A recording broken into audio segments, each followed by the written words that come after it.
creature named Greg. I'm here to warn thee of the furry menace. Now on sale in digital and physical formats. Protect thyself from the furry invasion that is corrupting our youth, corrupting our country, corrupting our souls. Be prepared for the furry menace. On sale now. In the name of Jesus Christ of Nazareth. And in the name of God, protect thyself, for the furry cometh.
To talk about.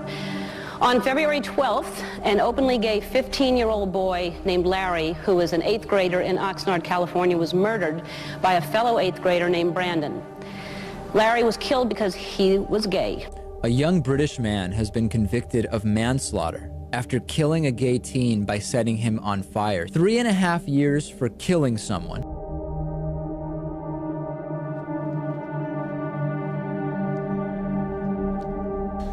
Different.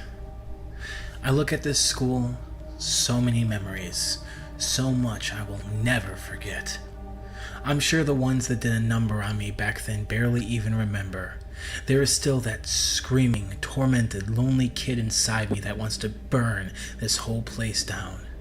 And I would do it not just for myself, but for anyone in a similar situation like mine, who grew up broken and confused, their only connection with their peers being they all enjoyed tormenting them for their amusement. And says a fellow student beat him bloody while 8 others stood around and watched, all because he's gay. Phone video that was posted to Facebook. It was posted of another student ambushing her son in the classroom. Fuck his ass, nigga. Fuck his ass. Hey. While teachers and parents are either unaware or worse, apathetic towards them. Yeah. And this policy offers your school a way to protect kids in a neutral, objective way without sexualizing and politicizing the issue in all of the classrooms. I hardly think that bullying is a real issue in schools. Considering making a change in the law to allow students to speak out against homosexuality if that's what their religious beliefs call for. What parents need to be aware of is there are activist groups who want to promote homosexuality to kids because they realize if they can capture hearts and minds of our children at the earliest ages, they will have, for all practical purposes, won the clash of values that we are currently experiencing. 14-year-old Jamie Rodemeyer was part of a campaign to stop suicide among gay teenagers. But earlier this month, he was found dead outside his own home of an apparent suicide. All of a sudden, a Lady Gaga song came on, and they all started chanting for Jamie, all his friends and whatever.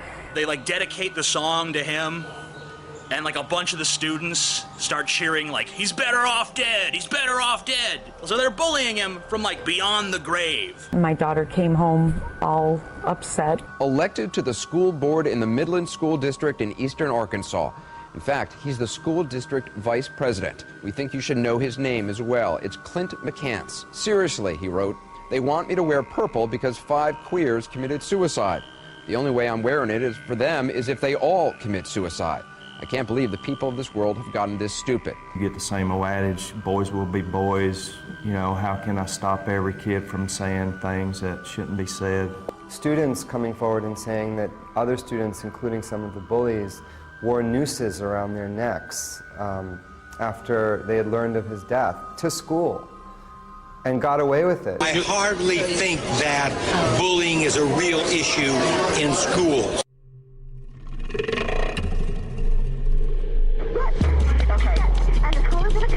We all got the message in 1999 with Columbine. People should be reminded every year and recognize that people like that are made, not born. It doesn't matter where you live, you are expected to turn out a certain way, to act and live a certain way. Anything less than that is a deviation destined to bring you nothing but sorrow, grief, misery, and pain.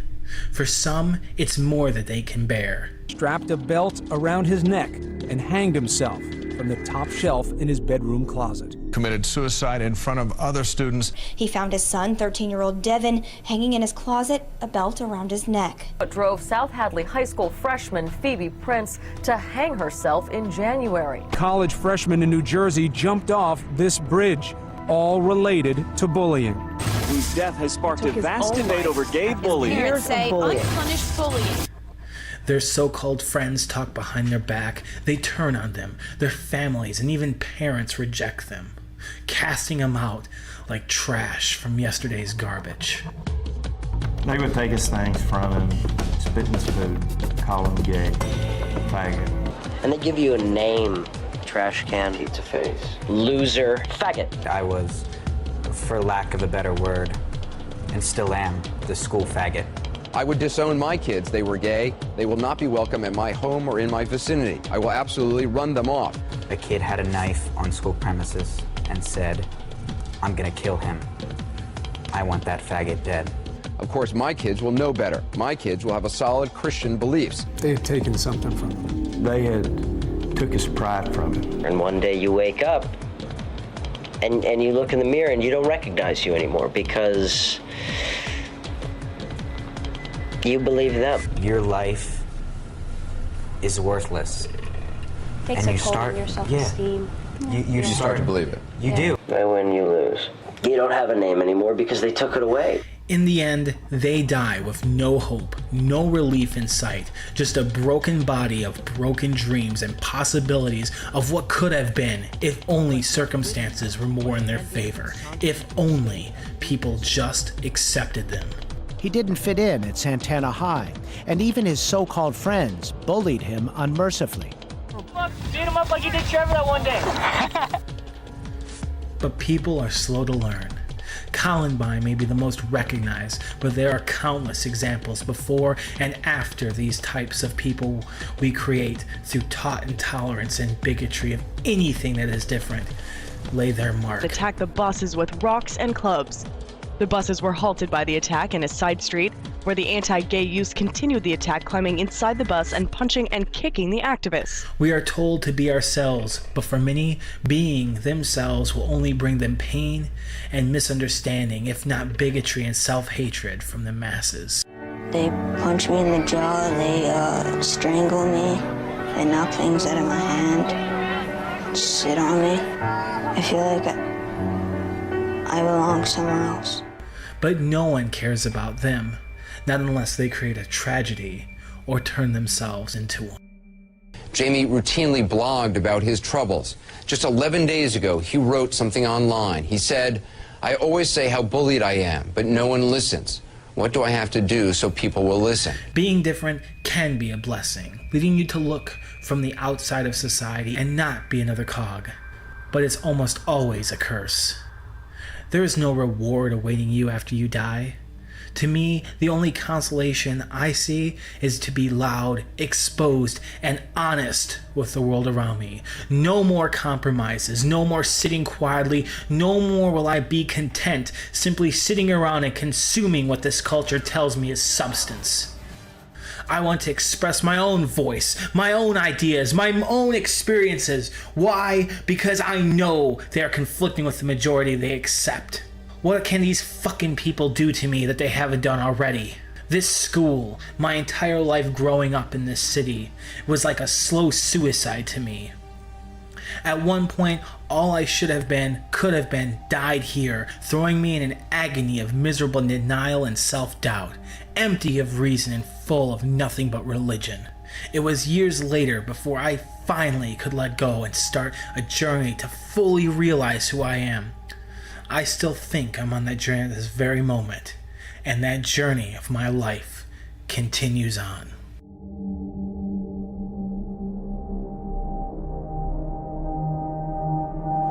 It pisses me off, though, that we make special Purple Fag Day for them. I like that fags can't procreate. I also enjoy the fact that they often give each other AIDS and die. Mr. McCants apparently doesn't know or doesn't care to use the names of the 5 dead kids he's attacking and mocking. He simply calls them queers, fags. And then the bullies that put him into this situation started chanting, "You're better off dead. We're glad you're dead." And Tim, what explains this in your mind? This hate towards your son? I can't grasp it in my mind. I don't know why anyone would do that. It's just, they have no heart. These are not queers or fags, as Mr. McCants calls them. They are people, they are human beings, they are our fellow citizens.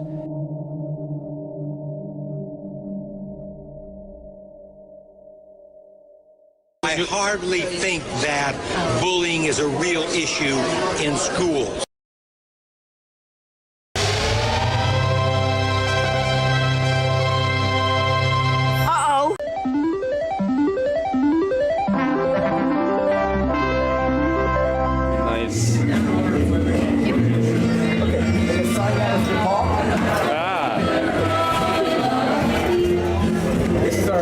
Merchandise selection. He's got it. Okay. I'll count out the Benjamins.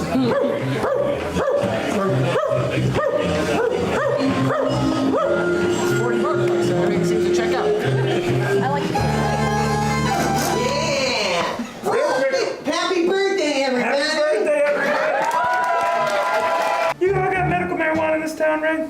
Yeah! Are you out of your mind? No, why? This is good stuff. that scent? Patchouli? No, he just carries around a joint and shows it to everybody. What kind of a joint is he showing everybody? A plumbing joint? A knee joint? I'm talking about a marijuana joint. You know, the kind that you smoke and get high off of. Oh no, I must have brain damage. You do have brain damage, but who cares?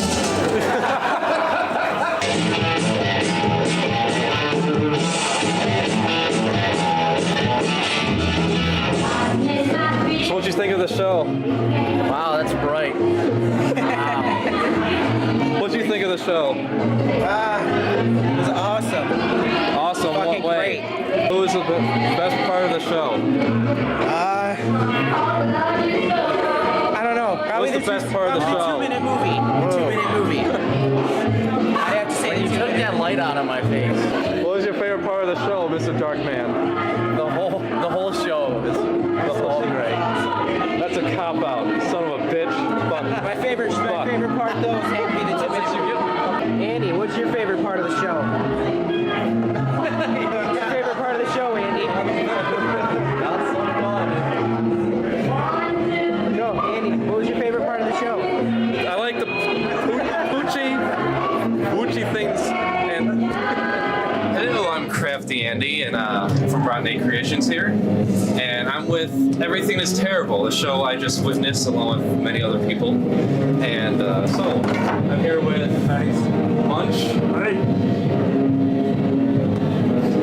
You don't remember my name? No, I don't. I was the star of the damn show. But I like Munch. He's more lovable. Oh, it's your face, Red. Oh man, you're really sucking up to the old hippie, aren't you? Oh yeah. My name, ladies, is Turbo, aka Radical. Coolest dog you'll ever meet. Pshaw, I've had enough. I'm the Colonel, Colonel Blue. My birthday tonight. Hey, everybody, seriously, by the way, everybody, happy birthday. Oh, happy birthday. For real, man, happy birthday. Hey, happy birthday, Munch. Happy birthday, buddy. So whose idea was it to start collecting old PSAs, Christian films? Why does it have to be like one person's idea? I mean, it wasn't our idea, that's for sure. That's for goddamn It's happening for generations. Generations. So it's passed down and passed down. Sure, exactly. Exactly. We just carry the torch, man. Carry the torch. Like all ideas, you know, it's just it's out there, baby. You just got all to just grab it. free love, man. Free Like ideas. Bogart, man. Yeah. I'm going to help you learn about fire.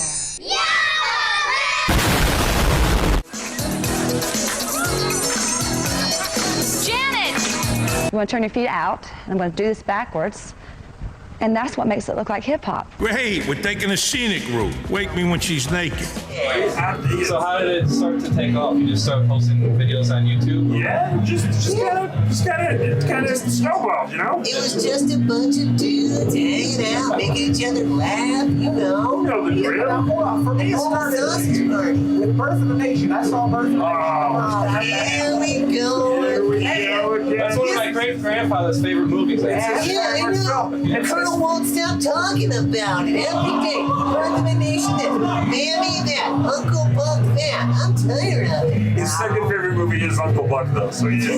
It's a fine film. So you all at once, you just decide, like, hey, you know what, I should make this a live show. I mean, how did that come about? Well, that had to happen, you know? I couldn't do this without you guys, the people who watch it. We figured we're sick of everyone sitting in front of their goddamn computers all the time. I know, you Let's gotta fucking get them out, which is awesome. So many people come out, it's so nice. It's amazing. So where was your first venue? Where was your first showing? My first venue was in Los Angeles, actually. And it was so great. It went really well. We thought, we gotta keep doing this, so we're gonna do it forever. And now here we are. Yeah, we just go everywhere now. It's great.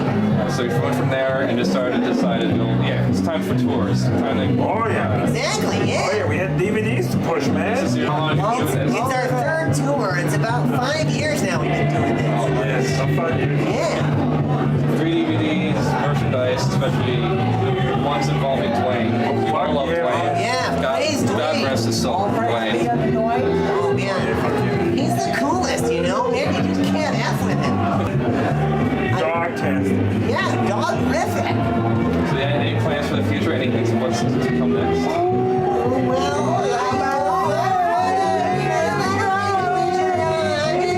You can give us a little tease. You want no spoilers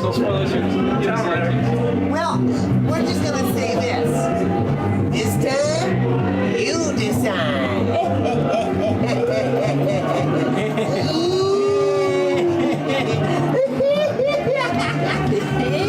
What was the issue with your YouTube channel? What happened with that? You know, man, everybody hates a party except for those who are having a party. You know what I'm saying? So, you know, sometimes turns out the child users don't like it. What you doing there, Munch?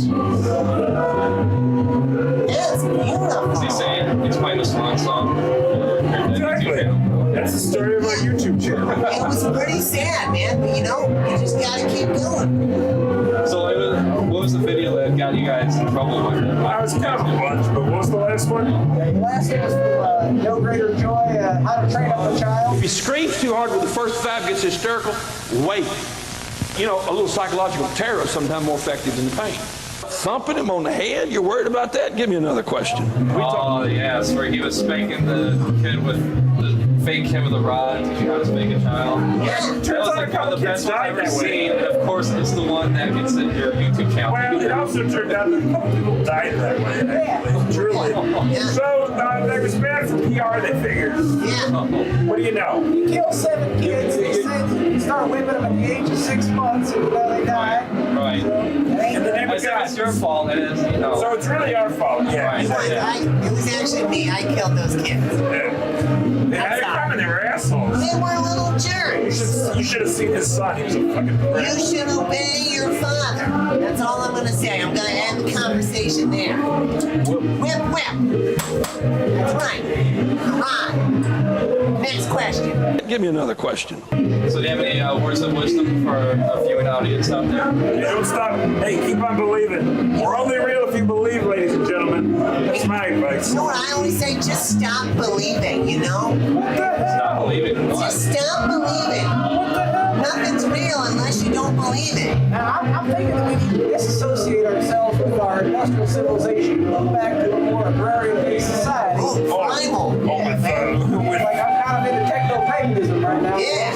Everybody's sucking sand. I know what he's I'm actually with you on that one. Techno-paganism, ladies and gentlemen. Whatever that was, I'm with December 21st, 2012. Just to be safe. December 21st, 2012, ladies As and long as I gentlemen. get to be in some sort of techno orgy, you know what I mean? Pretty direct, but yeah. I'll have to find some explanation of what that means later. Okay. Hey, up top, man. Hey, everybody. Radical. Turbo Weekend Radical. Yeah. Come on, man. Great meeting you guys, Colonel. Hey, you too, Thanks man. for having us. Yes. Stay furry, everybody. Stay furry. All right, stay in school unless you're not into that, all right? Good night, YouTube. Good night, YouTube.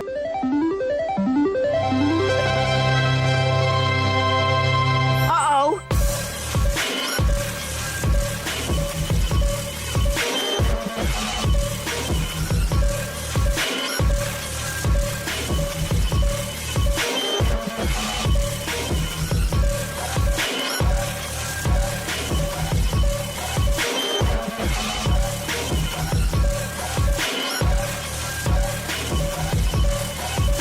Are you okay? Are you okay?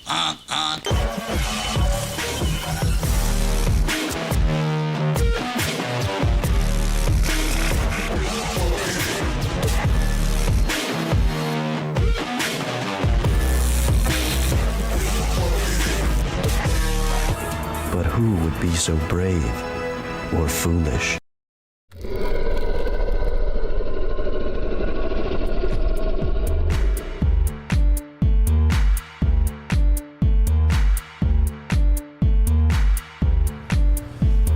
Hi everybody, CraftyAndy here, and this is Crafty Arts, where I art. And today we're going to be drawing the scumfuck Muhammad. Yes, oh yes, Muhammad. This is not the episode I intended to premiere with, but considering that 12 people died drawing Muhammad, it really drove me to do it myself. Because in the end, no one should have to fucking die over fucking cartoons. 12 people died. Hey, and guess what? Back in 2005, over 200 people died over some drawings of Muhammad. So, Muhammad, the most powerful guy there is, other than Allah, you know, who's part of the creation of the universe and God's word and all that bullshit.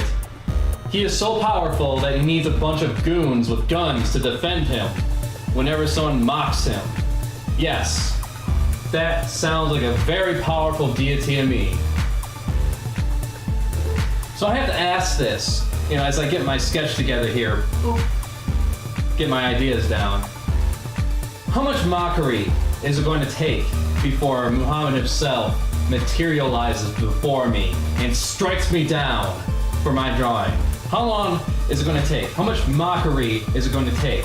In fact, I encourage all of you to draw Muhammad with me. Do your own drawings of Muhammad. Doesn't matter what your art skill level is. Doesn't matter if you can just make stick figures. Just go on and draw Muhammad. And so as I get my sketch together here, you can see it's starting to come to life a little more. Probably going to have to censor some of this out because, hey, this is YouTube. It's not my website. Gotta follow their rules. I'm going to describe it to you here. See, Muhammad, back in his time, he didn't have a lot of dogs or cats roaming around. He only had camels. And Muhammad loved to please the camels. So here he is sucking a camel's dick. And unfortunately for him, this camel has genital warts. And that's exactly how Muhammad died. You see, this camel was a slut. Muhammad caught the disease from the camel. And later on he died choking on his own blood and vomit. True story, true story. And as I'm fleshing this out a little more, getting my light source together and everything, let's take a look at some other Muhammad drawings that people have done. Alright, so we're going to get into some other Muhammad drawings that people have done. Let's dive right into it, shall we? So here we have a nice piece done in colored pencil here. And, well, speaking of pencils, looks like some of them found its way up Muhammad's butthole. So the thing is that this is really accurate because back then, the Middle East was really advanced. And they even invented the pencil. Not many people know this. What ended up happening was that Muhammad found a taste for pencils that were quite sexual. And being that the Quran is very against any kind of sexual acts, especially when it comes to the anus, Muhammad ended up banning all pencils, including all intelligence from Middle East. And as you can see here, his people were in an outrage, as depicted there. Oh no, wise, immortal Muhammad, I fear that freedom of expression will harm you. How dare you mock our most holy pedophile? And so, seeing that the pencils were mocking him, or at least they thought they were, they burned all pencils and destroyed all knowledge at all of the pencil, until hundreds of years later when it was discovered yet again. Yes. Here we have a nice piece that is done in a style of One Piece, the manga. And this does a accurate portrayal of just how endowed Muhammad really was back in his day. In fact, this is why he went after little girls, because they were the only ones that could feel the penetration of his penis, because they were so small compared to a full-grown woman who would wonder if an acorn got stuck in her vagina. So let's see what we have next here. Oh yes, there was a time that not many people know about where Ganon from The Legend of Zelda found his way into our reality and then took advantage of the Prophet Muhammad. My future bride! As you can see here, he was making his declarative statement, "Oh yeah, I'm porking Muhammad." Fortunately for Muhammad, Link did come through, kick his ass back into his reality. Take this, Ganon!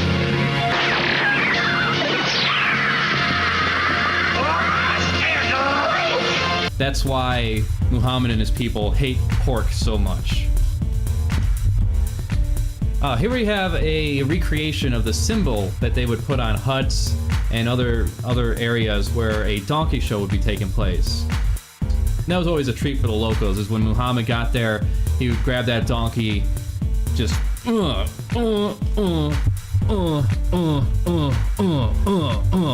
just like that.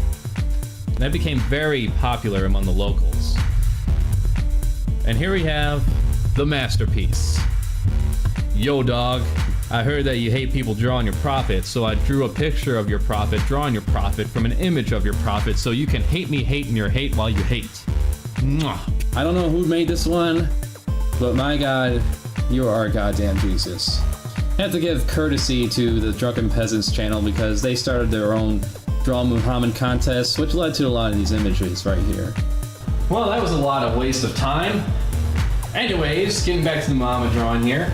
See, now I'm going to incorporate this in the computer because now I can do my line work, I can make some corrections. You know, I figured not many people are going to recognize this dick as a camel's dick, so I'm going to put a little camel head there. And this is sort of a fantasy drawing in a way because the camel's going to be talking. Though back in Bible times and the Quran times, or whatever the fuck it is, animals did talk occasionally, so perhaps that's a true story too. You know, only the best for Muhammad. Wait. I don't know if you knew this, but Muhammad loved them young. He loved to be a baby diddler. When he wasn't fucking boys in the ass, he was diddling little girls. So I gotta include a lowly anime style girl in the background here, just throwing herself at Muhammad.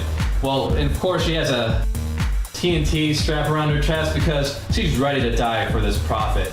This prophet who some commented they love more than their mothers and fathers, and woe is me if only people could just understand that.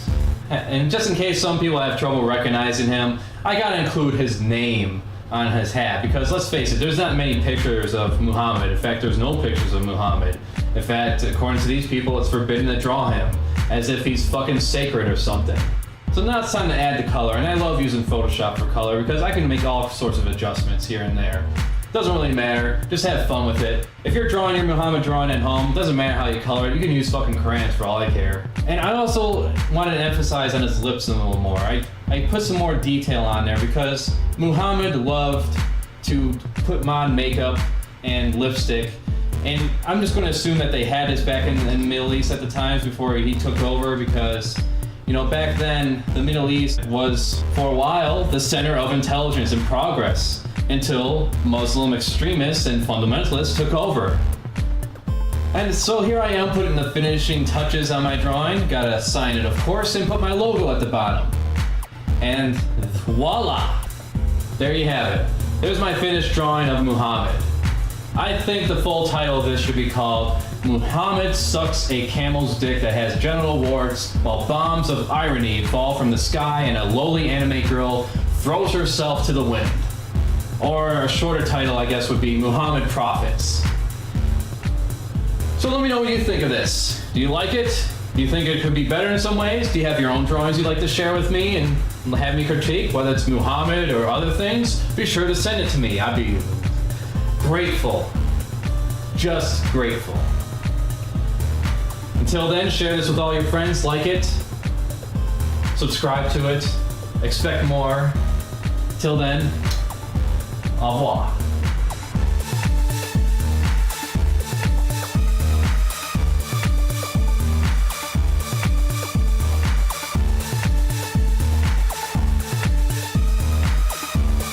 When he wasn't fucking boys in the ass, he was diddling little girls.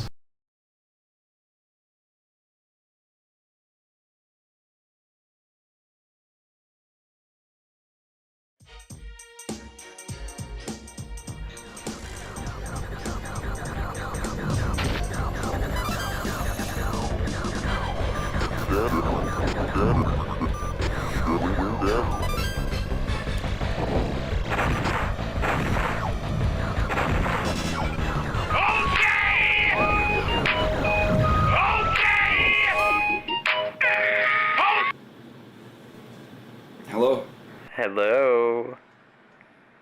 Is this Frederick Fox? Yeah, who's this?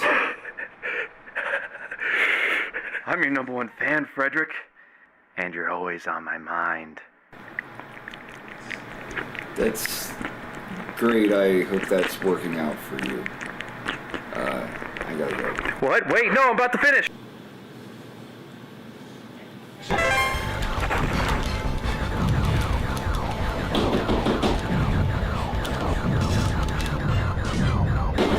For God's sake.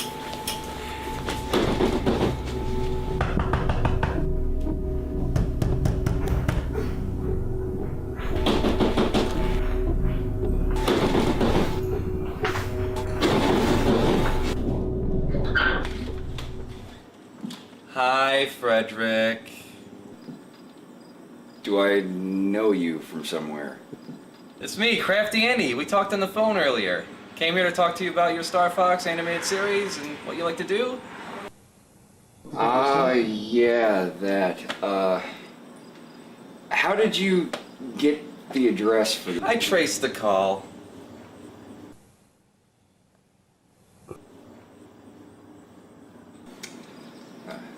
Crafty indeed.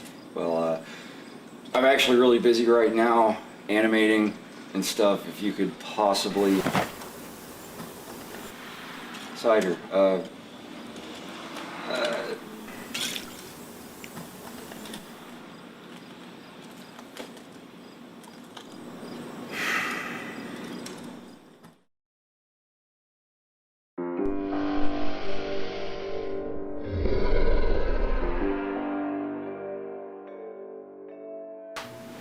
Hello everybody, CraftyAndy here, and I'm sitting with Frederick Fox. How are you doing?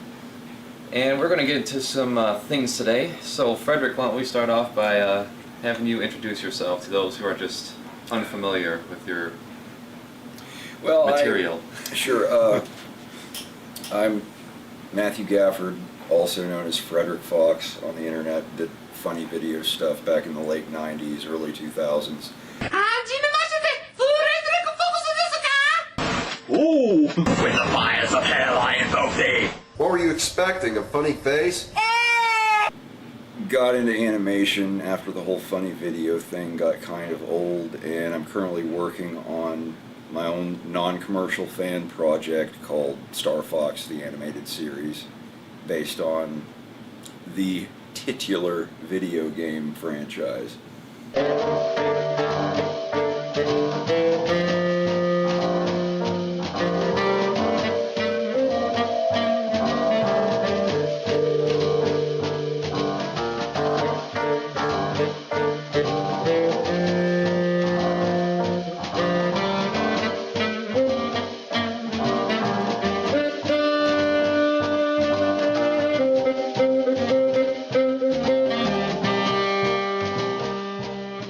So what got you into doing Star Fox as opposed to anything else? It's something I've always wanted to do. I got the first game like the week it came out. Always loved it. Always liked foxes and animal people in space and stuff like that. So, how did you even get involved with the whole furry scene? Well, I got into the whole furry fandom thing. I mean, I was doomed from the beginning. Just one day I woke up and just started drawing, fox people with machine guns shooting aliens and stuff like that when I was 8. That's how it starts. Yeah. And I always liked Sonic the Hedgehog. I was really unhealthily obsessed with Sonic the Hedgehog until I got the internet. And I was about 10 years old, 10 or 11. I had Windows 3.1, and we started out with Imagination, the Sierra program that ran in DOS, and it wasn't even actually like the real internet. You could just play Othello and checkers and stuff with people in 320 by 200. Man, those were the days. Yeah, and eventually we got GTE Internet Solutions with Netscape Navigator. And I found out that there were other people on the internet that liked animal people and liked Sonic the Hedgehog. The Sonic the Hedgehog thing went away very quickly when, because it's the Sonic the Hedgehog fandom. And this was back in 96, 97, somewhere around there. And do that to a lot of people. Yeah. Like Sonic, even myself. And some people it does the exact opposite, and we all see how they turn out. But I've always been into Star Fox. Always liked it. Really only liked the first 2 games. That's why I'm hoping that the new one coming out is going to be a throwback to that. But, the internet expanded my mind as far as, artistic achievements and going places with my art and all that. Made it apparent to me that I was not the only creepy freako in the world. That would be a better way to put it. And the funny video thing started when my stepdad gave me a video camera when I was like 12 or 13 and just started goofing around with it.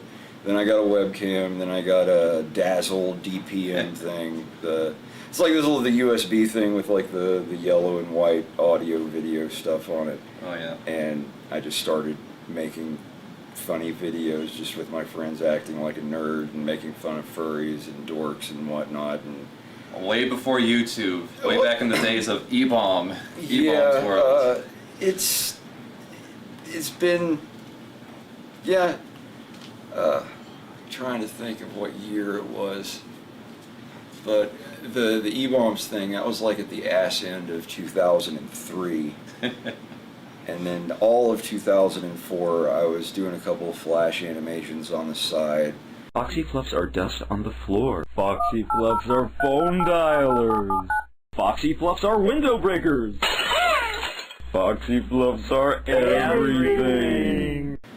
Mostly doing the funny, I just called them live journal videos because I had an LJ back in the day, and that's the only place I ever posted them. And it got to where there were just so many people that knew who I was and everything. Like I couldn't go out in public without someone coming out and being like, "Oh hey, you're the E-Bombs Frederick Fox guy. Your stuff's really funny." And you know, it was cool. I tried my best to be as nice as I could to everyone. And now I see everybody on YouTube, they put out a new video and they get like 30 million views in the first couple days. And I can't imagine what that would be like. And as YouTube came out, I had already just finished working on my own stuff. It got old. I made like 100-something little skits and whatnot with my friends, and I just wanted to get back into animation. What got me into animation was the Post-it notes, the little yellow square things you flipped, and I made little stick figure. Stick figure movies? Stick figure Mortal Kombat fatalities. This was 1993. This is right when, you know, Mortal Kombat on the Sega Genesis was a big thing with the blood code and all that. Oh, yeah. But so you all self-taught, or? Yeah, homegrown.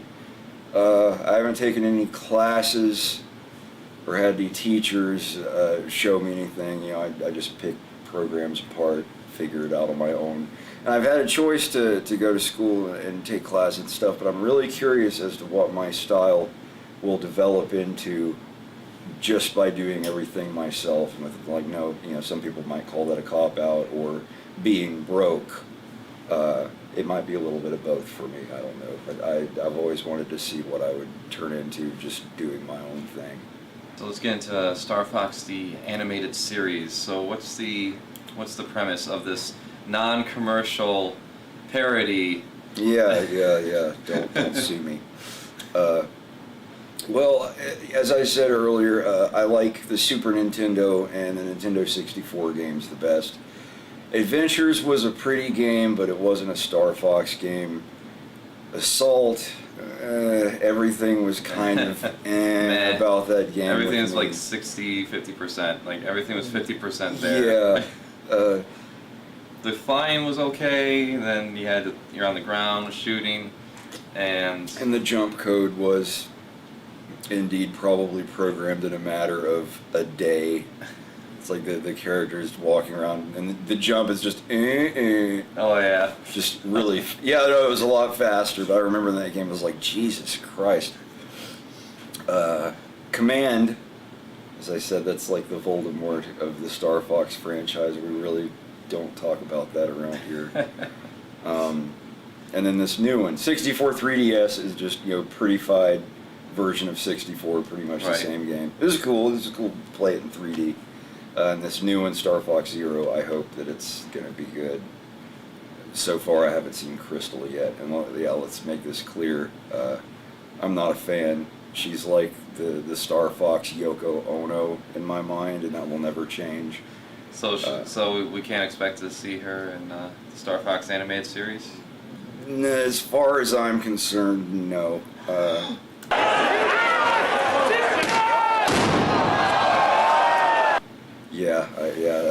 breaking a lot of hearts here, I'm sure.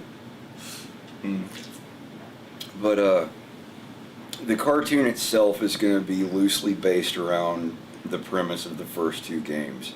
Fox, Falco, Slippy, and Peppy teaming up with other friends and allies fighting against Andross. And that's season 1. Season 1 goes back and forth. A lot of it goes back to James and Beltino and the earlier rendition of the Star Fox team when it was Peppy, James, and Pigma. But most of the first season, what I've projected to do, is going to be dealing with the storyline of the first games, you know, killing Andross. And then after the whole Andross thing is over with, season 2, I plan, if I get that far, is going to be 10 years later, roughly. And they're, you know, Fox and Wolf and them are all getting into their 30s. And so it's like Ghostbusters too. Yeah, like the beginning of Ghostbusters 2. You know, they save the world. Years later, they've all gone their separate ways. Everybody's doing their own thing, and then something happens, and they reluctantly have to get back together and see if they still have what it takes to save the world again. And I don't want to ruin anything for season 2, but that's the basic premise of season 2, and maybe a third season if people can stand it that long. Or if we can get all the work done by then. Yeah. So let's take a look at a Star Fox the Animated Series clip, shall we? Exclusive to this interview. Yes, this is a scene early in the first episode where Fox McCloud has been captured and he's reciting statutes from interplanetary war law where he has a right to a neutral third party if he is a prisoner of war. And Sergeant Cromer is the guy heading this mission for Andross and the Venomian army. Wolf O'Donnell is with him helping out, and Fox McCloud is currently in holding and being a very whiny, bitchy, nerdy Fox prisoner guy. So I'm requesting arbitration by a neutral third party. The article you're referencing only applies to military personnel. General Pepper of the Cornerian Army will confirm to you that I am a captain. Who are prisoners of war. You, McCloud, captain or otherwise, are not currently a prisoner of war. Then what would you like to call it? Kidnapping? It's only standard detainment procedure. That's why we took your boots off and your belt and your shirt and all that. Why, do you think I'm going to hang myself? Wait, should I hang myself? Where are you taking me? Come on, you know it's for everyone's safety. Don't touch the bars. Well, that was yeah, pretty good. Well, so I have to ask the question, why don't you just make it an anime? Make it an anime? Because I want to spend a little more time animating the mouths. You really want me to go on a tangent about shitty anime, don't you? Well, isn't that some of the complaints that you've gotten lately? Is like, well, not lately, but some people are like, I don't like this. I'd rather see Star Fox as an anime and blah blah blah. With a cheapy J-pop tune in the intro and the hair blowing on a cliff edge and all. And Fox McCloud's like a solve all Mary Sue.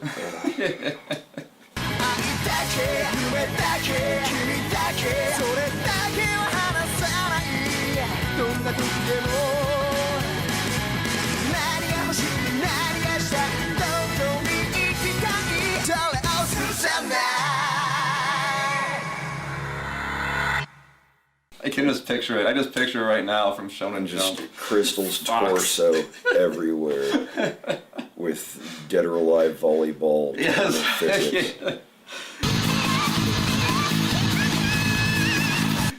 They got Crystal's tits bouncing up and down, all in the face and everything. They always make sexual innuendo jokes. Fox is always trying to get second base, and Crystal's denying him. He's like, "Excuse me, princess." Nice job, hero. Hey, excuse me, princess. Oh God, she was a princess, wasn't she? I think so.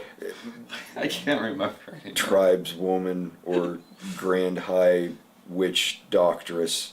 I don't know. Yeah, the plot of Star Fox Adventures is not exactly fitting. Like, she's looking for her parents, and she got to this planet somehow, and I don't know. It's just shoe-in. Shoe-in. Kekeo Udom Tavuk Krazoa Palace.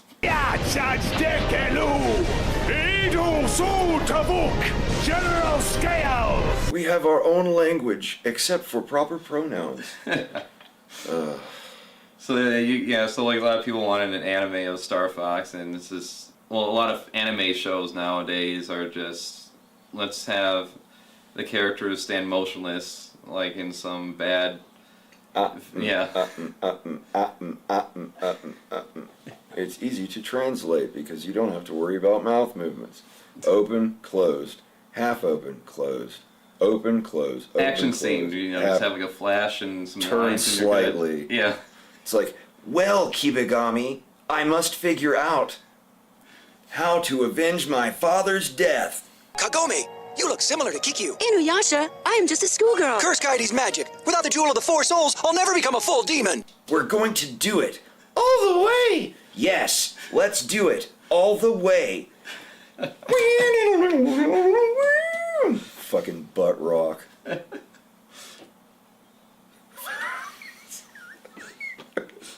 That's what it is. You ever play Guilty Gear?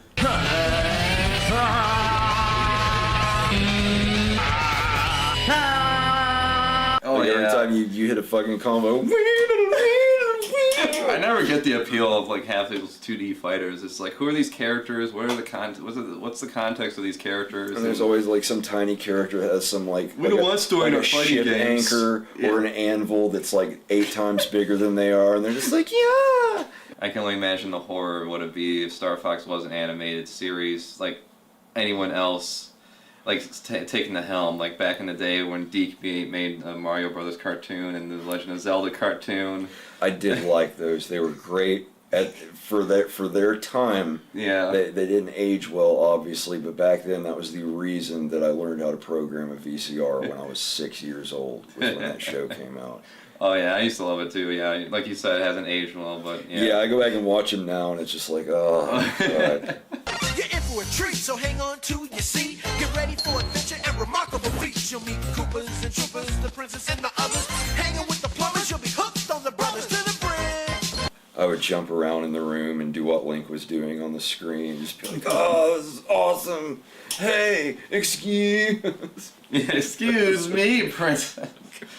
See, this, for me, it was Sonic the Hedgehog. For me, is like my childhood hero, and like you said, got into to the internet scene and looked at some of these people's costumes and came back fictions. to me. Yeah, what the hell are you doing to my my childhood hero? Yeah, and like even the cartoons. I'll admit the Saturday morning Sonic with the comic book characters in it was pretty damn good when I was a kid. But the everything else, Roadrunner, Coyote.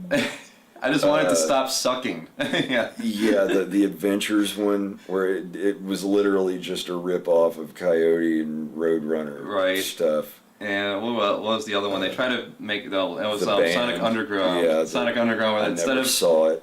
Oh, instead of it was the same premise like the Saturday morning one, except Jalal White was doing the voice of Sonic, his brother, and his sister. So all three of those characters, and instead of like running around and destroying, bashing into robots and stuff, they would use their musical instruments. Like one would play drums, one would play bass, and one would play a lead guitar. Of course, Sonic, and you'd also do the vocals. It was,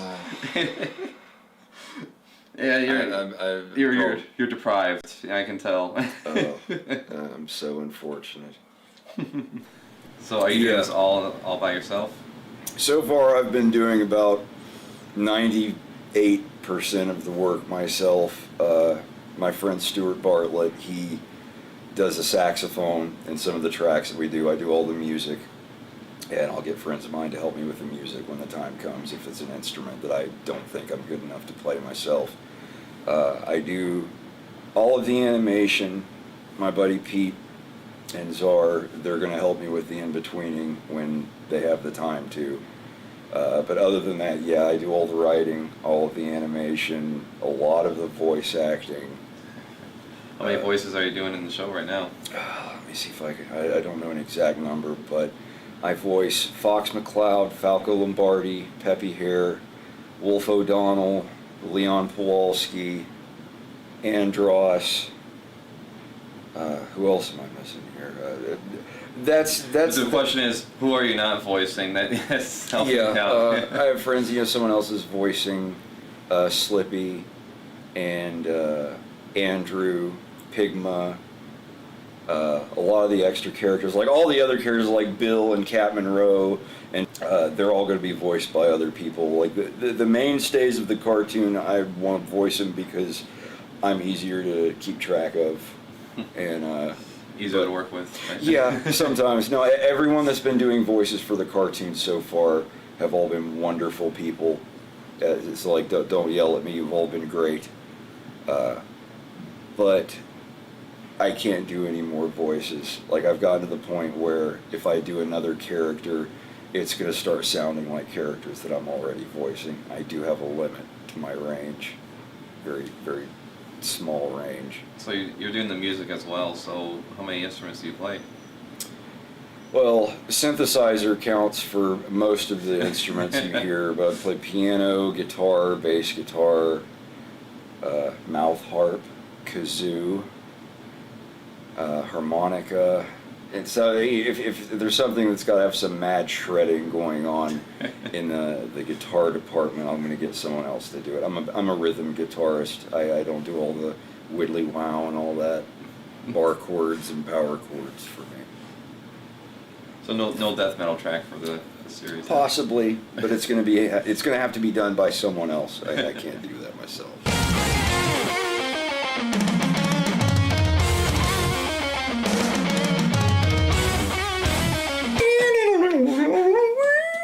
So the cast of characters in the Star Fox anime series, at least for the first season, we got the basics. We got Fox McCloud, Peppy. Yeah, Star Fox, Star Wolf, General Pepper, yeah, Andross, the couple of bad guys like Cayman, and I can't remember the names of the other characters, but like every time you fight a boss, there's some new guy that's like, I'm going to see about killing you now, and those who cross Andross will die.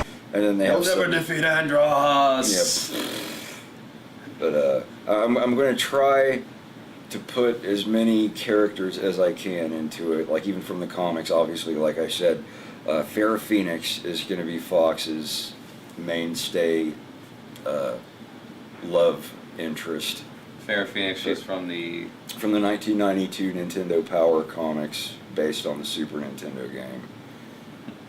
She was never actually in a game. She was supposed to be in Star Fox 2, and apparently she was in the beta before they made a copy of it, and then they just deleted her files or something, I don't know. But she was supposed to be in Star Fox 2 at some point. They even had like her sprites made, and she looked just like she did in the comic pretty much. But Miyu and Faye, Bill Gray, even Captain Shears from, I guess, the Farewell Beloved Falco comic. He's like the bad guy General Pepper offshoot. And they're all originally from Nintendo Power? Or? Yeah, Nintendo Power or just Star Fox comics that were made. I can't remember. Farewell Beloved Falco, I think, was released with Star Fox Adventures to explain why Falco wasn't. Yeah, something like that. It's off doing some F-Zero racing or something like that. Like the endings for Star Fox Command. Jesus. I'm going to dye my fur purple and change my name to Cursed. I live alone. Yeah, don't bother playing Star Fox Command. It's just really bad. So Star Fox anime series, I also noticed that has a sort of unique animation style to it. It's reminiscent of other cartoons that Ralph Bakshi did. Yeah, like he's really good at the stuff that he did. I take my style or the inspiration for it from pretty much all the cartoons of late 70s, early 80s. That little sweet spot of I don't know, a little bit of Ralph Bakshi, Nelvana, John Carpenter. I love everything by that man. John Carpenter is freaking amazing. Anything from in that era, like 1978 to 1983, 1984, that little spot right there is what I think of when I think of the 80s. So who are your favorite animators then? Mike Judge, Ralph Bakshi, And gosh, Don Bluth. Yeah, thank you. Yeah, that's that. Yeah, Don Bluth, obviously.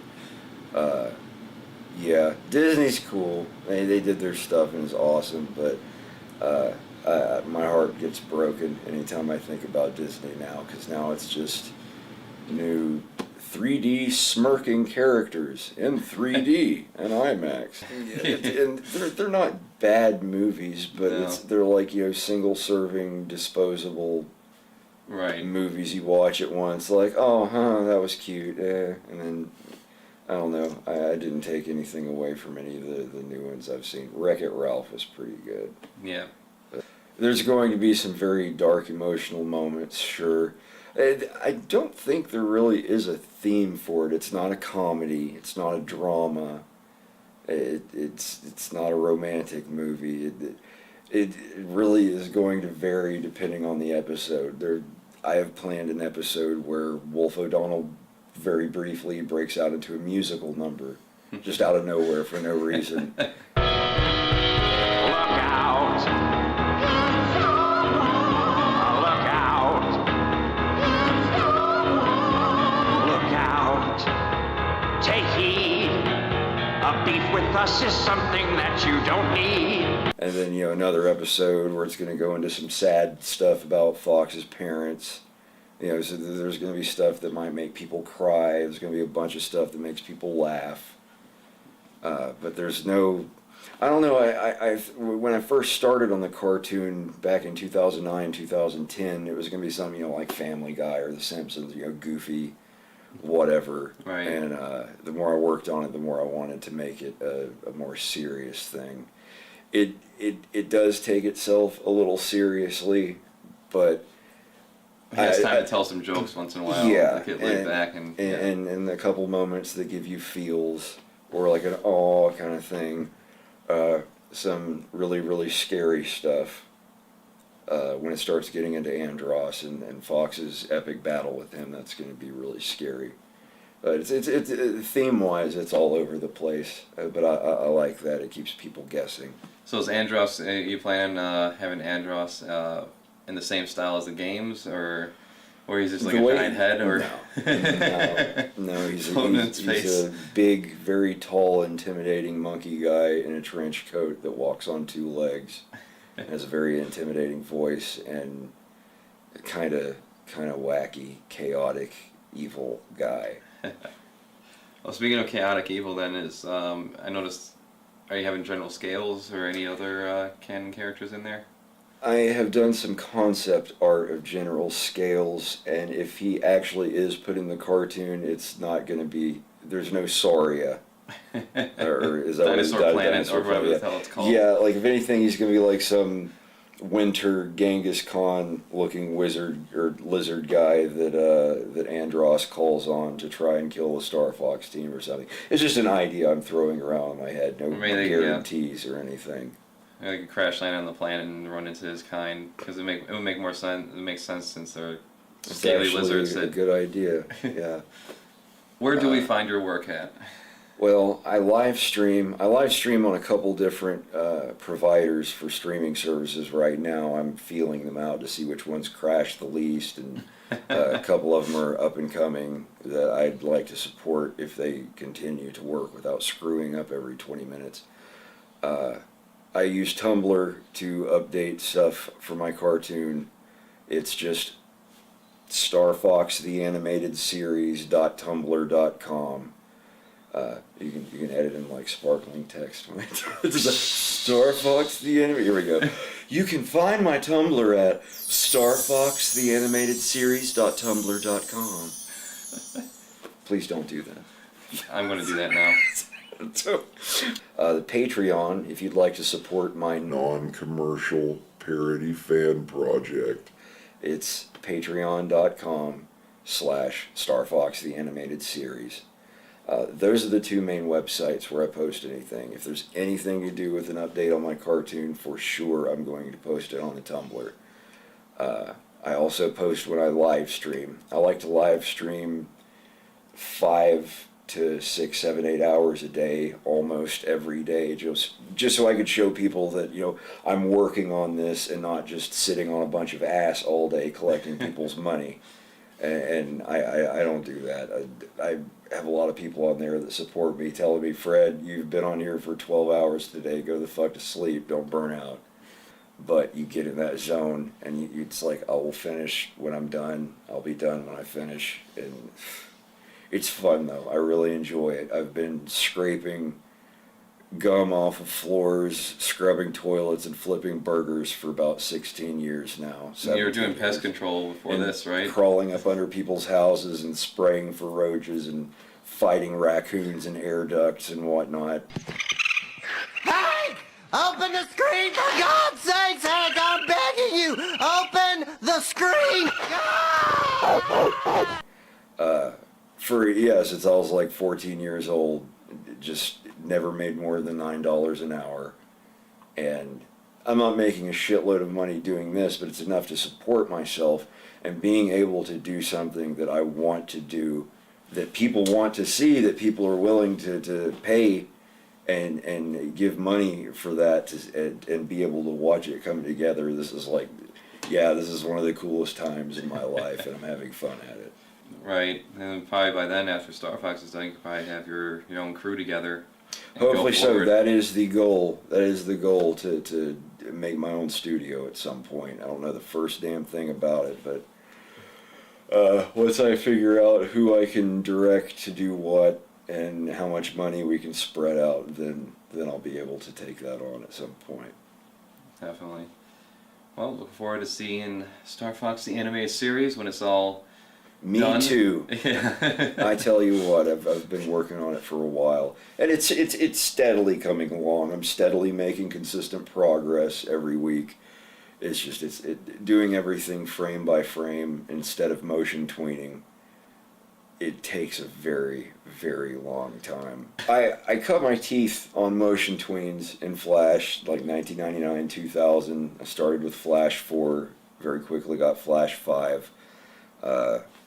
Just like everyone else, I did the whole motion tween thing for a while. I got into Flash to get around doing what I ended up wanting to do in the end anyway. It's like, I could skip all the frame by frame and do motion tweens, and then after years and years of that, it's just like, it doesn't look exactly appealing. Yeah, I want to spend more time. Like if you do like just like the motion tweening as opposed to like animating it in Flash, you get that weird puppet look with the arms moving. The paper doll, yeah, the bone-based whatever.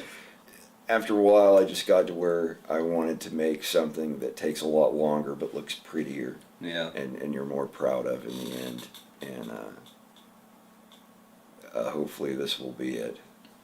Well, with that being said, I think we can wrap things up. I'm CraftyAndy. Thanks for joining us. I'm Frederick Fox, everyone's favorite friendly neighborhood internet dude with the hair. Have a good night. Yeah, peace. Look out. Look out. Everyone's favorite friendly neighborhood internet dude with the hair.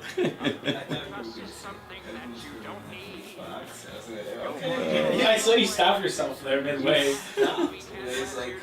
That you don't need. You'll want to run away in 2 seconds flat, but we can't let you do that. Can't let you do that. Can't let you do that.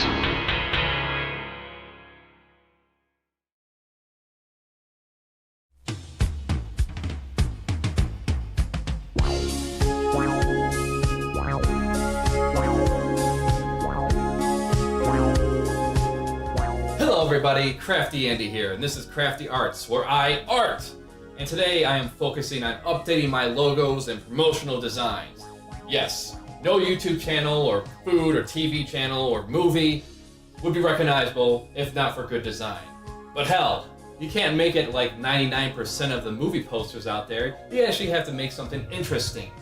So let's take this logo here that I've made some time ago. It's like over 50 internet years old. Fix that shit out. It's time to update this. So what can I do to make my logo a little more interesting?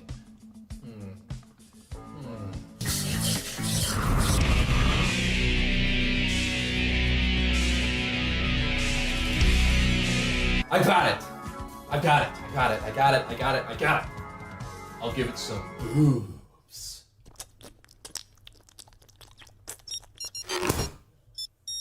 Hold on. Yellow. All right. Okay. I got it. I got it. Made my mother cry. So I gotta try something else then. What to do? What to do? What to do? What to do? In good godly churches, their sons are rebelling, hanging out with homosexuals and getting married. And the parents are invited. Yeah, they are gay people beheading others, something called ISIS. ISIS consists of many homosexuals. The Muslims in the Middle East are bragging that they have infiltrated every Christian church in America. When do we beat Mexico at the border? They're laughing at us. They're bringing drugs. They're bringing crime. They're rapists. Are we now living in the end times from your perspective? Very definitely, Governor. Figured it out. I'll make it. Some kind of monster. Some kind of monster. I like Metallica. Fuck you. Alright, so let's pop open some Illustrator, get a nice egg shape. Just want to make it simple and clean for a nice new logo. You know, zip, zoppity, doop, da. There you go, you're done. Boom. Now, while I fill this in with some color, some simple colors, mind you, you only need 1 or 3 when it comes to a logo. Anything more is just a clusterfuck. It should look good in black and white or color. Now let's take a look at some other shitty attempts at design while we fill this in. Yeah, I remember when I went to the doctor and he just told me to squat here on the toilet and poop in this can. You know, just bend over, squat, and try to aim it in there. And holy shit, look at his fucking feet. He's got like digigrade legs there at the end there. That is not a human child. That is a splice in the making there. So according to the kid's book, Dinos by Design, dinosaurs were known to breathe fire and live with humans. Well, there's your answer why your kids are growing up to be stupid assholes. Wheelchair accessible, yeah. Maybe with a running start and a few rocket boosters, you can get your dead grandma up there to eat some hoagies. If you flip it around like this, it looks like when you poop and pee at the same time. 3rd place wrestling trophy. Well, guess this is an elaborate way of saying that you suck. Wow, lady. Just wow. Pretty sure that girl can walk on her own by now. But how things are going, she probably won't be able to in a few years. Well, maybe you can get her a 200 horsepower scooter to get her up that ramp at the hoagie restaurant. This is what you would call a parenting design flaw. Well, that was just a fantastic display of some ineptitude. Now let's open up After Effects and get this thing animated. Get started in some layers. Each tentacle is its own layer. Keep it... Yeah, a lot of this is common sense. You just pick out some keyframes, key points where the tentacle's going to move and the egg's going to burst out, and you just fill in the gaps. You don't want it to jerk around like some Parkinson's patient on a cocaine binge. You want it to be as smooth and fluid as possible. So right now I'm just using a shadow effect on the first layer on the front of the egg. Don't want to individually animate each shard, that'd be fucking crazy. So using that, we move on to the eyes. And with the eyes, you want to make them actually look like they're opening naturally. You can't just have them go up and down like a shutter. Be sure to get distracted by Netflix and YouTube videos so that a 5-hour project can turn into a 50-hour project. So now the zombies start making a wall on top of themselves to get in. And this was only influenced by the sound of them singing inside. This was not influenced in any way by Brad Pitt's arrival. Time to cue some stock Hollywood action music.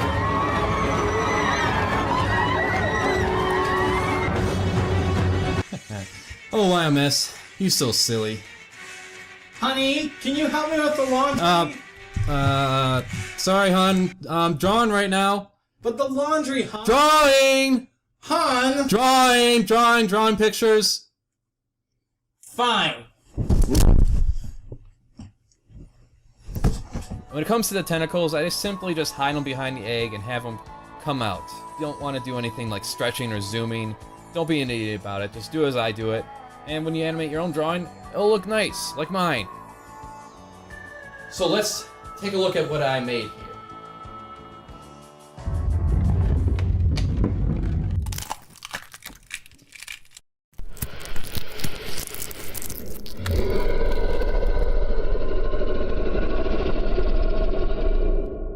Yeah, look at that animation skills right there, man.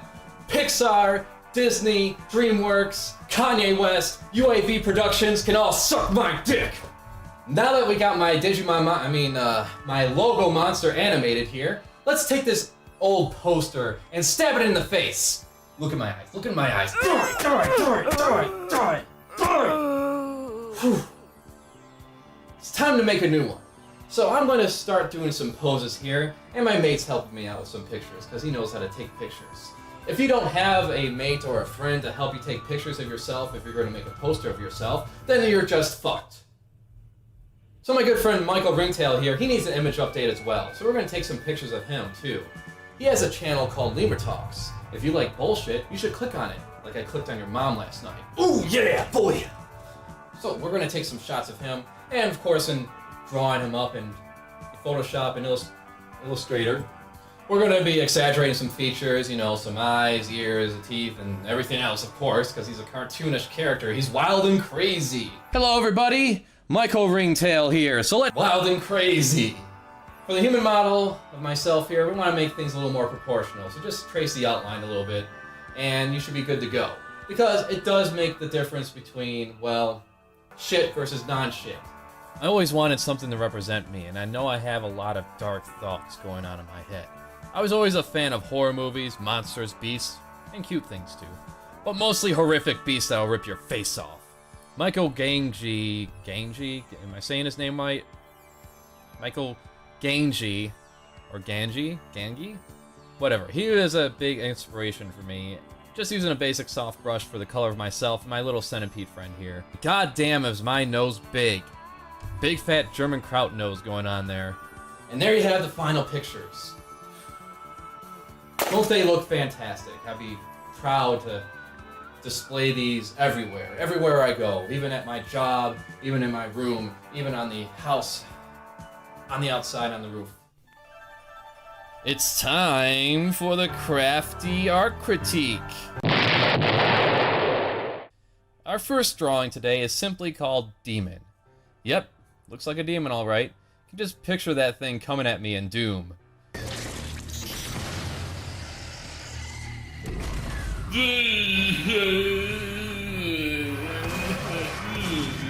Yeah, I guess not all of us can be highly intelligent hellspawns. Some of us are going to be special. The proportions are all over the place, like a plane fucked a man with Down syndrome. Those eyes are going off his head and that nose is melting off his face.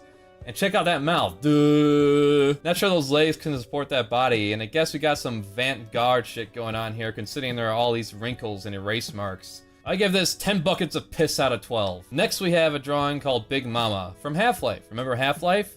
Well, this must be one of the designs for the third one, cause it's so good. Nice choice with the lined paper. Seems like shading that translates to scribble really hard with your pencil. That's the shading in sound form. Just take this drawing and put it in that portfolio I know you have. And Val is going to be like, holy shit.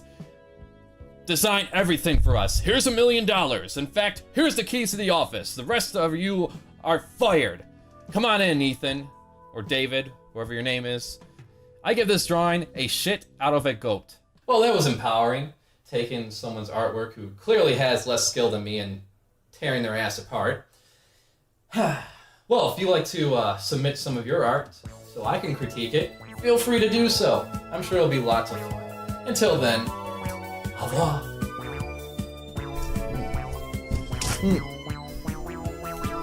And these dirty pants, too.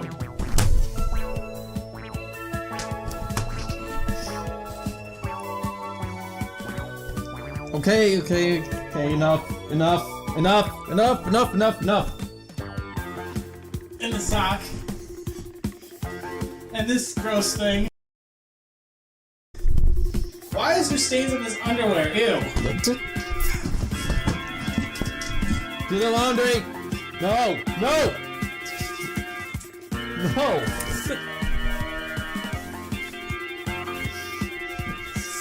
Stop. You are being monitored!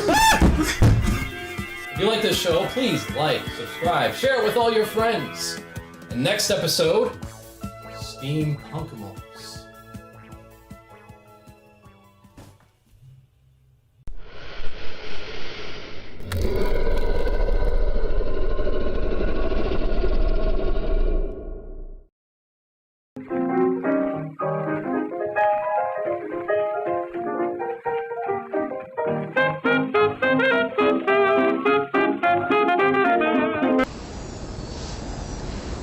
Hi everybody, CraftyAndy here, and this is Crafty Arts, where I art! And today we are making Steampunkimals.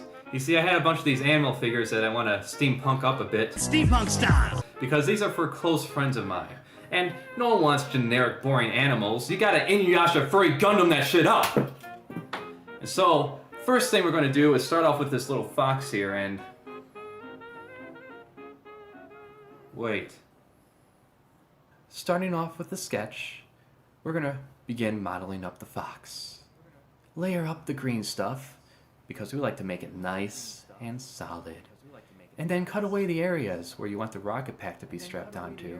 And then when you got it all modeled up, take all your shit, pack it into storage at Cadillac, Michigan, move down to Ohio, quit your insurance sales job because it was going to make you broke anyways, move into a friend's house cramped because you had to fit all your stuff into one room, and then survive on ramen, chicken noodle, peanut butter until your real job begins. Start selling AT&T U-verse door to door as part of a network marketing scheme until your car breaks down and you have to ride the bus with everyday crazy people in order to get to work.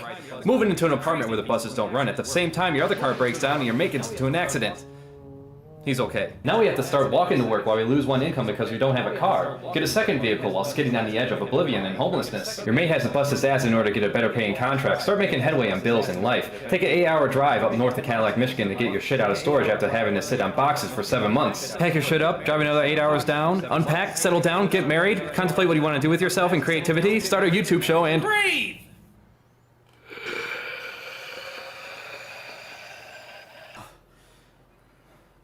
A lot has happened in the past 3 years. So these are originally LTD figures, safari figures, except for this one. This one's from Collectifenic, I think it was called. And so a lot of these have like really god-awful paint on them. Some of them have a lot of mold lines, and we gotta get rid of all that shit. Pew!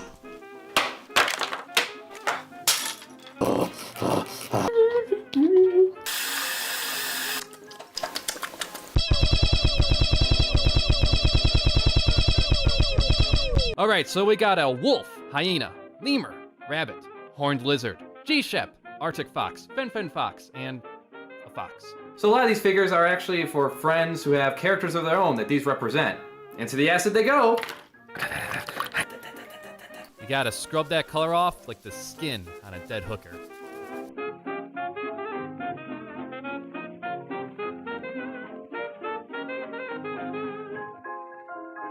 To keep the fingerprints off the green stuff, I like to smooth it out with some petroleum jelly.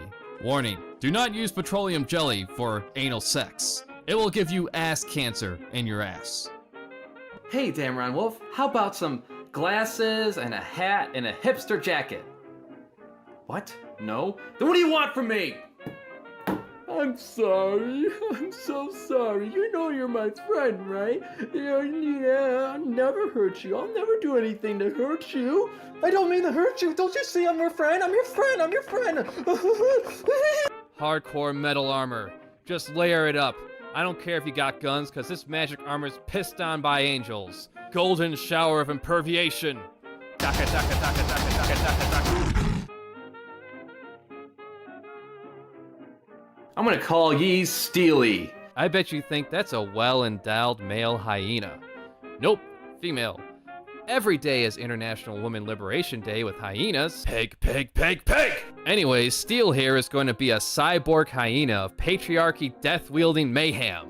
just one pet I like to pet, and every evening we get set. I stroke it every chance I get. It's my girl's pussy. Seldom plays and What can we do with you to make you a little more deadly?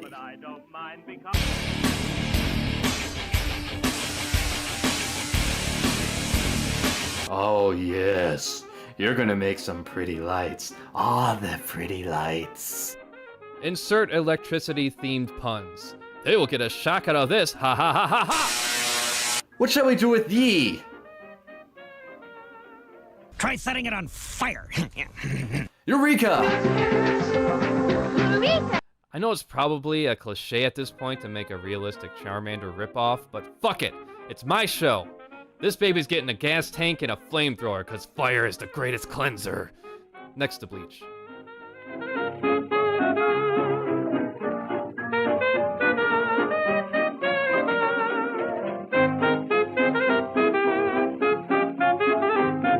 Oh, hey, Crafty Andy. I just met you, and I love you. I love you too, Snow Fox. I love you very much.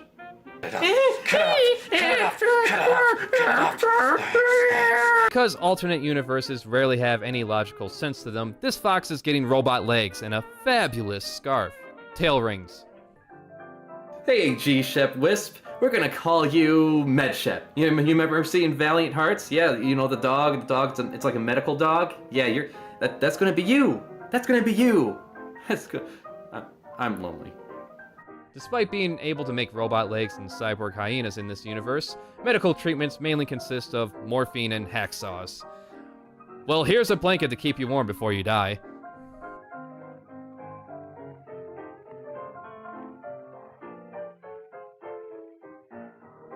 What should we do with this one? Oh yes, I almost forgot. Your car breaks down and you have to ride the bus with everyday crazy people in order. Rocketeer was a great movie that is clearly underrated.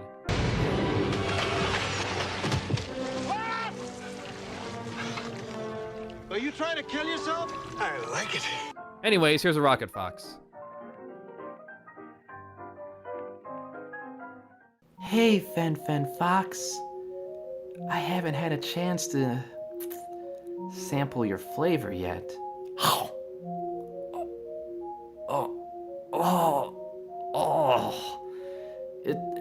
You taste like a sex shop in a blender. It's time to Fennec. And Neshoba here, being a gearhead, is going to look the part. It's essential to have a mechanic in a steampunk universe, especially a tiny one that can reach in all the little crevices.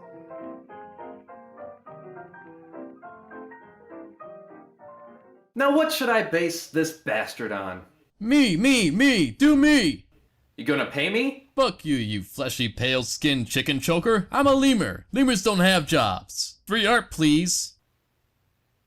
Alright, I'll pay you. How much? Well, considering that these things take me about 14 to 30 hours to complete, $500. $500? That's outrageous. That's... Okay. You're lucky I'm saving up my PETA donation checks. Let's give Michael Ringtail some likeness and round off that flat tail he started off with.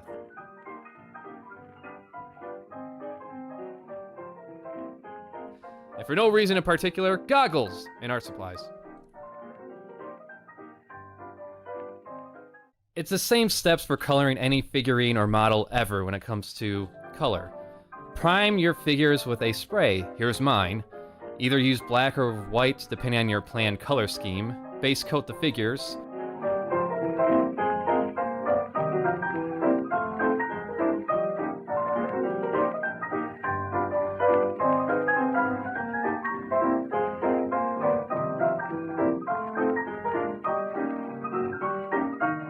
When it comes to dry brushing, just use a shitty brush, desaturate it on a paper towel or something beforehand till there's little to no paint coming off of it, and paint it layer by layer.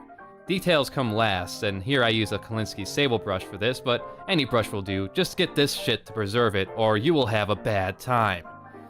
Now, if you don't want your paints to dry out like your grandma's cooch on a Friday night, take some paper towel, soak it a bit, lay some tracing paper on there, and that'll keep your paint nice and wet for at least a day. This advice brought to you by Matt Bush. He was my teacher at one point, and now is probably ashamed of it. No. Use a darker version of the colors that you use as a wash, rather than black. It's not going to look right otherwise.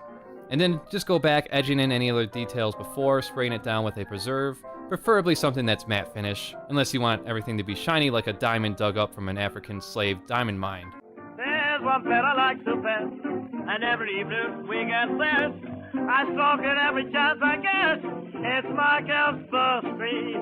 Seldom plays, never burns, and I love both its birds, but I don't mind. All right, Michael, it's all done. Time to pay up. Can't. What? Why? You can't just charge people realistic prices for artwork. Besides, Steam had a big sale and Gabe was calling to me. Oh. Don't you think an artist deserves to be paid for his work? Fine, I don't want it. Keep it. If you want money so bad, get a real job like Subway or planting tulips. Tulips? Yeah. Does it pay well? Sky's the limit. Planting tulips. Yeah, tulips. You're referring to me using my 2 lips to perform oral sex on strangers for money. You've been talking to furries on the internet again, haven't you? I'm sorry, they're just so accepting. And no other people like seeing me naked. Wait, where are you going? Come back, come back. Forever alone. Well, that's everything today. I hope you all had fun. Until next... Someone's at the door.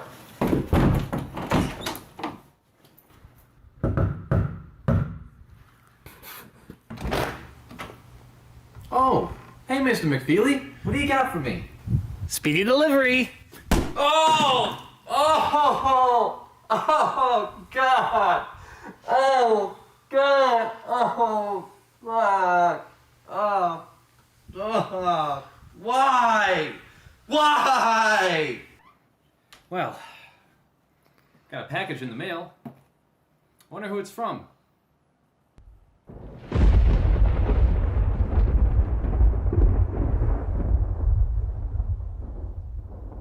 Oh. Hey, Mr. McFeely, what do you got for me? Speedy delivery. Oh! Oh! Oh! Oh! Oh! Okay.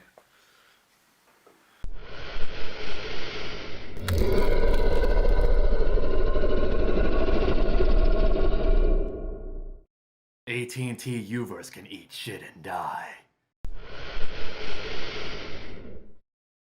Here to provide some adult supervision. Psychologist! Calm down, young lady.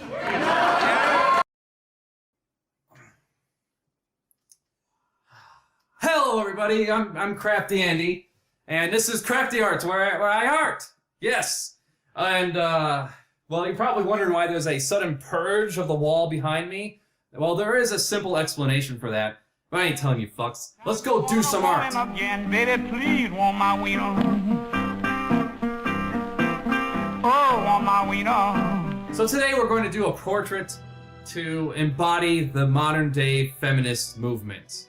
You see, feminism used to mean a simple, basic ideology that men and women were equal.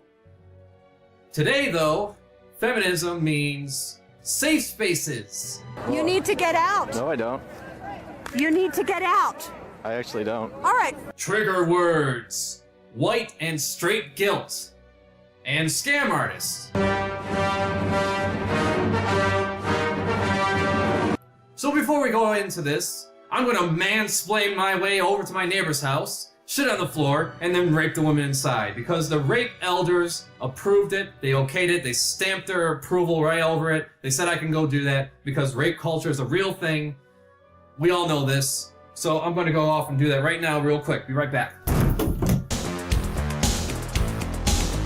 So we're gonna make a portrait of the Trigglypuff.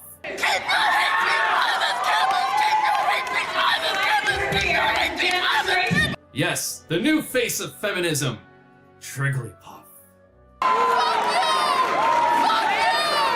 So we're gonna start by sketching it out, of course. We have to, you know, emphasize on those big choppers that she has, because the Trigglypuff, when she sings, it's like the voice of 1,000 angels.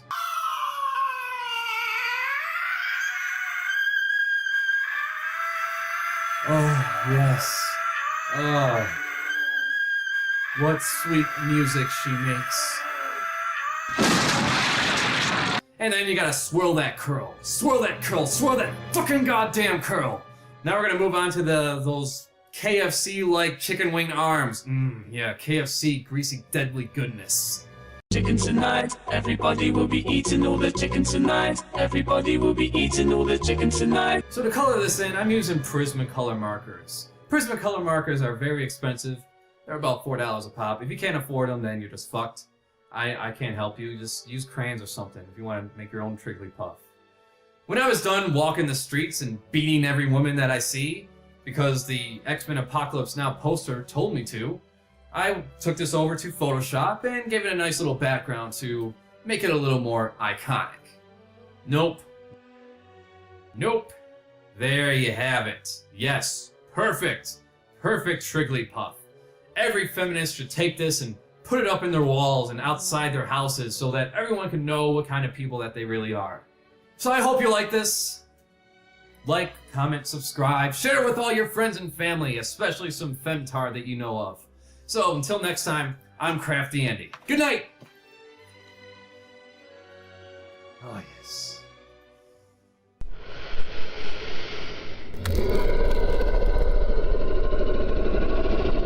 Let's go do some art. Alright, take 2 and 3. Let's go do some dark. Yeah, you heard me. Let's go do some dark. Don't that's it. I ain't fucking drunk. Where's that fucking alcohol?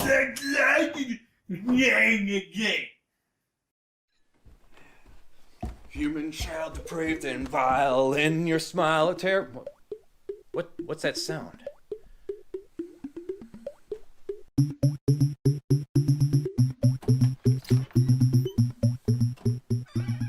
Oh. Hey, Sans. What brings you to this realm? Ah! Get to work on the fucking Undertale tribute, you lazy shitbag! Look, I am a serious artist, and I deserve some respect. Oh, damn it! All right. I'll get to the damn Undertale tribute, all right? I've been a busy boy. A lot of things have been happening. Just give me a break. No!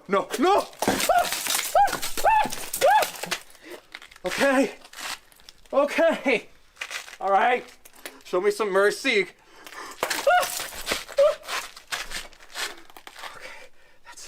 That's it. Okay, I'll do it. I swear to God, though. After I'm done... You'll do what, bitch?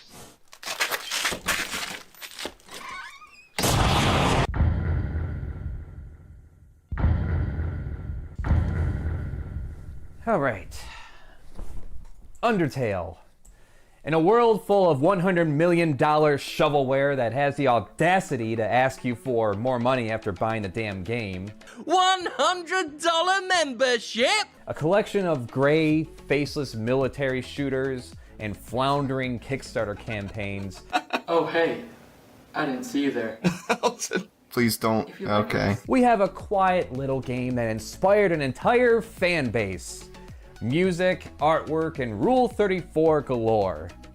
It even had a freaking reference in AEW wrestling. With Kenny Omega, as he calls on the power of sand from Undertale. AEW does make me want to watch wrestling again. Look out, movement, and oh my God! It's about as surreal as when I saw RoboCop show up on WWE. I digress though. So what's this game about? On the surface, it doesn't seem that special. You have to think of the gaming environment that we were in at the time and currently still in with repeat garbage like Fortnite. Or more like Fartnite, aha! Monsters had a war with humans and humans drove the monsters underground. You played a main character who fell into the underground in the world of monsters and is looking for a way out. Under threat of being boned to death, literally, it's time I make a proper tribute to this wonderful little game we have here. I guess anything beyond this point is going to be considered spoiler territory. Consider this a spoiler warning for a 5-year-old game. I wanted to make something that would represent the characters and personalities you'd encounter.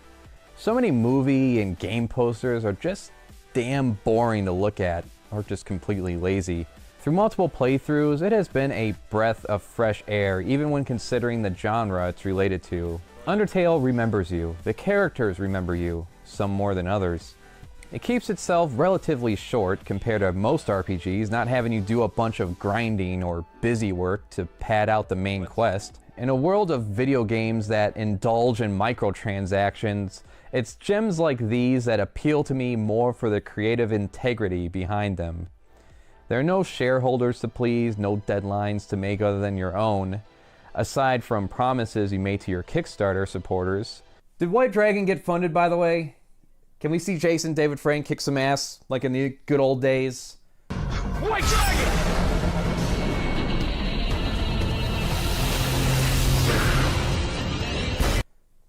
Well, any fucking ways. Without overhyping it myself, you have to play the game with as little knowledge as you can. I don't even call things like this a video game. A game is something like Monopoly. This is an interactive story that plays out differently based on your actions. What are some of the takeaways we can get from this interactive story? That nearly every conflict could potentially be resolved without violence. The harder choices can have the most beneficial outcomes in the long run. To not judge by appearances. Not everyone is responsible for the cards they are dealt in life, but are responsible for what they choose to do with those cards. Aggression can be overcome by kindness, and murder is bad. The fighting mechanic is done through dodging enemy attacks, attacks which are unique for every single monster you encounter in the game. It's a small detail I think goes underappreciated outside of the bosses, but it's what keeps things engaging. Each enemy is a challenge gauntlet when fighting them. It would have been easy and completely take away from the entire game if this mechanic wasn't as thought out as it was and turned into a simple turn-based fighting style like in Earthbound, for example. It's quite the funny game too. What games did we get last year that were full of attempts at humor? Wolfenstein Youngblood?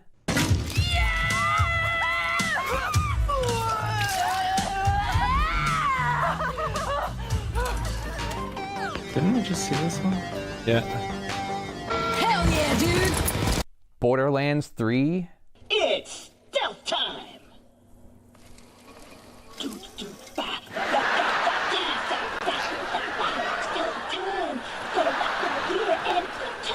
What up, my Bandit Orphans? God Queen Tyrene coming at you live from the HBC. We're streaming, you're screaming, and we're all preparing to get into the Great Vault. Shut up. The humor comes from oddball characters, situations, and unorthodox boss battles. Have you seen how long this dog neck stretches? And it's not dated by pop culture references or memes. In fact, it set the memes. We'll be right back after this short message. Timmy Place, an original breakfast. Timmy Place, it's so good you can't taste it. Timmy Place, don't forget to digest it. Timmy Flakes in your mouth. Timmy Place, Part of a complete breakfast. All the main characters are unique in their own right. 2 minutes in and we are hitting LSD Talkin' Flowers territory with Flowey. Flowey the Flower. Flowey the Flower, that's not redundant. I'm Sheriff Kenny Boone. Please, please talk to your kids about drugs. Talk to your kids about drugs. Oh, what can one say about Flowey that hasn't already been said at this point? I don't care, he's a little shit. Get plucked, you little weedy compost humper. Not all of the monsters are hostile, as you encounter a number of friendly critters in towns like Snowden. Talking bears, fire elemental bartenders, armless monster kids celebrating Christmas. Early in the game, just as you are about to get seated, in a bad way, we are introduced to Toriel, everyone's favorite goat mother. She wields some impressive fire magic and yet still uses an oven to bake pies. You'd think she used some of that power to incinerate the mountain of erotic fan art. Well, that one looks nice. And she has a massive engorged sin sword. I'll try it anyways. A sense of loneliness and fear drive her to try and keep you safe from the dangerous outside world. A goat who lives alone, longing to have someone to care for again. Going so far as to fight you when you try to leave a place you don't belong.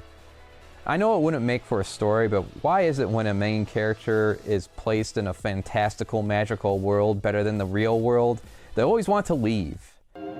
There's no place like home. You've got an extraordinary destiny. Something greater than you could have imagined. I'm sorry, but it's time the four of us were getting home. I don't want to go back to the world of taxes and drudgery. You can go back. I'll stay in Narnia, thank you. Leave we do, however, into the world of monsters who are out to claim your soul in order to use its power to open the gateway and allow themselves to be free once again. One of the more dedicated beasties, Undyne, the tough as nails, fishy warrior who will stab you in the dick with her spear. She's willing to do whatever it takes to capture a human and bring them to Asgore. Did I mention all the monsters are after your soul so they can power a gate to escape their underground world? Anyways, she's a hard-ass spaz hiding a soft interior.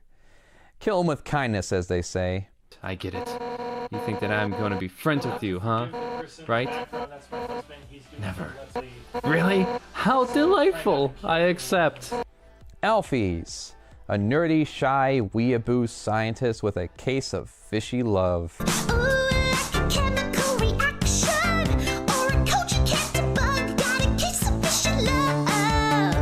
Among the number of abominations she has created, there is one in particular she has made a cut above the rest. Mettaton. Oh, what a character this guy was. Out for human blood while making a spectacle of it through a game show and dancing antics. One of the funnest bosses in the game to interact with. I hear that robot guy has become acquainted with a lot of females. Oh yeah, I've met a ton. Papyrus, the try-hard of the century. He's always thinking he's so cool to hide his incompetence, so it's appropriate that he would have the voice of Skeletor. No! I don't have time for that. I must stop He-Man! And yes, you can date the fuck out of him. Date him so goddamn hard. He's like a young adult still clinging to their teenage glory days while not making the effort to keep up with the times and trends of the present. He also likes... It's the red pasta the Italians call spaghetti. They serve it with marinara. Why does a skeleton like spaghetti? Fuck you, that's why. Little do you know, the spaghetti is a trap designed to entice you. You'll be so busy eating it that you won't realize that you aren't progressing. Play froze again. It's so cold it's stuck to the table.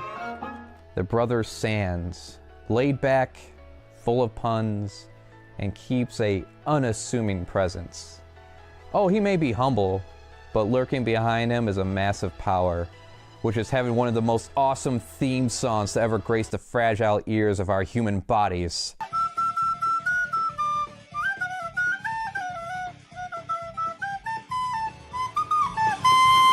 And then there is Asgore, the king of monsters, the main goat who's after your soul.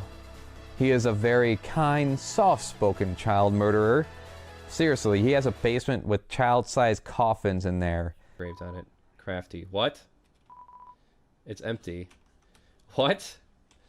What? Why is there an empty coffin with my name on it? Consisting of the souls he's taken from previous children before you. Looking for your soul as the last one needed to power the gate for their way out.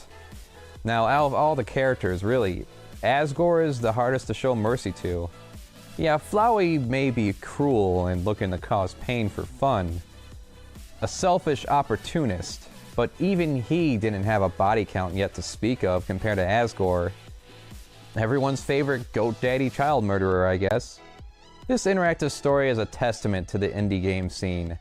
Whenever you feel jaded over the hyped up letdowns that come out, look to the indie scene.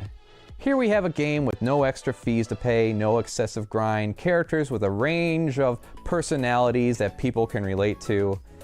It got backed through Kickstarter and delivered, which is more than what happens to a lot of campaigns if they even make their goal. And there we have the final piece.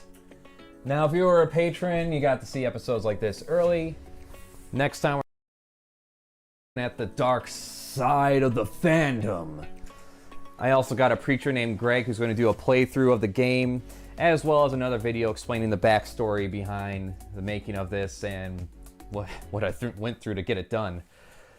Now, until then, I got to see about helping out a crippled hedgehog and his franchise. Gotta go fast!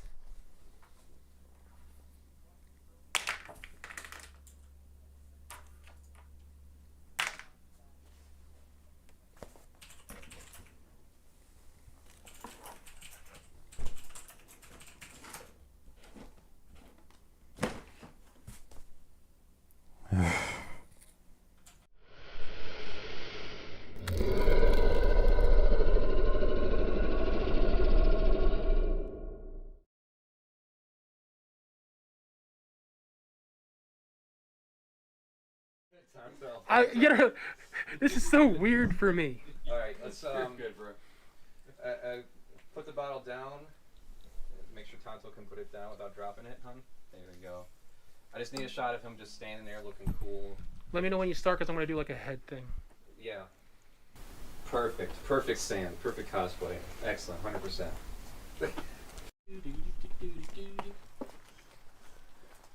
The best lullaby ever. Vengabus.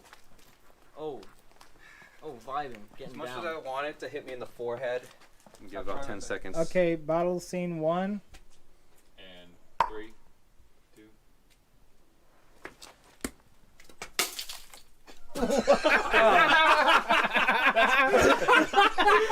It hit my face.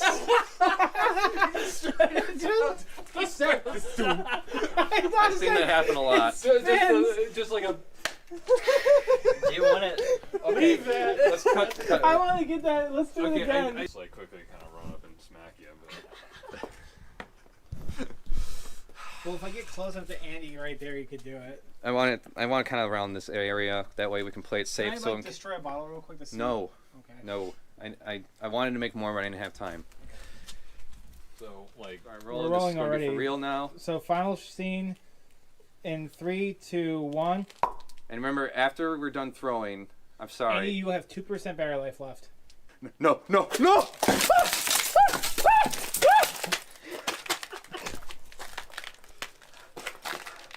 Okay. that was so satisfying. Oh my god, it's everywhere. At least it's not in the house, right? And it's sugar, right? It's sugar, it'll melt. Oh God, Andy, I'm sorry, but that was immensely satisfying. Hope you don't mind the ad lib. I figured just one more like, you know Can I what? destroy this last bottle? I don't care. Oh. No, it's in my hair now. It broke before I could throw it. It broke right before I could throw it.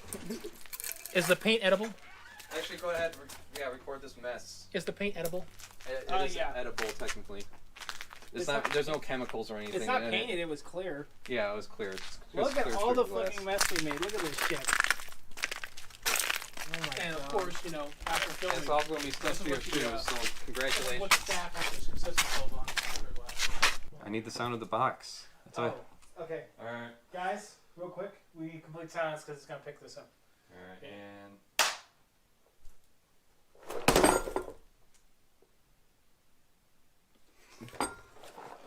Alright. I kind of like that where it Yes. where it just straight up falls out. Because like when it says Timmy Flakes, that's when the box flies in. Alright, I want a top-down shot of it being poured into the bowl. Just a little bit though, not all of it. Because we'll get a close-up shot of just the bowl and all the Timmy Flakes coming out at that side. Okay. I think we're good there. Let's get the camera down, so I guess we just take it off the tripod. and the Temiflakes filling up the bowl past the point of no return. Okay, here we got it. All of it. All of it.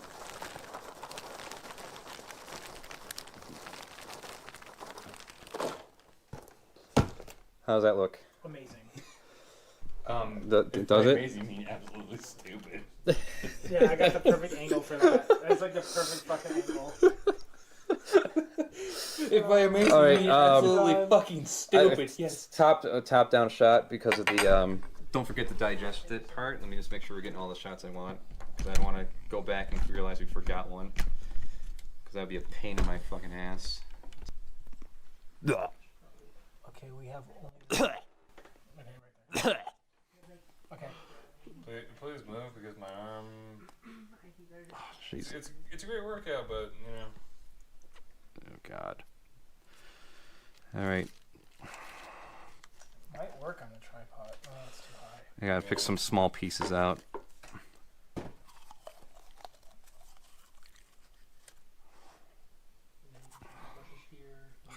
Yeah, there's no easy way to do this, mate.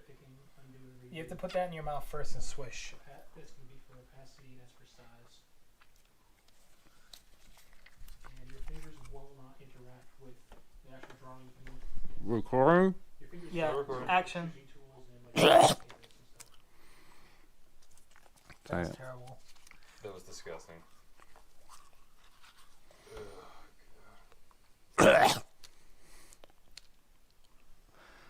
Okay.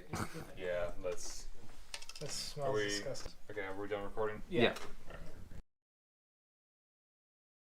We have a quiet little game that inspired an entire fan base. Music, artwork, and Rule 34 galore.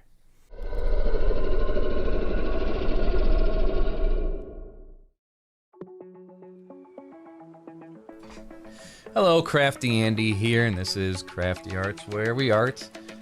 This is easily over 60 hours of work just to get this Undertale poster made. It will probably be the biggest piece for a long time. There were a lot of hiccups that delayed this again and again and again, bringing this past over a year now.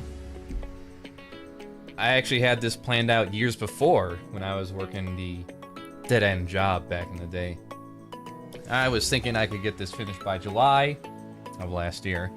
But then there was a contest to make a fan art of Daniel Craig and Ben Shapiro sharing a loving moment. I want to see a romantic picture of Ben Shapiro and Daniel Craig. Oh, yeah. If you guys are fine with and the I channel- want to feel the love between them. I didn't win. Actually, I won so hard I got disqualified. Disqualified. I can't do it, sorry. Disqualified, but wow, that might have won. Then, before I knew it, October was approaching. I didn't want to yet again skip another Inktober event, which calls for artists to make a drawing every day throughout the month. So it was time to set this aside again while I got that done. October ended and I was getting back into the Undertale piece when Draw with Jazza held a contest to be hosted on his channel. Specifically, I've decided to run a competition where early in the new year, 7 lucky winners will have their channel and a video featured on this channel. Knowing I wasn't going to possibly get this done by the deadline, I set off to finish the remaining Inktober drawings I did for Steve the Cosmic Horror book. I didn't win the contest, by the way.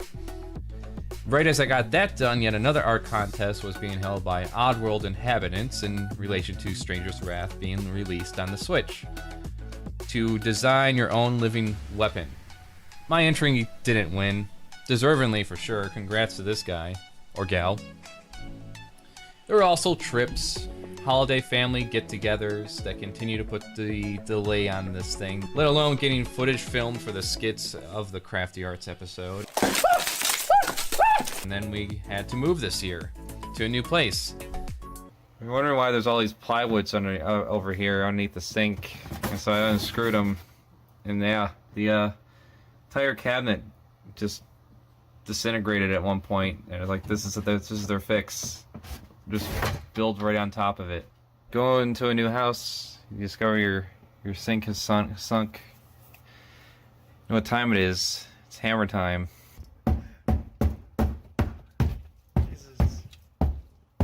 house is breaking apart. And getting everything packed and situated and planned out, that takes a lot of time in itself. Let's talk about this for a bit.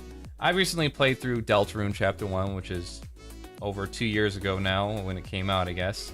And nothing new regarding the rest of the game. I look forward to what Toby Fox has planned, but I guess we just have to wait for them to release it when it's done. It's unique in its commentary on the RPG genre, the common method of slaughtering everything in sight in order to gain power, with little alternative options available. There really isn't anything like this that's around that I can think of. The attention to detail, how the game remembers your past actions, is acknowledged by the characters. Speaking of which, I'll be live streaming the game and other games every Sunday at 8 p.m. and Fridays at 4 p.m. on Twitch if you wish to join me. If you want a print of this, along with other art pieces that I finished, you can go to artpal.com/CraftyAndy. That's where prints are on for sale there. Or you can become a patron and you'll get future episodes early and download digital high-res images of the work I finish. A lot of people say the Undertale community is annoying and the game is overhyped. I never really understood that. I never really encountered many memes or fan art of the game unless I looked for it. I can kind of get the overhypedness if you have a person or a friend that constantly talks about it and doesn't shut the hell up. Luckily for me though, that never really happened, and I didn't even get to play the damn game until a year after it came out. Spoiler free for the most part. As stated before, it's a testament how much more creative and original the indie scene can be at times. Can you imagine this being pitched to someone like Ubisoft or Bethesda at this point? All I can think of is what they would do to ruin it. It's clear while working on this that I need to focus more on fan pieces as opposed to doing more original works. I don't have millions of dollars to advertise something that no one knows about. I got more followers on my Twitch streams making this poster than I ever got of any of the games I played.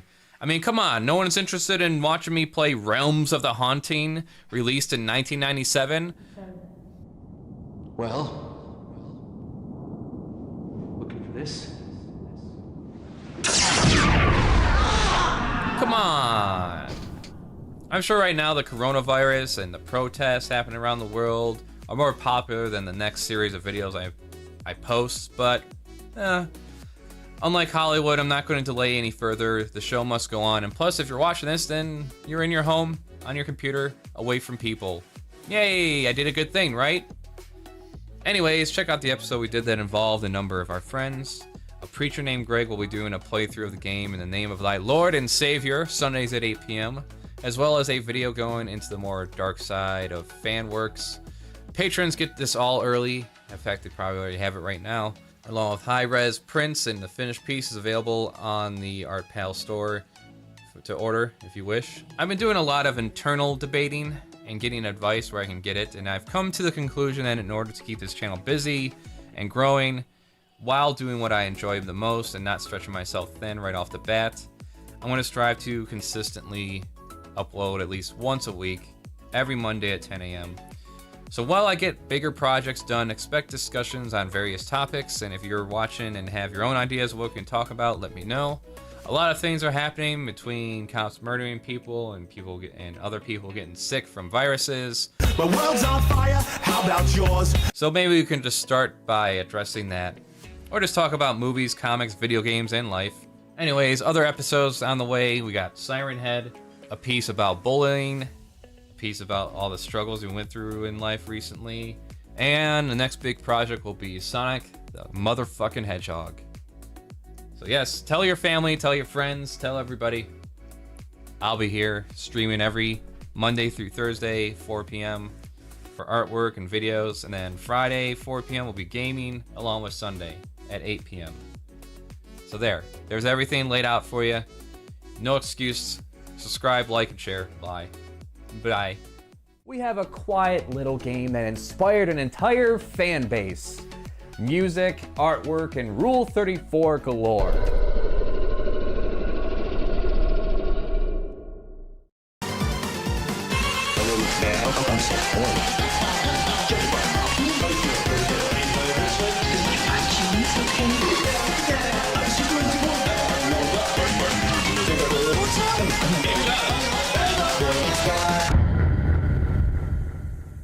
Hello everyone, CraftyAndy here. Now, if you want a video more about the game itself and its characters and how this piece got made, then by all means check out this video over here. So, Undertale, a game with fans so hungry for content, they made up a sub-fandom called Underswap, where they take the characters' roles in the games, switch them up, but keep the same personality while... It's fucking stupid. Let's look at some really horrendous artwork. Now, most people they like to go to DeviantArt or Facebook. Pansies.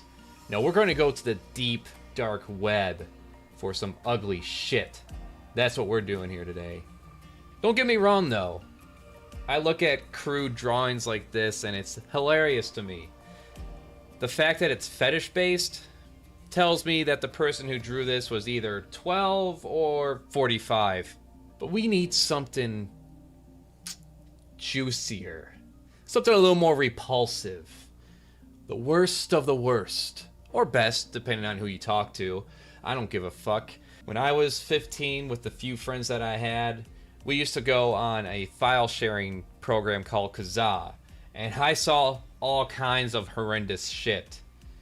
Quite literally, actually. Scat marathons, supposed snuff films. You're not going to shock me with any kind of drawing or animation.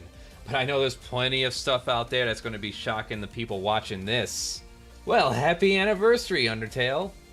I can only imagine the lack of self-awareness someone has when they take a picture like this and start sharing it around thinking it looks cute. It's not. There's nothing cute about diapers. I had a younger brother and sister and a family member that was on their deathbed. So the smells, the memory of those smells, they make me want to vomit forever. Moving on, we have Papyrus. And he is begging for a bone, huh? You know what I mean? You know what I mean? How about a Sans body pillow? Nothing skinnier than a skeleton. And speaking of fucking skeletons, how does that work exactly? Is it like a ghost stick? Does it feel like an icicle being shoved into your bologna sandwich? And yes, it is blue, by the way, in case you were wondering. This is still soft stuff, though. We need to go in deeper, because one can always go in deeper. Ah, now this is the stuff that'll challenge one's sense of sanity. When we all saw the Spider Girl, who didn't think how hot it would be to have nipples so big you can penetrate them with your meat rod? I baked some butterscotch pie for you, my child. And yes, that is a reference to Toriel, the female goat mother you meet in the game. If your ejaculate tastes like butterscotch, I think you have a problem.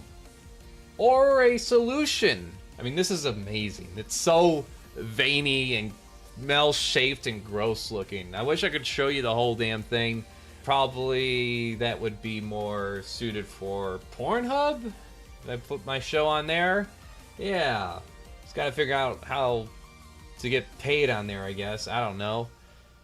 Let's get the hell out of here. You know, I was trying to come up with responses for this drawing, and I just kept typing random words on the keyboard, hoping something would come up, and I just can't.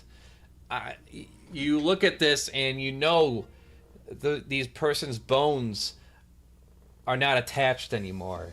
They cannot move. And that package is so big, it could wreck an entire skyscraper. I'm pretty sure I should censor out these nipples, considering these types of drawings.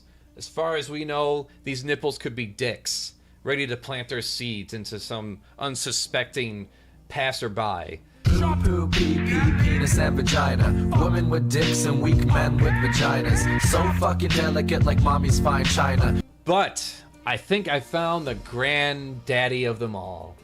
It's a 3D animation. Ugh, I'm so bored. There's got to be something around here that's mildly fun.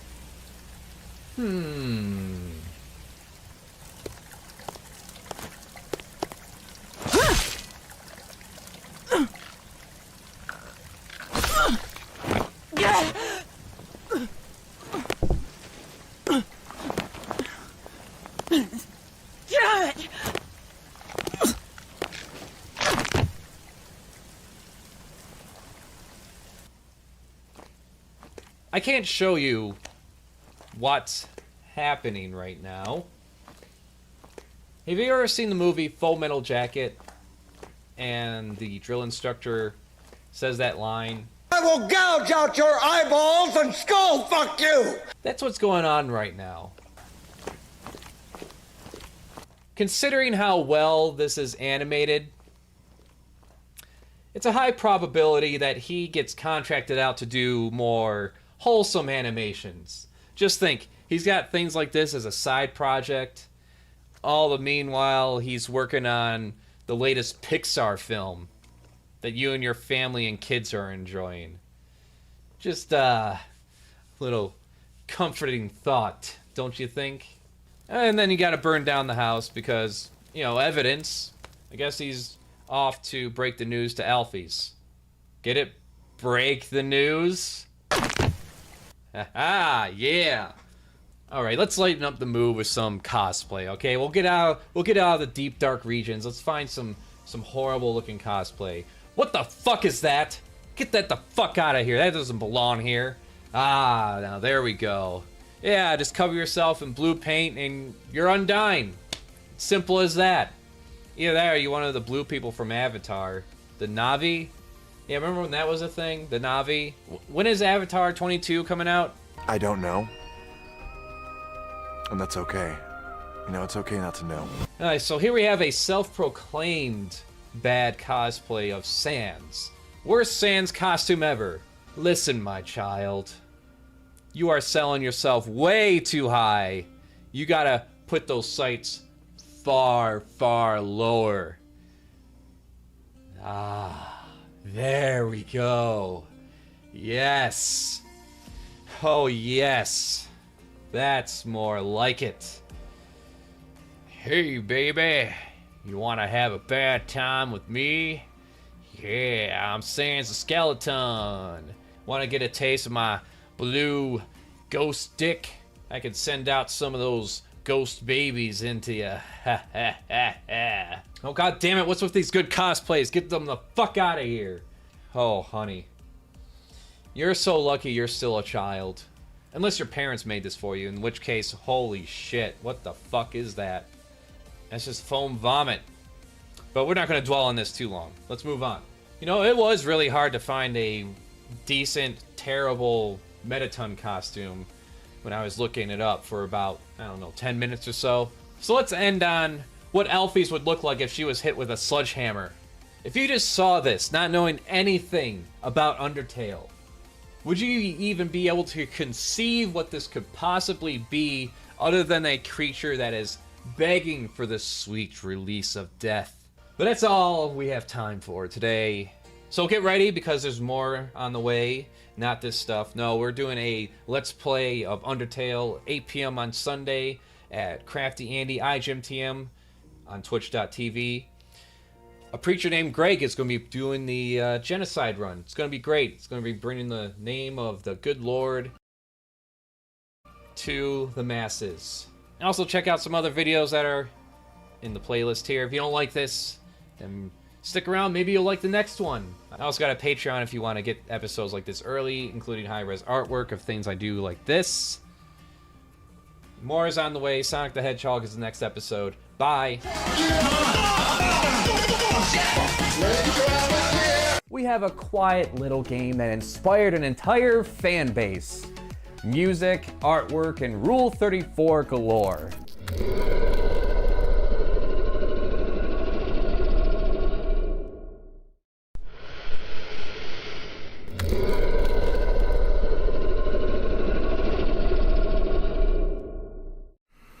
Oh, God.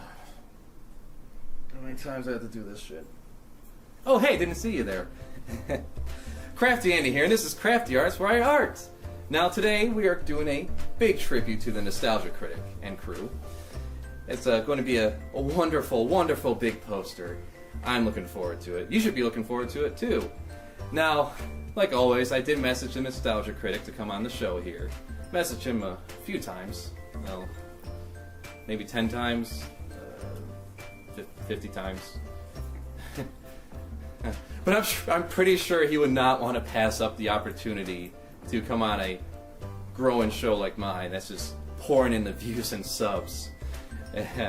Yeah, I'm expecting him to come in any moment now. In fact, oh, hey, Malcolm. Hey, didn't see you there. Me either. All right, well, as you may know or may not know, you have to have a live reference to draw it. It helps out quite a bit in getting those proportions right and everything. And so Malcolm decided to show up at his own free will to help with the poster. So you ready? You ready, Malcolm, to help out with the poster? Yeah, I'm glad to be here. Oh, great. Well, for starters, I'm going to have to ask you a little something here. Take off all your clothes. Yeah, we can't have you clothed to draw. We need you naked. We need to get all those curves and angles. I'm not entirely sure I'm comfortable with that. What? What do you mean? We didn't talk about this before at all. You didn't give me any kind of, prep for this or any kind of contractual agreement. There was none of that, so. Okay, well, yeah. Yeah, I guess you're right. I mean, it is kind of quite the request to make, I know. Yeah. Well, I was expecting this after all, and this doesn't surprise me one bit. Boys! Здравствуйте, не говоришь. No, I'm good. Nope, I can... No, only the boots for you. Only the boots. Hold him down good, boys. Hold him down good. Make sure he has no wiggle room whatsoever. Let's get those damn clothes off. But first, let's go over the best Nostalgia Critic episodes that I picked myself. Imagine coming across a mentally disabled person who's not only criminally insane, but was also drunk, high, and had a whole frontal lobotomy, leaving little to no intelligence left in his brain. He would be normal compared to the adventures of Sonic the Hedgehog. So, what's wrong with this show? What's right with this show? That's the shorter answer! We finally get the appearance of our geisha covered in pubes, Mike Myers. That could have gone better. Mr. Critic, is that what happens when Pepe Le Pew makes whoopee with Ronald McDonald? Yes, it is. I suddenly remember the baby animatronic. Sweet Jesus alive, no one should ever have to see that. No child should be forced to see this. They'd shit their pants if they saw this coming towards them. Oh, what a sweet name. Why not just show us ugliness in any shape or form? You're good at that. Don't even give a reason. Just use it in this scene where they now physically exist in the store, again adding no continuity to how the fuck this world works, and just throw in whatever terrible, ungodly thing comes out of your head. Oh, Larry, I am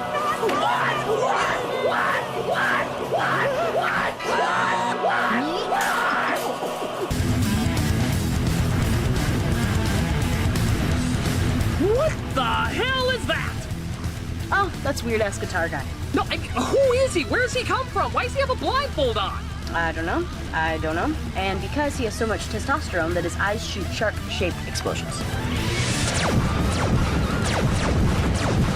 Okay, but the creepy-ass smiles seem to win them over, and they start to know each other better. My teddy bear has only one arm, but my mom says Santa will bring a new arm for him. What? Not when you go through the window.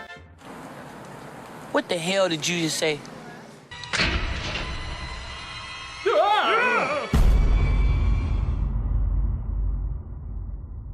Oh, sure. Just because I'm the devil, everyone assumes I did it.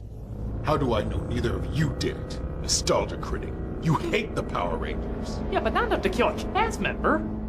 Unless it was Alpha. And Santa Christ, you fight monsters just for fun. You could be just as guilty. But I only do that on Thursdays. Black Willy Wonka? That's right. It was me all along. This wasn't on your resume. Oh, look. A popular demographic you can exploit. Oh, wait! I have charts! I have charts! Come with me, critic. First thing I did was make a mock-up of what I wanted the poster to potentially look like. I then sketched it out all by hand, using this reference as a guide. Now I know I'm not at some Super Saiyan God tier when it comes to drawing skills, but look at this mess. let's try to line this up with the current figures. You see, with animals' cartooning styles and objects, you have a lot of leeway with proportions. However, since we are going for a more realistic approach, you have to be a little more precise. Look at this drawing, it doesn't even line up with the figures at all. So many things are off, so what we're going to do is use a light projector with the image displayed on the illustration board taped to a wall. I learned this method way back in my college days, and that's the common method used by many drawings you see of comic book covers and movie posters, back when they put a little more creative effort into those movie posters. What helps best though is having a living, breathing model with all their parts intact.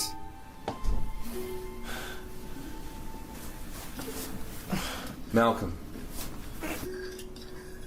Malcolm. I need you to calm down, Malcolm. No! Listen to the sound. No! Malcolm. Listen to the sound. No. Calm down, Malcolm. That's a good boy. Now, tell me what you see. What comes to your mind? I need to hear it loud and clear, Malcolm. What do you see? Sony Pictures movies. Sony Picture movies, yes. Which ones do you see? Which ones come to mind? Pixels. Emoji Movie. Paul Blart. Hotel Transylvania. Yes. Jack and Jill. Yes. They're all horrible. Yes, they're all terrible, aren't they? All horrible. And they won't stop, will they? No, they won't. They just keep making them. Yeah. Now, Malcolm, I need you to sink. No. Sink into the floor, Malcolm. No way!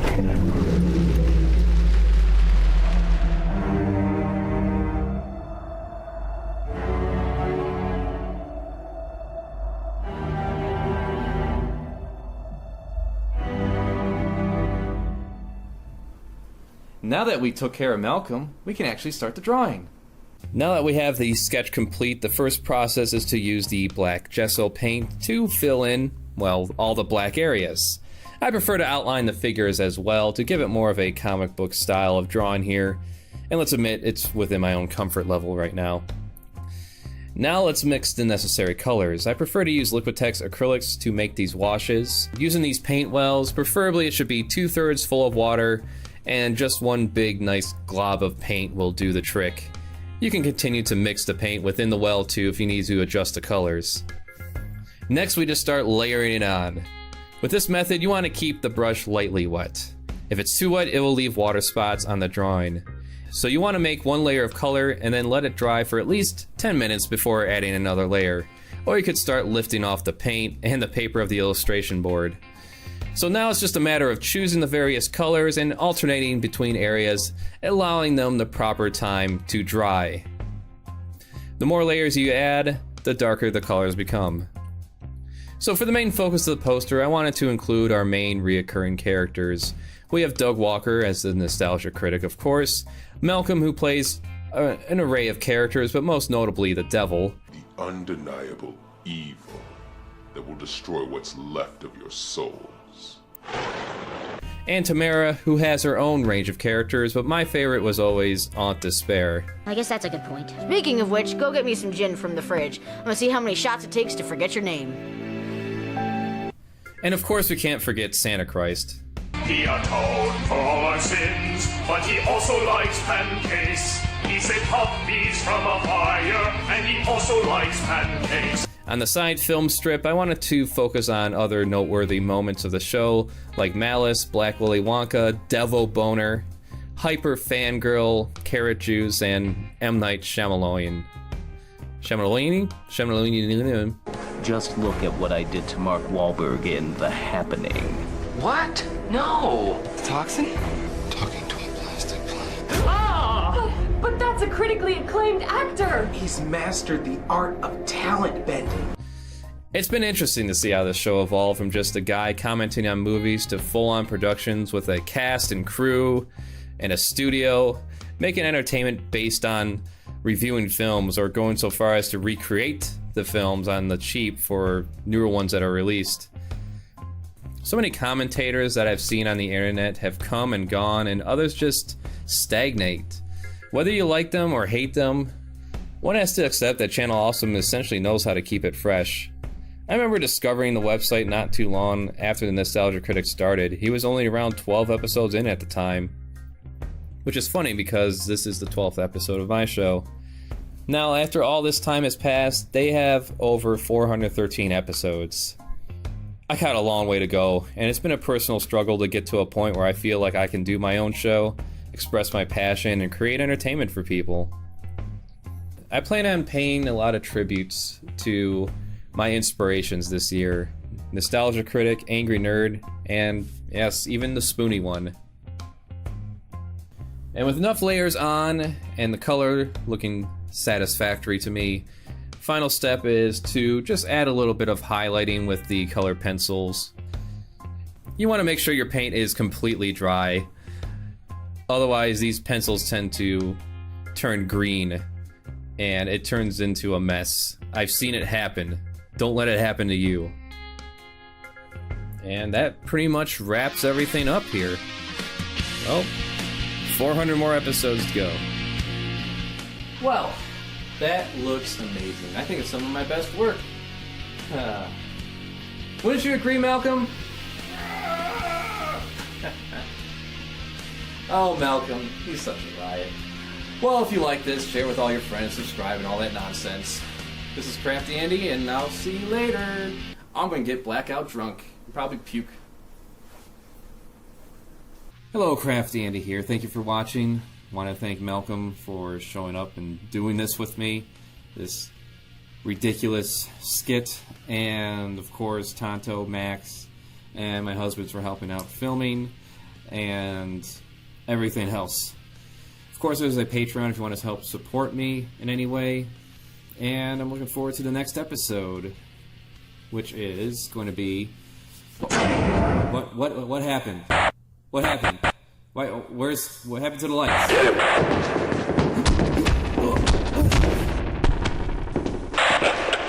Nice hit. Alright, we got him.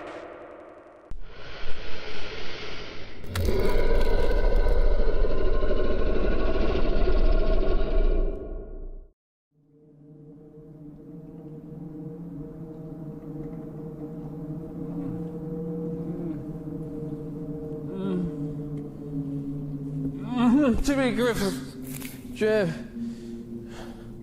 Oh, hey. Didn't see you there. Well,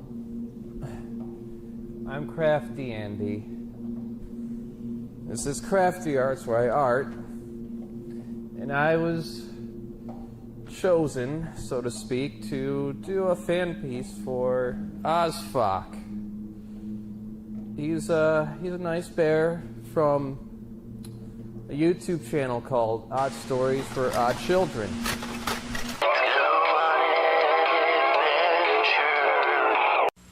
Show and tell time. Another teddy bear?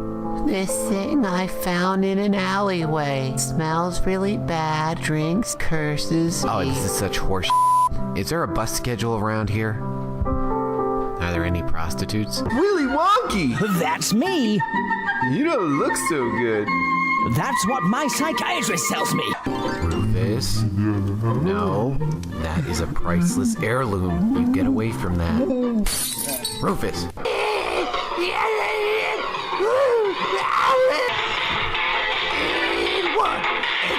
I slept well. How about you? I woke up today and my wiener's missing. I took your wiener. Yeah, that's taco for you.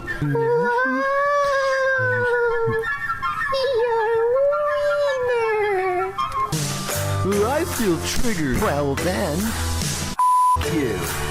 Well, kind of stuck here until I finish the piece, and hopefully he's satisfied enough that he lets me go and see my family and possibly. But anyways, let's get into the drawing. As you can see, this is going to be a traditional piece, and that means there's no undo button. There's no Control Z if you make a mistake and have to start over. There's a lot of kids that will cry if you take away their Control Z.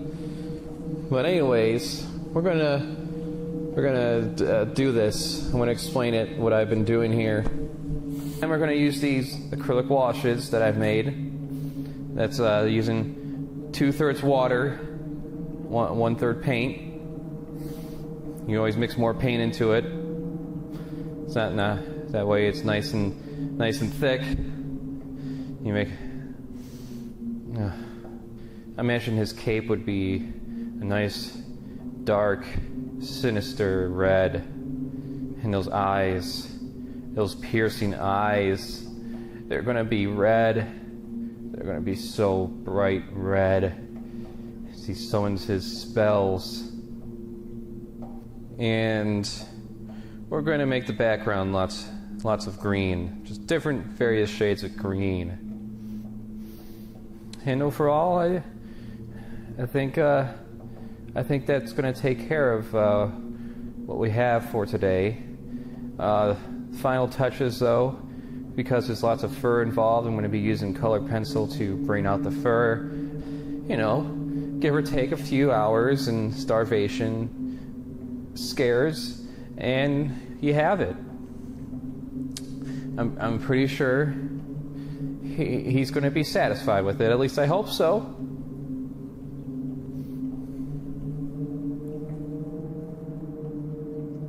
Hello. I've recently hired an art slave to do some tribute art for me. Let's check up on him right now.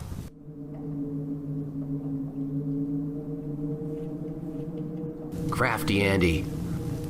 Oh, hey. I didn't see you there. Have you finished your tribute for me? Well, I got the portrait done for you. I hope you like it, Mr. Nice Bear. You like it, right? Well, I guess it's okay. You're free to go. Really? You like it? You mean I get to leave here, get a shave and a haircut for 2 bits, and, well, see my family, of course, right? Right? Sure. You'll see your family again. In hell. What? No. Oh, God. No, you killed them. No. Why? Hell, Michigan. No. Oh. What'd you say? You heard me. I guess. I guess that's not too bad. It's a little bit of a trip, but at least everything's fine now. But you have to fly United Airlines to get there. What? Get there. United Airlines? Enjoy your flight. No, anything but that. No, the TSA. No, the meetings. No, the inconvenience. Wait,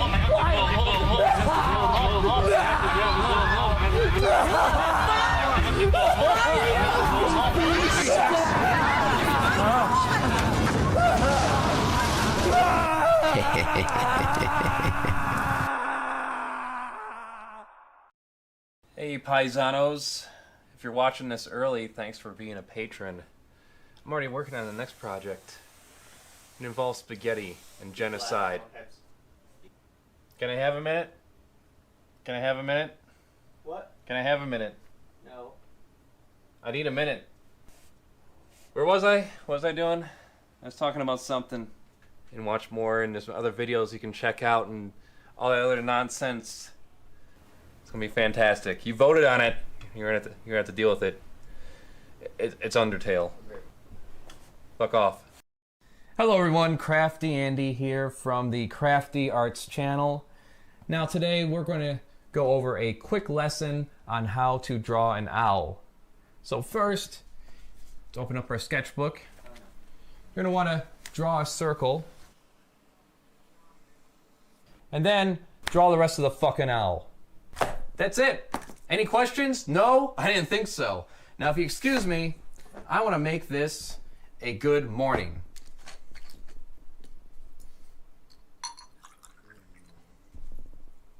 Be gone!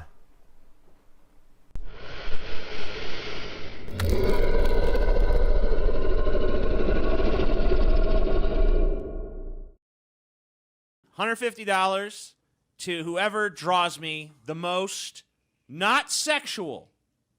It can have a sexual tinge, but it's not based on sexual. I want to see a romantic picture of Ben Shapiro and Daniel Craig. Oh, yeah. If you guys are fine with and the I two. want to feel the love between them. Feel the love. And that's exactly what we're going to do today. Hello, I'm CraftyAndy, and this is Crafty Arts, where we art. And today we're doing a little piece between Daniel Craig and Ben Shapiro, a romantic image in order to enter a contest. And at the same time, what do you know it? I found a way I can capitalize on the Lion King movie that just recently came out. Now, we all know who the sexy hunk Daniel Craig is, but who is Ben Shapiro? Well, I'll let TJ Kirk break it down here for us. Benjamin Bleeding Anal Fisher Shapiro was created in a laboratory on January 15th, 1984, in a failed attempt to create the world's most realistic pocket vagina. Despite being completely unlikable and wrong about literally everything, he became the youngest nationally syndicated columnist in the United States at the age of 17. He also hosts The Ben Shapiro Show, a daily political podcast and radio show funded primarily by contributions from the feminine hygiene product industry. So I'm picturing that scene where Nala and Simba are rolling around in the grass, and he's about to shred the shit out of her with his barbed pee-pee. A lot of people might think, oh, just slap faces on there. Well, that's baby's first Photoshop. Are you a baby? Should I get you your binky and a blankie? No. We're going to take this scene and put it into After Effects, and now we need to mask out the faces in a way that we blur the line of reality by putting the jizz-wipe Benny over Nala here. We feather the mask so it blends in with the scene more, and for Simba, we want to take extra care to have that mane over Daniel Craig's sexy eyes. And let's face it, Daniel Craig would definitely be the top in this situation, holding Benny down, slamming it in dry, and filling his mangina with the precious, patent-approved Daniel Craig baby juice, and justice would be served. But no, we can't just stop there. No, we need to make this longer. Time to put in the extra effort and have that part where Ben Shapiro sticks out that slimy, snaky tongue of his and gives the lick on Daniel Craig's cheek that Ben always wanted to give. And put a nice little blotch of spit there that runs down the side of his cheek. After all of that, let's take in what we have accomplished here.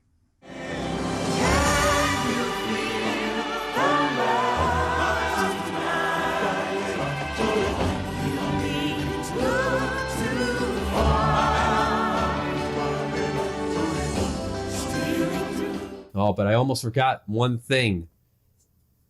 Daniel Craig's frosting surprise. Here comes the frosting for you, Ben Shapiro. Oh, yes, Daniel Craig. Oh, shower me with the frosting. Oh.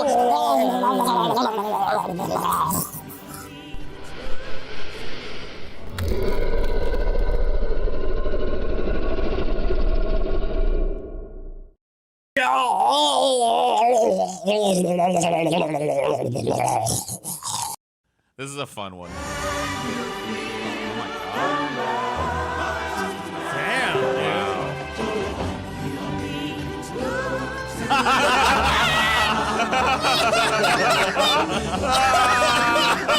Here comes the frosting for you, Ben Shapiro. Oh, yes, Daniel Craig. Oh, shower me with the frosting.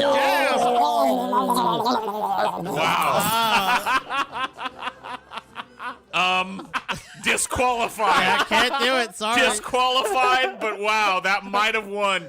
And I'm so sorry that TJ limited all of you people with this stupid "don't show sex" bullshit. I mean, you showed the fucking money shot. Come on. that was the clear runaway winner. I mean, and it's that, you know what, we gotta give that one. It was romantic. I mean, I didn't say it couldn't show sexuality.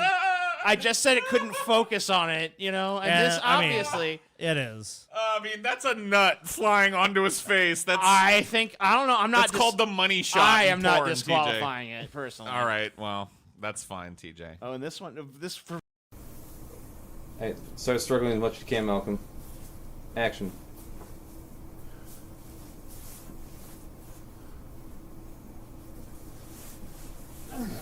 Okay, do it again. Except Malcolm, you need to moan more. Oh my! Moans can always be added in post. Okay, quiet on set. Action.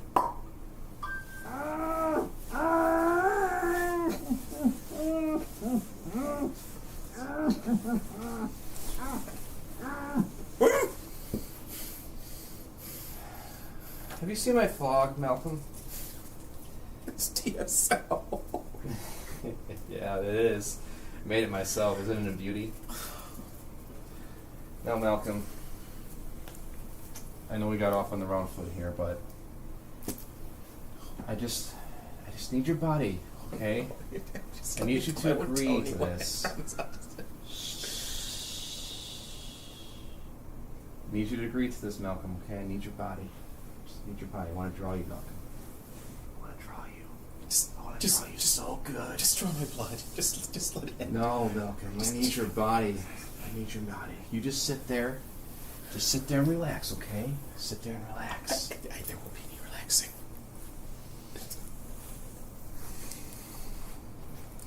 Okay. Everyone, shut up! Time In to record Gods 3, and Monsters, Scene 1, two, Act 1. 1 now. Didn't see you there. This is CraftyAndy, and we're doing crafty arts. Right, art? Okay, let me redo that. That was honestly pathetic, Andy. You need to do better. You're better than this. We all know it. You know it. You are disappointed to yourself right now. Be better, damn it. What's all that milk? All that milk. Oh, I'm actually acting right now, but that's okay. Yeah. Yeah, that's not gonna feel terrible at all. All right, take 3. Just shake up his content. Did him a few times actually, and well, 10 times, 30 times. Well, you know, I'm pretty sure he would not. We've all seen things. When you see things, I see things. When you walk in and you go, oh, that's where I inherited my size from. It's like, oh. And then if you like straight stuff, or at least female stuff, here's one of the best shots that I have of a vagina that is not sexual in any way. Sorry. I just really like the image. Wow. Damn, it's Looks like sushi. I saw that. Burger. It looks Yeah. like a sandwich. Like Yeah, that. she took the idea of a fur burger and was like, let's roll with it. And I'm like, you know what? I would put that on my wall and be like, no, it's not stupid. I just really think that composition is great. Boys! Whoa, wait, what the fuck? Hey! No! God damn it! Hold them down good, boys. Hold them down good. It's time to have some fun. Get those damn clothes off. But before we do that, I want to go over my picks for the best Nostalgia Critic episodes. Roll them. Now let's get those damn clothes off. Good save. Good save. I couldn't figure out what the damn knife was. Wait, guys. What the fuck?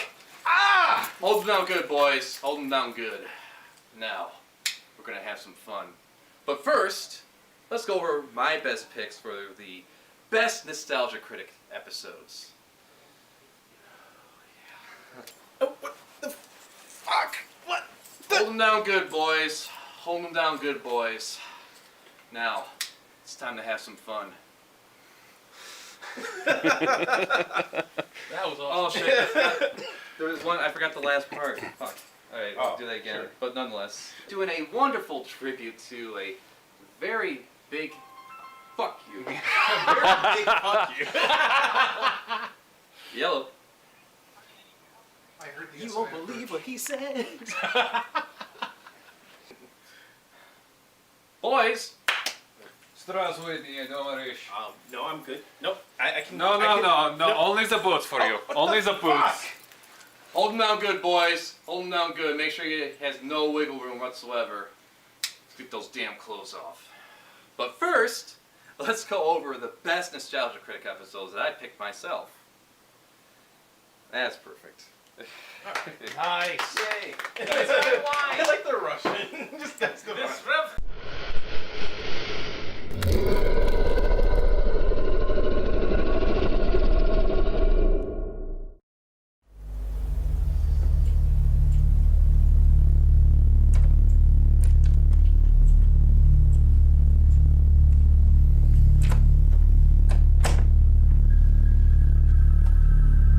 Hello everyone, CraftyAndy here, and this is Crafty Arts where we art. Now, today what we're doing is we're taking this evil looking sketchbook I got and we're filling it up with a bunch of horror elements. And, well, say hi to the camera, Steve. You always were such a kidder, Steve. So, with this evil looking monstrosity we got here, you might be thinking, why are we doing a horror themed episode when it's past October, past Halloween? Well, it's always a good time for horror.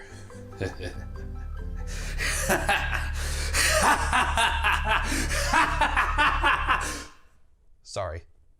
Even before I knew the concept, I was always a fan of cosmic and psychological themed horror. Stories like The Thing, Annihilation, Silent Hill, Eternal Darkness, they have a lot more going for it than a scary monster or ghoul. Initially, I was thinking of making this in relation to the Lovecraftian Cthulhu mythos or demonology like in Doom, but why recreate something mainstream and popular when I can make up my own stuff that's completely unknown? Seems logical. Now for the drawings, the sketches themselves are just done with a simple lead holder and HB grade lead. These are all related to the prompts from Inktober in 2019, a call to artists every year in October to make one drawing a day for 31 days. Some of the prompts are being saved for future episodes, so to keep up to date and get notified when they get finished. Come on, you don't know what to do on YouTube when it comes to staying notified and up to date? Well, I do have a Patreon. The goal was to take every prompt that I could and fit it within the themes of Steve the Cosmic Horror book here, which I got from Abbott's Hollow Studios. First, I soaked all the pages in dark roasted coffee. Now, you can't soak them all at once because they'll stick together when they dry, so they have to be done individually. So, to recreate the experience of painting this, here's one page of the book being done right now. Now take this part of the video, rewind it, and play it back 200 times, and you'll have a feeling of what it was like. Now, a book of cosmic horror like this needs a proper introduction. I wrote this in an ancient and forgotten way of writing known as script, or cursive. Let this book be a guide to the other reality that is parallel to our own Earth. Creatures, sights, and monuments that defy all that we know as logic. The Chaos Weaver's influence leaks into the world, continuing the twisting of reality. Brought about by the ancients. What they gain from such actions, I do not know. Humans here are drawn to them en masse, entering their tower only to never return. This book itself compels me to fill its pages, living as a single eye with no ears or mouth. The visions I have witnessed, sanity leaking from my mind. Take heed to this knowledge if you find yourself drawn into this world, as I have been. I went with a limited alphabet for this in order to make figuring out what the passages say a little more of a challenge. Some of it is deliberately written in English when translated one for one, just to add a little extra effort in order to read it properly. The inking itself is done with a combination of acrylic ink on pen nibs, acrylic paint, and Faber-Castell markers. A lot of crosshatching was used in a way to give the various pieces contrast and value, following the basic comic book rules regarding line width. The closer something is, the thicker the outlines, while inside the figures and background items have thinner lines as to keep everything from blending in together. So let's set the atmosphere, and nothing sets the atmosphere better than a pattern of greasy flesh, ever moving like the flesh that binds the pages with pulsating green sacs. Tasty. Now the legend behind this world, a deity, I wanted to keep the true form ambiguous. A Terran reality represented in the center of the page, obscuring its face, for even in book form, to see its true form would end one's existence. And following the prompt of Dizzy, describes this being as follows. Chaos Weaver, World Twister, Reality Distorter, embrace and be changed. The spiral related to a sense of ever-changing form, held together in some semblance of shape by a weave of fragile tendons. Sometimes the price one must pay for power doesn't dissuade the pursuit of it. A ring that demonstrates that price in design, as it reads, "Place with spikes pointed away." Once placed on one's hand, it cannot be removed without causing a loss of blood, to say the least. As it reads on the band itself, "Flesh for power." Now, the kinds of creatures I imagine in this world would primarily exist to enact sinister, unforgiving nature. In this case, the mindless will latch on, drain your brain, and make you a carrier to spread its influence. Like a black widow, sometimes the smallest things can be the deadliest, especially when it comes to things you cannot see. In our Earth, we have viruses and bacteria that are often treatable in most cases, while in this realm we have things such as a mimic parasite, which has infested this husky. It mimics the likeness of lesser creatures, hiding the true form of the morphology, often bringing it close to others of its kind, which they will then be absorbed. The cold latcher, something that appears to be the size of a cat, that latches on a target and nearly instantly freezes their head. Preferably incapacitating prey usually much larger than itself, as we can see demonstrated on this poor fellow right here. More formidable would be these creatures of snow.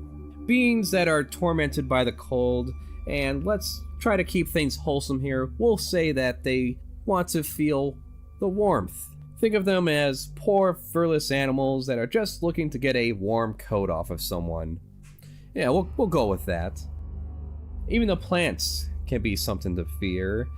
Some bait prey appearing to be something harmless, in this case, a flower, hiding a massive tooth-filled trap below ground, waiting for some unfortunate soul to come across it. A mindless growth that exists only to consume, as does the swing tree here, which will swing you right into its trunk, which I'm sure is just filled with piles of cookies and candy.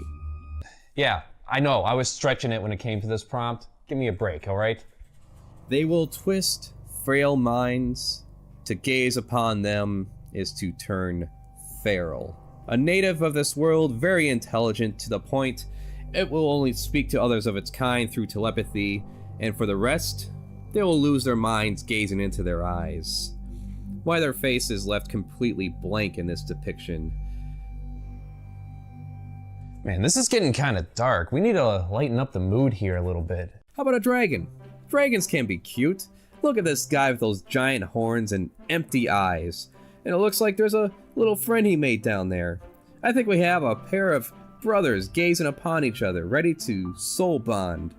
Oh, well, I guess his friend had to go away.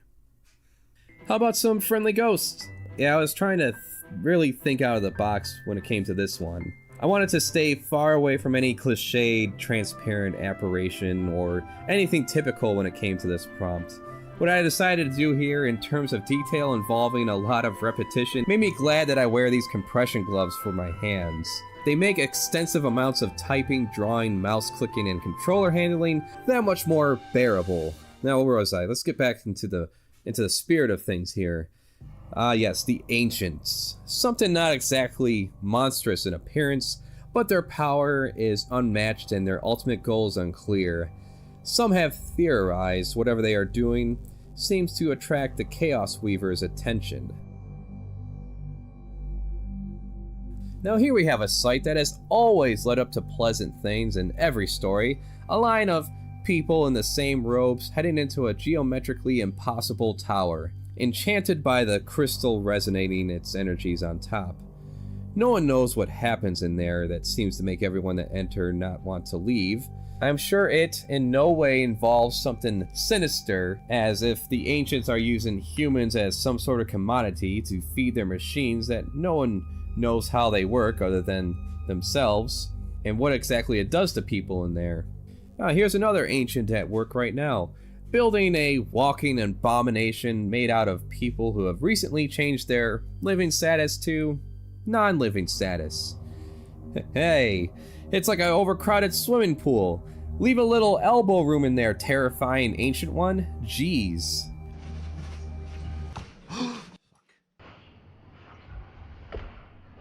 Uh-oh, SpaghettiOs. It looks like we had one of those happy accidents.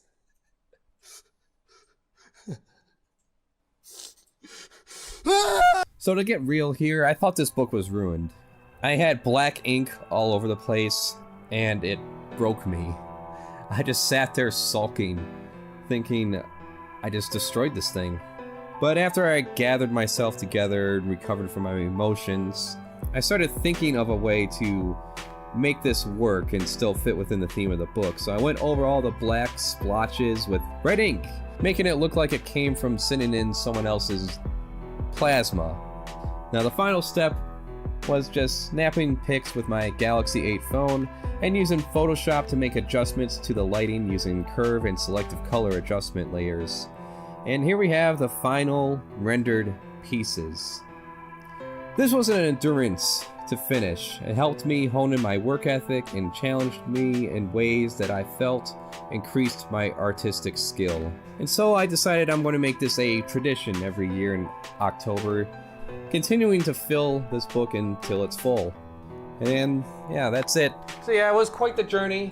Some missteps along the way, but so far so good. We'll see what happens next year. So if you want to keep up to date with that and future episodes, subscribe, there's a Patreon, yada yada.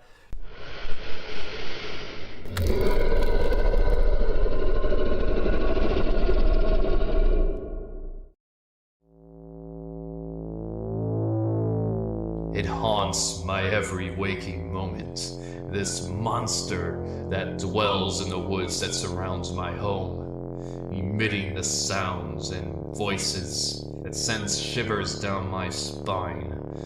Very little evidence exists of this creature. There have been many artistic renditions, very few photographs or videos that have not been scrutinized by skeptics.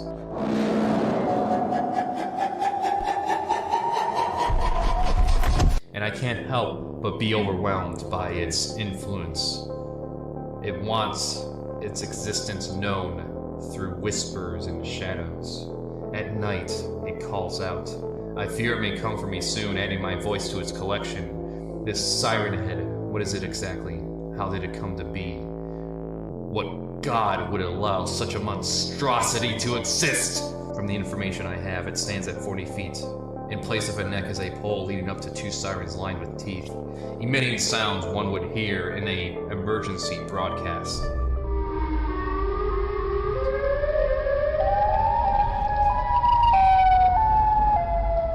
It is able to hide in almost plain sight amongst the trees due to its gangly features. It steals and imitates the sounds of those it consumes. I fear it may decide to consume me as well.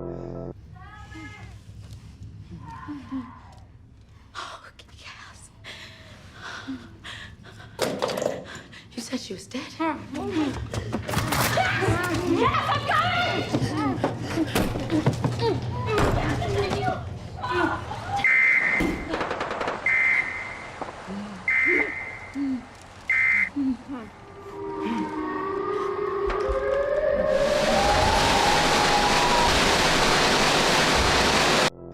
Maybe this is my attempt to comfort myself, to give some sense to this creature's existence that defies reality as we know it. Or perhaps I am being used in spreading its awareness, making those curious without driving them away. As I gaze upon my depictions, there is one crystal clear realization. I can't fap off to this. Ah, now there's the ticket to Pleasure Town.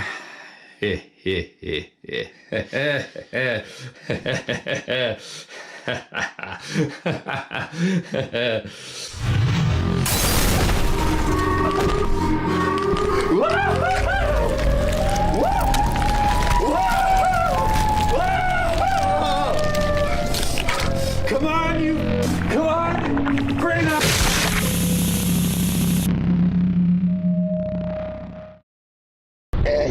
This much. All the girls that feel like this. Few times been around that dick, so it's not just gonna happen like that. Cause ain't no holler back, girl. Ain't no holler back, girl. Few times been around that dick, so it's not just gonna happen like that. Cause ain't no holler back. Subscribe, like, share, naturally. If you have any suggestions or topics you want to see covered or artwork to be made, comment down below or commission me through email. CraftyAndy at Patreon if you want to support the show that way for digital art prints, as well as early episodes of the Crafty Art Show when those are finished. Twitch.tv/CraftyAndy IGMTM for art streams Monday through Thursday, 5 p.m. Friday, 5 p.m. for gaming, and 8 p.m. Sunday for gaming. There's an Art Pal store where the prints are for sale if you want to support the show that way. If not, there's always just subscribing, liking, and sharing. Until next week, stay creative.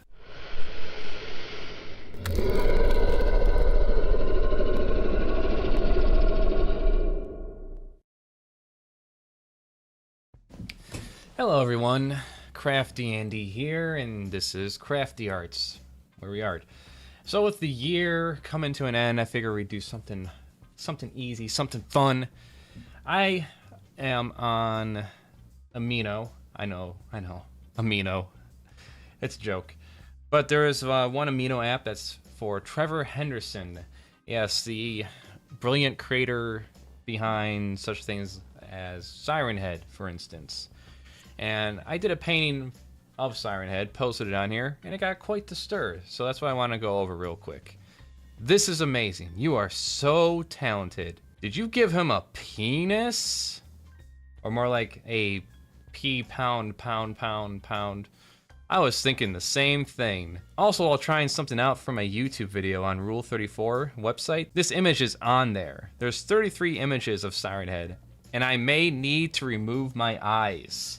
Yeah, so apparently he does find the added anatomy to this creature so attractive. He wants it to be the very last image that he remembers as he removes his eyes from his skull. Why does Siren Head have a dick? Why does he have a dick? Ew, delete that. Why does his dick? And Cartoon Cat replies, grammar 100. That's also incorrect. Grammar 101. I just noticed his eggplant. Is that what it's called? Sexy alternative for me is what we call the eggplant. I'd rather see a bulge from the erection through some sweats or tight pants. Oh, so yeah, that is completely incorrect. He's not wearing pants.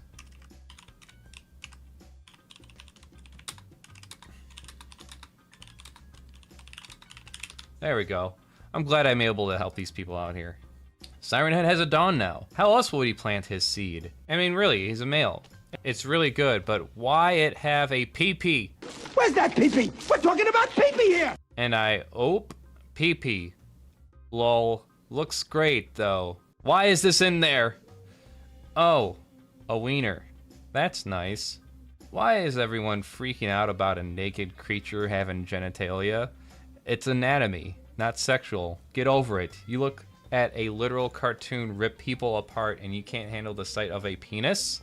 Either way, lovely art. 10 out of 10. So why does he have a penis? I'm going to answer this question for all of you. It's because he's a male. And if you ever seen the movie Feast, what's more terrifying than a monster that can eat you? A monster that can eat you and fuck you.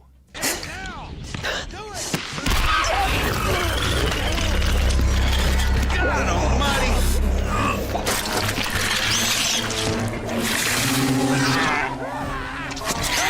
Especially a monster that can fuck you and eat you at the same time.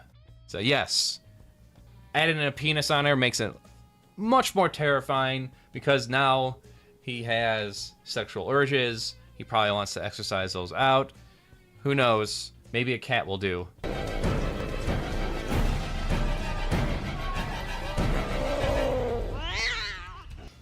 But that's all I had to say about this. It's just something fun to go over real quick before the year ends. Hopefully 2021 will be a little bit better.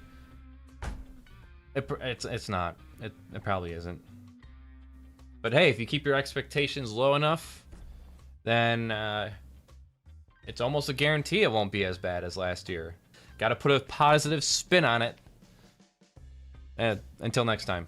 Subscribe, hit the bell to be notified. Comments, suggestions for topics and artwork are always welcomed. Commissions are currently open through my email in the description below. CraftyAndy at Patreon, support the show and get access to exclusive sketchbooks, digital downloads, early episodes. Currently, I'm holding that at $2 a month. Prints are on sale at the Art Pal store under the name CraftyAndy. I stream making videos and art Monday through Thursday, 5 p.m. at twitch.tv/CraftyAndy, iGymTM, as well as Fridays, 5 p.m. and Sundays, 8 p.m. for gaming. That is all. Be and stay creative.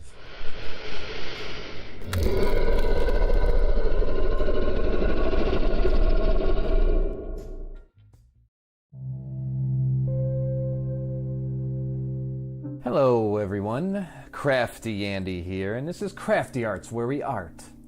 Now today, we are summoning a fox demon.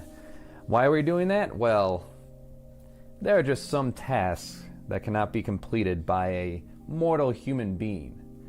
So, we turn to the dark arts, as any reasonable person would. That's what we're going to do today. There are some requirements that we have to meet first. We have to get some materials and some other things made, and that's why we're here today. Going down the list of supplies in order to summon our lovely fox demon: Dream Vision Creations, the snarly canine resin, head, eyes, and teeth, $280. A transparency to print up the eyes, $4, FedEx. Harpy and Hag duck cloth costume, $200. Armor from Red Falcon, $100. Dasu Dragon quiver and arm guard, $300. A fox skull from Etsy. It's a sea of random items. It's Etsy, $47. A flame sword for $103 from Forged Foam. The transparencies were just glued onto the back of the eyes and inserted into the resin mask, which was also primed in black paint. The markings were done as well in acrylic paint. It tends to dry hard, is waterproof, doesn't react to the sun as much. About 666 layers of that. I used epoxy sculpt to fill in the gaps between the eyes and the mask itself. Sprinkle a little blood from a virgin kitten or two, and you're all set to go. And with the armor we've obtained from Dasu Dragon, which is on sale right now if you'd like to obtain your own, and soaking it in the blood of 100 virgin kittens, we are now ready to summon our fox demon. By the powers of darkness, by the demons of Selzar, through the fires of hell I invoke thee. Come forth and do thy bidding.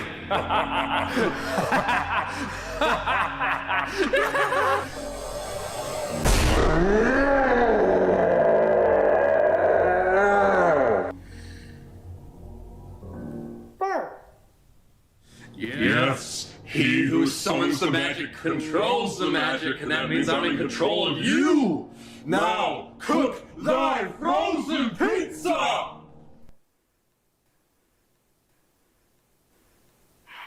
Bark.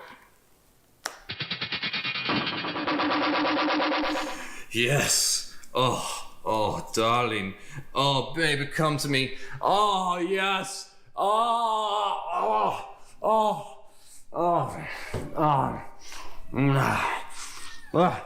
What are you still doing here?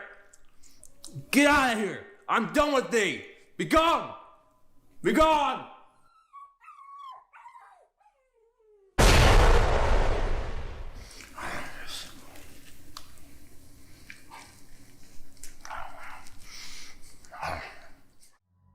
Subscribe, hit the bell to be notified. Comments, suggestions for topics and artwork are always welcomed. Commissions are currently open through my email in the description below. CraftyAndy at Patreon to support the show and get access to exclusive sketchbooks, digital downloads, early episodes. Currently I'm holding that at $2 a month. Prints are on sale at the Art Pal store under the name CraftyAndy. I stream making videos and art Monday through Thursday, 5 p.m. at twitch.tv/CraftyAndy IGMTM, as well as Fridays 5 p.m. and Sundays 8 p.m. for gaming. That is all. Be and stay creative.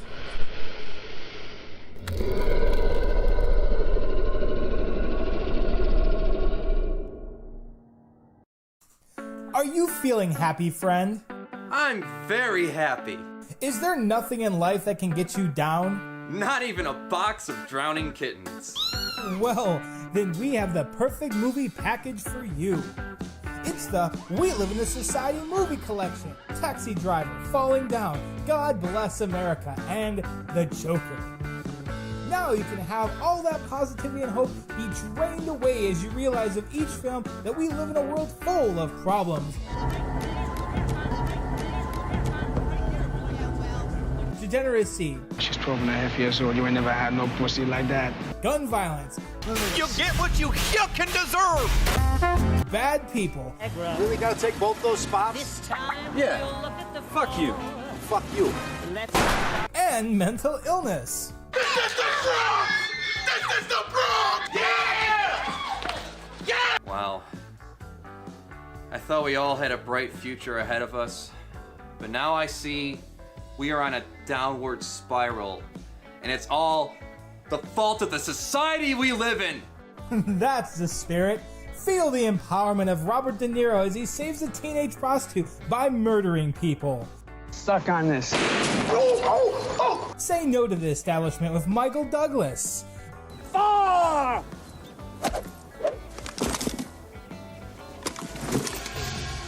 Fine! What the hell are you trying to do? Killing me with a golf ball? Nothing says justifiable homicide like a baby that won't stop crying. And drugs are for losers. I feel good. I stopped taking my medication. I feel a lot better now.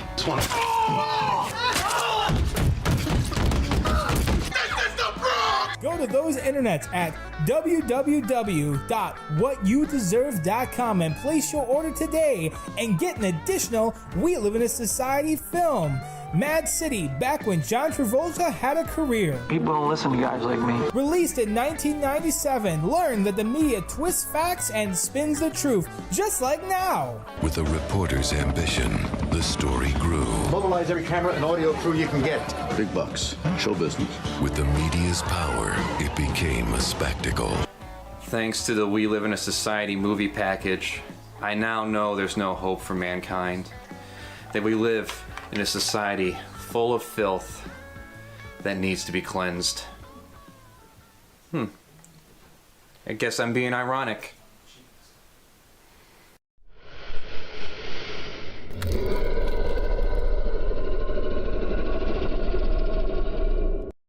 The video you're about to see is actually censored.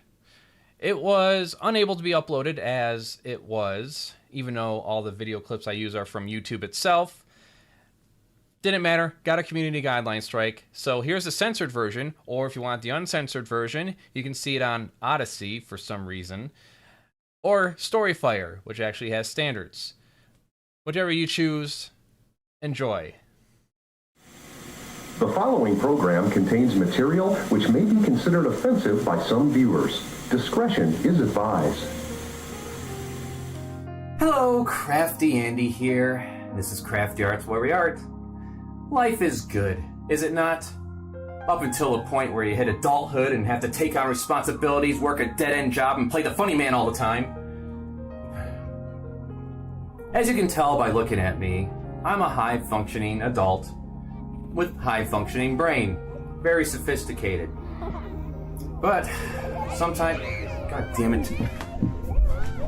Get those kids off my lawn! Didn't I tell you what would happen if you don't get those kids off my lawn?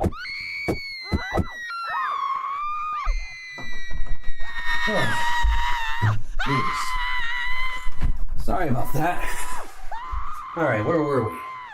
Oh my god, Karen! I understand. We all understand. Your baby was stabbed. Yeah, cry some more. Call the cops, pull out your cell phone, record some video. Sure, go on, whatever. Anyways, I can't help but reminisce sometimes about the wonderful advantages and perks that come with being young. And the carefree nature that is just inherently a part of youth. That's what we're going to talk about today. I just want to show my appreciation to how much I love kids and teens between the ages of 12 and 17. Why are kids so fucking stupid? Did their parents not beat them hard enough? Just fucking beat them already. I was just being ironic, man. Today, we have a little drawing of a mischievous little kid. Could be a boy, could be a girl, could be somewhere in between since gender is on a spectrum after all. However, this really does pertain to the majority who are relatively normal. So why is this little person looking so mischievous, you might wonder? Well, they have discovered the power of their youth. Since this person is not an adult, there are a multitude of advantages to their state of being. This person can be just an outright bully to their peers, get enough friends and clout, and it can be a glorious group effort joy to tear someone down, mentally, and even push them around a little. A love tap here, a sock to the stomach there, a little stabbing of the pencil. Alexis was stabbed with the pencil, choked, and elbowed in the neck. In all, the abuse lasted about 12 minutes. It's all good, as long as you don't put them in the hospital or leave any sizable marks. You'll be fine. Go wild. Beat that faggot up. And started kicking me in the face. She caught me on the chin a couple of times. It was like she kicked me and I'd fall to the side, and as I get up, another foot would come at me, and it was like a constant battle basically to get up and run. They're asking for it, being all quiet and shy and liking weird things you don't like, unless they are a girl. Only girls can bully other girls and boys. 8:30 tomorrow morning. Be there. With my homework. If you're a boy bullying another girl, then that just makes you look like a jerk. Just a little limitation to the amount of other things that are fair game while being young. Like stalking someone around the school in between classes, or after class as they try to walk home to get away from such an alpha Chad as yourself. What would be considered harassment, physical assault, and stalking as an adult doesn't really apply to you in this case. You're just an innocent little child after all. Howard Inslee, I'm the sheriff here in Murray County. We have school resource officers in the school, and they're there to protect the children. Mr. Inslee, last year when 2 children beat Tyler up, your school resource officer refused to file the charges. I had to fight. Here what we get is nothing's wrong. We didn't do anything. Everything's fine. Boys will be boys, girls will be girls, and weirdos are the playthings to take your anger out on. They are destined to become awkward little adults, often eager to please others to their detriment. Even the coaches, I had nobody to turn to. One day at lunch, I had my head shoved in the urinal where it busted my lip. I had laid on the ground in a fetal position as the kids kicked me, and they sent me home. Well, I went home and I got the .45 out of my father's drawer and put it in my mouth. Because at this point, I had nobody in the school system to help me. Is that the way this is going to be? Lance, you were the one that shoved my head in the urinal. Thank you. Tell you what, this is unbelievable. When it comes to the targets of your bullying though, you have to choose wisely. If you push the same kid over and over again, there might come a point where he snaps and then either takes you out or flings you into the air. You also don't want to bite off more than you can chew. In the case of this kid here, we'll call him Yellow Shirt, who decided to challenge an adult after going around vandalizing cars.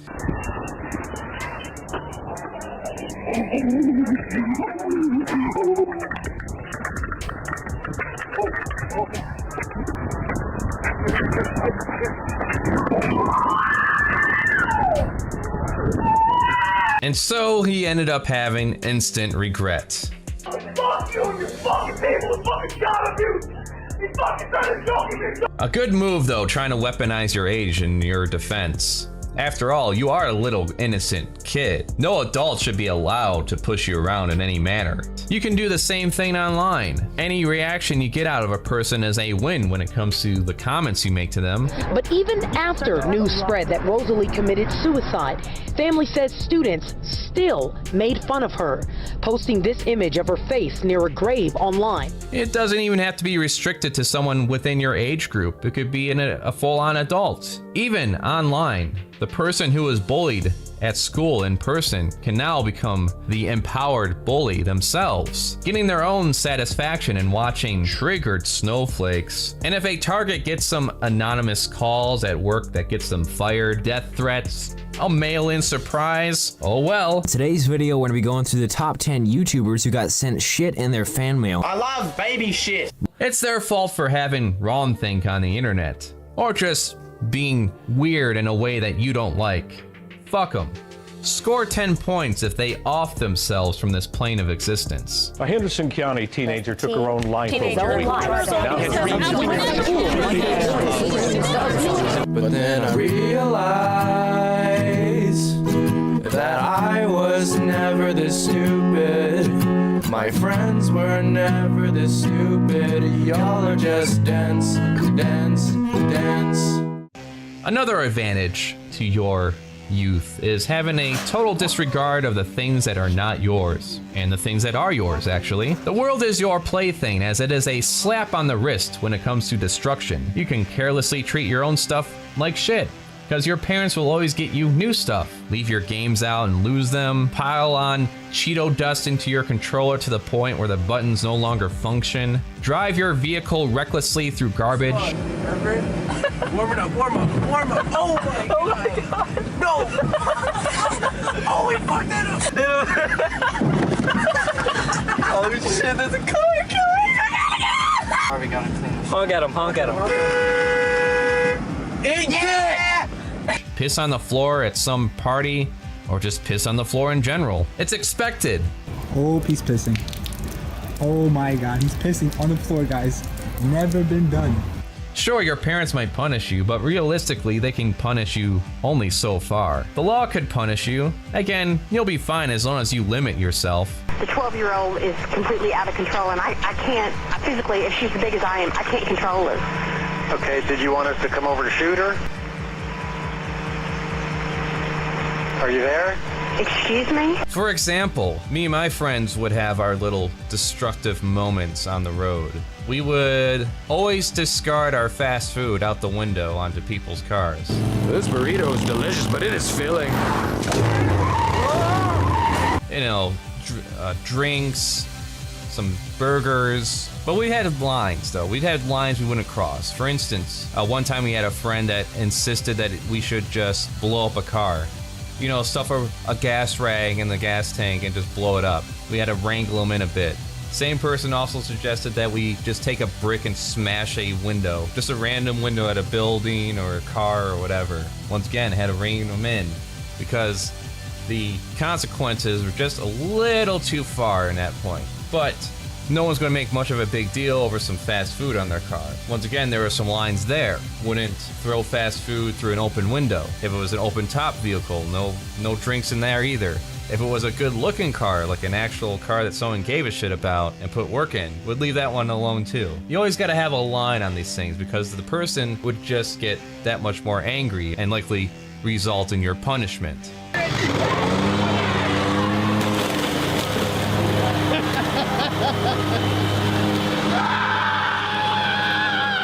But this is only if you get caught. As the saying goes, hey, if a cop didn't see it, I didn't do it. If you're under 17 please don't ever talk to me. You think this is part of the act, but please don't come near me. Speaking of lying, that leads us to the even more empowering feature of being young: sex. It gets bigger when I pull on it. You can have all the infidelity you want and no long-lasting consequences. As long as you don't get a disease or beaten up by the girl's/boy's boyfriend, you'll be fine. You can lie about your age and get on adult dating websites, no problem. And if you lure some naive, barely an adult into having sex with you, well, you got them by the balls. Especially if you're gay or a young female. Had consensual sex? She told him she was 17. Truth be told, she was just 14 years old. What do I say? I feel that nothing should happen to Zach. Even her mother asked for leniency. The victim's mother. I don't want him to be a sex offender because he really is not. And I know there's an age difference, and I realize she was inappropriate that night. But the judge came down harshly, saying, "You went online, to use a fisherman's expression, trolling for women to meet and have sex with. That seems to be part of our culture now. Meet, hook up, have sex, sayonara. Totally inappropriate behavior. There is no excuse for this whatsoever." It's like my whole life was just stripped away right there. The law shows no mercy on anyone having sex with a teenager because the law looks at a 16-year-old the same way as they look at a 6-year-old when it comes to the registry. He could not, he's not able to live in our home because his brother's 15. He's not allowed to live at home with a minor. He's not allowed to live in a home that has any internet access. He's not allowed to possess a computer or a smartphone. He can't go to a restaurant that serves alcohol, period. So just think of how much a person will bend over backwards to please you under the threat of going to the cops. You don't even need to have sex. Just get their info and you're set. Even being accused is enough for a person to lose their job and any future prospects, as it will be on their record regardless of the results. No matter what you do, you'll always be seen as the victim. The accused person is fucked. It's their fault after all. The majority will always see the accused as a rapist no matter the circumstances that led to their registration. They won't care. Pedos are the only most hated thing below furries. And they'll get off on the ideas of torturous punishment fantasies, even if what you did was 20 years ago at 18. It's not even necessary to manipulate an adult to take advantage of this. Plenty of teens and kids are placed on the registry as well. Someone sends you a unwanted dick pic, solicitation of a minor. Even if that dick pic is underage, in fact that's a double whammy. It will then be labeled as solicitation of a minor and owning CP, even if that person is the one that sent it. It's a no-lose situation. So if there is someone you really despise, this is the most powerful tool at your disposal, especially if the target is queer. And if you're caught lying about this sort of thing, what happens? Nothing. Nothing. As long as you keep your mouth shut, you'll always be seen as the victim. In fact, there are people who actively use this leverage. There is a Discord group I monitor who actively targets queer and general weirdos for having wrong think, trying to get them to incriminate themselves or get them doxxed by pretending to be friends with them. At least one of the people on here, David, RLTG, claims to be a minor, and it's pretty obvious from the YouTube videos he posts that he is. I don't know why, but Dad thinks I won't do well at school if I have my things. I have the only things that make me happy, so he took away everything. I'm not about to engage with someone who is half my age and has twice the amount of free time to spare. Him and his buddies, Coco Blocks and Biosic Productions, who love using everyone's favorite racial slur, neighbor, primarily hate the gays and furries, especially, and actively try to get into 18-only fetish groups. Mainly the focus is to target individuals, become friends with them, in an effort to potentially get their targets to intentionally or unintentionally incriminate themselves. Either way, it doesn't matter. I don't know the specific people they are going after in these examples I've captured. Maybe they are pieces of shit that deserve it. Or these people who, at least one claims to be a minor, who post gore videos, claim to be pedos themselves, are just taking advantage of the fact that depending on where you live, being open about your existence might be detrimental to your well-being, or you're just different in general and find solace in making friends online. In other words, just as being young and not self-sufficient can make you the target of online predators and predators in person, especially Uncle Frank. Keep an eye on Uncle Frank. It's Frank. It's Uncle Frank. No. You remember? No. Come to Daddy. Get the fuck off of me! Other predators can take advantage of you being part of some harmless niche group that isn't widely accepted or is generally ridiculed for being too weird. Because your existence in any true and public form is an offense in itself. And if they feel like they got what they need, they will make an effort to contact authorities and get them arrested. Listen, kids, being edgy is okay, but the same 10 jokes in a row, that's not okay. Okay. If you're gonna be racist, at least be original. Please, we're dead serious. Then there is a situation with Christine Chandler, an autistic adult that was targeted by online trolls since 2006. It also involves the grooming of a 13-year-old named Blue Spike into having phone sex with Christine while pretending to be a full adult woman. Chris, you've been having sex for a 13-year-old boy, you sick fuck. After the curtain was thrown back, the child had this mentally disabled man at the time humiliate himself on the internet in order to avoid this child calling the police. If you truly want yourself dignity to be remained, then you will send me that video of you shoving them the day up your anus. Or I will tell everyone what you've been doing, and all the fans will believe that you are asshole. And recently, as many people know, in 2021, Christine Chandler was manipulated, again, into having sex with their mother by sociopath Isabel Loretta Janke. Granted, born in 2001, still she's barely an adult herself according to the state. Point is, in relation to this topic, did anything happen to Blue Spike? No. And if Isabel was a minor, nothing would ever happen to her either. So, her being an adult though, let's see what did happen to her. She got doxxed to hell and driven off the public sphere of the internet, but last I checked, when it comes to hiring managers for jobs and careers, they don't do Encyclopedia Dramatica checks on potential employees. She's right up there with the worst kinds of people you never want the attention of. The next slide shows chat logs of Bella admitting to having murdered 8 different hamsters, fondly recalling blowing one up, as well as boiling another. Attached was an alleged photo of the latter acts, with the caption, "Swim, fucker, swim."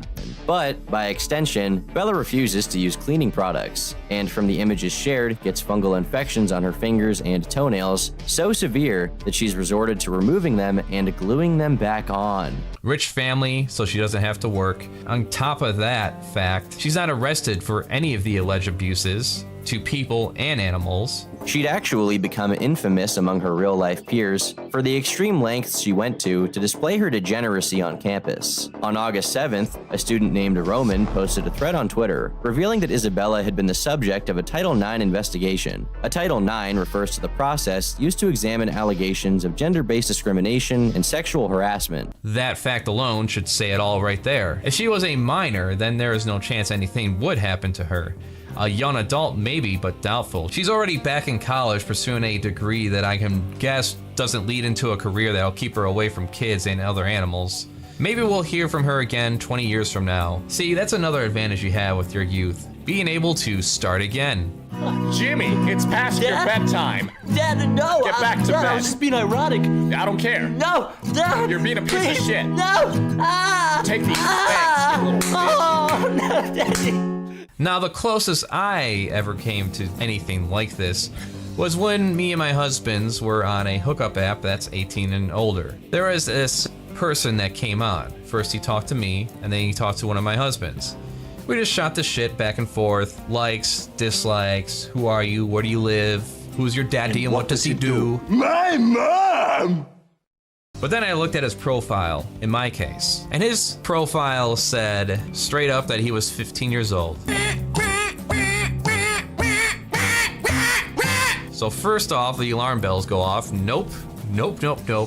And And in his bio, his description is, I just want to be friends with people. I don't understand why people make such a big deal about age. Age is just the number. Yeah, so is 10 to 20 years. And now let's just pretend for narrative that this person was not just bait, that he wasn't just some plant trying to bait someone into being a dumbass. First off, you're stupid enough to put your real age online. When I was 18, I was 18 for 6 years of my life, if you get my drift. I was able to go on any website, go anywhere I wanted to go.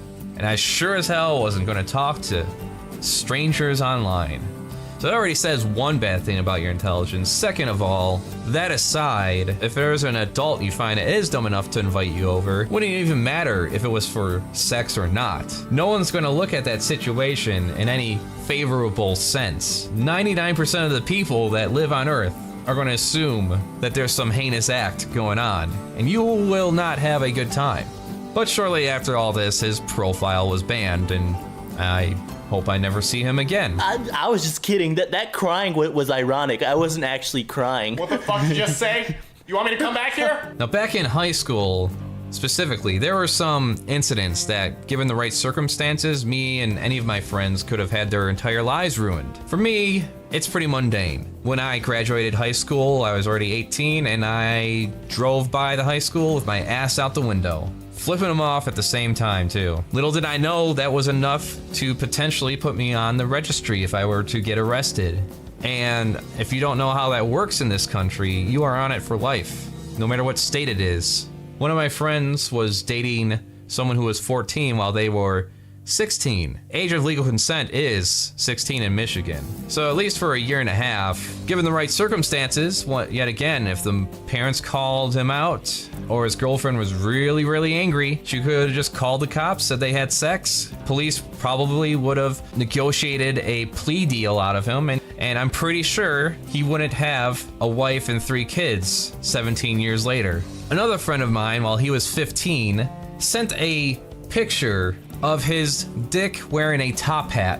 He sent this out to a number of girls who were a little taken back by it and looking for whoever did it. Well, if that was turned over into the school or the authorities, first off, it would be considered CP, even though the person that took the picture was that person. And having it on your phone actually is another means of getting you arrested. If the police feel like they can charge you with a crime, they're gonna charge you with a crime, especially if they're confident that you're too poor to afford your own lawyer. Many years later, I've actually gotten to know people who posted porn of themselves online when they were 16 of age. It's no wonder Pornhub decided to verify identities in order to post on there now. Again, crossing the line here because it's one of the few ways you can get yourself in a grandiose amount of trouble. There's already 250,000 people on the registry who are under 18. And to put that in perspective, that's at least a quarter of the amount of people on the registry, which is around 800,000. Imagine ruining your life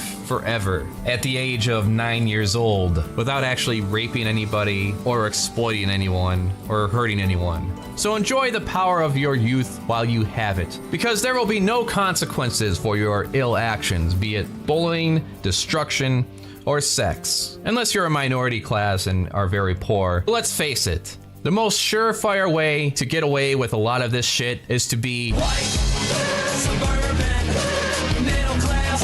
I never had to work again. White, suburban, middle class. I never had to work again. White, suburban, middle class. I never had to work again. Oh yes, there's so many wonderful memories I carry with me involving all my best friends all throughout the years growing up. Playing video games throughout the night until the sun rises, keeping our parents up, riding bikes all throughout the neighborhood, getting into little bits of mischief here and there. Didn't murder anybody, not that we're willing to admit. Good times, good times. Not to mention watching R-rated movies that we weren't supposed to be watching. I even had my first exposure to a porno in the 6th grade. It didn't have any ill effects on me. Well, I hear the sirens. Looks like this is an end of an episode, and probably the end of me. Well, Till next time, it ain't taking me alive.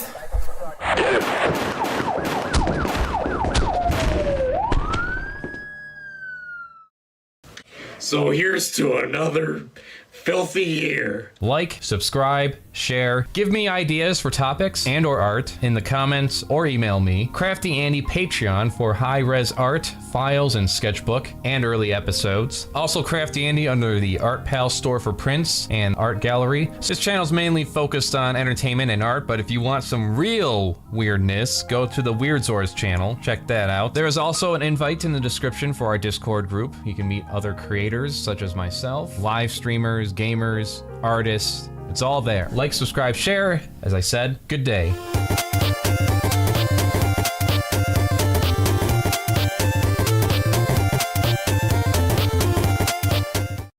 It's annoying, but clarification is needed. No, I do not hate Mr. H in every fiber of his being. I don't think he should get hit by a truck full of cancer over saying something completely fucking stupid within his video. This is in relation to some comments he made regarding Robert Englund's suggestion that the next Freddy Krueger Nightmare on Elm Street should try to be more queer focused. People, again actors as well, firmly believe that people weren't accepting. They're almost retroactively, you know, in hindsight, rewriting history. At least for the last 30 to 40 years, we've been pretty accepting. I mean, we're in 2020, right? Think about Boy George. You know, guy that came out, you know, dressing as women and all this kind of stuff. No issue. No one cared. Eddie Izzard. Rocky Horror Picture Show. You know, I could just list these things off. No one cared. Let's get started. I'm going to spell it out right now. This is the exception is the rule fallacy at work here. Think of this as like getting a wrong answer on a test. You can accept you are wrong given the examples in this video and other videos with articles I'm linking, ignore or pretend I never directly linked this to you, or just double down because you rather stroke job your audience instead of being honest with them. Like when Steven Crowder said that the polar ice caps were gaining more ice every year according to NASA, but not taking into account that they lose more ice every year than they gain overall. Just an example. So because Tim Curry, Boy George, and the entire 80s hair metal scene existed, overall, gay people were pretty much accepted. We've all been pretty accepting over the years. God fucking damn it. I didn't grow up with multiple people who said we should kill the fags and probably claimed they were homophobes in the 90s. Gay wasn't used as a negative pejorative up until I graduated high school. I didn't spend years worth of my time hating myself from the 6th grade until my 20s over comments made by the church regarding to gay people that I was destined for drug addiction, loneliness, and, well, hell to look forward to after I die. But that's personal experience. Let's look at the environments back then, too. The AIDS epidemic wasn't ignored until straight people were being infected.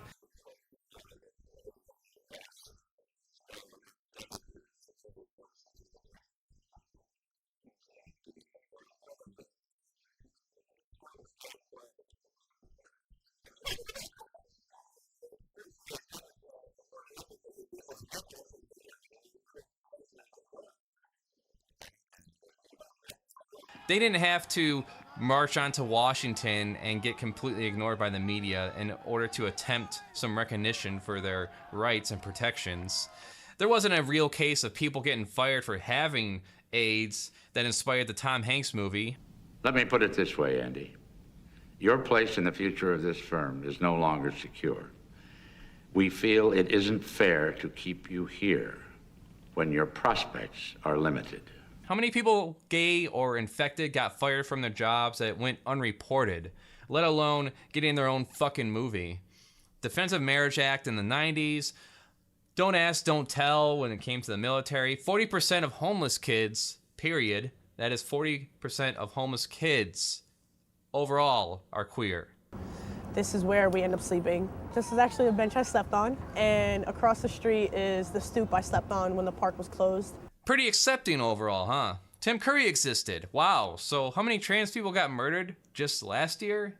And the data we have is based on the folks who have reported. We don't know about the folks who suffer in silence.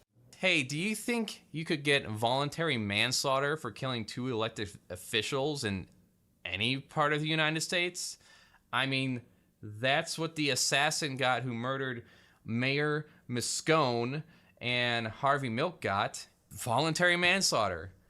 You don't have people that are worth millions of dollars saying things like this. Which is worse, slavery or homosexuality? Homosexuality by far. By far. Yeah, you hear that, kids? Remember, this is worse than this.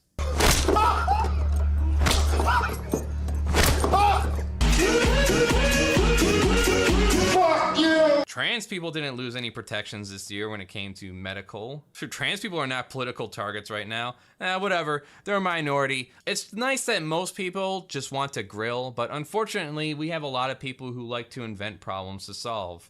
Trans people using the shitter wasn't a problem until some conservatards couldn't win anymore when it came to gay bashing. So I get that the majority of people don't give a shit beyond things that don't directly affect them, that a lot of trans and other queers don't want to be activists until they want something that's denied to them.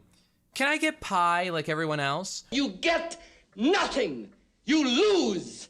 Good day, sir. Or they become a target.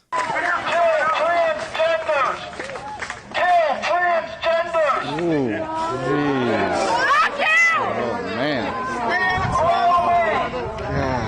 A transgender woman brutally attacked in Texas last month was found shot and killed over the weekend. Video from April's assault shows several men beating the woman in a Dallas parking lot. And then they realized the hard way the importance of being treated as equals within society's rules and laws. And this video was really the straw that broke my back in regarding to these reactionary channels. Just to use Mr. H as an example, I got drawn to him due to his lore videos involving Hellraiser, among other horror icons, and then every fucking video is about some kind of bullshit article on the net. Woke politics, everything's woke. You're just being used as a commodity? This is not the... Is this the level of representation you want? I look at that and I go, that's baffling. So when is it not commodifying queer people? Robert Englund sees a gap of gay representation in horror and says, hey, maybe we can show off an experience queer people will relate to and maybe challenge the sensibilities of straight people that others may never have thought of. And how much would Freddy fuck with a kid who doesn't have fully accepting parents? They don't even have to be blatant straw man homophobes. They literally just could make a comment about him finding a girl or something, and that can add to his inner turmoil a lot of queer kids feel as they realize they are different. You really think that isn't something Freddy would or could fuck with? What's with kids today, huh? No respect. These fucking people just want anything gay in a movie or a TV show or video game especially to be secondary to the point where it can be nearly invisible, like the second Freddy film. Or Disney's remakes. Really anything that can be easily cut out and get into the lucrative Chinese market. Yeah, the anti-SJW thing is done. You ran out of wannabe activists to poke fun at. I haven't seen a Trigglypuff in nearly half a decade, let alone run into any in my day-to-day life that fuck with me. I'm reading, fuckface. And I attend at least 3 furry conventions a year, for fuck's sake. You think at least somebody randomly would run up to me and scream about my white skin or start some kind of fucking half riot in the convention center in the hotel. Talking about how my white skin gives off racist radiation according to the narratives a lot of these channels perpetuate regarding everything within entertainment media. Oh no, guys! They changed the look of She-Ra. How am I supposed to jerk off to this underage girl now? Oh, they drew that female character as something other than a Barbie doll perfection hot fuck? Why can't they make it exactly like the original shows? Just another butt-fucking of history by lazy leftists. Actually finding out the original She-Ra and He-Man were made to be gay on purpose and not just by accident, That was pretty surreal. Aside from the fact that He-Man and She-Ra have been gay icons for decades. I'm the Princess of Power, bitch! In an interview with Gay.com, original voice of She-Ra and daughter of the show's creator, Lou Scheimer, said the show was created for girls and gay boys, that Filmation Studios was the gayest place in town, that she was an out lesbian and her father was into dudes himself, which is why when you watch either of these shows, you'll see nods and winks to the LGBT community all the time. And she emphasizes that it's a no-brainer how the characters have appealed so much to the gay community for decades because, well, it was kind of designed that way. That's it. That explains everything. This is fucking annoying, and I'm tired of it. People have died trying to be themselves openly and freely, and then when we start to finally get some recognition to the point that artists and writers are seeking out and understanding perspectives of different people and defying established social norms, as they often did before and during and after the civil rights movement with movies, comics, and books. In the final panel, the astronaut takes off his helmet and you can see that he's black. The story was met with much criticism and backlash, particularly the Comics Code Authority, which demanded the astronaut be white. We've always been pretty accepting. Now it's all spun as they're just doing it to virtue signal. It's them forcing politics down our throats. Oh, that bullshit, get your politics out of it. Fuck you. Everything is politics, shitbag. Politics happens 24/7, not just once every 4 years. If you've got the privilege to do it, it is easier to just not pick a side, to not watch the news, to not have an opinion, to just have another drink and let the world sort itself out for a while. Take control of your life today. Set yourself free and experience relief from belief. Ask your doctor if ataraxia is right for you. Ataraxia. Worry less, live more. So we've been generally accepting overall, right? That's why everyone throws a fit if they have a blink and you'll miss it trans character in a game like Baldur's Gate Siege or Dragonspear. Or people refusing to buy Battletech because it has a gender slider. Or just recently, someone LARPing as Guts from Berserk was complaining about gay Vikings. Yeah, God forbid we portray a homosexual relationship that would exist back then before Christendom came along and said that that was bad.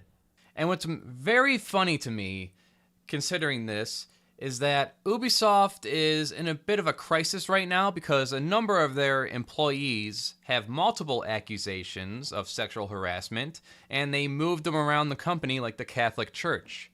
So this individual here has no problem with Ubisoft being the rape company, but he has a problem with two fictional men kissing each other.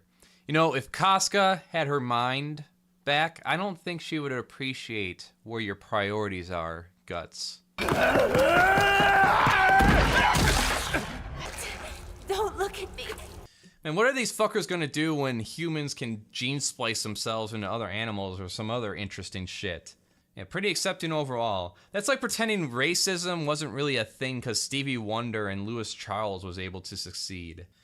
I'm just so fucking done with these types of channels. I've been cleaning house lately on my subscription feed because there's so many good commentators on movies, video games, that just went down the road of this anti-SJW shit to the point where they just can't seem to stop. Like, the idea of criticizing people being reactionary became something that was reactionary. Oh my god, there's a trans person in a video game. Fucking shoot me in the head. The idea that history is somehow being rewritten? No, you fucking idiot. It's simply being acknowledged at this point. So I had to interject another part here because when I was making this video, I came across another Mr. H video where he was complimenting Arch Warhammer in regards to this letter writing campaign to Games Workshop.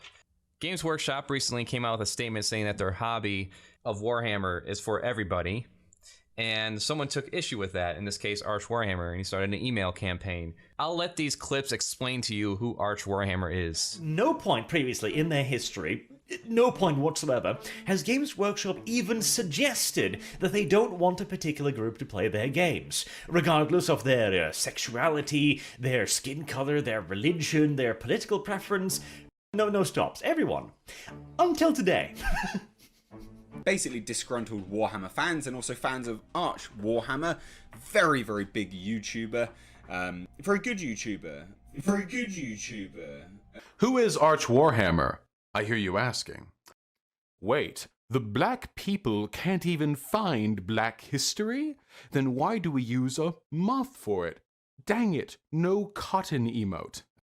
Real fascism leads to a utopian state where every member is both spiritually and physically fulfilled, whilst leaving in as much luxury as the state can possibly afford. I just found it funny that a person's reaction to Games Workshop saying an empty statement like our hobby is for everybody, his reaction is, well, you're excluding people. Huh?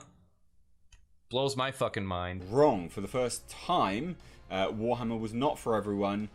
For the first time, even Warhammer chose to close its doors for some. For the first time ever, fans of Warhammer were attacked for their opinions. And that is true. So wait. Games Workshop has always said, our products are for everyone. And then they say, if you don't believe in including everyone, you should leave and you will not be missed. It's just the tolerance paradox again. It's the same hurdle they keep tripping over and over again. You claim to be tolerant, but in your latest press statement, you said you don't tolerate intolerance. Curious. But those are just my thoughts. Have a nice day. Good luck out there. Don't get lynched.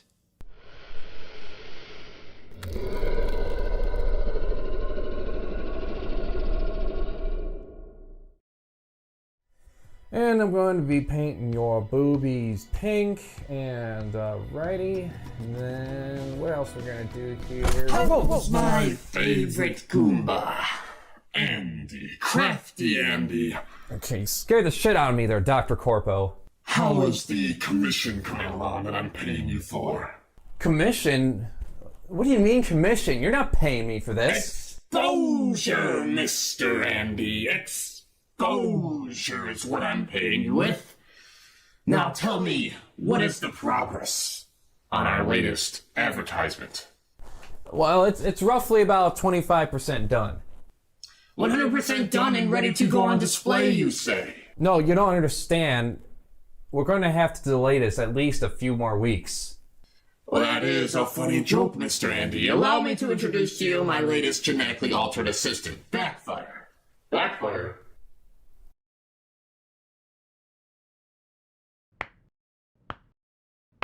Are those fists? So I expect this poster to be done. No, you don't seem to understand this. We're going to have to delay this at least a few more weeks. Well, that is unfortunate because you know what time it is now. No. Yes. No. Please, no. Yes. No. No. Oh, yes. Yes, it's crunch time. You know the drill. No paid overtime, no opportunity to leave, else you're fired. And if you need a good cry, you have 5 minutes in a corner, and after that, it's zip right back to work. Now I am going to go off and Ubisoft some females, if you know what I mean. Well, okay, thanks, bye. Hundreds of hours a week of unpaid overtime, no seeing my family or friends, no sleep whatsoever.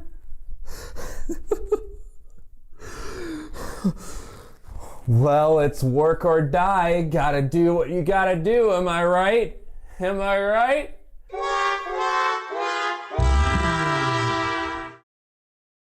I am CraftyAndy, and this is Crafty Arts, where we art. The nature of this episode definitely changed over time. I was going to talk about the Cyberpunk 2077 game itself and the work or die cultures that are around it.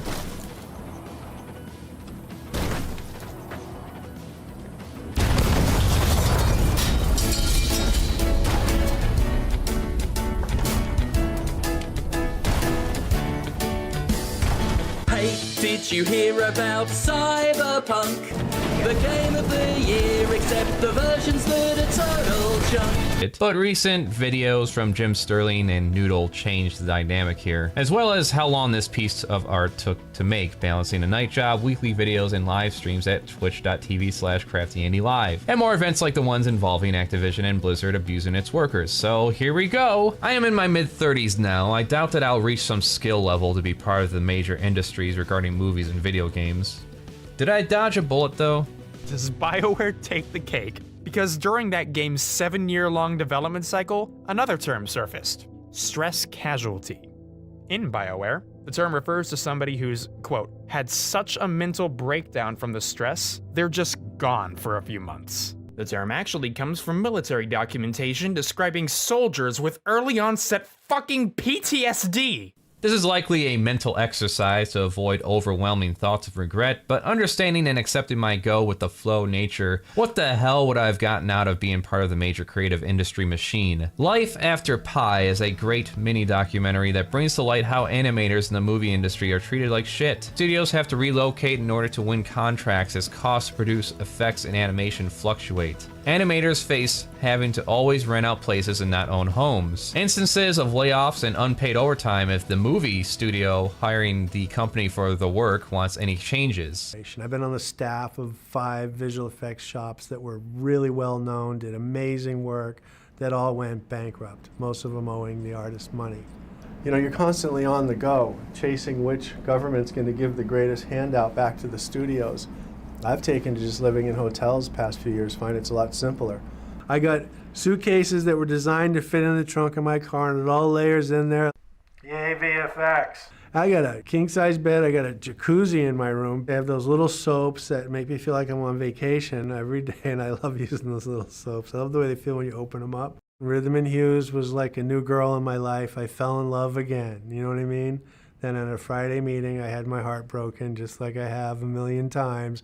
And now I'm just this kind of strung out, gray-haired old bachelor. What if I got into Disney, Pixar, or Blue Sky? Oh, that's right, Blue Sky Studios got shut down after Disney bought Fox. Alright, what are the chances and how long would I have to work at any of these places before even being given the chance to write up a story, much less direct one? I guess with something like HBO and Cartoon Network, I'd have more of a chance, but that depends what their focus is. HBO is already wanting to focus on little kids shows, which is why Infinity Train isn't renewed for another season. In industry terms, there are 3 main age demographics for children's animation: 2 to 5, 6 to 11, and 9 to 14.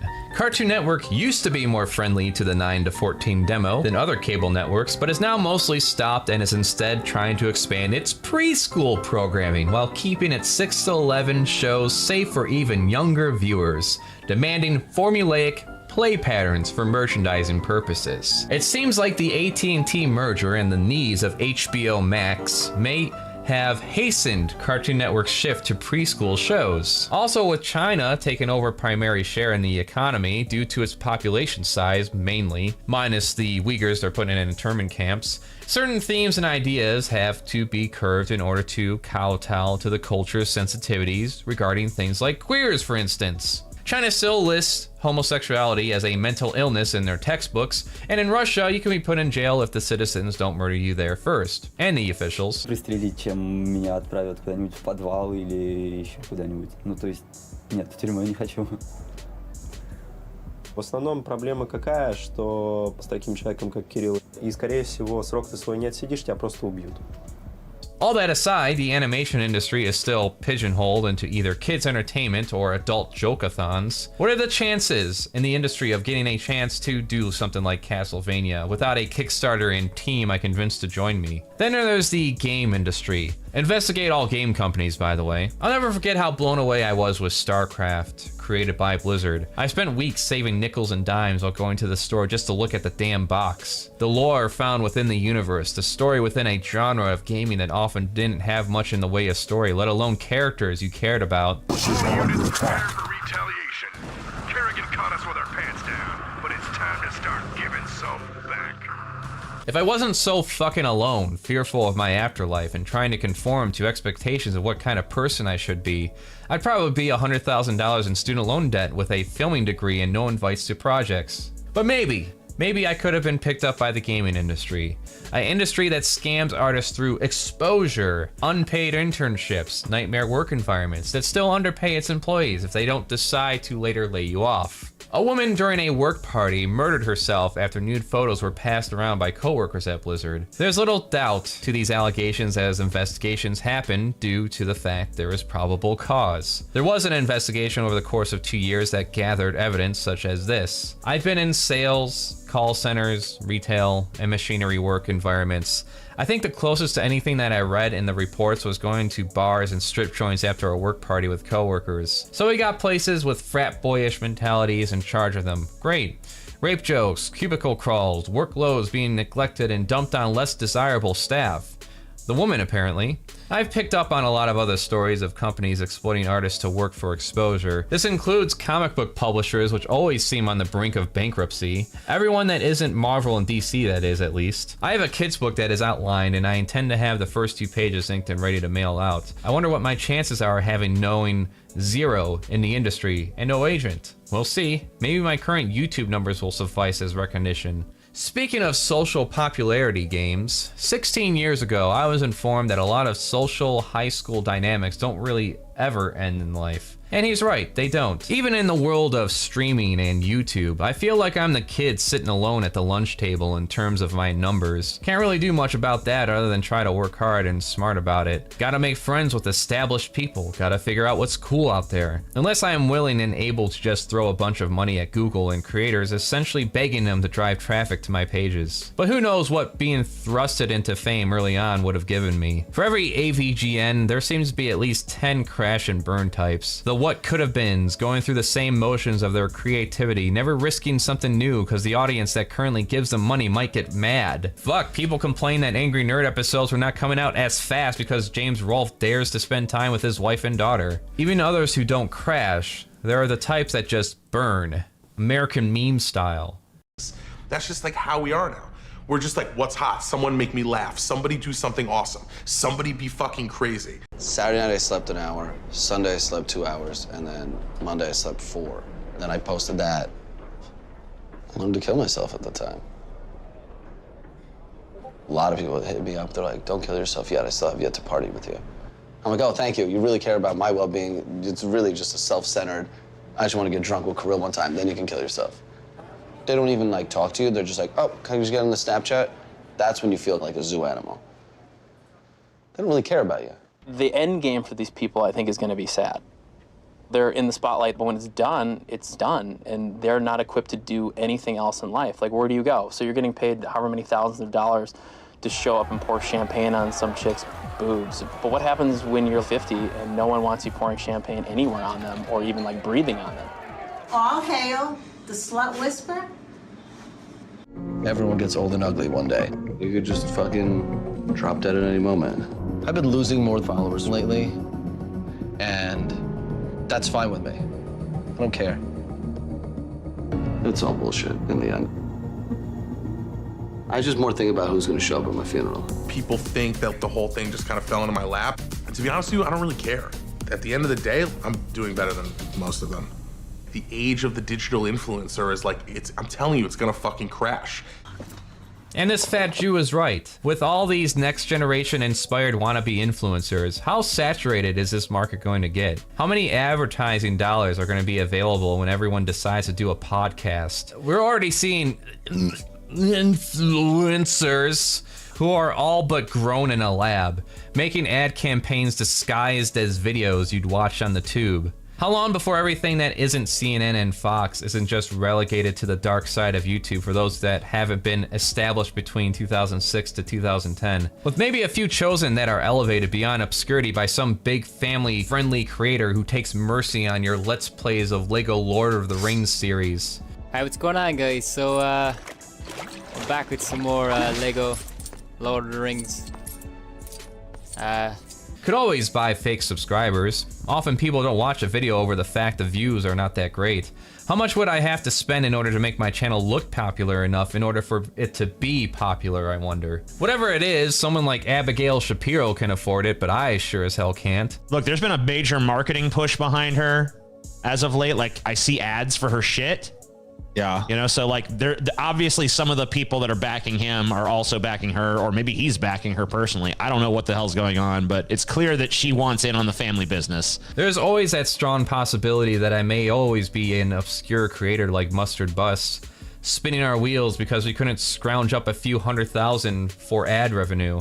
Is this entire piece I've written out the equivalent of playing out my own real-life version of the Fox and the Grape story? There's an ancient Greek fable where a fox wants some grapes, but he can't reach the vine. So he walks away bitterly and says, well, the grapes are transphobic anyway. Mark Manson, author of The Subtle Art of Not Giving a Fuck and We're All Fucked, a book about hope, has a few posted videos. How to be extraordinary, or not, and in defense of being average. There are over 7.2 billion people on this planet. And really, only about 1,000 of those have major worldwide influence at any given time. That leaves the other 7,199,999,000, plus or minus, of us to come to terms with the limited scope of our lives and the fact that the vast majority of what we do will likely not matter long after we've died. One of the biggest things that's sold to you in the self-help industry is that we all have this special, extraordinary thing inside us, and it's just waiting to get out. All you need to know is the secret to get it out of you. That unless you're doing something incredible with your life, then it's somehow wasted. I think this is bullshit. In fact, I think the problem isn't so much us, we've lost track of what normal, good human experience is actually like. First of all, most of us are going to be ordinary at the vast majority of things that we do. Second of all, even if you are able to lift 1,000 pounds off the ground or whatever, that doesn't necessarily make you a good father or a good friend or even a good person. It must be easy though, being in a position of a popular best-selling author and having a money-making blog, to say that there is nothing wrong with being average. I don't want to be average. You fucking kidding me? But I guess that's my problem. You get inundated with all these promises. It gets better. The weirdos turn out fine. Eventually you have to come to the same conclusion Al Bundy does in regards to his own life. But I'm not a loser. Because despite it all, me and every other guy who will never be what he wanted to be are still out there being what we don't want to be 40 hours a week for life. And the fact that I haven't put a gun in my mouth, you pudding of a woman, makes me a winner. Chances are you'll be in the position of average like most people end up. At that point, you have to make a choice. To be bitter, take glee in watching public figures and those who do more than you fall on their face. Place yourself on some moral pedestal, dumping all your flaws and shortcomings on others. Or do what you can to the best of your abilities and limitations, making your own rules and measures of success along the way. If the writings you wanted to make never gets picked up, if your ideas never get funded, if your business fails, in the end, you'll know, regardless of how things turned out. You can take comfort having the ability to look back and say, at least I never gave up, motherfuckers! What was this about? Oh right, making a Nightmare Before Christmas cyberpunk crossover painting. I did pay to have this tweet promoted in order to garner more votes, and this is what y'all chose. I figured the name recognition would help, and the talk of Cyberpunk 2077, whether good or bad, would give it a boost. It probably won't, not at this point, I'm sure. Even as I release this close to October, and in order to try to build some content and have it ready ahead of time. That's okay though, I'll just move on to the next big project, Sonic the Hedgehog. Maybe I can finish that series before the second movie comes out. I don't have millions of dollars to buy fake followers and subs to make myself look popular in order to get popular, so share this around if you like, even if people that you know will hate it. Why not? Always expect weekly videos showcasing more artwork and thoughts on various topics. $2 a month's Patreon to see episodes like this early and high-res artwork to download along with a digital sketchbook, and that's it. And there we have it, another piece to wrap up in plastic and throw away in the closet. Of course, I'm actually digitally imposing the finished piece on here because as of filming this, it's not actually done yet. Needed a few delays. But other than that, if you want to see episodes like this early, join the Patreon. And I don't know what the next episode's gonna be, but when it is, I'll be sure to let you all know. Till then.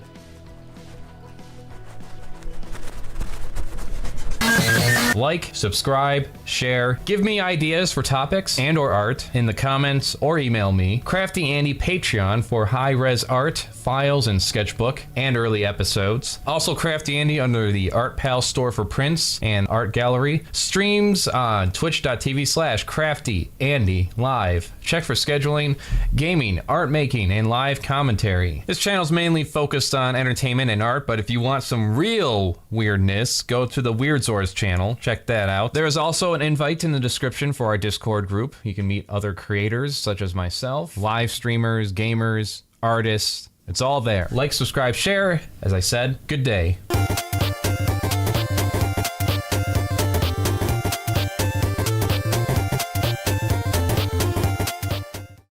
Now we just have to worry about the plague. What doesn't kill you mutates and tries again.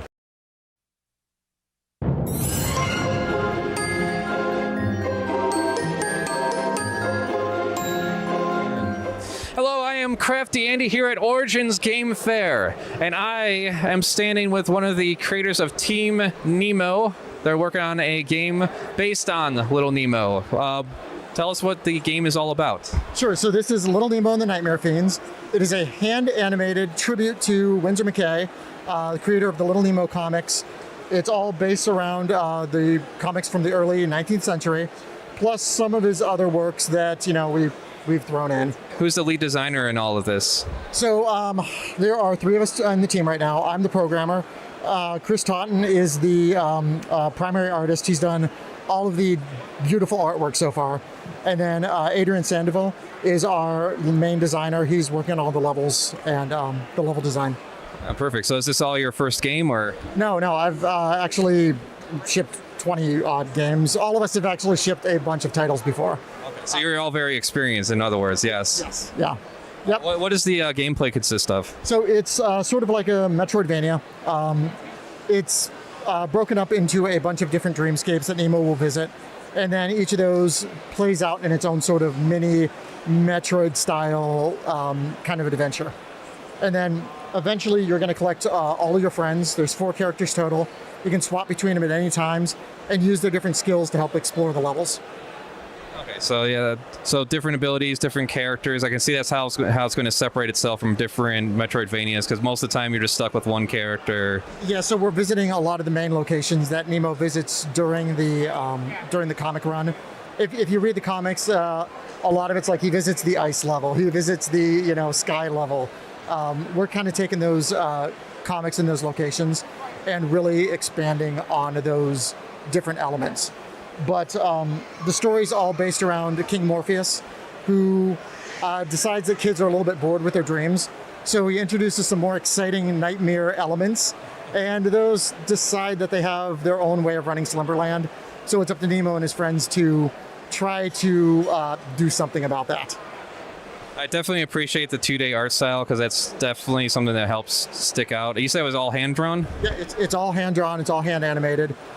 It's frame by frame for basically everything. When can this be expected to be released? We are trying to ship it next year, so late 2022. And you can find more information at littlenemogame.com. We do regular development updates. I do a weekly development stream. And then we keep a kind of development podcast about what we're doing at the time and our plans for building the game. Perfect. Okay. And so is there a demo available to play right now? No demo available yet, but we will be looking at options. So yeah, promising looking game. Appreciate the hand art animation style. You don't see that too often. I can't think of any games that use that anymore. There's probably one in the last couple of years. So perfect. It's going to definitely stick out around the crowd. And yeah, that is it. So I am CraftyAndy here at Origins. Till next time.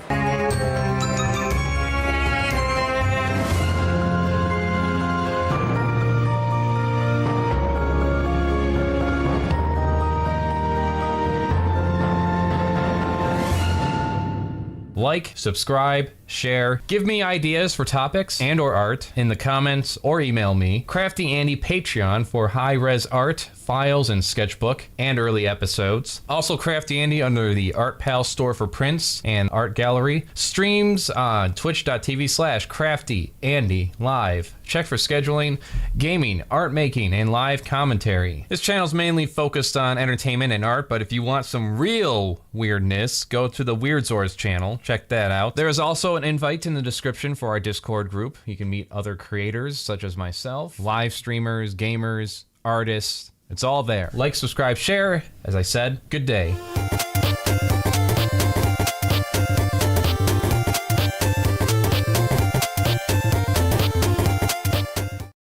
Sonic the Hedgehog trailer. Dumbest shit I've ever seen in my life. Who cares about Sonic? Sonic fans are the weirdest people in the world. Sonic fans are the weirdest people in the world.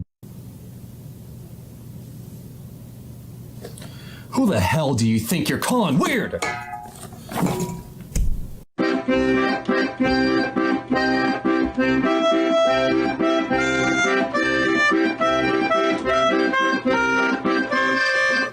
Okay, let's see now. Where is it? Where is it? Get that shit out of here. Ah, yes, there it is, my precious. Come to daddy.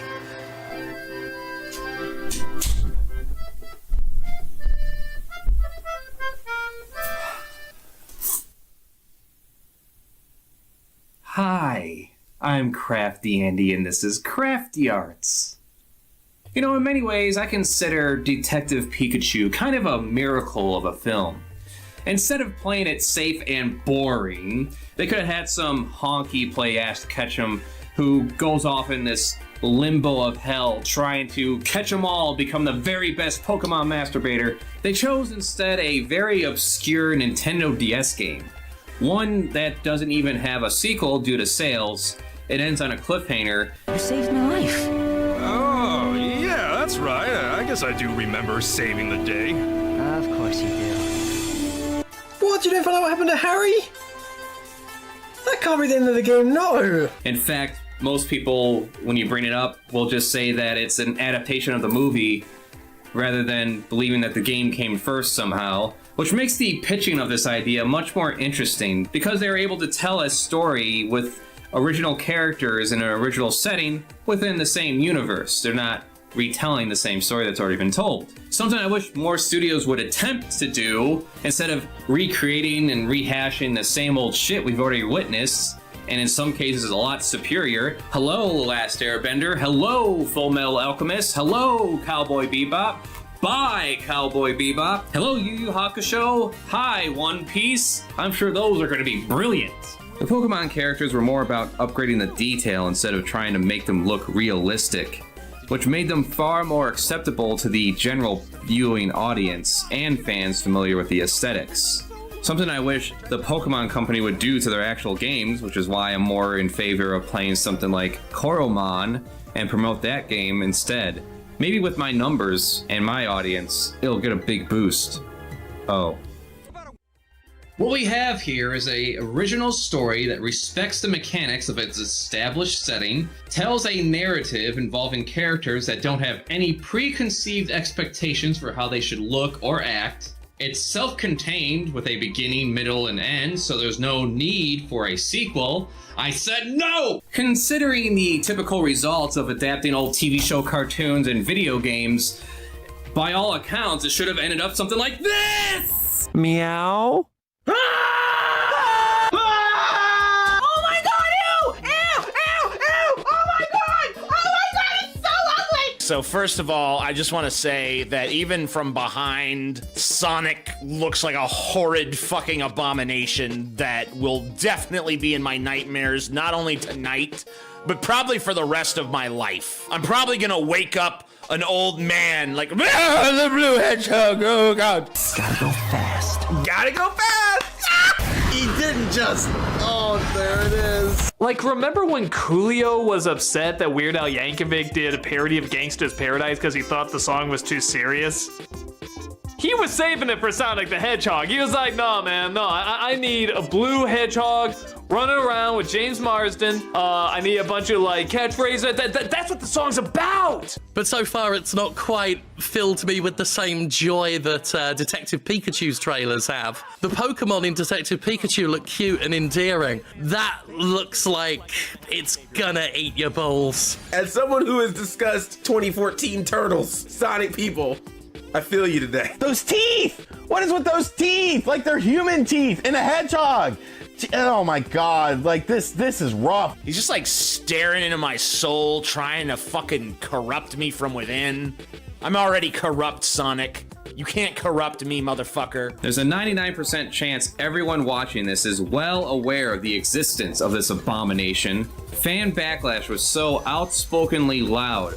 The film was delayed and the character was redesigned for the movie shortly before the animation studio had to shut down. Just look up the documentary Life After Pi to get an idea of what that's like. What they would do is they would go to people's desks, see if they were there, then they had to find out if they were supposed to be there, or if they just hadn't found out that they'd been cut. Been on the staff of 5 visual effects shops that were really well known, did amazing work, that all went bankrupt, most of them owing the artist money. But to put to rest to any debate if this was a publicity stunt involving the marketing team playing 4D chess, there were toys, Halloween costumes, this fucking thing. For the life of humanity, we did not need to know about the freakishly humanoid feet hiding within those sneakers. Why this, and why do all these deviant artists draw him that way? He'd have paws. Pause, goddammit! There's also an interview with an animator that clearly indicates Paramount pushed for this design, shooting for mass appeal. The reasoning was, despite the backlash involving the Teenage Mutant Ninja Turtles and the Transformers movies, people still went out and saw them.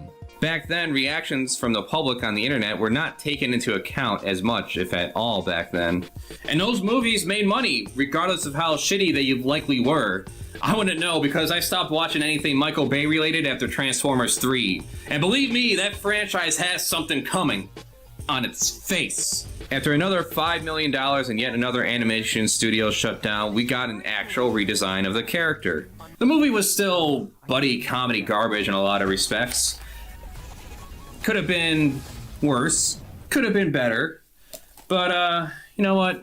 Let's just go right back to the beginning. All the way back. This is my personal journey involving Sonic the Hedgehog and all his various butt buddies. Maybe you'll relate. Welcome to Sonic Team. We make games, I think. What the fuck is a Sonic?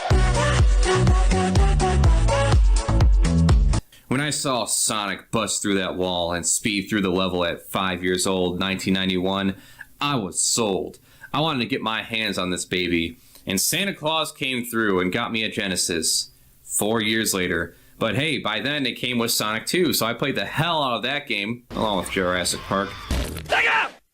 But let's stay focused on Sonic, because during the years of being lost in an imagination, alienated by my peers, and taking any opportunity to play a video game and refuse to leave the store without a fight, I'm a second away from throwing this right at your face. Me and millions of others got our solidified introduction of the story and fleshed out world of Sonic through the TV show Sonic the Hedgehog. No, not that one. This is miserable. This is so fucking bad. I want to die. I want to die. Yeah. We did buy a gun, right? I only tolerated that as a kid. And now I wish I could burn every celluloid I could get my hands on and erase it from existence. Ah, yes, that's the one. Sonic the Hedgehog, also known as Sonic Sat AM because the other one aired at the same time. It's a long Wikipedia entry. Sonic Sat AM definitely can't hold a candle to the likes of any action-adventure show you could watch today. During that time, however, a show aimed at young people that had actual structure and thoughts beyond showcasing a potential toy line were a new thing in the 90s. Anyone who says any of these 80s cartoons are deep in any way are really just in denial. And that includes He-Man, especially. Because this show is a huge middle finger to every He-Man fan out there. Just utter woke Oh, fuck off with that shit. At least Revelations gave it some stakes. Your relics are hilarious to me. You want a fighty fight? I can unmake you with a thought. Anyways, it took a near plotless video game and gave us likable. Such a worry one, but this terrible place is not so good for our health. I am thinking this is so. We go home, yes? Well, mostly likable characters who are trying to overthrow a dictator that seeks to ever expand his power and industry of converting living things into machines throughout the land. Lasted for 2 seasons and ended on a cliffhanger. The direction of the show was ballsy enough to conclude the conflict between Robotnik and evolve the show to have a new villain replace him. Guy finally let Sonic defeat him. Well, don't celebrate too soon, Hedgehog. Now it's my turn. And I'm not alone!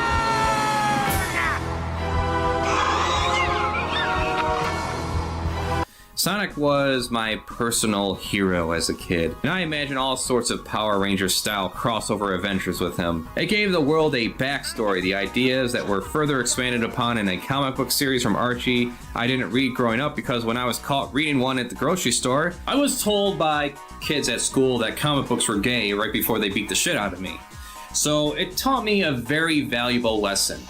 Don't read. Why you keep trying to read that word? You a fag? Fag your face. You know, I never even read any of the books here. I suppose I was just collecting them out of spite.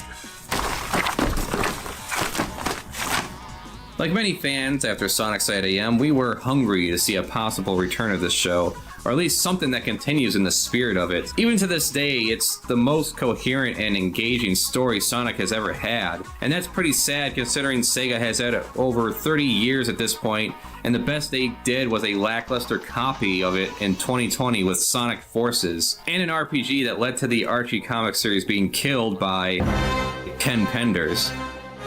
We're getting ahead of ourselves, though. Back to the 90s. After Sonic 3 and Knuckles, the game started to dwindle in quality. We got Sonic Spinball, which I think is pretty good. I'm sure some bastard out there disagrees with me. Well, they're wrong. There was Sonic CD, which was okay. Nice intro, though. Knuckles Chaotix, which no one played. And then we got Sonic 3D Blast, which is a isometric collectathon that involves no speedrunning, no multiple characters, and no Supersonic. We went from this to this to this.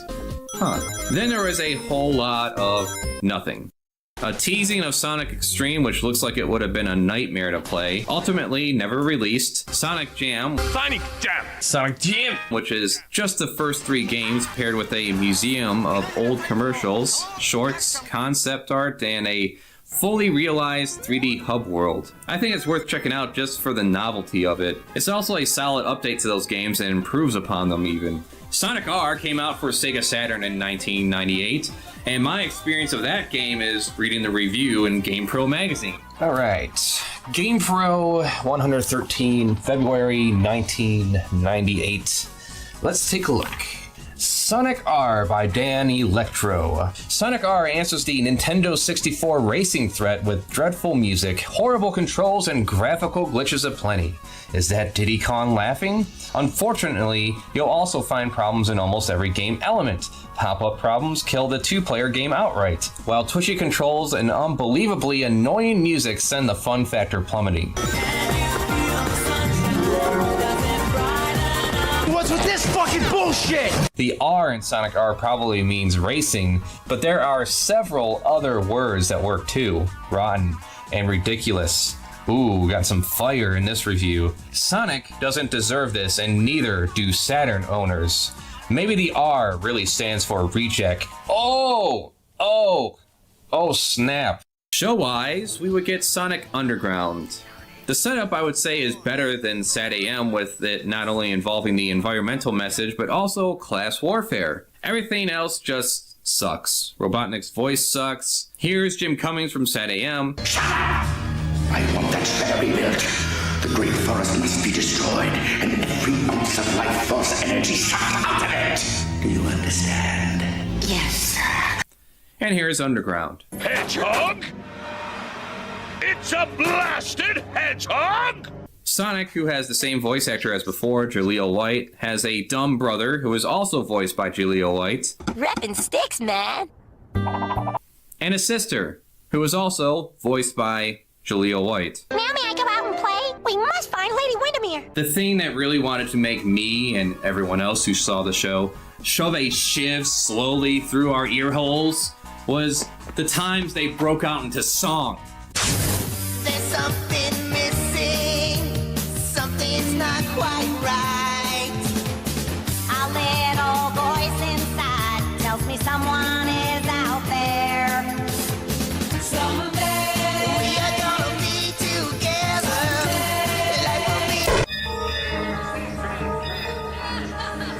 Like, what the hell happened here?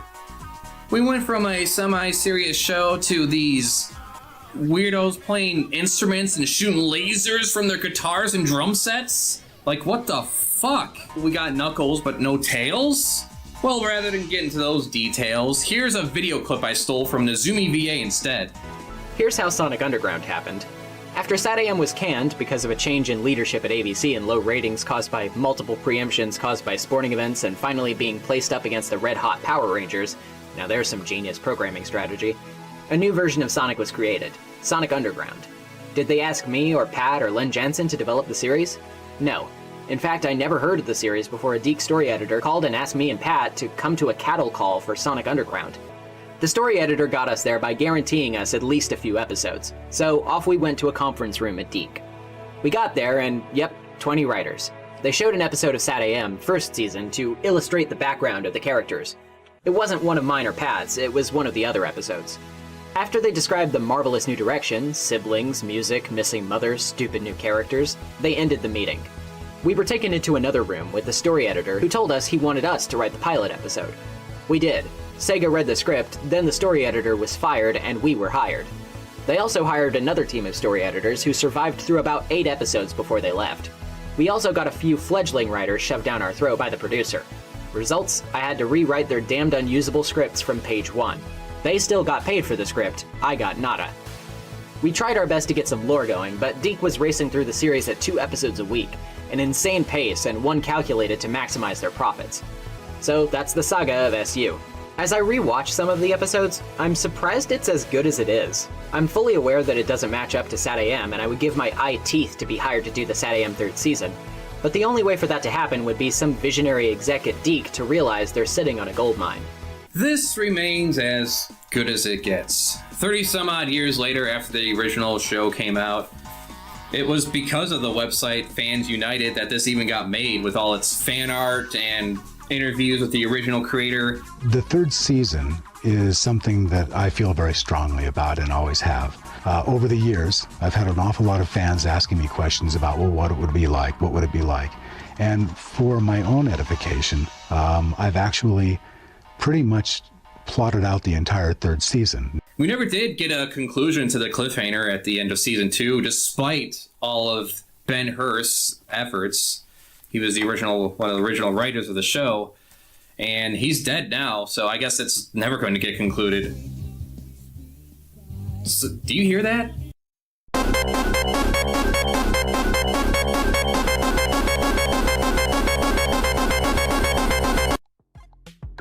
When Sonic Adventure ads started to run, an excitement was built back up into me and my friends at the time. Finally, a new Sonic game in 3D. This is going to be like Mario, except fun and not a collectathon you get bored with after an hour. We're going to have rocking out tunes and look at that shit go! Yo, Sonic! Sonic! Man, stay off the light speed! My bad.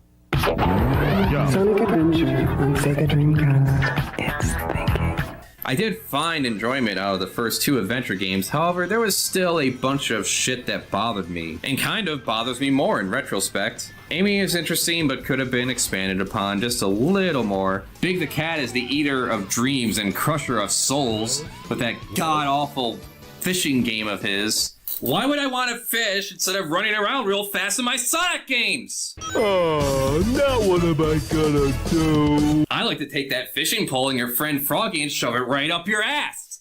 drown in a river of horse piss. Knuckles was awful as well. It was like grinding your asshole on pavement. You gotta play radar detector and find missing shards of the Master Emerald. I get you want to change up the gameplay, but they could have went for something along the lines of destroying obstacles and brawling with robots. Instead, it's find a hidden treasure. The overall story for Adventure 1 and 2 would be fine, but the execution was not there. It feels like nothing is at stake.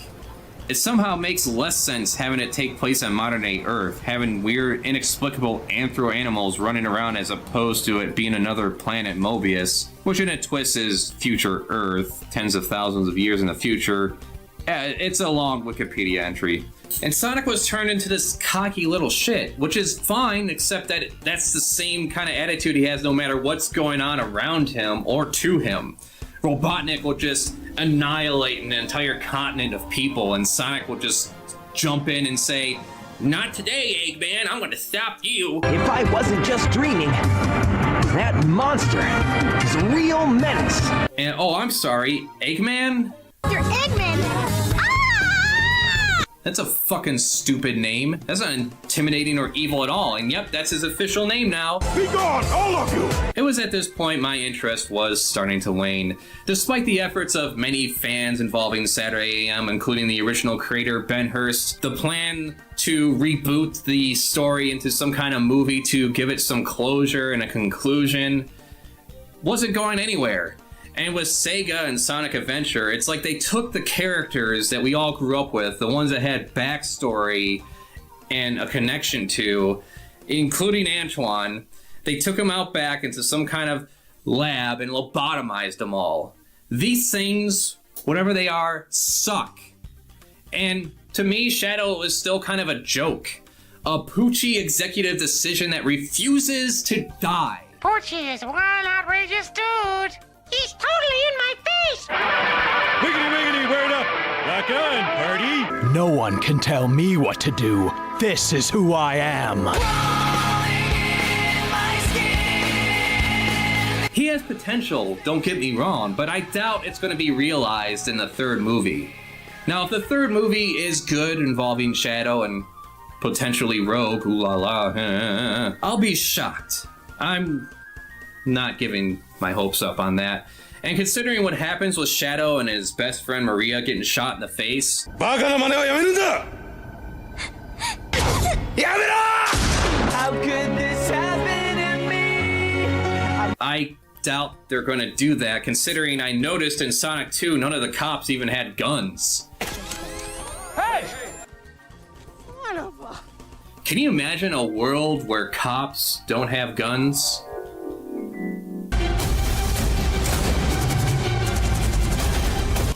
Oh, a world I could thrive in. But we're getting ahead. Let's jump back into the past. It was not long after this that my breaking point would come involving the character and the franchise. And I think this is a good point to start the drawing that represents the state of things around this time. What was it that broke me? I finally found him. The Iblis Trigger. Nope, it was not that one. It was Sonic Heroes.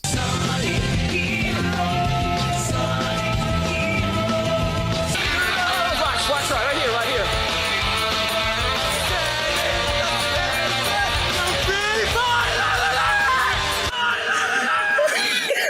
I played the GameCube version, and the formula of switching between Flyer, Speeder, and Brawler is fine. The problems arise with the bugging out on fucking grind rails, and when shit like that isn't happening, you're dealing with the most unengaging, easy gameplay, and on top of that, you have this basic bitch story with Metal Sonic making himself uber Metal Sonic by observing the various groups, and that's it. It's no use. It's no use! But why can't I defeat you? Because we're Sonic Heroes. Sonic wins, not even a hint of worry coming out from any of these characters. Anytime you want a rematch, just let me know. I'll be waiting. I didn't even bother playing through all the storylines to get to that stupid, awful ending. Once I started playing as Big, Amy, and Cream, and I ghosted through the grind rail for about the 10th time into a bottomless pit and died, that was it for me. It was so insultingly easy and yet so frustratingly bullshit. At this point, I was done. The closest I'd ever get to Sonic in any kind of physical form would be at the fan site, where we reminisce about how good things were and how things could be good once again. Will he be good or evil? I have little to say about Shadow the Hedgehog. Darker. Stronger. Faster. And more dangerous.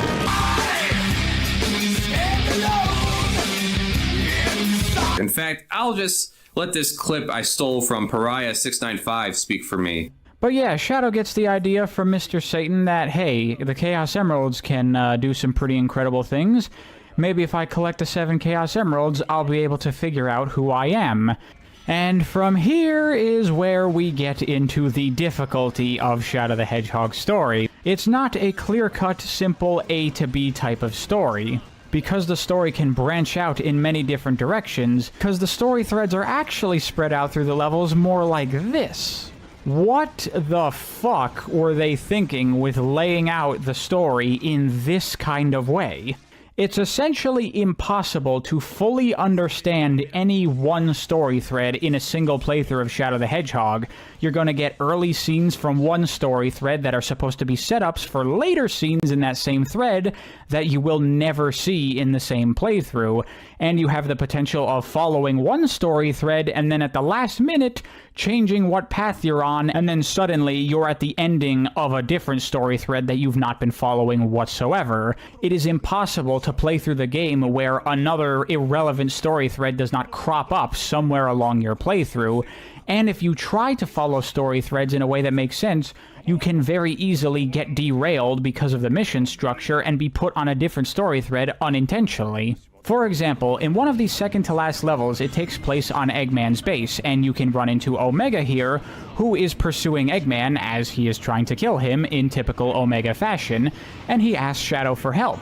If you help Omega in this mission, you do not go on to the next mission where you get to the inside of Eggman's base, where you can then assist Omega in confronting Eggman directly. No, in order to continue this story thread, you have to actually ignore Omega so you can help him later. If you try to help him now, then the next thing that happens is Sonic randomly shows up with a spaceship and you go to the Space Colony Ark to defend it from the invading aliens.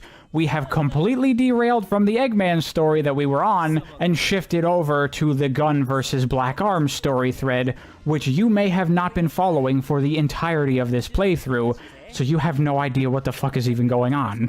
And this is a problem that happens constantly in Shadow the Hedgehog. Going through a long play, I have a little more appreciation to this attempt, and the other games, interestingly enough, with the Japanese voice acting. Shadow is a clone of the original, with all these forces trying to tell him who he is. Robotnik, Sonic, the invading aliens set on nuking the White House, his memory of his girlfriend. In the end, he's like, fuck all that shit, I'll be my own person.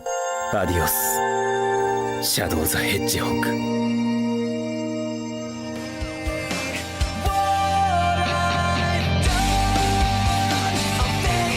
But the gameplay and execution of said story is a no-go. It's fucking ridiculous with it branching out and changing tones like a schizo. This is like a fever dream of ideas. Why does the ultimate life form need a gun or a motorcycle? Why would I want to play through the same levels and bosses over 9,000 times and then put all the story segments on a corkboard with strings in order to make the proper chronological conclusion? I also need to address the fact that none of these routes are actually canon, and that is another thing that a lot of people often criticize about this game, because it does this whole thing about you making choices for Shadow and guiding his path through life and what he ends up becoming as a person. And then it ends up not even mattering because none of the choices you make actually stick.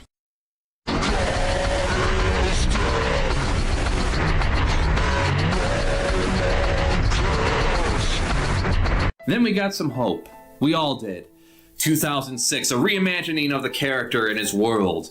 We were going to get back to basics with him going on a fast-paced adventure, smashing bad guys and kicking Robotnik's ass.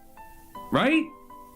No, of course not. We got a tragic, buggy mess. You can't really control Sonic all that well in these sections where he's like, yeah, doing that. Yeah. Sonic learned to swim. Okay, this is a loop-de-loop. I can't do anything here, so let's just hope this goes about right. Wait, why? So...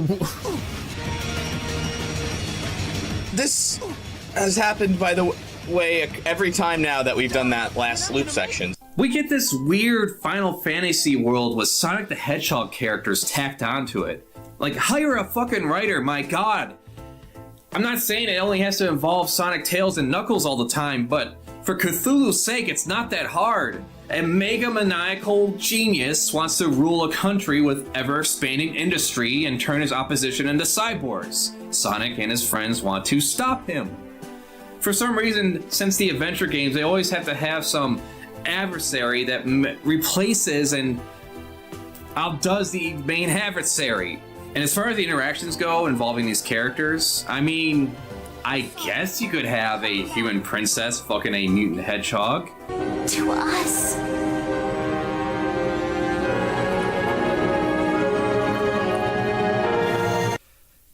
Kind of funny, like that scene in Howard the Duck.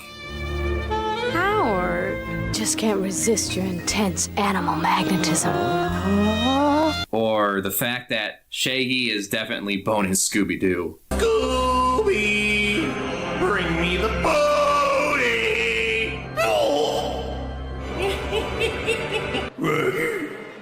Roll my booty, please, roll my booty. Or is Scooby-Doo boning Shaggy? Or could it be one of the others? The great Scooby-Doo dilemma is this. Which member of Mystery Incorporated is the most likely to have sex with Scooby-Doo? What's next? Some gimmicky spin-off games no one talks about. Sonic Rings, Black Knight for the Wii, Riders, Sonic 4 I guess was more like a 3D remake of the games that's inferior. Anything worth getting excited for? No. I ignored Sonic Unleashed when it came out, but now things are just soured for me. Going through that game recently now, the gameplay is better with its boost mechanic, but once again, the writing is just weird. It's way better than any of the other games I say, but that's actually not saying much at all. Alright, Robotnik blows up the planet. He blows up Earth into different pieces. And Knuckles plays no role in the story whatsoever? What? Where is he? And things seem to be functioning quite well on Earth despite it falling apart, literally. I like how Sonic is all worried about how he looks as a werehog, but then no one has any real bad reaction to him. Oh my gosh, I am so sorry! I just completely mistook you for someone else! And he doesn't even change in personality. He's not like a rage beast that can't control himself. No, he's just Sonic, but he looks different. He's just some Stretch Armstrong fighter now. Alright, what's next? Sonic Lost World? That game wasn't even on my fucking radar. So here is some video I stole from Splash Dash instead. Sega decided to give Ken Pontac and Warren Graf free reign with this game, and so they took the dumb Saturday morning cartoon vibe to its absolute limit with this one. And guess what? It fucking sucks. This game just looks so boring. It's your most generic take on classic Sonic aesthetics, or at least what Sega believes that to be. Sonic Generations perfectly translated the world of classic Sonic into 3D, along with its enemies, but Lost World completely shits all over that with this Fisher-Price looking crap. The enemies don't even look threatening anymore, they've all been babified. Sonic is done, he's past it. He doesn't need more games, he needs help. Specifically the kind of help that involves taking him behind the shed and tearfully putting both barrels through his confused, oblivious little face. Stuff him, mount him, repurpose him as a litter-picking device. Like, this is just insane. Like, what the hell's happening with the series? Well, of course I know. It's getting fist-fucked through burnout, grinding, and crunch, and meeting deadlines. At this point, you had dumb fucks coming out of the woodwork saying that Sonic was never good, it was a shitty franchise, and all the games suck. Sonic was never good. Yeah, it was a 25-year lie. So instead of wasting my time and money on shitty games, I decided I was going to waste my time doing what a lot of other people have done. Make a fan comic. I mean, I felt a little invested in the character with the original games, the TV show, observing the fan site over the years, and much like many other people felt, I just wanted things to stop sucking. I spent a lot of time trying to understand the comic book creation process, reading wikis on the Archie comic book series to get all the backstory and the lore, and I was going to start my own retelling of the series. I had a whole story arc and everything for different chapters. It was going to be full edgelord glory. I reached about 40 pages and then stopped. Like, has anything good ever come from dedicating a bunch of time and effort to an already existing property and try to make something of your own?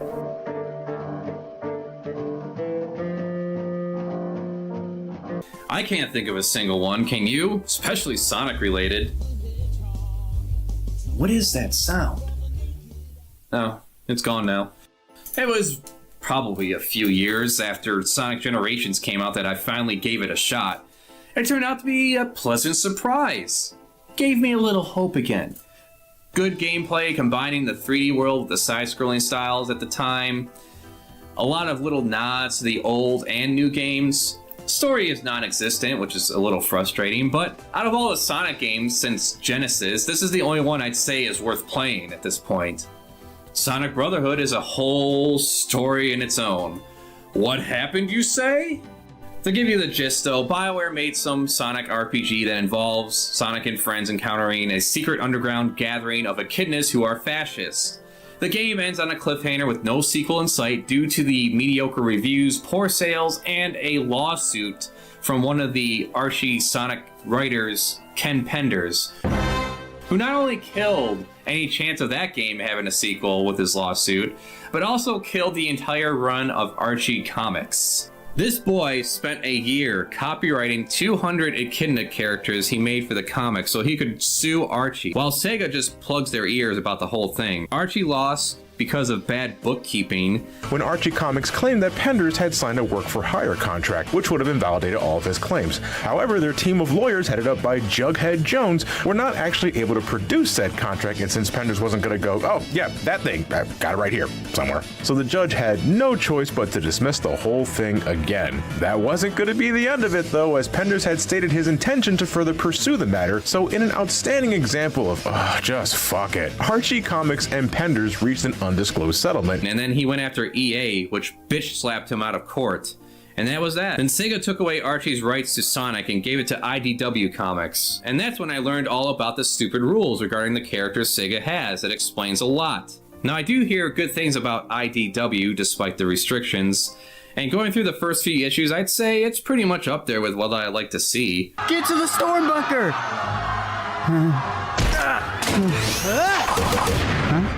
Hey, you hurt? Not really. You're Sonic. The one and only. Here you go. Try swinging it at the robots next time. I knew somebody who put it to good use. You're the Sonic. Maybe get inside, buddy. Nice chat. Need to save your town. Bye. Okay. Kitty, come down. Let's rock! I got this. Oh yeah! That should do it. Whoa! Oh no. We're better at this in our world. And then comes Sonic Boom. Gonna give us a little more hope this time, huh? Alright, we're gonna try this again. Reboot the franchise, redesign the characters, give them bandanas and bandages around their sneakers. What the fuck? Why are there bandages on them? Why? I don't... Well, it doesn't matter. Is the game going to be good? Is the game going to be good? Is it going to be good? No, of course not. Too fast for the naked eye. Sonic the Hedgehog. Sonic, he can really move. Sonic, he's got an attitude. Donkey King, he's the fastest thing alive. Of course not. Oh, they fuck it up once again. All the same problems that 2006 had because crunch and making deadlines. I nearly failed to mention Sonic Boom, the show, which should give you a hint as to how much I cared for it. I did find some of the clips I came across online funny. However, the show is like going to a movie expecting to see James Bond and then getting Austin Powers 3 instead. Is this a towel? What am I supposed to cover with that? Are you making fun of me? What a schizophrenic franchise. Always chasing trends, never trying to be interesting or coherent in any kind of narrative sense. I think this depicts quite well the current state of things. A weird fan base, mediocre to terrible games, no good shows, bizarre live specials.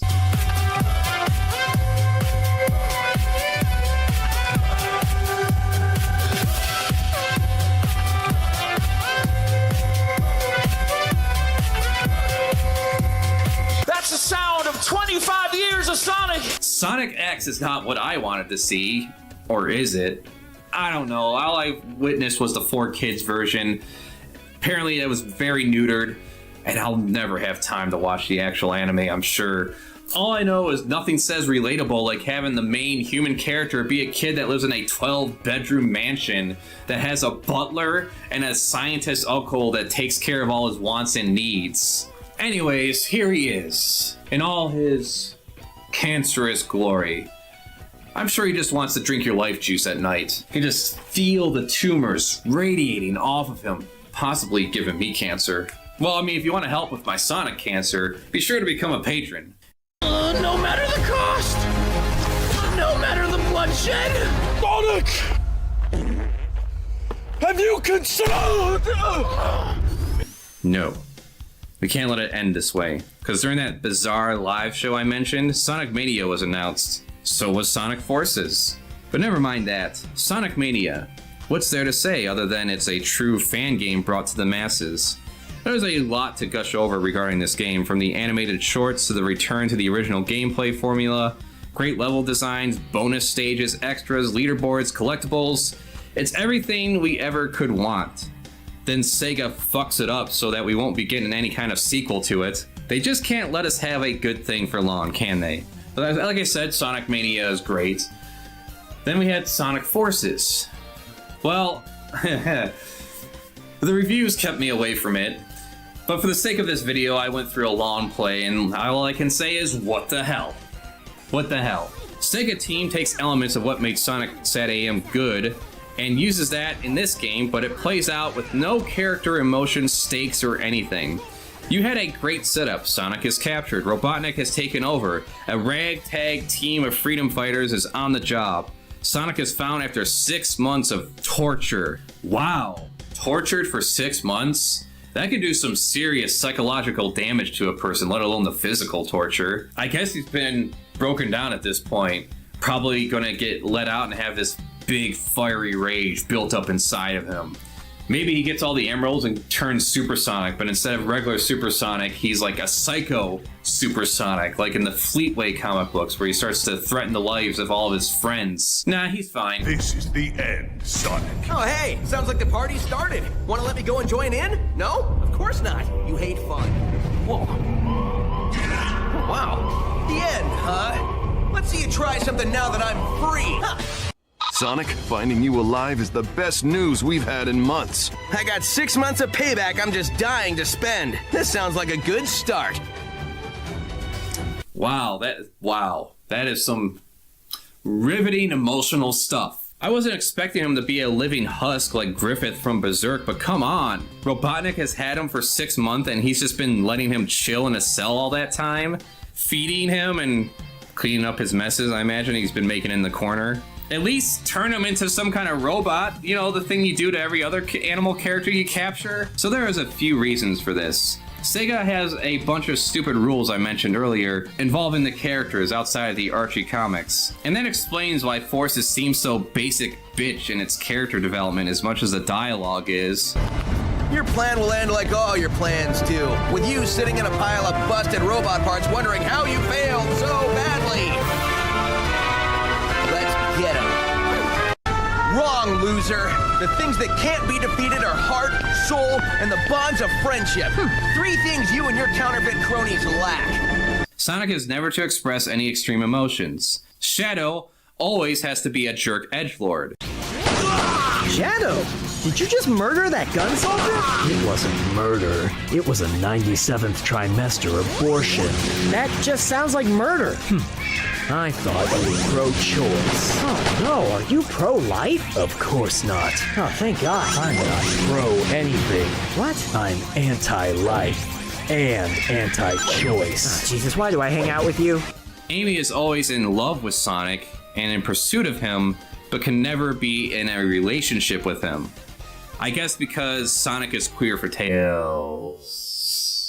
Knuckles. He'd be definitely buggering Knuckles. Tails and Robotnik are the only inventors. Again, not allowed to evolve past their basic characteristics. I guess when it comes to Silver, the rule for him is that he's just no fucking use. Chaos control! You got the wrong bitch. You got the wrong bitch.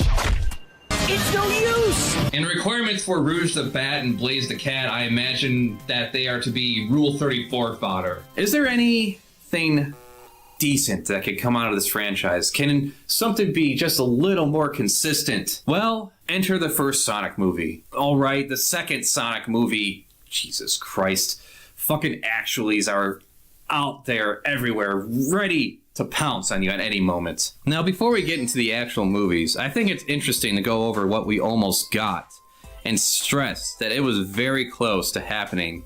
And I'm not referring to this thing. There has been a history of sorts that gave people little hope in this being anywhere near decent. Most adaptations that involve a TV character or video game or even some literary characters in some cases, in order to please executives and possibly reach that broad appeal of an audience, there's usually someone is known as a refugee from TV land trope. Take the main character out of their interesting, fantastical world and put them in the world of the boring. He-Man, Rocky and Bullwinkle, Beastmaster, Fat Albert, and that is what we almost got. In the 90s, there was a plan to release a Sonic movie to coincide with the release of Sonic Extreme for Sega Saturn.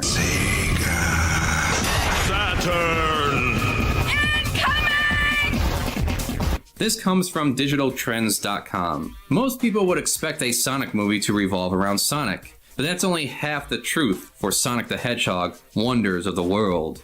Instead, Jeffrey's script mostly concerns a 12-year-old child of divorce named Josh Pinsky, who needs to finish his school paper on a speed barrier breaking test pilot named Sonic by the next morning, or else his parents will be called in. And the prom's tomorrow!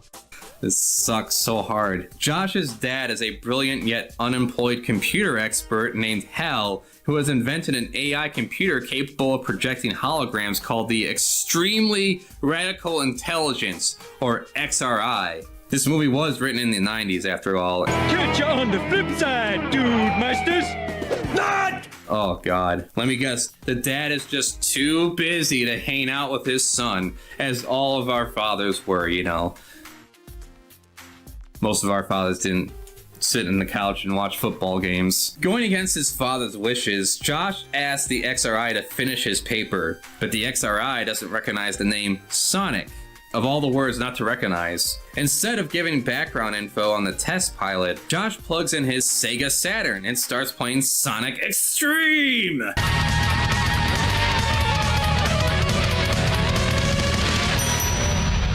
Sega. This causes the XRI to transport Sonic into the real world alongside Dr. Robotnik with his goons. This Sonic, by the way, would have been fully CGI in a live-action setting. In the 90s, Robotnik later recruits Hal to use the XRI for creating a virtual reality theme park. The fact that everything in the park is free attracts the attention of many kids in town, who are replaced with subservient Kinderbot replicas, while the real children are forced to dig under the city for the 1 in a million Chaos Emeralds, which for some reason exists in the real world. This is all part of Robotnik's plan to use the Chaos Emerald-powered XRI to holographically project the 8 Wonders of the World and reap the profits, hence the movie's title. My guess is that he's not even going to travel to those 8 Wonders of the World. The third act sees Josh and Sonic lure Robotnik back into the game world where he would be defeated. Josh returns to the real world while Sonic stays behind, believing he's the only one who can protect this world. Hell decides that the XRI is too dangerous to use again, but instead of destroying it, Josh simply stores it away somewhere. I guess a machine that powerful is just easily packed up and stored in your closet. Probably to set up sequels should the first movie prove to be a hit. Jeffrey submitted his Sonic script in May 1995 to mostly positive feedback from both MGM and Sega. However, the latter's COO, Shinobu Toyota, thought that Jeffrey should replace Robotnik with a new villain that Sonic fans wouldn't be familiar with, while Risley fought to keep Robotnik in the film. Unfortunately, MGM broke ties with Sega before the movie could continue in development. Oh shit. Praise the Lord. Go ahead.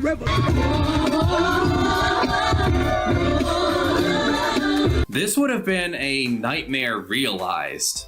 It checks all the stupid shitty boxes. Run-of-the-mill, coming-of-age story with a stupid kid. Refugee from TV Land trope. Some kooky hijinks, probably, in the form of like slapstick and pop culture references. And let's not even imagine what the shoddy CGI of the 90s would have been back then at that point. Some things coming to mind, the Flintstones or the monkeys from Jumanji. Actually, forget 90s CGI. Have you seen Mark Zuckerberg's metaverse avatar? Holy shit. And then there's Disney's new Pinocchio. Hello, Pops. Ah! I'm stun locked right now. This is insane. He threw a cat. I'll swallow your soul! I'll swallow your soul! Swallow this. And replacing Robotnik as the main villain? Are you out of your fucking mind? Who's he gonna face off against? Some CEO who wants to poison the water hole? You can possibly replace Robotnik as a villain, but you gotta establish him first. Ugh. Then there's Ben Hurst's attempt. Rest in peace, my man. Ben Hurst wanted to make a possible animated movie to tie up the cliffhanger of Sad AM Season 2. He had some contacts within Sega and was in line to work out some kind of deal until Ken Penders came in. He presented the idea to Sega in a most unflattering way, trying to propose that Ben Hurst was trying to take Sonic away from them or some shit. The result is everything got shit canned. The next day, I got a call from Ken Penders, who had been alerted by his contact in their office that I was interested in getting a Sonic movie going. I generously offered to include him in the effort and told him my strategy: get Sega to become invested in the idea by hiring us to interview their creative game designers, executives, etc., and see if we could develop a storyline that would fulfill the third season and simultaneously give them creative ideas to develop new games. A win-win situation. Then I called Sega back, but I was shocked when the exec lit into me, telling me, people pay us to develop Sonic products, we don't pay them. Then she hung up on me. Obviously, Penders had relayed my strategy to them in a less than flattering way. Thanks for the knife, Ken. Mr. Penders had his own idea in mind called Sonic Armageddon, which would have had the planet being destroyed and make the series more like some weird Star Wars thing. And what the fuck is this artwork? Let's take a moment here. I gotta take a moment because I can't attest to Ken Penders' writing, though many people can in negative fashion. But looking at this artwork, this is not the kind of artwork I would picture when it comes to a professional, published comic book artist. This is on par with the comic book I did when I was 19 fucking years old. Where the fuck's my job? Oh, that's right, I didn't have nepotism on my side like he did. This was intended to somehow come to fruition in 2002. But with Sonic X already airing on TV, Sega had absolutely no interest in that shit. Though now that I brought it up again, I have been informed that Sonic X is decent in the Japanese version, especially in Season 3. Maybe I'll have time to watch it someday when I'm 50. Alright, enough delay. Let's get into the Sonic movies. The first one. It was good, more or less. Really, the biggest complaint I have is the setting. We go from a fantastical world full of endless possibilities to the world of the boring. With Tom the Popo and his wife, I don't remember the name of, going on a journey full of buddy comedy hijinks. It's serviceable, and as if the creators learned some lessons from all of this, the second movie went full-on focus in regards to Sonic, Tails, and Knuckles, basically bringing to life the third game's plot.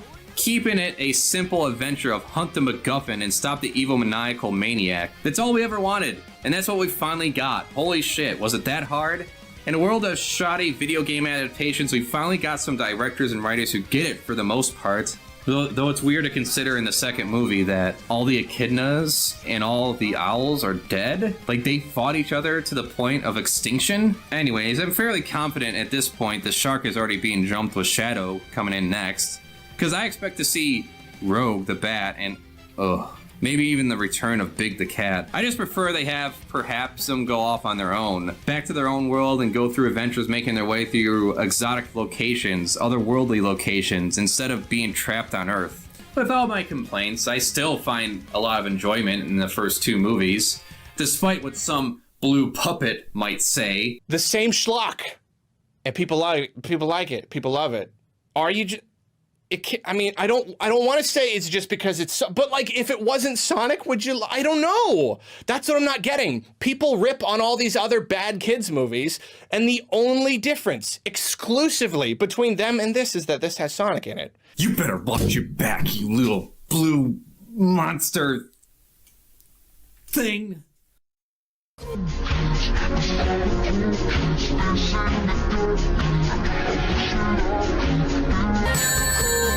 For me, it's just a shame that despite how long the original concept was kept alive by fans for SatAM, it was like Sega went out of their way to never come close to that in terms of narrative or characterization in the games. There was never any sense of solid world building or even basic concepts outside of good is good, bad is bad, and good beat bad. And every time we get close, Sega seems to be there to shoot any progress in the ass with either enforcing tight deadlines, stupid character rules, and chasing trends. Like with Sonic Lost World being like Mario Galaxy, Black Knight and the Lost Rings using motion controls, and Frontiers being another open world game with fishing. Gotta have the fishing. Is there going to be crafting and gathering resources too? Oh, I hope so. However, I still have a tugging attachment to the original Saturday morning show that really hooked me as a kid, making Sonic my personal hero growing up. That's sad. I mean, nice. I never did get to fully realize my intended story with my fan comic. So in order to get this off my mind and put this whole Sonic business to rest once and for all, this is what I would have done. Let's act out my Sonic fan fiction. I'll pick something family friendly. No, not that one. Oh, definitely not that one. Not that one. Oh, here we go. Things would start off with Sonic and his Uncle Chuck living alone in a makeshift shack in the forest. Sonic, coming of age, would get the full story of how his parents died in an accident working in the mines for Robotnik, who resides in the mega city capital of Robotropolis. There would just be hints to what the city is like, and ultimately it is why Chuck ran away with his nephew. The only reminder of his parents' existence would be a strange emerald his mother kept at home with her. Never risk bringing it out into the open. This would be the connection to Sonic and his powers. No prophecy, no destiny, just happenstance. Chuck shares stories of the past rulers of their country and has to teach Sonic to stay out of sight, with him not fully grasping the direness of the current situation they are living in. Naturally, Sonic, being a teenager in a rebellious phase, he would go out to Robotropolis out of defiance and curiosity, where he can get hints of the life the people live there, with Robotnik as a mysterious overseer to the capital megacity's operations. This would lead to Chuck searching for Sonic out of concern for his safety, leading him to get caught, and Sonic being forced to run when he is overwhelmed trying to rescue him. Sonic comes back to his home only to later be attacked by Robotnik's forces due to the information given to them by his uncle. There is a massive interest in him now by Robotnik and his generals to capture him because of his power. Sonic is once again forced to get away, taking the Chaos Emerald trinket as his only momentum of his past life. Now we have someone with nothing more to lose and something to possibly get back. This is where we can learn more about the world through the eyes of our main character as he seeks out the missing princess and king he was told about that were overthrown. It's later that he comes across a village where a two-tailed fox lives by himself as an outcasted orphan. Sonic sees past the little deformity of having two tails, and considering that he has a lot of free time to himself, he is able to build incredible inventions and understands advanced technology at a level way beyond many adults have, and becomes a true close friend to Sonic. As they journey onward, not only overcoming Lord Dr. Julian Robotnik's forces, but other societies with their own governing laws and characters who may not have our duo's best interest in mind. This would of course lead to an encounter with Scarlett O'Hare, because I don't much care for calling her Bunny Rabbot. One of her friends would forward to Tails in this sense, and how we get the tornado playing, with him being much older and experienced despite Tails' advanced understanding. This all leads up to a meeting up with the Princess Sally, her bodyguard Antoine, and where a major change would take place here. He would be a royal guard who previously cowered in the face of danger and is looking to redeem himself. I can picture this as an opportunity to explore some basic themes involving PTSD many real soldiers, rescue workers, game developers, and just plain old bully kids suffer through. Our ragtag group of freedom fighters has now assembled, and we can start the story arc of Robotnik finding the Master Emerald, tricking Knuckles into attacking our heroes first, of course. Robotnik would then steal the Master Emerald to power his Doomsday device. Sonic and crew would be questing for the other Chaos Emeralds, explained to them by Knuckles. With the threat level of Robotnik, his ambitions and forces ever increasing, leading up to a final conflict in Robotropolis where the lives of all our heroes are not guaranteed. This wouldn't be a moment where Sonic gets all the emeralds and goes supersonic and just wins the day. No, we all know there's a limit to that power, at least when it comes to the time he has to use it. Yeah, not even that would be enough to win the day, and some sacrifices would have to be made in order to turn the tides at a moment that all seems lost. This would also be a great moment where we could reintroduce Uncle Chuck as a roboticized version of himself, and not only be some growling, mindless beast, but actually be in more the lines of the pod people and the body snatchers. Let us go. We don't have to leave. You don't have to leave the city. Nothing changes. You can have the same life, the same clothes, the same car. But what happens to us? How he gets to keep all his memories, everything's better this way, you'll understand once you surrender. Something to play on his emotions. That's the kind of story I would have liked to see. Oh yeah, and Sonic would definitely find a boyfriend. It's pretty obvious this is what Sega intends, with them making a rule that he can never hook up with Amy, but Amy can only be chasing him. So they might as well acknowledge the truth we all know, and have him speed right out of that closet and into the arms of Rotor. Yeah, why not? And there you have it. It's about as close as I'll ever get to realizing the characters and my own stories and stuff. Well, considering the shows and the games and the stories behind them, maybe the new Netflix series will be good. You bring it, I break it, Eggman. Maybe Sonic Frontiers will be fun. Who knows? But I guess we'll never get anything close to the original Saturday morning show, though. What's that sound?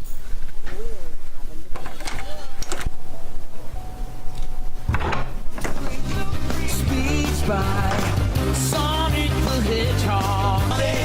He can really move. Sonic, he's got an attitude. Sonic, he's the fastest thing alive.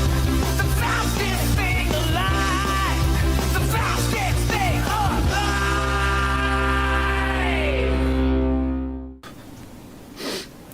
Way past cool.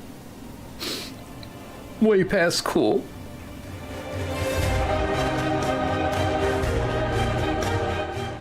Holy shit, that was a long video. I think it's my greatest work yet. And yet, I forgot all about Sonic Colors. Working on this video for like 100 hours, writing and rewriting scripts and shooting more footage. I didn't even comment on Sonic Colors.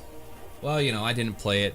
So I'm just gonna hand it off over to Squigs so he can stream it and post the highlights. Sound good? Really, I wasn't looking to do some in-depth retrospective because that's been done to death. Every single game has been covered to some degree. I wanted to share a more personal experience of what it was like growing up with Sonic. The games, the shows, and the comics. Next few weeks, I'll be sharing highlights of me and my friends, including Uncle Taco, stream channel right there, on Twitch, watching the first episodes of each Sonic show, I have a number of Crafty Thoughts videos in the works, as well as a series of art projects and stories that are much more personal in nature, paired up with the fun stuff involving entertainment and such.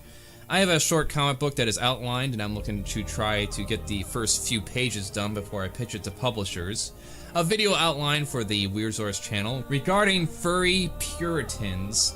Convention highlights, a original music video I'm seeking help on, and a PSA parody comic. Next major art project is Ratchet & Clank for a commission. I'll be using the progress of that as background for the next line of Crafty Thoughts videos. I stream as much as I can the creation process of artwork and videos on Rotten Egg Creations. Consider Patreon if you want to support me and see things early. Subscribe, spread the word. Until next time, thank you.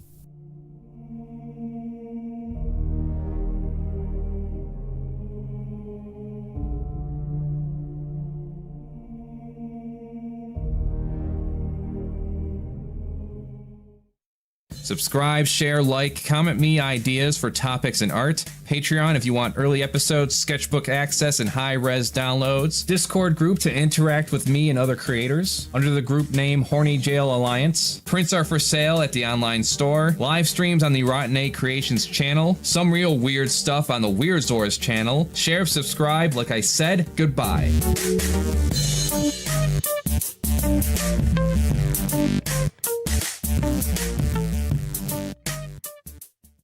Hello, Deep Fat Fried. I'm CraftyAndy. And besides sucking dick and fucking that ass, my talents include making pictures. Pretty pictures. Let's go make one right now. Now that we're here and queer in the proper attire, I'm going to show you how to draw Paul's ego. That's right, Paul's ego. Let's get started. First thing you want to do is draw a circle. Just a light circle in order to keep the form, and then we'll work our way from there. God damn it, fucking Paul's ego. Why do you always have to be right? Why do you always have to be right? Don't you ever get tired of fucking feeding everybody crow all the time? God damn you, Paul! After making our circle, we want to go over to our computer Colby and become a Pessimist Productions patron. Just enter your credit card information here, and done. Would you look at that? I got a phone call. Your account is overdrawn by $7. And after all that, just want to add a few more touches here and there and correcting some of the errors and filling in some of the white spots, and there you have it. Paul's ego, riding his mighty steed of a capybara, carrying his Nuke Zuka, and cuddling up to his homemade Stingray plushie that has nothing to do with anything that's copywritten whatsoever. And we're just gonna place him right here, right between Squirrel Hitler and Jamie Hyman. That's all we have time for today. Next time, Steven Crowder gets a visit from Mr. Nibbles. Subscribe, share, like, comment me ideas for topics and art. Patreon if you want early episodes, sketchbook access, and high-res downloads. Discord group to interact with me and other creators. Under the group name Horny Jail Alliance. Prints are for sale at the online store. Live streams on the Rotten Egg Creations channel. Some real weird stuff on the Weirdsaurus channel. Share, subscribe, like I said, goodbye.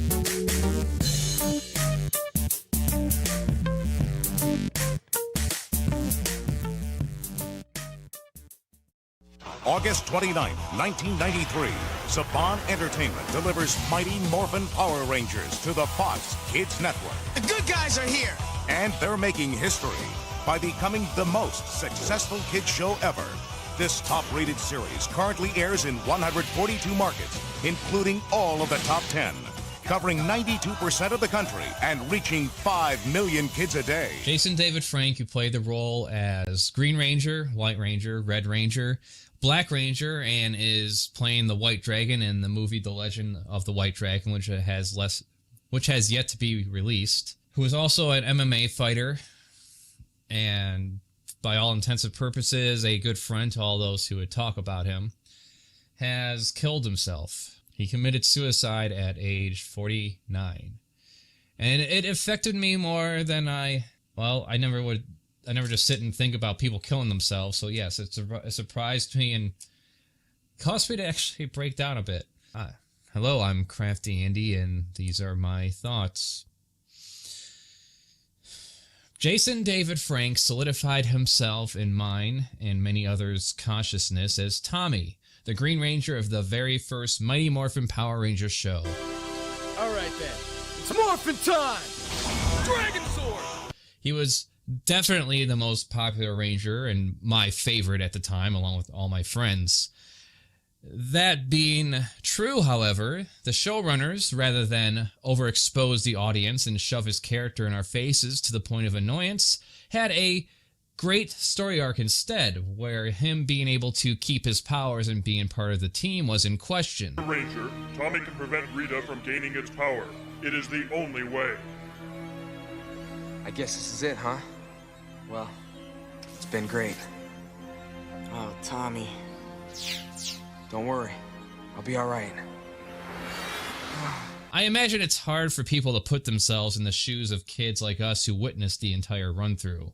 I can't expect people unfamiliar with the show who didn't grow up with it to somehow find it engaging, even with the recommended miniseries of Green with Evil, Feel the power from the Sword of Darkness! The Green Candle, Return of an Old Friend, and Green No More. To summarize it, there was a point where Tommy had his powers completely taken away, and he was on his own in another dimension being hunted by a superpowered monster named Goldar. No, not that fucking piece of shit. This sexy beast. Anyways, we witnessed him go through these trials of trying to help the team without pushing himself past a limit of no return. And it appears that Tommy is on the ropes, ready to give up. No way, Goldar. No way. We shall soon see, behold! Do you even recognize yourself, Tommy? Do you see what a gallant hero you used to be, Green Ranger? Before I send you spinning into space with this time device, I want to hear you say I am your superior. Now! Say it! Goldar. Say it! If you are. Yes! Go on! Out of your mind!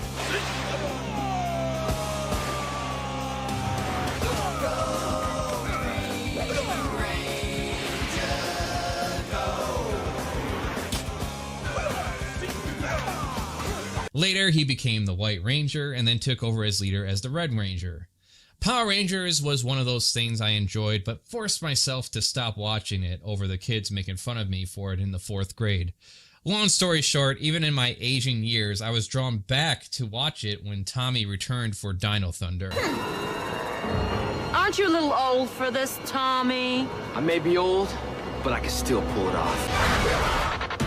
Dino Thunder! Power up!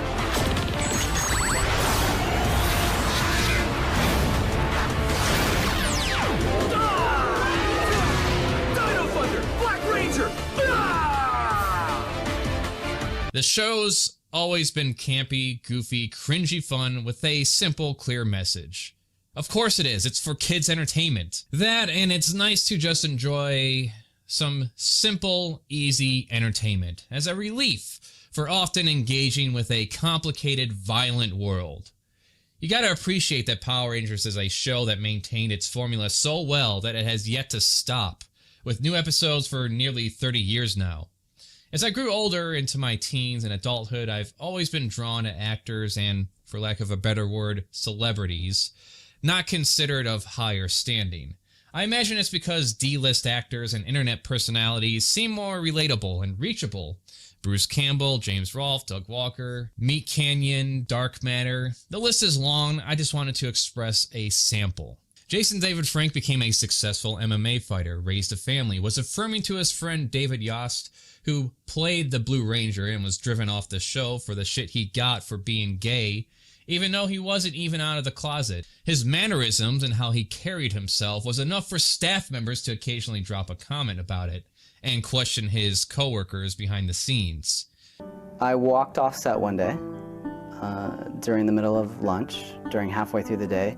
I just had made a decision. I'd been thinking about it for a good week. And the reason that I walked off is because I was called faggot one too many times. So I had just heard that several times while working on the show. Basically, I just felt like I was continually being told I'm not worthy of where I am because I'm quote-unquote a gay person and I'm not supposed to be an actor and you can't be a superhero.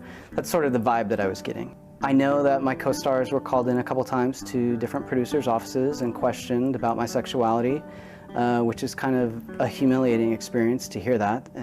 I was very giddy to see Bat in the Sun practically boosting the cult status with his appearances in Superpower Beatdown, showing up as the White Ranger versus Scorpion and Green Ranger versus Ryu. And another short film called Power Rangers Legacy Wars, which was a crossover event between the entire crew of Street Fighter and Power Rangers for a mobile app game. What are they planning? Rita wants to fully corrupt the Morphin Grid and rule both our dimensions. She's been creating evil rangers to fight us. With Bison's power, they'll be unstoppable. And as a side note, I have to comment on this. Superpower Beatdown was a show that pitted two fictional characters against each other and the audience would vote for the winners. I love Mortal Kombat, I love Scorpion, and not even in a queer way. But to see the amount of people seething in anger over a, quote, gay-ass Power Ranger defeating a Mortal Kombat character, standing his ground against Scorpion as some sort of upset, that was just as entertaining to watch and read as the fight itself. I wish they could have had the entire team of Power Rangers violently kill off all the MK fighters out of spite for the amount of comments that were like that. But let's put that aside. I look forward to seeing him in the Legend of the White Dragon movie, which reunites many Power Ranger actors for a original Power Rangers inspired story from the Bat in the Sun crew. It was a Kickstarter funded movie that I indeed backed myself. I am a sucker for superhero shit to begin with, and the thing with movies and comics is that you can do anything, so why not get a little fantastical with your imagination around them? It was because of the teaser trailer he acted in that I ended up purchasing the Shattered Grid comic book series, a Power Rangers story taking place in an alternate universe where Tommy takes out the OG Power Rangers, kills Rita, and then starts taking out Rangers across the universes in order to take the energy of the Power Grid for himself. What's important to me now is my friendship with all of you. I don't ever want that to change. It won't, Tommy. You'll always be one of us.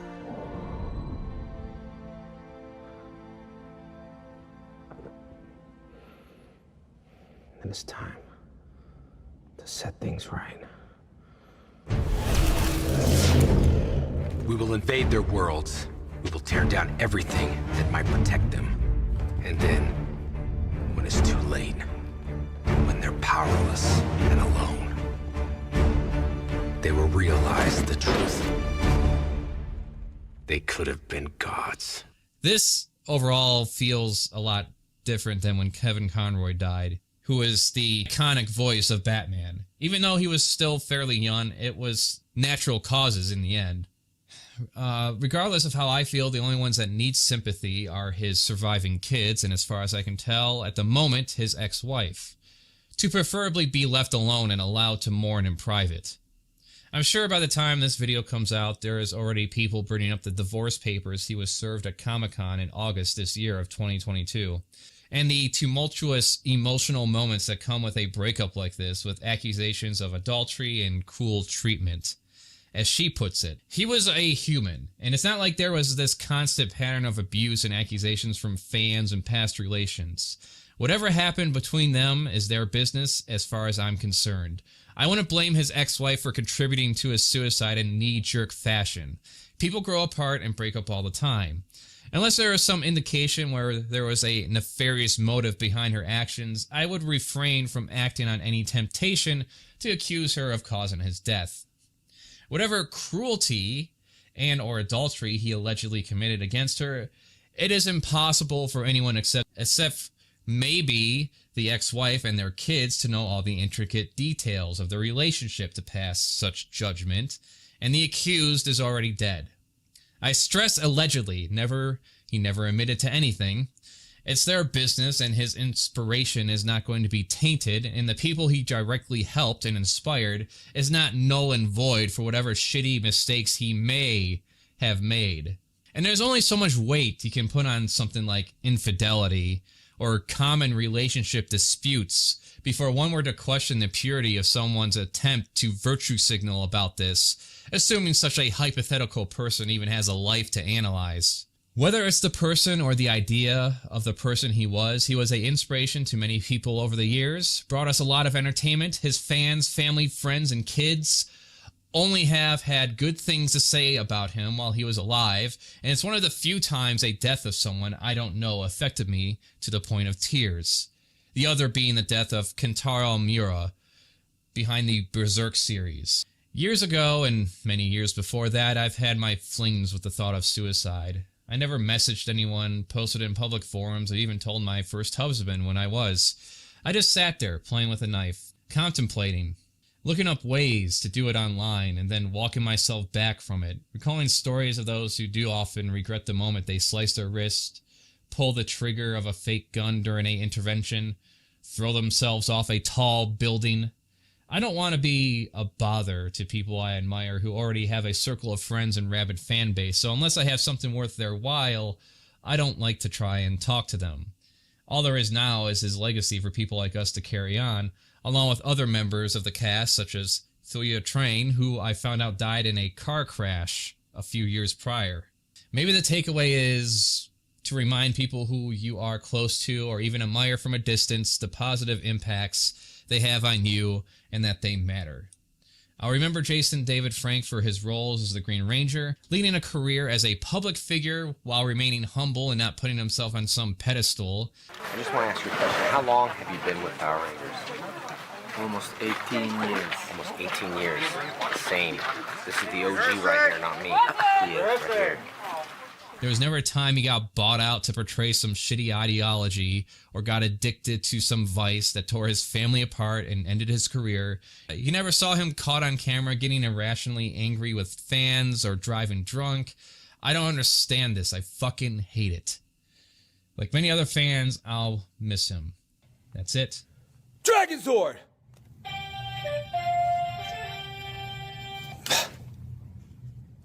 Oh, yeah! You see that? It works! Yes! Ah! Hello, I'm CraftyAndy, and this is Crafty Arts. When it comes to Has-Been Hotel, I didn't want to just make some fan art and go over the same talking points others have done a million times already, analyzing all the characters and settings. Instead, I think it's more important to talk about the idea and societal reflections it inspires by its mere concept alone. This is an examination on the idea of rehabilitation versus punishment, specifically the United States prison system. The U.S. has the most incarcerated people of any nation on Earth, both by sheer numbers and per capita. As of June 2020, there were 2,121,000 prisoners currently serving time in the U.S., and a total of over 10 million in the prison system, which includes those waiting for trial and those on parole. Has-Been Hotel is a collaboration between a number of people who made some great animations and characters paired up with a great concept. The Princess of Hell, Charlie, with her girlfriend Vagatha, are starting a hotel to try and rehabilitate souls so they can get out of hell, rather than possibly being subject to the yearly purge to quell the population. It's fantastic. It has this sort of Nicktoon presentation, but without any of the restrictions, so it's actually a show kids will love, but don't watch it if you're a kid. I'm just saying, if you're a kid and watch this, know that I told you not to, okay? We cool? I mean, I got to watch all kinds of R-rated movies like Nightmare on Elm Street, the Blob remake. I turned out fine. Any fucking ways. My favorite character is Radio Demon, Alistair. May I speak now? You may. Alistair, pleasure to be meeting you, sweetheart. Quite a pleasure. Stop right there! Cabrón, hijo de perra. I know your game. And I'm not gonna let you hurt anyone here, you pompous, cheesy talk show shitlord. Dear, if I wanted to hurt anyone here, I would have done so already. I hope that it gets into more deeper themes as we get more character development, which I imagine we will since it got picked up by A24 and is now coming out on January 2024, already having 2 seasons lined up, as of updating the script that I've had since 2019. Right now, it's still just a pilot, and I can see the potential for an overarching story while mixing in the occasional demon of the week. The question this pilot poses is, can people that are deemed irredeemable change? Which in this case, we are dealing with people and beings determined irredeemable by the divine. Rather than break down the pilot or yet be another sap analyzing the characters, let's dive into the actual main theme I identify with in regards to this concept. Intended or not, it definitely relates to the prison system here in the States. America has the highest prison population in the world per capita thanks to the help of not only private prisons that make money by keeping people locked up as long as possible, but also because it systematically sets up people for failure. In a time when crime rates are the lowest they've been in decades, these private prisons are guaranteed to have their cells filled. If those cells aren't filled, they're still paid as if they were. And guess who pays the bill? US taxpayers. Even exonerated prisoners like Glenn Ford can walk out with little to build a life on. Glenn Ford was given a $20 gift card the day he left Angola prison. Gave me that card for $20 and said, wish you luck. Especially if you're poor and have to inevitably plead guilty for a lesser sentence to avoid waiting for years in jail before even having a proper trial, because you can't afford bail. Right now, I have clients numbering in the 60s. A jury trial means the week before is entirely dedicated to preparation, and then the week of the trial is entirely dedicated to the trial. That means if I'm in a jury trial, that's 2 weeks of nobody else hearing anything from me, and these are folks who are in jail, worried about losing their jobs, worried about not being able to make rent. Subscribe, like, comment me ideas and suggestions, Patreon for exclusive art and early videos, merchandise at the online store, check out the Weird Zors channel for weird furry shit, Pause Off for gaming skits and highlights from live streams that can be found on the Pause Off live channel. Work in Progress is streamed at the CraftyAndy channel. You heard what I said, now see it done. I'd be amiss to not mention the farce on drugs started by the Nixon administration, which purposely targeted anti-war protesters, but especially black people. President Richard Nixon's advisors, John Ehrlichman. You want to know what this was really all about? Ehrlichman said to the reporter. The Nixon campaign in 1968 and the Nixon White House after that had 2 enemies, the anti-war left and black people. You understand what I'm saying. We knew we couldn't make it illegal to be either against the war or black. But by getting the public to associate the hippies with marijuana and blacks with heroin, and then criminalizing both heavily, we could disrupt those communities. We could arrest their leaders, raid their homes, break up their meetings, and vilify them night after night on the evening news. Did we know we were lying about the drugs? Of course we did. Let me list out the ways that our current system fucks you for those who need a little education. A person convicted of a crime is placed into a hole, where they get to sit around and stew in their thoughts. A few times a day, they get to mingle with other convicted criminals. Some violent, some suffering from untreated mental illness, some both. You have guards not equipped to do anything other than be grown-up babysitters that are allowed to abuse or let you be abused with no recourse available. The hardest parts of being in prison, the worst parts to deal with, were just the sheer brutality of it. You know, there were times when I was beaten so bad that I started to piss blood. You know, they're not going to spend a lot of time and money and energy taking care of someone they plan on killing. So it's not like you're going to see a real doctor or a real dentist. You know, at one point I'd been hit in the face so many times by prison guards that it had caused a lot of nerve damage in my teeth. So I was in horrendous pain. Your choices are live in pain or let them pull your teeth out. I didn't want them to pull my teeth out, so I had to find techniques that would allow me to cope with the physical pain. After time served, you're let out with a kick in the ass and a good luck for good measure. Generally, society sees you as irredeemable. If you have a felony record, you're nearly fucked for life in terms of employment and opportunities. We have many people, not only do they serve their time, but once they leave, it's still as if they have an F felon as sort of the scarlet letter for the rest of their lives, because they've served their time, but they're not allowed to vote, they're not allowed to get welfare benefits, they can't get food stamps, they may not be able to get student loans, they may not be allowed to live in certain places, and they may not be permitted to get licenses for certain jobs, even jobs like hairstylist, which many people learn in prison. They learn how to be barbers, and then they come out, they can't get licensed because they have a criminal conviction and face extreme discrimination. And 2 out of 3 end up right back in a cell because their situation is so desperate. We've even seen people commit tiny crimes and purposefully get arrested because then at least they'd have a roof over their heads. The idea of the prison corrections system is to reform people, teach them what they did was wrong, and help them become productive in their own lives. Something you don't learn in solitary or being forced to interact with other prisoners and guards who wouldn't care beyond having a mess to clean up if you just dropped dead. Let's not forget how prison rape is seen as something hilarious and part of the punishment to a lot of people. Check out the new meat. I'm gonna slather you up in Gnavian jelly. Go to town. This is never going to work. Of course it will. You look very pretty. That's what they'll say in jail. Love is in the air. The reality is we are addicted to self-gratifying emotional punishment.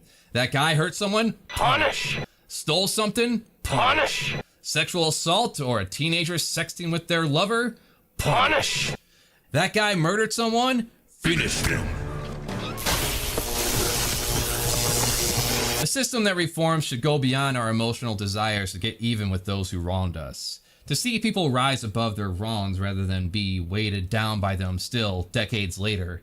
I'm not above it myself. If someone hurt someone I loved, there would be hell to pay, and who wouldn't feel that way? That's the point. My emotional compromise, a desire for revenge, shouldn't trump the idea of actual human justice and rehabilitation. An ethical system should go beyond an individual's emotion. Within the realm of has-been hotel, here's the predicament and the source of a lot of mockery Charlie faces.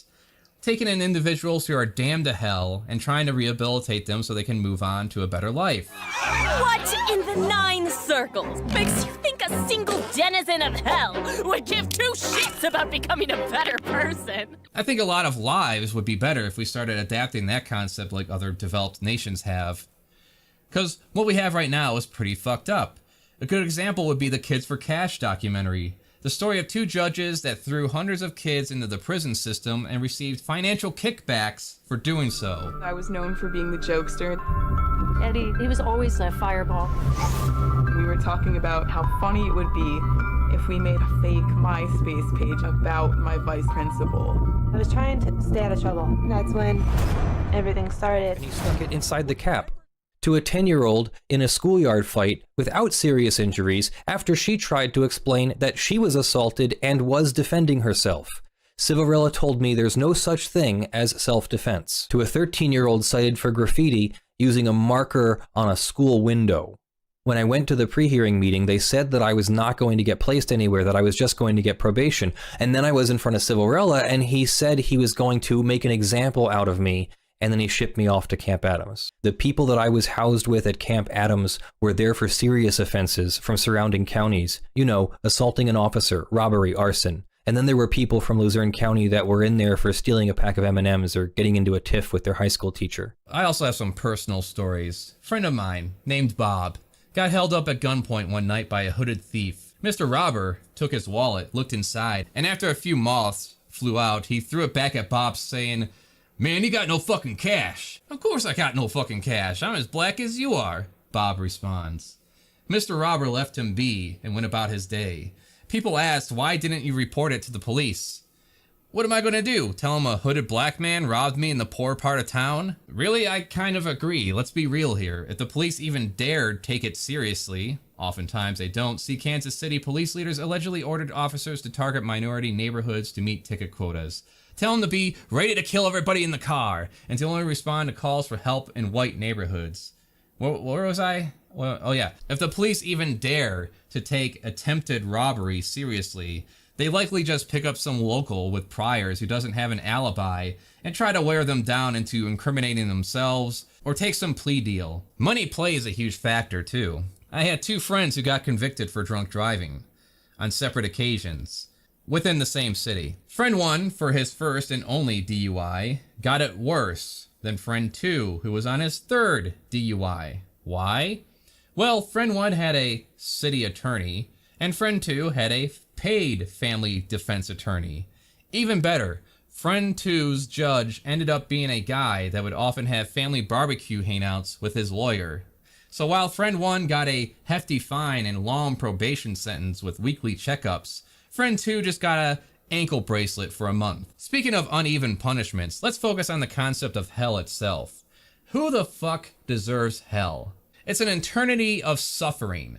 As a species, if we aren't killed in some school shooting, die of a disease at 5 because vaccines make you gay, or poisoned by chemicals in the water, we get 50 to 100 years on average to exist on this planet. Unless you are a billionaire running a diamond mine and fucking your stepdaughter to pump out as many units as possible, how much damage can the average person do, really? I'm in my late 30s now, and I'm confident in saying I wouldn't wish hell on my worst enemy. Even Hitler. After like 100 years of burning in hell, enough is enough. Come on out of there, you silly Billy. Just linger in limbo for a while, alright? Attaboy. What kind of sick creep gets a kick out of people suffering anyways? Other than religious people trying to bully queer kids into suicide over their personal sex hang-ups. I notice a lot of publicly rotten pieces of shit all of a sudden find religion one day. They're usually the types that make it everyone's problem too. They think religious freedom is not about choosing what superstitious-based rules they abide by for themselves. It's about forcing others to abide by those rules against their will and call it love. And there is no hate greater than Christian love. Former UC San Diego student murdered. His own father accused of killing him because he was gay. Police say 53-year-old Wendell Melton got into an argument with his 14-year-old son, Giovanni Melton, prompting the father to shoot and kill his own son. And the question is then why do we magnify the sin of homosexuality? It's because no one goes around saying murdering's okay, theft is okay. But there are people going around saying, well, love is love, and they're trying to justify it. And so the church has to do some sort of defense. When Pastor Dylan Oz gave a statement calling for the execution of gay people. This is audio from part of that sermon. They should be convicted in a lawful trial. They should be sentenced with death. They should be lined up against the wall and shot in the back of the head. That's what God teaches. He had a depressed skull fracture, meaning his was like dented. You could feel the like, it's called crepitus, where it's almost like Rice Krispies. You could feel it like crunchy on his head. I remember his throat just looked like somebody burned him, bruising and cuts all over his face. Oh, he's got a bullet in his lung. Oh, he's got a bullet in his groin. It's like cigarette marks that he'd like, people have been putting cigarettes out on him and different stages. I mean, he'd have a bruise that looks like it's almost healed, bruises that look brand new, like burns, cuts, abrasions, everything you could think of all over this kid, all over him. He didn't look like a child. Since I was a Christian until I hit the age of reason, it's the faith I'm most familiar with. Now, the supposed true believers will insist that no matter what good deeds you do in life, it matters not if you don't believe. How convenient, too, for the worst among humanity. The idea is that you simply believe, and you really mean it. When you ask for Jesus' forgiveness, you're good to go. Jesus is the ultimate deflection of personal responsibility. He died so a bunch of skin sacks full of shit can have a free pass into heaven. So really, when you think about it, do you want to be up there in God's kingdom, surrounded by a bunch of assholes? Uncle Steve, holy they let you in here? Yeah. Turns out we were doing stuff the priests were into themselves. I emphasize again, no one deserves hell. And if there is a God, he's basically an insane super space Nazi. Have you read this thing? One of the few books that isn't banned from schools. If the God of the Abrahamic faith is real, we should be figuring out a way to fucking kill him. Take me to the warp. I wish to bargain with some chaos demons, please. Where we're going, we will need eyes to see. Enough of all this dark and depressing shit, though. Here's to Has Been Hotel, its future and VisiPop's continued success with this and hell of a boss. Fuck me in my little red hole! Hi, the fuck you looking at? Sometimes I wonder, what good is it to be aware of these things? What would it take to change them? No elected official seems interested. The current president even went out of his way to announce dedicating billions of more dollars towards policing. We should all agree the answer is not to defund the police, it's to fund the police.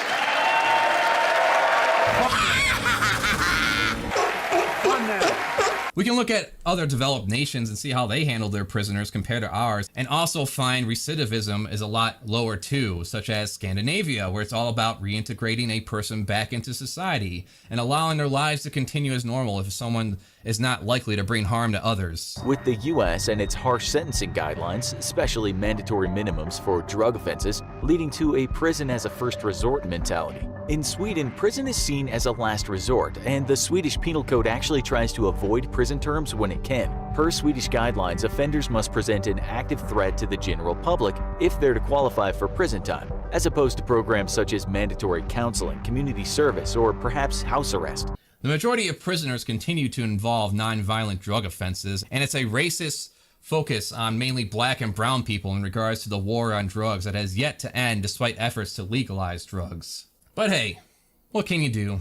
I'm gonna eat a sandwich and play some video games. See ya!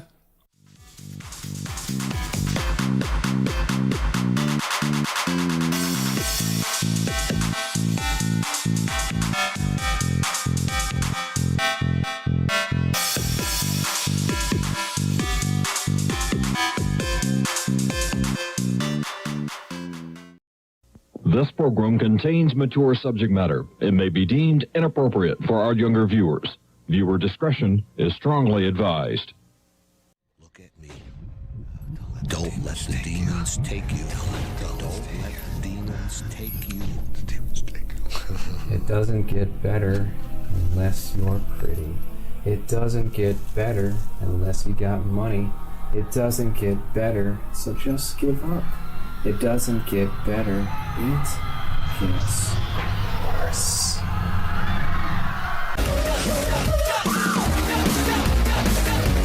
Gonna die alone! Oh, shit, yeah!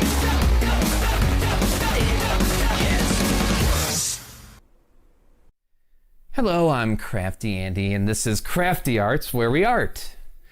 Today, I wanted to share with you some more personal stories of mine. Stuff involving growing pains and flirtations with suicide and murderous thoughts. Not that I'm here to try to gain any kind of sympathy or to compare scars. I know damn well my ability to pass myself off as straight, having 2 married, committed parents in a middle-class household, and white skin, definitely helped out in life. I'm just here to share with you some personal experiences and thought processes that maybe some people out there can relate to. Inner demons. A couple of friends at my job were talking about their kids getting bullied at school. When I got home, I ended up with a series of flashbacks. I'm in my mid-30s, and here I am, alone in the dark, reliving scenarios that have long since passed 26 years ago now. A breakdown, a series of past incidents flashing through my brain, driving me into a heavy breathing and tears. Why won't it stop? Why can't I get it out of my head? When will these mental phantoms leave? I sometimes wonder, am I the way I am because of what I went through? Or am I the way I am despite what I went through? What does it mean one way or the other? Can you even imagine what it's like to remember everything? I was isolated as a child, mainly alone with my imagination and toys. The setup is still clear to me. Earlier, I had a few friends around kindergarten, preschool. They all soon moved away by the time I hit the 1st grade.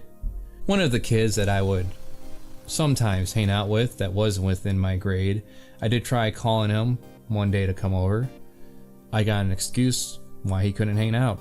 I told my mom, I think he's lying to me.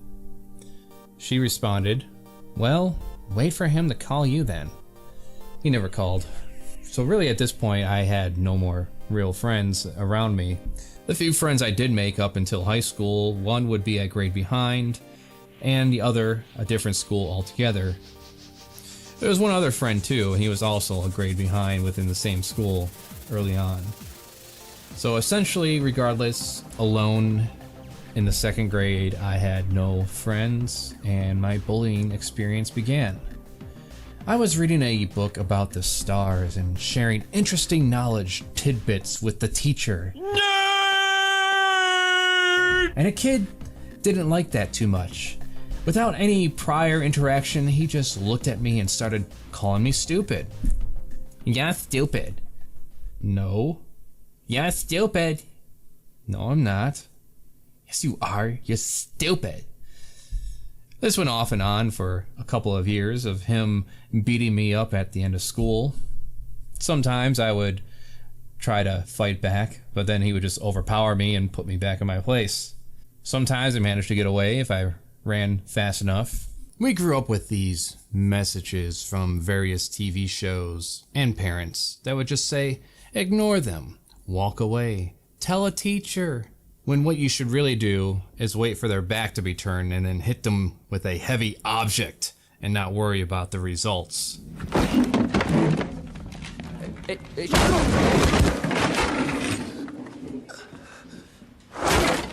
It's not about winning a fight. It's about not being someone to fuck with. Too bad I never got that message. This one individual and sometimes his other friend would alternate in this activity throughout the 2nd and 3rd grade. But all it takes is one major incident to alienate you from all your peers. It came ahead in the 4th grade. I got sick one day wearing a sweater in hot weather, and I puked in front of the whole class. There I am, the bell about to ring, everyone's at the door ready to leave, and I'm just nauseous as hell, and all of a sudden, right in the middle of the damn floor, bleh, chunks everywhere. Having no friends to begin with solidified my social status from then on. I was continuously singled out by my peers. And I mean nearly all of them. People I never knew the names of. I was the class plaything. Your only connection to these kids is that they like to pound on you.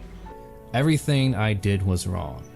How I talked, walked, dressed, having a Genesis over a Super Nintendo, the TV shows I watched, not enjoying sports, no interest in music, all were used as fodder against me. In fact, I remember one time I was asked what one of my favorite shows was, and I said Power Rangers, and the entire class in the 4th grade laughed the shit out of me. So I knew right then and there to never express what I liked ever again, for risk of giving them further ammunition. Telling my parents in the school didn't resolve the issue, as many kids took their turns beating the shit out of me. Go figure. To spare the minute details, my loneliness and isolation started to compound. Despite having parents and a younger sibling, I subjected myself to solitary confinement in my room, with a black and white antenna TV, Hot Wheels, and my budding imagination. Paranoia set in as I would spend the majority of my time at home lost in my own head, often falling into delusions, thinking people were watching me, going through these fits, reliving scenarios, and having violent fantasies killing my tormentors in gory fashion. Again and again, the same incidents over and over, meticulously making sure the blinds in my room covered the windows fully so not to allow anyone to peek in, as if any of them might be watching. All this in between overindulging in the few video games I had and television I was bouncing off the walls. At times I tried to justify it, the torment that was happening to me, the singling out, the bullying, thinking that I was being punished for things I might do in the future. My kid logic proposing the idea of me being a murderer or serial killer or something of that nature. I was a little PTSD action boy. For PTSD Action Man, danger lurks at every turn. He never feels safe. PTSD Action Man now comes with 1,000-yard stare action. Anyways, at 10 years old, after yet another incident, I came home and held a knife to my gut. No one was home at the time, and as I was having flashes of gains of half a dozen kids surrounding me after class, I was prepared to stab myself to end it all at 10 years old. sparing the world of my further existence. My mom came home as I contemplated my action. She calmly grabbed it away and said, if I did that, that would only make them happy. This incident has been burned into my brain so well that I would often look back and consider if I should have followed through with the action over the course of the next decade and a half. Later around that time, when the principal was notified, classmates scolded, and then my mother came to me in tears saying, I'm so sorry you're going through this. That just made me feel worse to see that. It made me feel like shit. This was my fault. I'm making my mother cry. So, efforts were made to stay quiet about my situations from then on. A lot of the days leading up to my teens consisted of coming home to, how is your day, Andy? Good. What did you do at school today? Did you learn anything? Nothing. And then I closed the door to my room in order to be alone until dinner was ready. In an effort to be ignored or possibly fit into some degree, I would refrain from expressing any more interest in anything, going so far as to be in denial if I liked something such as Power Rangers.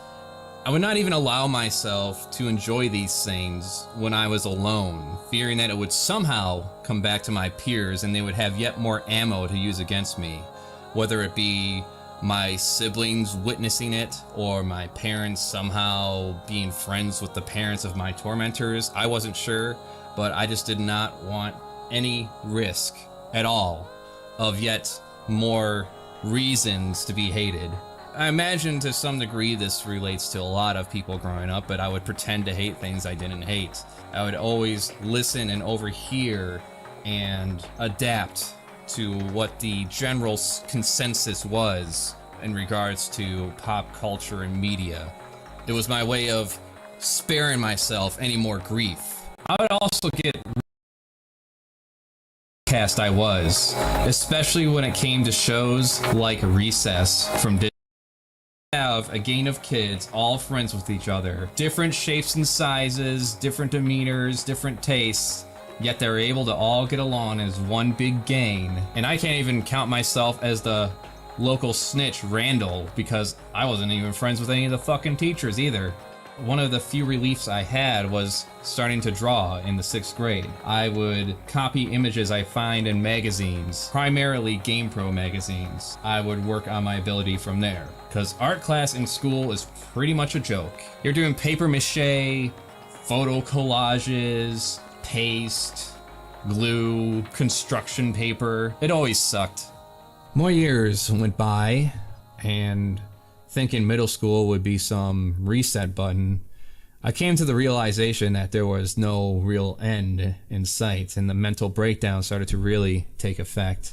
Just sitting in the library one day with other classmates, minding my own damn business, I was singled out again.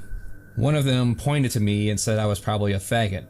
And then it started up again. New faces, new names, at least the ones that I picked up on, and the same experience every day following me through every class. Even my drawings were getting me grief. You see, I was a very big fan of Half-Life, except no one outside of me knew what the fuck Half-Life was. And they looked at my drawings and they mocked me. Why are you drawing dinosaurs, Andy? What do you want to fuck a dinosaur? What are you drawing dinosaurs for? You want to suck a brontosaurus dick? I'll never forget one of the mocking requests I got. Can you draw me a dinosaur with a big tongue so I could shove it up my ass? And I said, no, they're not dinosaurs, they're aliens. And for some reason that made it worse. So on top of everything else that they would normally pick and choose on, my clothing, the way I walked, the way I talked, the way I kept my head down, I now had my drawing on top of all that.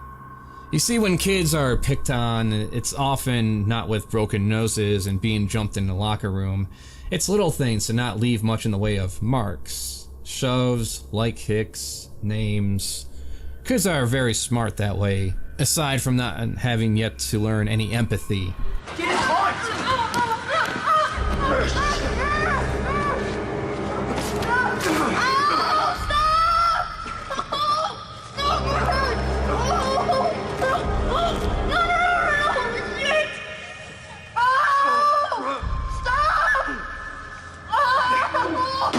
I think he pissed himself. Oh, shit. Oh, what the fuck? He pissed himself. Jesus Christ, fucking freak. I was a believer in the Christian God, and I spent the better part of the night begging him to make it stop.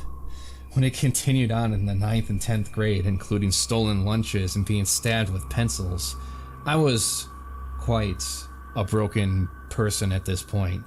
Damaged goods. Does it make you feel good when they punch you?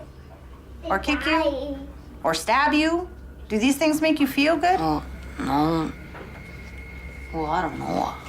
I'm starting to think I don't feel anything anymore.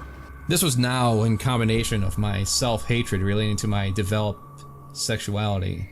Denying my bisexuality, instead I mostly had a number of fantasy kinks solidified into my headspace. The church had a nice sermon in the 6th grade that talked about how sexual deviancy, whether gay or other, would indeed send me to hell. It was at this moment that a incident in the 2nd grade I didn't even think about anymore came back to haunt me. Another boy my own age took advantage of me. That being my first sexual experience and a gay experience, all of a sudden was something I wasn't really thinking about, something I didn't pay any mind to, was now something that could potentially send me to hell in my mind. It was also yet another justification for why I was being singled out in school by my classmates and everyone else, thinking that this was yet punishment from God, punishment for committing the sin of homosexuality. The thing about trying to shame someone out of anything, be it a belief or a state of being, all that ends up doing is making that status stronger. It's a doom loop, a self-fulfilling prophecy.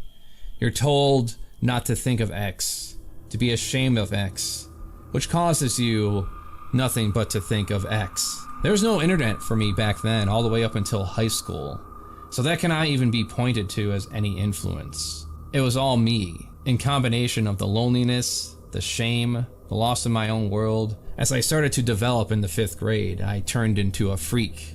A repeated cycle of fantasy porn addiction that I didn't get over until I became accepting of myself and overcoming my insecurities. This was before I even got exposed to the first straight porno in the 6th grade. I was already gone. With all of that on me, I also had no prospects for the future, just trying to get through the day. I knew how to keep my head down really well now, to hide any sense of emotion, to keep it silent, all to myself, lest I give someone more fodder. I was ready to just go into the same engineering field as my father and call it from there. I was already convinced that I would never find a woman to love and marry. I just wanted to be left alone, like everyone said I would be. I was convinced. I woke up believing them. It started to form a catalyst in my mind, wishing for some divine end to the world. Repeatedly, I would read the book of Revelation in the Bible, just hoping for that moment one day, for everything to just collapse.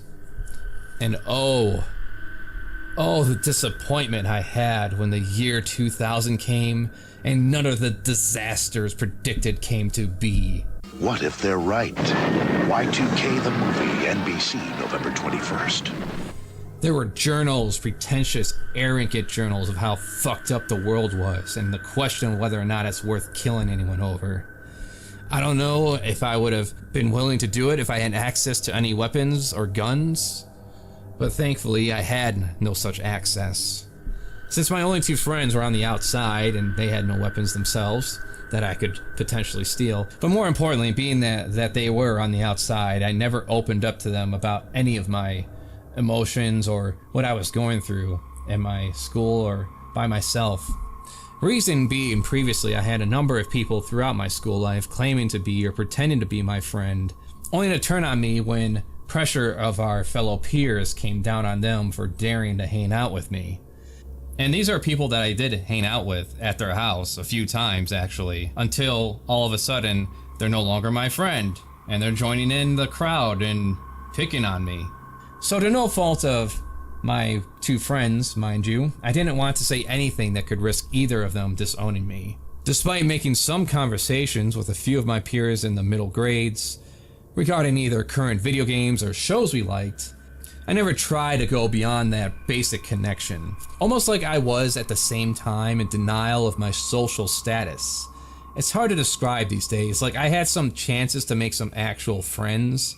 However, I found myself thinking I was still above these certain people's level.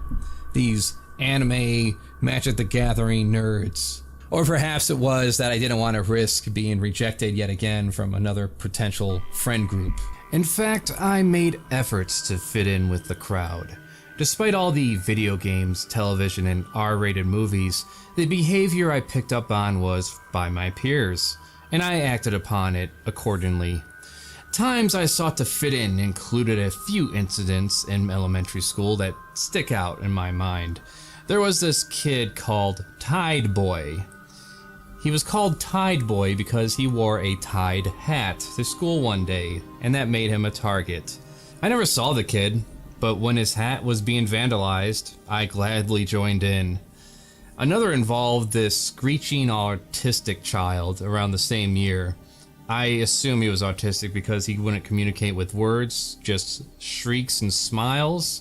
A crowd of kids gathered at one point, throwing pebbles, poking him with sticks. He would just screech and smile, and his face not even saying any words. In retrospect, it's clear that he should have been in some kind of special program, but even then, for a brief moment, I joined in the torment.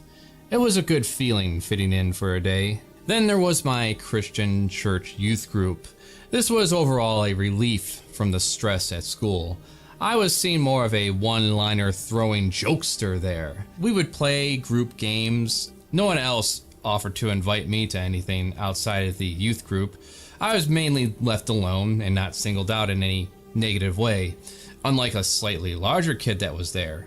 Ah yes, the same bullshit in public secular school went on at the church youth group. Cliques, gossip, and the occasional fight. Just like secular school, where you occasionally have a teacher fucking one of the students. How are you doing these days, Miss Lavender? One of our youth pastors had a relationship with a 14-year-old girl in between sessions, teaching us about the invisible space Nazi in the sky. Anyways, yes, there was a few kids singled out in our little youth group, and I gleefully joined in there, making jokes and comments about their looks and appearance in order to be part of that crowd. It still didn't get me any friends outside of that group though. I did have one friend in youth group, even worked on his go-kart, rode bikes, hopped some hills, the usual kid stuff you do as a teenager, including breaking into a closet and finding some porn mags and a porn tape. In fact, that's how I saw my first porno at the 6th grade. He just stopped calling one day and I never felt compelled to call him. Not for any bad reason, I'm just someone that is lost in his own world. I kind of realize that now looking back, and even today, mainly because it's the mindset that was beaten into me. But I have a hard time pulling myself away from my own personal projects, even within my own head, to make time for other people. Especially now when I have a family and a pet to take care of. It was at this point, I have to mention that it was very hard to even approach me in a friendly manner. I was burned one too many times, so even if people tried to be nice to me, or try to make conversation, my thought was immediately this person is trying to size me up for some kind of ridicule or trickery. So I would respond in kind and rudeness. I would be very short with people and not give them anything that they could possibly use. So naturally, of course, anyone that was trying to approach me would just move on, and understandably getting a vibe that I want nothing to do with them or talking to them. There was no connection to my two younger siblings either. Instead, I became a bully at home due to the stress at school. I first became a bully to my younger sister, and she became a bully to her younger brother. Luckily, I would mature out of this mindset, becoming more self-aware of what the fuck this all was. It was a deranged attitude, picking on every little thing, how they talked, how they walked, the stupid questions they would have as if they were supposed to just magically know the answers to. Luck would come to me, though, early in high school with my friend John. He and his dad decided to give me a ride home one day to spare me the walk in the rain. We connected through our love of video games, mainly StarCraft, and he became the first person I could fully trust. Not that I didn't trust any of my other two friends, I just purposely never told him anything because We came together to have fun and chill. They were one of the few escapes I had to the dark thoughts building up inside of me. In fact, many years later, I come clean with everything just as I did with John in my mid-teens to adulthood. But since me and John were in the same school and same grades together, I couldn't hide anything from him. I was in a position to open up other things to him, such as my cringe-inducing journals about wanting to kill all my peers, the scenarios I would relive over and over and over again. Even up until my early 30s, they creep back into my head. Failing to catch myself, wasting mental energy, reimagining these scenarios in my favor, playing out violent revenge fantasies, stabbing kids in the eyes with pencils, punching their throats until their pipes clenched shut, cracking their skulls in with desks and chairs. The darkest it got can only be compared to the movie The Final, where a bunch of high school kids tricked their peers into coming to a party out in the middle of nowhere, and then one by one they disfigure and disable them. The acts in that movie were not too far off from the things I wanted to do to many of my fellow classmates.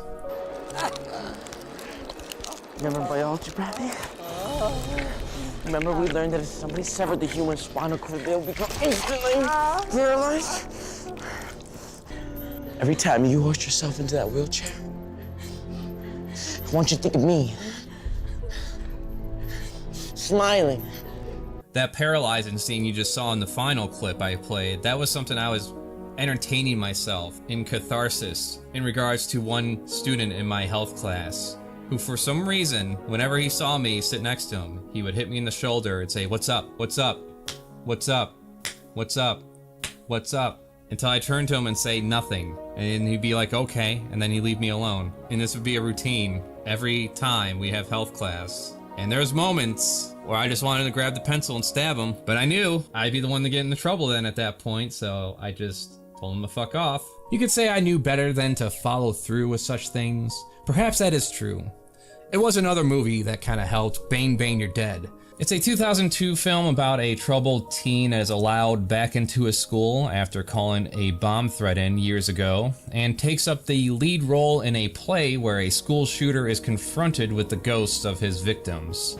When I killed you, I killed all my possibilities.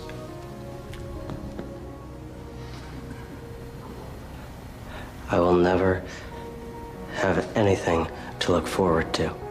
The other major factor that contributed to my anguish, however, were these fucking zero-tolerance policies implemented into the schools after the 1999 Columbine High School massacre. You've heard the stories.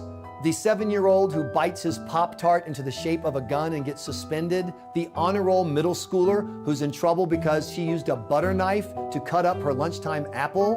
But what's made zero-tolerance policies worse is the increased involvement of the police. A few weeks ago in North Carolina, a 13-year-old boy kissed a classmate on a dare. He was arrested and charged with second-degree sexual assault. It was made clear to us that if you got into any fight, it wouldn't matter who started it. You get punched and you punch back, you're both being suspended for the year and forced to repeat the grade. The threat of being stuck in high school an extra year outweighed fighting back against my peers, giving me all that shit. Being a Christian believer still, I was both content with just going through the motions of getting a regular working job, possibly marrying any woman that comes along, and having kids to fill the basic expectation our general society had on me. At the same time, relishing in the idea of a grand apocalypse ending all this pain and misery I was going through. The conversations me and John had were engaging and meaningful. We didn't shy away from talking about anything, and it made me all the more better. He managed to become class president in the 11th grade and made me vice president, much to the disdain of everyone else. People were shocked to find out that he considered me one of his best friends ever. He already had friends that he knew from elementary school, so now I found myself with an actual circle of friends in my grade, and many of the same classes. He also pushed me into social situations I otherwise would have never found myself in. Going to school dances, events, meetings, and parties. Going out of my comfort zone would better develop me socially. To spare all the mundane details, because there are plenty of mundane details that are still locked in my head, there were ups and downs with this new group. Times I was singled out as the butt of jokes, active, expressive hatred from John's first girlfriend, who happened to have known me since elementary school. But really, all that shit I was going through from other people just fizzled out as the years went by. By 11th and 12th grade, there were no more incidents. Like, collectively, people grew into having more of a sense of empathy, and so did I when it came to my own home life.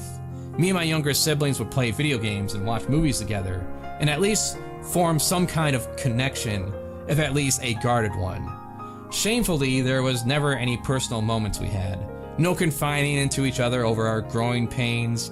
We all, for the most part, kept to ourselves, despite living together. Even though we were now getting along and we lived together for many, many years up until I moved out at the age of 25, I don't really consider myself as a good brother. I was too wrapped up in my own personal demons, self-shaming and taking out my budding rage on the people literally closest to me, stopping just before a few years until adulthood.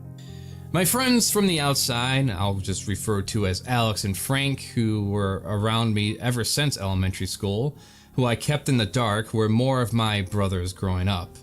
We would hang out almost every other day of the week during summer, and on the weekends during the school year. Me and my best friend Alex, the most, went through the whole shebang, playing sports, riding bikes, enjoying video games, eating buckets of popcorn soaked in sticks of butter, watching TV into the wee hours of night, enjoying Quantum Leap, Dragon Ball Z, and Beavis and Butthead. Crank phone calls, exploring his bigger sister's hoarder of a room and finding rotten food and soiled garments laid about the floor.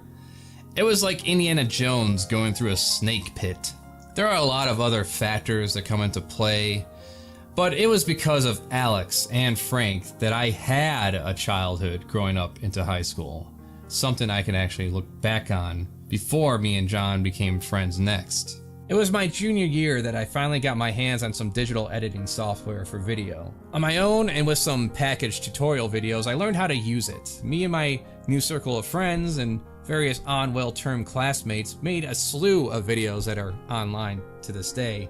This led to a short time for me going from the silent kid just getting through the day to being someone that had a little more respect.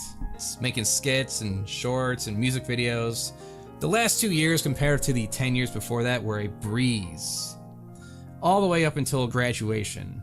As I started my first job at Blockbuster, thanks to my connections with John, yet again, going into college, the effects all my negative experiences I had, including my personal shame I had yet to overcome, would continue to challenge me for the next 6 years out of high school. I get my first real girlfriend at 19 years old. The relationship would fail spectacularly due to my influence from friends feeling guilty over having sex before marriage and my other sexual fantasies that were still conflicting within me. After many hours, years wasted at 21, I would finally declare God would have to understand this aspect of me and become more accepting of myself. My porn addiction was getting out of hand. It was insane. I was spending multiple hours downloading the same images, deleting them, and then downloading them again. Shaming myself out of it only made the situation worse. Life is full of ironies, and when I finally said, fuck it, God's gonna have to understand this, that this whole cycle finally ended, and was able to focus more of my energy on important things instead of fighting with myself. A year later after this, I figured out Christianity was a whole lot of bullshit. Reading the Bible helps that. As a moral guide, it utterly fails, because much of the original Hebrew scriptures were written by ignorant and bigoted savages who condoned and promoted animal cruelty, incest, slavery, abuse of slaves, spousal abuse, child molestation, abortion, pillage, murder, cannibalism, genocide, and prejudice against race, nationality, religion, sex, and sexual orientation. Why? To justify their own inhumanity by claiming to do the will of God. But hypocritical Christians pushing creationism gave me that initial push. Fact 1. There is no known observable process by which new genetic information can be added to an organism's genetic code. None. That pretty much refutes evolution right away, because there's no way to go from a fish to an amphibian without adding new information, right? If living organisms cannot produce new genetic information, how can anything gradually change into something of higher intelligence or form or complexity? That is, how can anything evolve from an amoeba to a man without adding new genetic information? The answer, of course, is that it can't, plain and simple. All right, I'm a layman, and I understand that humans did not evolve from the amoeba. However, single-celled organisms like the amoeba have the most genetic information to work with when it comes to multiplying and evolving over time. So, I mean, why the fuck do you lie? Life is full of ironies.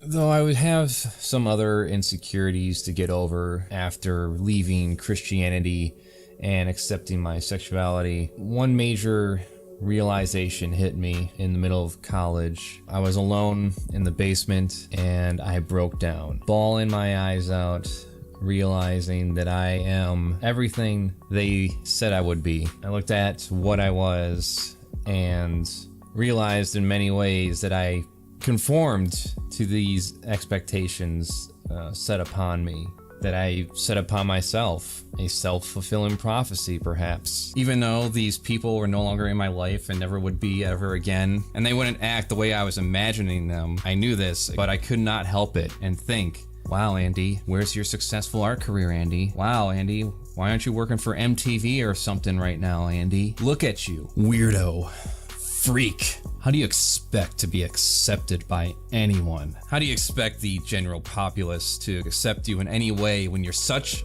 an abnormal? And yet again, it comes back to that moment, 10 years old. At this point, it was 15 years ago. Should I have finished the job? Should I have followed through with what I intended to do? It's pretty ridiculous looking back at that moment too. And even now, over 10 years since then, because what have I actually done? Not just making artwork or working on a book, maintaining a relationship and a family, taking care of a puppers now. You ready for a walk? Wanna go for a walk?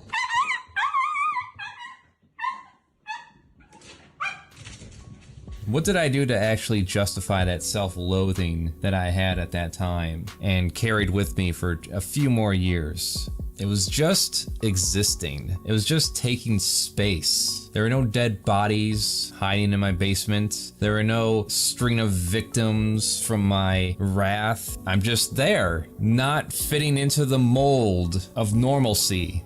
And somehow that's enough to make you feel like a terrible person, even though you haven't really done any harm to anyone, at least not at any level that you often hear. And the other connection to this would also be the fact that many people won't understand you, and you know there's no explanation, no string of words you can come up with that would make them truly understand, let alone be accepting of what you are, and for them to understand that what you are has nothing to do with who you are. The sense of principles and ethics you carry all of a sudden don't matter because you don't dress the right way, you don't express yourself the right way, you don't have the same attractions that most people have. When it comes to myself, at least, I'm a result of the experiences put upon me. And as far as I'm concerned, everyone is going to have to deal with me, whether they like it or not.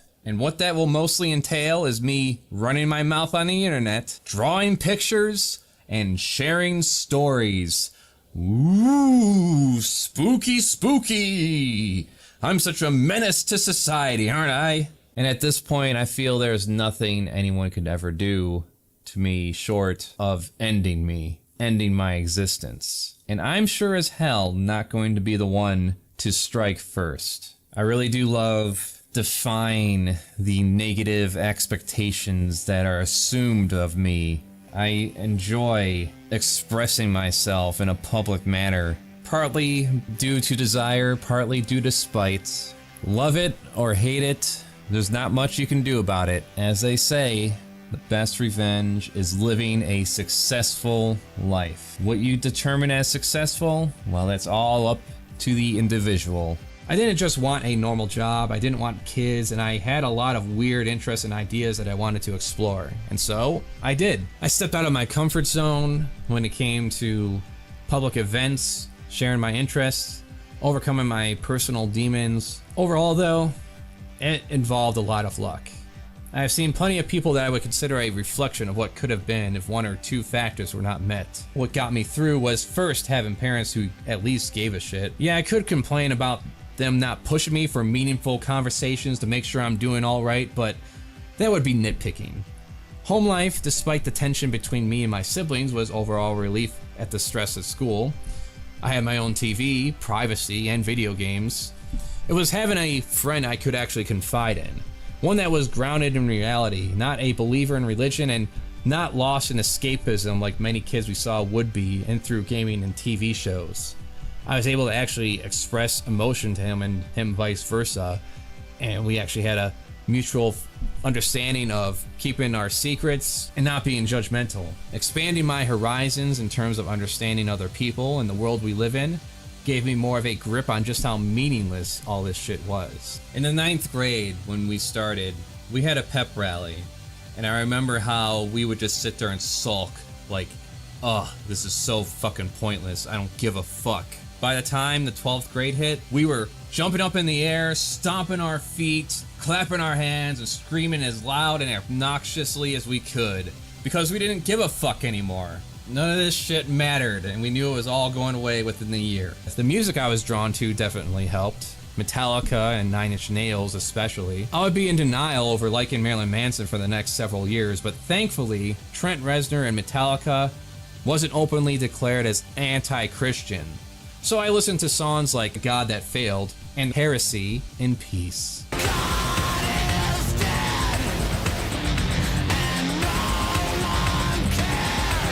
The words of Henry Rollins would forever stick with me.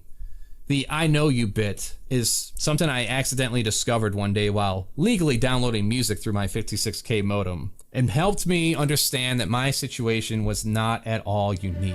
It seems that when you show a part of yourself that is the least bit vulnerable, someone takes advantage of you. One of them steps on you. One of the best video games ever made would come out a year out of high school. 2005 Super Columbine Massacre RPG. It still exists today and can be downloaded for free. There's also a documentary around it called Playing Columbine I would recommend.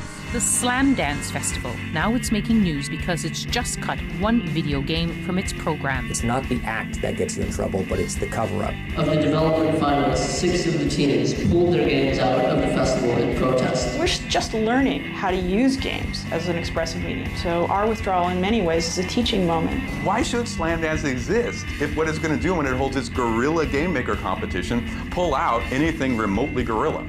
Despite whatever your assumptions may be on the title, it delves into the feelings and ideas behind the massacre.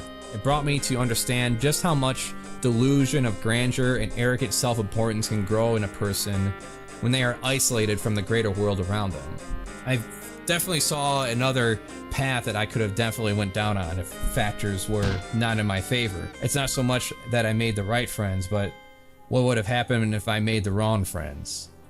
There were times in school me and my friends had elitist superiority complexes compared to our much more popular and likely future successful peers. Thinking that because we were the outcasts and had more time to think for ourselves and contemplate our place in this world we live in, that somehow made us better human beings by default.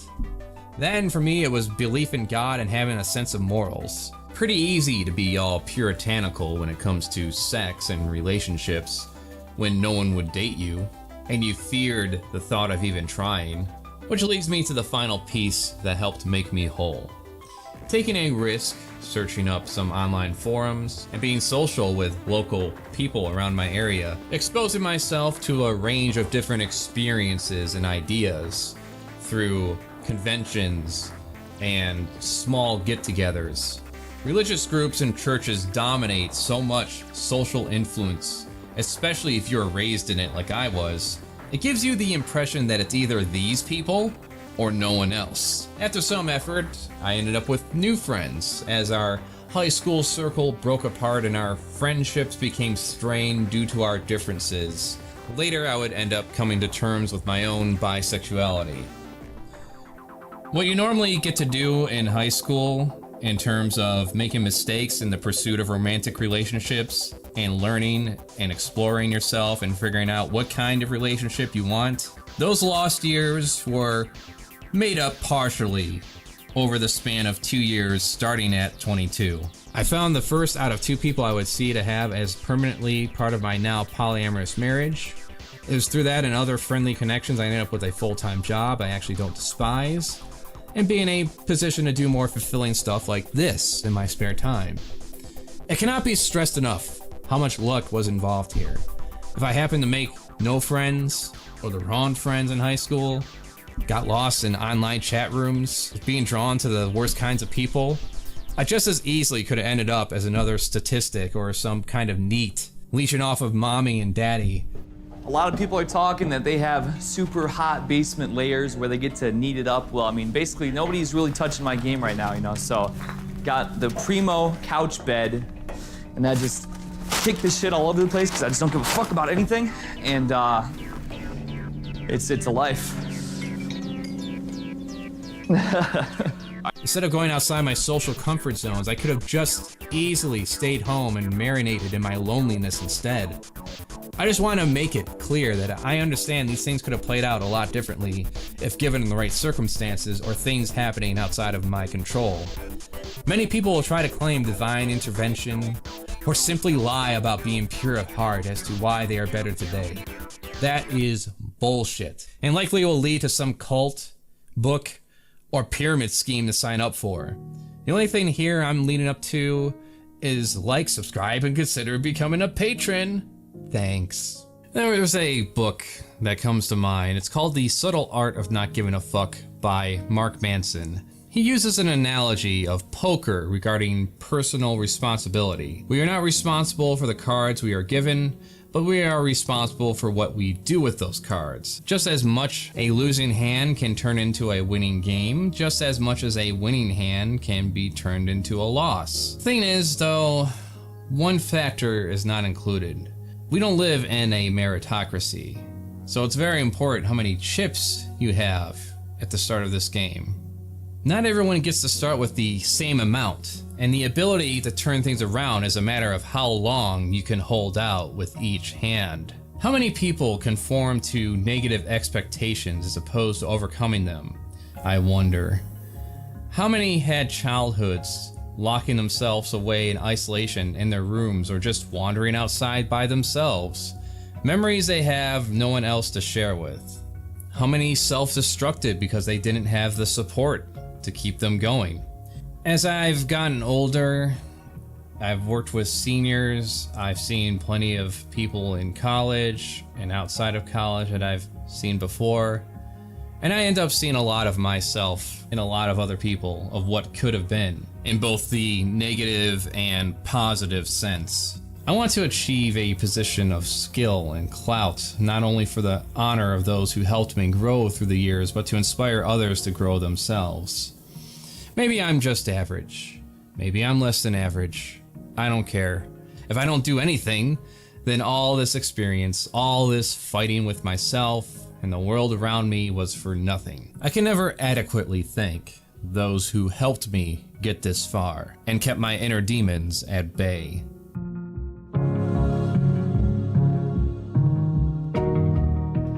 If you have any of your own experiences you'd like to share with me, please drop it down in the comment section below. Maybe we'll do some reading later. After the night I got inspired to write all of this up, I finally managed to put all that past trauma to bed. For good. It used to pop in my brain once in a while, and I would just snap out of it and move on with my day. This time it reached a boiling point and I just got sick of reliving the same shit. I don't intend to ever forget it though, especially now that I have a handle on it for good. I feel that a lot of adults forget what it's like growing up as a kid and teenager and even young adult. That's where you get this disconnect and they start blaming their problems on stupid shit. Social media, video games, comics, movies, drag queens casting their trans magical spells. Then there are those who have no experience, and worse, those who had no experience and think that it qualifies them to be put on some kind of moral pedestal. These puritanical tyrants that want to shame anyone who is outside the norm, especially when it comes to sex, up until the point of legislation. making the discussion of sex a taboo in itself. For example, like when I had sex with my first girlfriend at 19, outside of marriage, I remember all the shame and guilt I felt in regards to God and my parents and what would they think, what would God think, and oh no, more time and energy wasted on superstitious nonsense that doesn't mean jack diddly shit. Then there are all these forces and pressures put upon you as you grow up, and even as an adult, how you should talk, walk, dress, the things you should like, the things you shouldn't like, what it means to be a man or a woman, telling you to pursue your dreams while at the same time culling them to be more practical. And just because you've earned a degree in your chosen field, it doesn't mean you're going to find your dream job. Dream jobs are usually just that, dreams. But their imaginary existence just might keep you from exploring careers that offer a legitimate chance to perform meaningful work. Pissing on people's fucking dreams. I know what, dude. This is one of the lowest blows I've ever seen in one of these videos. Like literally, like fuck your dream. You're like every fucking 80s music video dad piece of shit that's like, you're not gonna be anything in your life, you little son of a bitch. Join the military. At least then you'll have 3 hots and a cot. Just be miserable. Yeah, you see that fucking, you're pumping a fucking septic tank out? Why don't you throw micro in head fucking first in the shit where he belongs? Pressures of conforming to marrying someone and having kid units pumped out, whether you want them or not. Then add all of that with people being socially stunted, where they're singled out for ridicule by their peers and even coworkers, and worse, having a circle of friends that do the very same thing to you and then chastise you if you ever complain about it. It's a wonder that a lot of us manage to get through it without self-destructing, especially if you don't fall into the category of male, white, middle class, and straight. But thing to remember to anyone else out there battling their own metaphorical demons, especially when it comes to the grade school and college periods of your life, all this stupid shit is temporary. Once you graduate, all those people you thought you knew are gonna go by the wayside. You'll never see them again. Almost everyone I knew from high school, including my friends, have all gone their own way as our paths diverge. More importantly, staying focused on the aspects of bullying and isolation. The experience is something you'll carry, sure, but overall, when it comes to the length of your life, it's a speed bump, a blip on the radar. It's completely meaningless in the grand scheme of things. Take it from someone who's been out of both grade school and religion for 20 years now. Also, I want to emphasize a few other major things that helped me along the way. First was getting over the idea of seeking validation from strangers, parents, friends. If I concerned myself with that, I'd be married to my first girlfriend, elbow deep in debt, having a bunch of kids running around the apartment while I'm just trying to vegetate and watch the popular show of the evening. So once you get past that and just make up your own rules to your own life and live how you please, that helps. Second was just understanding the world around me and different people in it. I like to tout that I have friends from A to Z, and being someone that could be trusted with personal experiences and stories from other people. If you can't make those kind of connections, then at least I would suggest looking up on other people's true stories, history, and experiences in regards to different sexes, races, orientations. Even location is a factor in what people might go through. The People's History of the United States by Howard Zinn is a good start. Everyone's experience is valid, everyone's pain is valid, everyone's identity is valid, unless you're a billionaire, of course. Empathy can go a long way in regards to having a more fulfilling life experience and connections with other human beings. Thank you for giving me your time. Be good and do good. If you stuck around with this video, I appreciate it so much. I wanted to at least get a summary of my experience and share it with everybody. I am intending to do a full, in-depth compilation of all my experiences, including a lot of other things I left out on here. Other moments where I had some glory, other moments where I had some low points. I'll probably end up making it a series of videos. My main drive behind this is not solely for the purpose of my own gratification. It is also because the important role of knowing that you're not alone played out in my own development and growth. Experiences and situations are nowhere near as horrible as a lot of other people out there, but once again, this isn't about comparing scars. I'm not about to use this as some kind of platform or pedestal to put myself up upon. I understand, despite how hard I thought things were, they could have been a lot worse. However, in the perspective of adolescence, your narrow scope of understanding the world around you, it feels a lot worse than it actually is. We have nothing else to compare it to. How else are you gonna think? Have a nice day.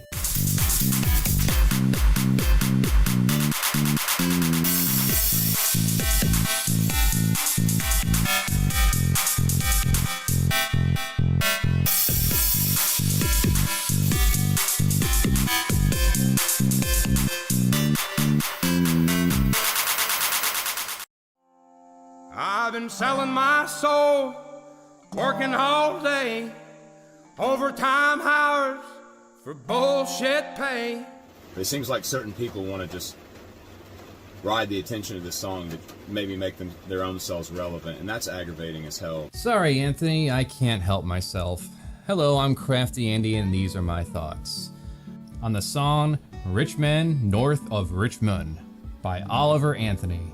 I'm doing this mainly because I'm confident my take on this song, Richmond North of Richmond, and on Oliver himself is more nuanced than what the majority are saying in their own videos and posts. Oftentimes, people get so close to the actual source of the problems perpetuated and exacerbated the majority of people like us face, especially those in abject poverty. For example, some people I've talked to will accept how awful it is. There are 4 private companies that control all the airlines, 6 that control almost all the world's media, and 10 that nearly control all food production. But then they'll say that the problem is not that we have billionaires and just a handful of people controlling all the wealth of the world. It's that the Jews are behind controlling it all, and we need good Christian white men in charge instead. Now the song I'm talking about here is not missing the mark that far, just in one stanza, so naturally a bunch of lefties and liberals condemn the song and Oliver, while a bunch of millionaire conservatives paid by billion-dollar interests embrace it. Fake fucks like Ben Shapiro and the rest. This song obviously has hit a nerve with people, because it is, I think, the cry of a lot of people in the United States. I get my videos on a pile of others, however, I can't pretend everyone coming across this and my channel knows every reference I'm making, so here are the first set of lyrics. I've been selling my soul, working all day, overtime hours for bullshit pay, so I can sit out here and waste my life away, drag back home and drown my troubles away. It's a damn shame what the world's gotten to for people like me and people like you. Wish I could just wake up and it not be true, but it is, oh it is. Living in a new world with an old soul, these rich men north of Richmond, Lord knows they all just want to have total control, want to know what you think, want to know what you do. And they don't think you know, but I know that you do, because your dollar ain't shit and it's taxed to no end because of rich men north of Richmond. I wish politicians would look out for minors, and not just minors on an island somewhere. Lord, we got folks in the street ain't got nothing to eat, and the obese milking welfare. Well, God, if you're 5'3" and you're 300 pounds, Texas ought not to pay for your bags of fudge rounds. Young men are putting themselves 6 feet in the ground, cause all this damn country does is keep on kicking them down. So there's the lyrics. Now, aside from Johnny Cash and the Dead South, there isn't any other country band or singer I can name and enjoy. Just like with rap outside of Eminem and Hobson, not much I can get down with. But more songs like this can bring me into it more. Now, the first set of lyrics are straight up related to Wall Street, Epstein, and you can relate the lines, want to know what you think, want to know what you do, to the overreaching of government, like the Patriot Act, religious institutions in general, politicians altogether. Doesn't even matter who is in charge at the time, they're all pretty much the same. So let's focus on the last part, the lines that get all the confusion. Lord, we got folks in the street ain't got nothing to eat, and the obese milking welfare. And the rest about fudge rounds and 300 pounds and all that shit. Alright, so first let's address how the focus is lost here. How conservatives misunderstand the song's intent and embrace it, as well as the mistake of lefties being entirely dismissive of it. Before we get into the aftermath with Oliver's interviews and recent response video he had made in light of all of this. First off, 43% of people in the country are classified as obese, including them that make 74% of Americans as overweight. Contrary to what you might think, poor people tend to get fat because all they can afford is shitty fatty foods. Things have changed from the days of just outright starvation. The unemployment rate of the country is 3.5%. Pretty confident not all of them are obese to the point of disability. That aside, 70% of people on SNAP welfare benefits work full-time. Corporations use our tax dollars, including Oliver's here, to subsidize the shitty pay these people get from them. They are the ones that pack the food, stock the shelves, and serve us meals at restaurants. I remember this meme about welfare. I've gotten into arguments about this. Working people versus welfare people. Empty fridge versus full fridge. Okay, well, if welfare gives you such an abundance of supplies, then you would have to be an idiot to work at all, right?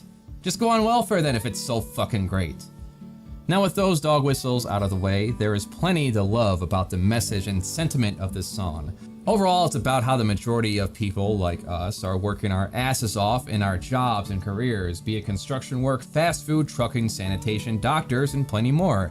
You know who doesn't work nearly as hard, if at all? The owner class, landlords, CEOs, talking head millionaires paid by billionaires to promote social issue culture war bullshit. All this nonsense about woke media and corporations, billion-dollar industries that pay no taxes and in fact sometimes even get paid by the government for existing. Trans people using the bathroom and drag queens being made into an issue as if they were something new. I remember in the 90s the complaint was, it's cool to be black these days. I hate the fact that it's cool to be black these days. Good. I hate this hip-hop fucking influence on white fucking suburbia. And it was kids being turned gay, and now it's kids being turned trans, as if that's possible. We keep having to fight against legislation and justify our continued existence, and now on top of that, we have to fight legislation to allow women the right to have bodily autonomy. Illegal immigrants that pick the food we get to eat for little pay and no benefits. Politicians will pay lip service to issues, but ultimately will cater to corporate interests. We still got the same border policy that Trump had, union busting tactics and deregulation that leads to all these shittier jobs with shittier wages, and these disasters that happen from neglect. The idea of protecting kids is popular, but there's never a focus on actually protecting kids by, for example, dismantling religious institutions, eliminating the conditions that actually lead to family members trafficking their kids, which is how most of this shit goes on the younger you go. Instead, we get child labor laws being repealed and promotions of fantasy child selling organizations operating in pizza shops and non-existing kidnapping epidemics straight out of the satanic panic stranger danger of the 80s. Goddamn. There is so much I can go over. That and more is what this song stirs up inside of me. So it's actually refreshing to see this guy in a recent interview and video he made revealing that he's not looking to just pander and virtue signal to people like the Matt Walshes and Ben Shapipos of the world. I know you turned $8 million down. You did a great statement. You said you don't want jets, you don't want tour buses. What do you want? Just people to start appreciating each other for human beings and look beyond political differences and ideologies and a lot of things that I see corporate media and education doing, which is making everyone identify each other's differences and not their similarities. We're headed. We've got to go back to the roots of what made this country great in the first place, which was our sense of community and we are the melting pot of the world, and that's what makes us strong is our diversity, and we need to learn to harness that and appreciate it and not use it as a political tool to keep everyone separate from each other, you know? All these right-wing chuds are already regretting making this song #1. Such a letdown. Did he sell out already to the rich men north of Richmond? Eric Worsthrone. You show me a melting pot of diversity, and I'll show you a dangerous horror to be avoided like the plague marines. Owen Benjamin. The #1 way the rich men north of Richmond, put in multiple brackets to indicate that he's talking about Jewish people here, low-key. undercut the wages of the people Oliver Anthony is impersonating is mass migration. The fact he said America is a melting pot and diversity is our strength means he's fake. It isn't white supremacy that makes the demographic he's impersonating hate migrants. It's the fact that migrants destroy their ability to make a living. The song's first line is, "I've been selling my soul. If you people don't get better at recognizing this stuff according to their religion, they have a right and duty to turn you into cattle and cull you if they want. No one who's ever changed, build a wall, would ever say diversity is our strength. It's physically not possible." Sandy X, and just like that, he's done. The CIA's Milli Vanilli from Anti-White Watch, repeating Zionist melting pot ethnocide narratives, pathetic. Close but no cigar industry plant, these companies are testing the waters to see if they can create fake Republican singers to make more money off the Republican demographic, and it works. People don't see the bigger picture. There's no invisible hand of the CIA, only corporate string. The one thing that has bothered me is seeing people wrap politics up into this.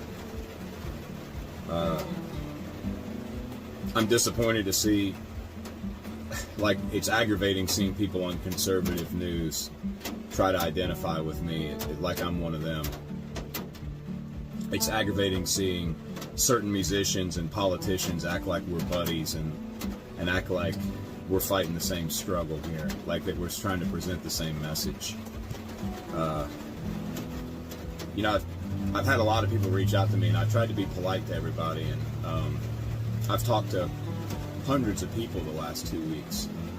It seems like certain people want to just ride the attention of this song to maybe make them their own selves relevant, and that's aggravating as hell. Well, you know, like, it was funny seeing my song in the presidential debate, because it's like, I wrote that song about those people, you know? So for them to have to sit there and listen to that cracks me up.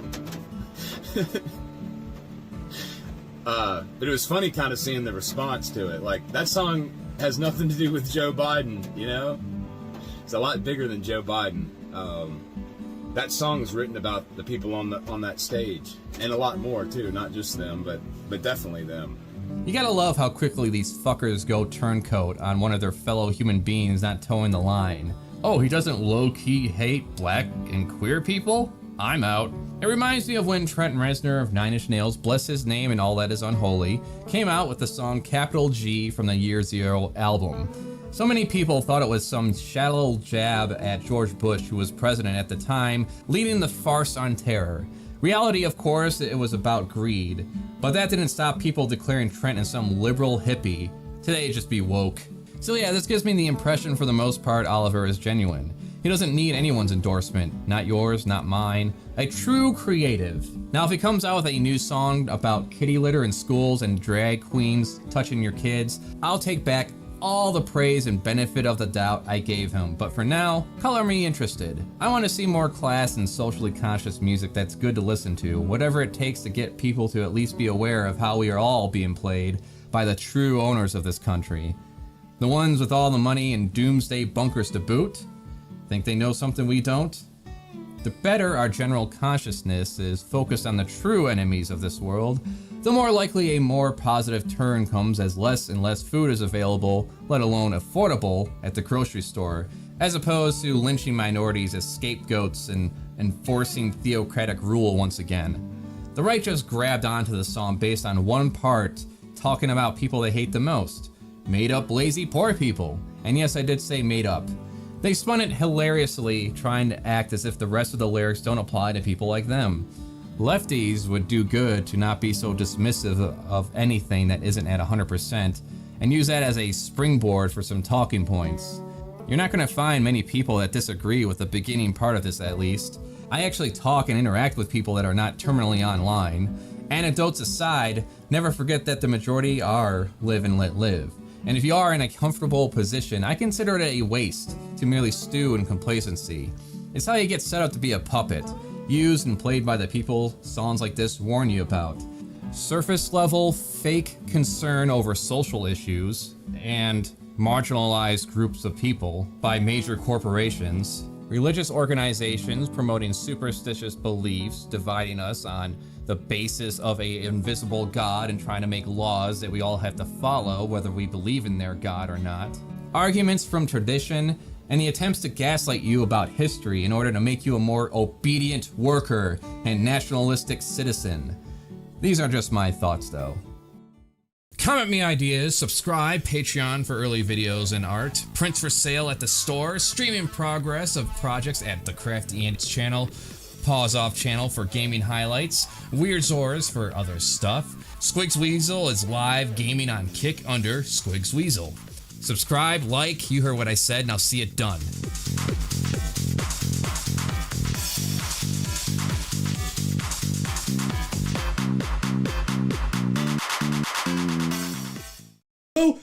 No, I was just kidding.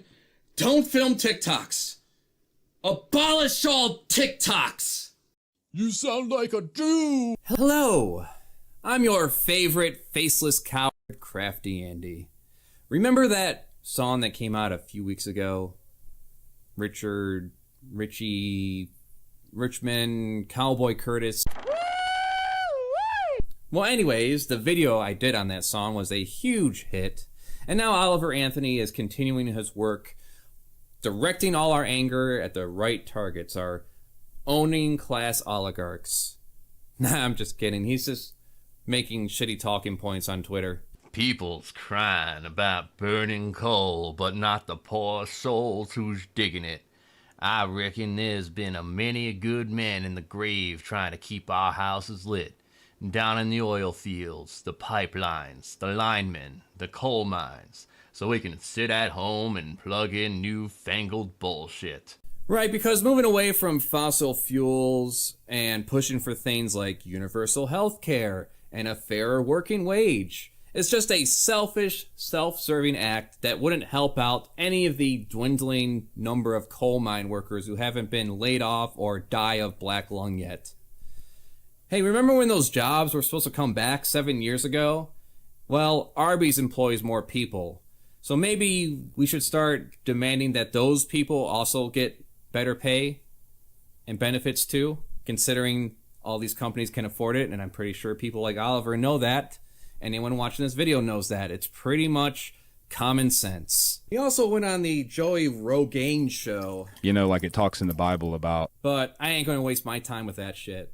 Instead, I'm going to waste my time reacting to comments that I got in the last video. Let's cut to the chase with the two personal stories shared with me that inspired me to make this video. I get no one is arguing to abolish welfare entirely. Mostly it's chipped away at more and more, with the argument being that too many people are taking advantage of it that shouldn't be on it. Or at least that's how they state it usually. Sure, people take advantage of it. So fucking what? How much do our ruling oligarchs take advantage of corporate welfare to fuck us all over, as opposed to people just living out their days, mainly minding their own business? Like, was there ever a great financial crash I missed? Did that happen sometime between 2000 and 2008? Let's break it down into numbers. That's always fun. $127 billion is spent on SNAP benefits versus the $773 billion military budget, $277 billion on law enforcement, with 65 out of 300 of the nation's largest cities spending 40% of their own budgets on policing on average. 42 million people are on benefits, roughly 13% of the population. Estimates of fraud are about 2 to 10% of that. So the highest estimate is 4.2 million people. To the entire United States population, that is 1%. Which is about the level at which I care about poor people taking advantage of food assistance programs compared to how we are all collectively and actively getting fucked over by the ruling owner class. Think about it. At the highest level of estimated fraud in regards to financial and food welfare benefits, we have the defrauding of tens of millions of dollars spread across millions of people, as opposed to all the times a handful of people defrauded the entire country of hundreds of billions of dollars, pay out settlements, and still remain in business. Bank of America, which has 17 board of directors and 3 CEOs, paid out a record-setting settlement for its role in the Great Depression starting in 2008 with the housing market crash. They settled at $17 billion and are still doing just fine in operations. No one went to jail, and the government didn't come in and break them up. Currently, their net worth is still at $219 billion. This beat Chase Bank, which settled at $13 billion for the same reasons, defrauding people with bad loans and taking advantage of their financial situation. With those facts in mind, let's get into the first story shared with me. From Bio Blaze Payne. Lived on welfare my whole life. Yes, they do give you an abundance of food. I beg to differ, but let's put a pin in that. Yes, they do provide you with options to not work so you can make more food stamps and help from welfare. You're obviously not poor, and by I mean poor enough to even know what you're saying. I've had to get my food from food pantries, sit at a church, and pray to whatever God they had, so I could buoy my head, deeply stretch out my hands, and receive some food.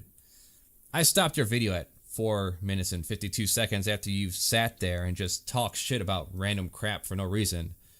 Alright, the song has a small section about the boogeyman welfare, kings and queens. How is talking about welfare random crap? But I'll just comment below as I listen to the rest of them. But as it stands now, you're wrong. Wrong use of your, by the way. Also, it isn't just one state doing this kind of shit. I lived in Florida, Wisconsin, Texas, California, and dozens more through that. Best food you get legit is from the food pantries. Free venison was so nice. Since I don't hunt to be able to eat deer, I miss it. Being so old now, I would rather have a empty fridge paycheck to paycheck than go to the food pantry to take food out of some kid's mouth that was like me years ago. Well, I admit, I did do some self-reflecting after reading that comment, and let me tell you, I felt like an idiot. Looking back at the first year and a half out on my own, living with my yet-to-be husband, one, we could have qualified for food assistance easy while in Michigan. I was working part-time at Walmart, and husband one was working part-time and attending college from 2011 to 2013, roughly at $7.50 an hour. Considering we were expected to pay rent to live in the stepbrother-in-law's basement that can't achieve a temperature above 55 degrees no matter the season, making under $2,000 a month, we would have easily qualified for some kind of food assistance. I broke down our budget, and after rent and insurance, we roughly had $250 a month after setting $200 aside for food and gas. For a year and a half, that could have definitely relieved some stress on us. Even when working in commission sales for that network marketing scam company, we would have qualified for assistance. Less than $2,000 a month, easy. Not like anyone tells you this shit. Not my husband, stepbrother, my parents, the father-in-law who was our neighbor at the time. Never did anyone bring up the idea of seeking governmental assistance. Makes me wonder, would we have stayed instead of moving out of state if we were made comfortable enough? Like, after we moved into our second place in Cadillac, Michigan, I would still likely dump the sales job to get back into retail or fast food, the only real choices up there. Would it have allowed me to have more time to make an online career doing videos and art like I am now? Making just enough for rent and utilities. Work would have been walkable when the current car would inevitably break down to an unaffordable repair state when the timing belt snapped. We wouldn't be able to afford to go outside of town much, if at all, outside of maybe visiting family once in a while, and that'd be it. But we didn't consider that. We took a huge endeavor and risk moving out. At one instance, when it was just me living by myself, while my first husband established himself in Ohio for my arrival after I found a job down there, I would have to make $20 stretch the entire week waiting for a huge payout from a sale. For food, a friend left me with some turkey he got from his family reunion. It was nearly 2 weeks old at this point. I was picking out the parts to eat that weren't gray or green. Working a commission insurance sales job through a network marketing company that required me to drive directly to clients while I had no car insurance or gas. I considered if I could accidentally forget to pay at the pump as an option. If I did get into an accident around this time, that would have been a $5,000 fine and a loss of my license. Care to explain how one would recover from that? I just happen to have a friend who has that experience and still hasn't managed to pay it off themselves, struggling to find work that public transit can get them to. By the way, it's fucking disgusting how expensive it is to be poor, too. How by design you are paying more for interest in loans, laundromats, renting storage, paying for rides, smaller amounts of product as opposed to buying in bulk, the payday loan cycle. Our status would go on for a few more years because even if you do start making better money, you gotta recover from late bills and debts. Getting a moving van and moving our shit down itself, without the gas, was $550. Can you afford that on minimum wage? Addressing your earlier statement, I do know what it's like to be poor. Also, I know people personally in this regard that I'll get into, but before that I want to focus on the story you shared about yourself. Being so old now, I would rather have an empty fridge paycheck to paycheck than go to the food pantry to take food out of some kid's mouth that was like me years ago. Well, the impression I get is that you're at the point now where you have no choice but to take governmental assistance rather than it be optional. Well, that is your choice. What is the alternative? You starve? If you can't qualify for a trade school and get a career going that way, then what? Are we expected to have a sense of pride over working shit jobs for shit pay all our lives? So, I mean, whatever. You lived your life. You are surviving. Might as well continue to survive. I don't know, find some hobbies if you can. Or take some interests. Because, I mean, if you're working a job and the boss is getting paid more than you, then that is wage theft. How about a poem I stole off the internet? The boss makes $1, I make a dime. That's why I shit on company time.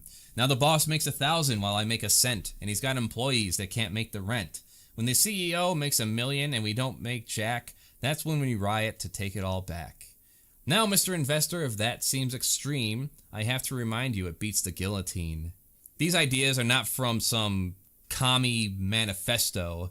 It emerged from the common blue-collar worker. Hell, as bad as it is right now, in order to even have the 40-hour work week and benefits, at least the ones that are left, people fought open gun battles against militia and the National Guard, paid by the company. If you can't live on the wage given, that's theft of your time and energy. Not saying to anyone to just quit your job, since that is the situation with nearly all available jobs, including the one I work, especially since most people, too, are 1 or 2 weeks away from starvation. As sure as the sky is blue and my shit is brown, that is how things are.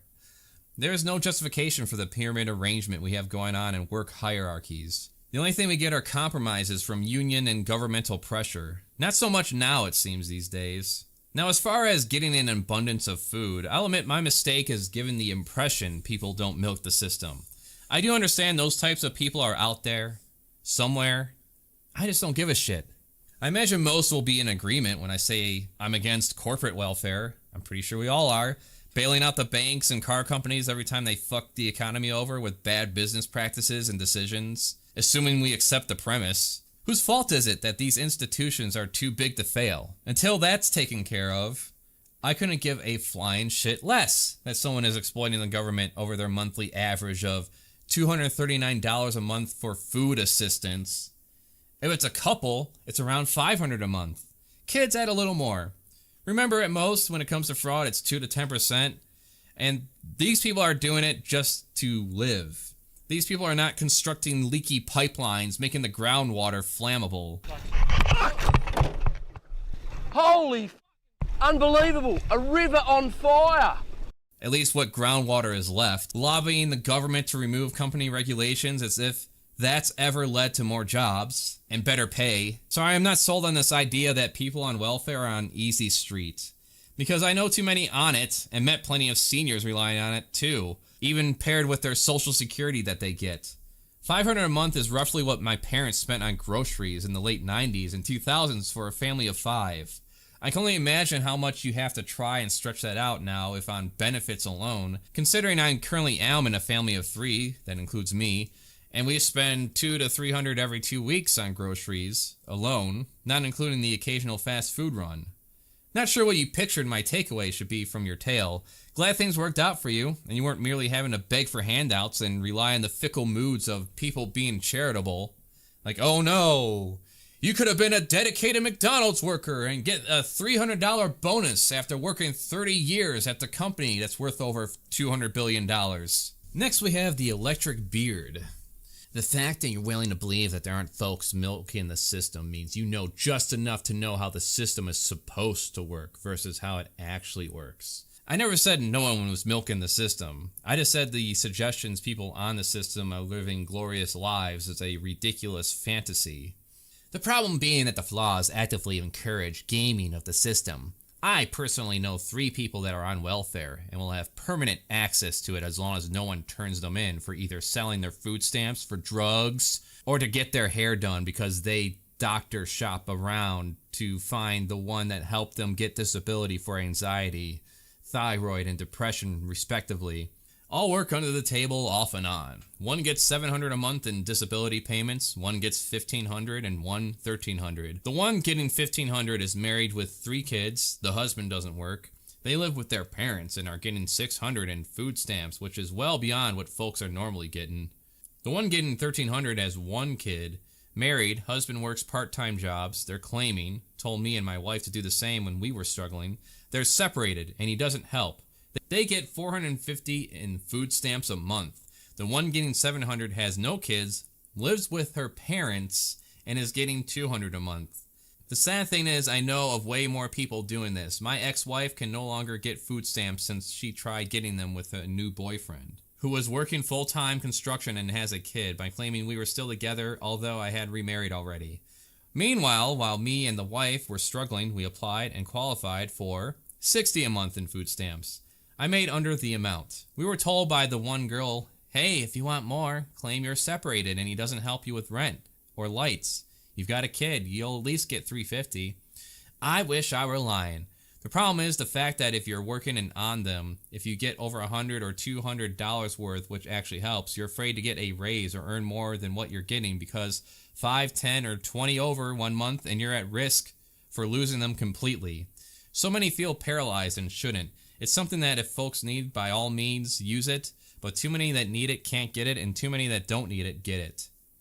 So maybe just break this down. Alright, so if I get this right, we have one couple with a kid making $1,750 a month in benefits, plus some part-time work, so roughly $2,500 to $3,000, and then the other person's living with their parents, and they make $700 a month on benefits, plus $200 it sounds like, so $900.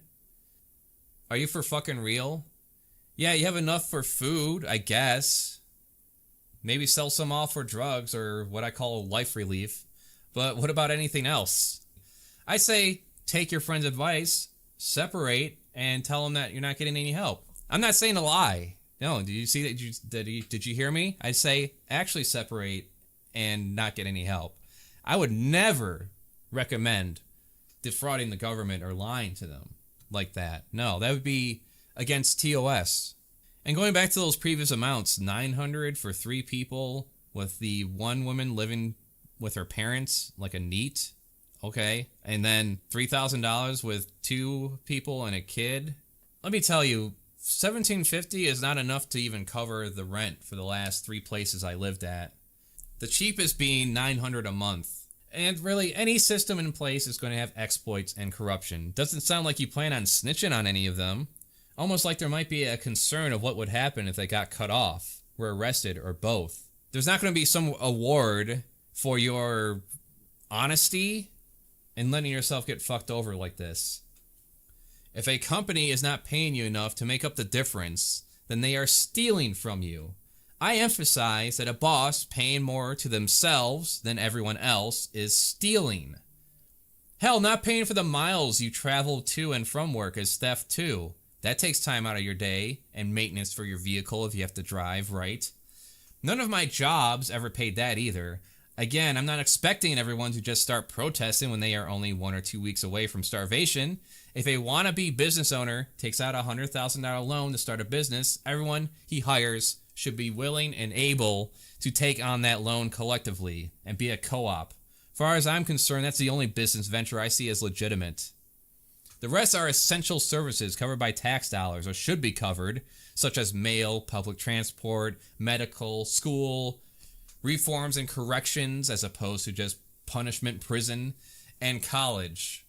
If that one person who's making $700 a month wants to live with their parents and live like some kind of neat, so fucking be it. Like, again, you're not really selling me on this idea of going on benefits. Like, okay, let me just get both my husbands, we'll quit all our jobs, and we'll move in with my parents, we'll go on benefits, we'll go from our current amount to $2,000 a month or whatever, can't do anything else, can't afford anything else, sell off some of our food stamps for, I don't know, drugs and alcohol, if we want some fun for the weekend, and that'll be about it. What a sales pitch.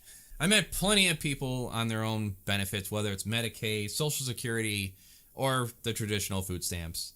The ones I've met were rural northern Michigan, also known as the Southern North. Many poorly educated people waving Confederate flags, some actual Nazi flags, living in rundown towns. I was told not to leave anything outside I didn't want stolen. When I worked with seniors involving their insurances and finances, I met plenty of well-off individuals, I met plenty of rich individuals, and I met plenty of people we couldn't do anything for because they were on Medicaid. A few examples I have was a couple who had to decide whether to afford bread or electricity some weeks. Another was a couple who had a special filtration system for their home and couldn't travel outside for long without oxygen because when they were farmers, they were exposed to chemicals related to Agent Orange. I remember stepping up to a house that was dilapidated as fuck, and we talked with the owner for a moment, and she mentioned that her glasses were covered by Medicaid, and some of her health was. And as we walked away, my work partner, my manager at the time, was commenting, well, yeah, of course you don't need anything we got. Everything's taken care of for you by the government. These are people living in rundown homes in their 50s to 70s. Like, okay, should they go work for their benefits? Should they just have to deal with poor eyesight because they can't whip out $600 for a pair of prescription glasses? Go back to school and get into a trade at 65? Go back in time and get an abortion instead of having a few kids in their teens or 20s? Like, what is the alternative? Can you motivate someone who should be retired to scrap for their medical care? We had a friend who was off and on homeless. Grew up as an orphan and aged out of the system in LA. Mid-30s, can only work low skill level jobs. And while he has a job, he would get $700 in benefits a month. Couldn't work beyond 30 hours, and why should he? If he was working full-time at the rate a lot of these places pay, $12, he'd lose the $700 a month in order to make an extra, $480? So make less money and have less free time. What a deal! I can also say with confidence a trade is out of the question. He's street smart, but nothing beyond that. You can thank the underfunded inner-city schooling system for these results. Can't say I'm impressed. Can't even drive without having a mental breakdown, according to him. Have to go in and out of shelters. Can only afford to live where a social worker might find for you. Oh yeah, living the high life. By the way, why do we need a 40-hour work week? All these corporations are worth billions of dollars. They can afford to hire more people with less hours, better wages, and benefits. For example, in Canada, a 4-day workweek pilot just wrapped up, and the results are encouraging. 41 companies who participated in the trial have all agreed to continue the work model. And interestingly enough, what they found was this. Revenue increased by 15% over the course of the trial. Working hours were reduced an average of 38 to less than 33 over the course of 12 months. Burnout was reduced by 17%. Mental health improved by 17%. Life satisfaction by 16%. And work-life balance obviously improved by a whopping 35%. How many stories are out there right now about people finishing the work they have to do for the day in a matter of a few hours and then have fuck all to do for the next 6.5? And the ones that actually do have to work a full shift, like I do in my job, is there like some sense of pride working a slave wage job that's not paying you enough? Is there some mindset that I never got when I did those jobs back in the day? Such as working midnights at Walmart and then going to a sawmill in the morning and stacking lumber for another 8 hours? Why not just stamp the company's logo on your forehead while you're at it? If you're going to defend these corpos by putting the overworking hours on a pedestal. There's another friend of mine whose mother is a prime example you are talking about when it comes to milking the system. Possibly. It's just her and her 3 boys in a 2-bedroom apartment. Their diet was mostly skim milk and cheese pizza. She was always trying to bum cigarettes off me when I don't smoke. I always had to remind her I don't smoke every time I came over. Apparently she has a bad knee or some shit. Thinking about this, what's the alternative at this woman's age of her 40s, or if not higher at this point? Aside from possibly finding a man that can lift her out of poverty, what, she gonna go back to school and take out a loan that can never be paid back in her lifetime? Gonna start her career as a nurse? Cut off all the benefits entirely, and what? She works part-time for some shit company making a shit wage, doing stock work or hard labor, not being able to afford anything? She and the family going to learn the work ethic of collecting cans for the deposit over the weekends? Do all these businesses have unlimited job offers, by the way? And I love when people would always say, just move. Just move. Okay, well, for me to find the proper work in order to afford our way of life and to live, generally speaking, we had to spend $550 for a moving van. That didn't include gas. And that gas had to cover an 8-hour trip from northern Michigan to Ohio. And we had to rent a car on top of that in order to drive up there to get the van, because it would have been a lot more expensive to drive the van that many more miles. I also have 2 other different friends who grew up and their mother would medicate themselves with alcohol and drove their sons out into the streets as teenagers for either being queer or just being late coming home to a rented out house that should be condemned, with one having to pull tricks in order to get some bread. I also have another friend who supports their children through his disability and working odd jobs on the side.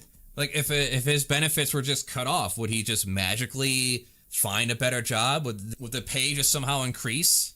Would he somehow be able to work even harder and therefore somehow it also equal more money? Better paying jobs don't just materialize when these things are cut or removed. If anything, the corporations that are telling their workers to sign up for food assistance, like Walmart, will just start telling them to huddle together in one place, 6 at a time, and pool their resources before they start paying employees more an hour. The point of all this is to demonstrate I get this idea there are people taking advantage of shit, or rather perceive that they are. I don't think any of my examples, including the comments I went over, even count. This is just small-scale shit. And until it's addressed at the highest levels, should there even be any concern about those at the bottom 2 to 10%? It's not like cutting these benefits, getting people off them, or just getting rid of these people altogether, entirely, will magically give us all raises, lower our tax burden, which is the lowest out of the rest of the world, by the way. We gotta be the most taxed people in the world. What do we got there? Really? 8% is the average tax burden? If we're mad, those 38% paying meatball-eating scandies must be absolutely outraged. I love to pay my taxes. We don't have to worry about insurances. Daycare for our kids, free school. When you go give birth, it's almost free. Things in Finland's government-issued baby box that just make sense. All the pads for your new leaking body. Condoms so you don't pop out another one right away. 2022, Americans paid almost $5 trillion to the government in federal taxes alone. So what do we get? I've spent many days on the phone crying with the insurance because I can't not let my daughter have her medicine. There was no way I was going to be able to ever afford daycare. No vacation, no benefits. $65,000 in student loan debt. I can't afford to retire. I feel like I will be in debt for the rest of my life. Speaking of taxes, enjoy those tax cuts we got under Trump? Well, for businesses, it's permanent. For the rest of us, those are going away in 2025. Hey, Mitch McConnell, Bitch Mitch, you gonna do anything about that? It's been good bipartisan cooperation and a string of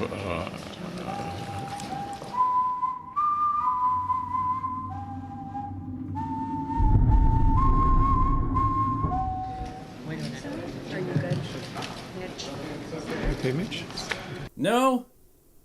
No. In 2026.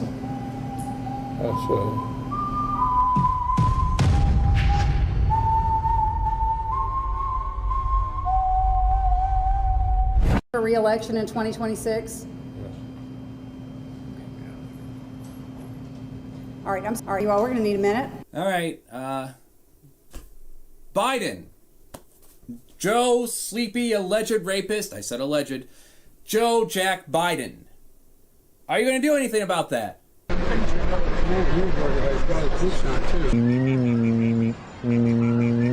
guys catch the boots out here? No? All right, Trump. We get you back in. You going to do something about those tax cuts? Actually, maybe extend them permanently for the working class? I will sign a new executive order instructing every federal agency to cease all programs that promote the concept of sex and gender transition at any age. At any age. Quick! Shoot me in the face! I get the overall sentiment is just trying to get people off of them that supposedly shouldn't have them. Well, again, I don't care when we live in a country that is full of so much drudgery. Tedious working conditions for little pay, unnecessary lengthy hours, and work days. Some countries are experimenting with a 4-day work week, but it's so fucking slow. Come on, you only live once.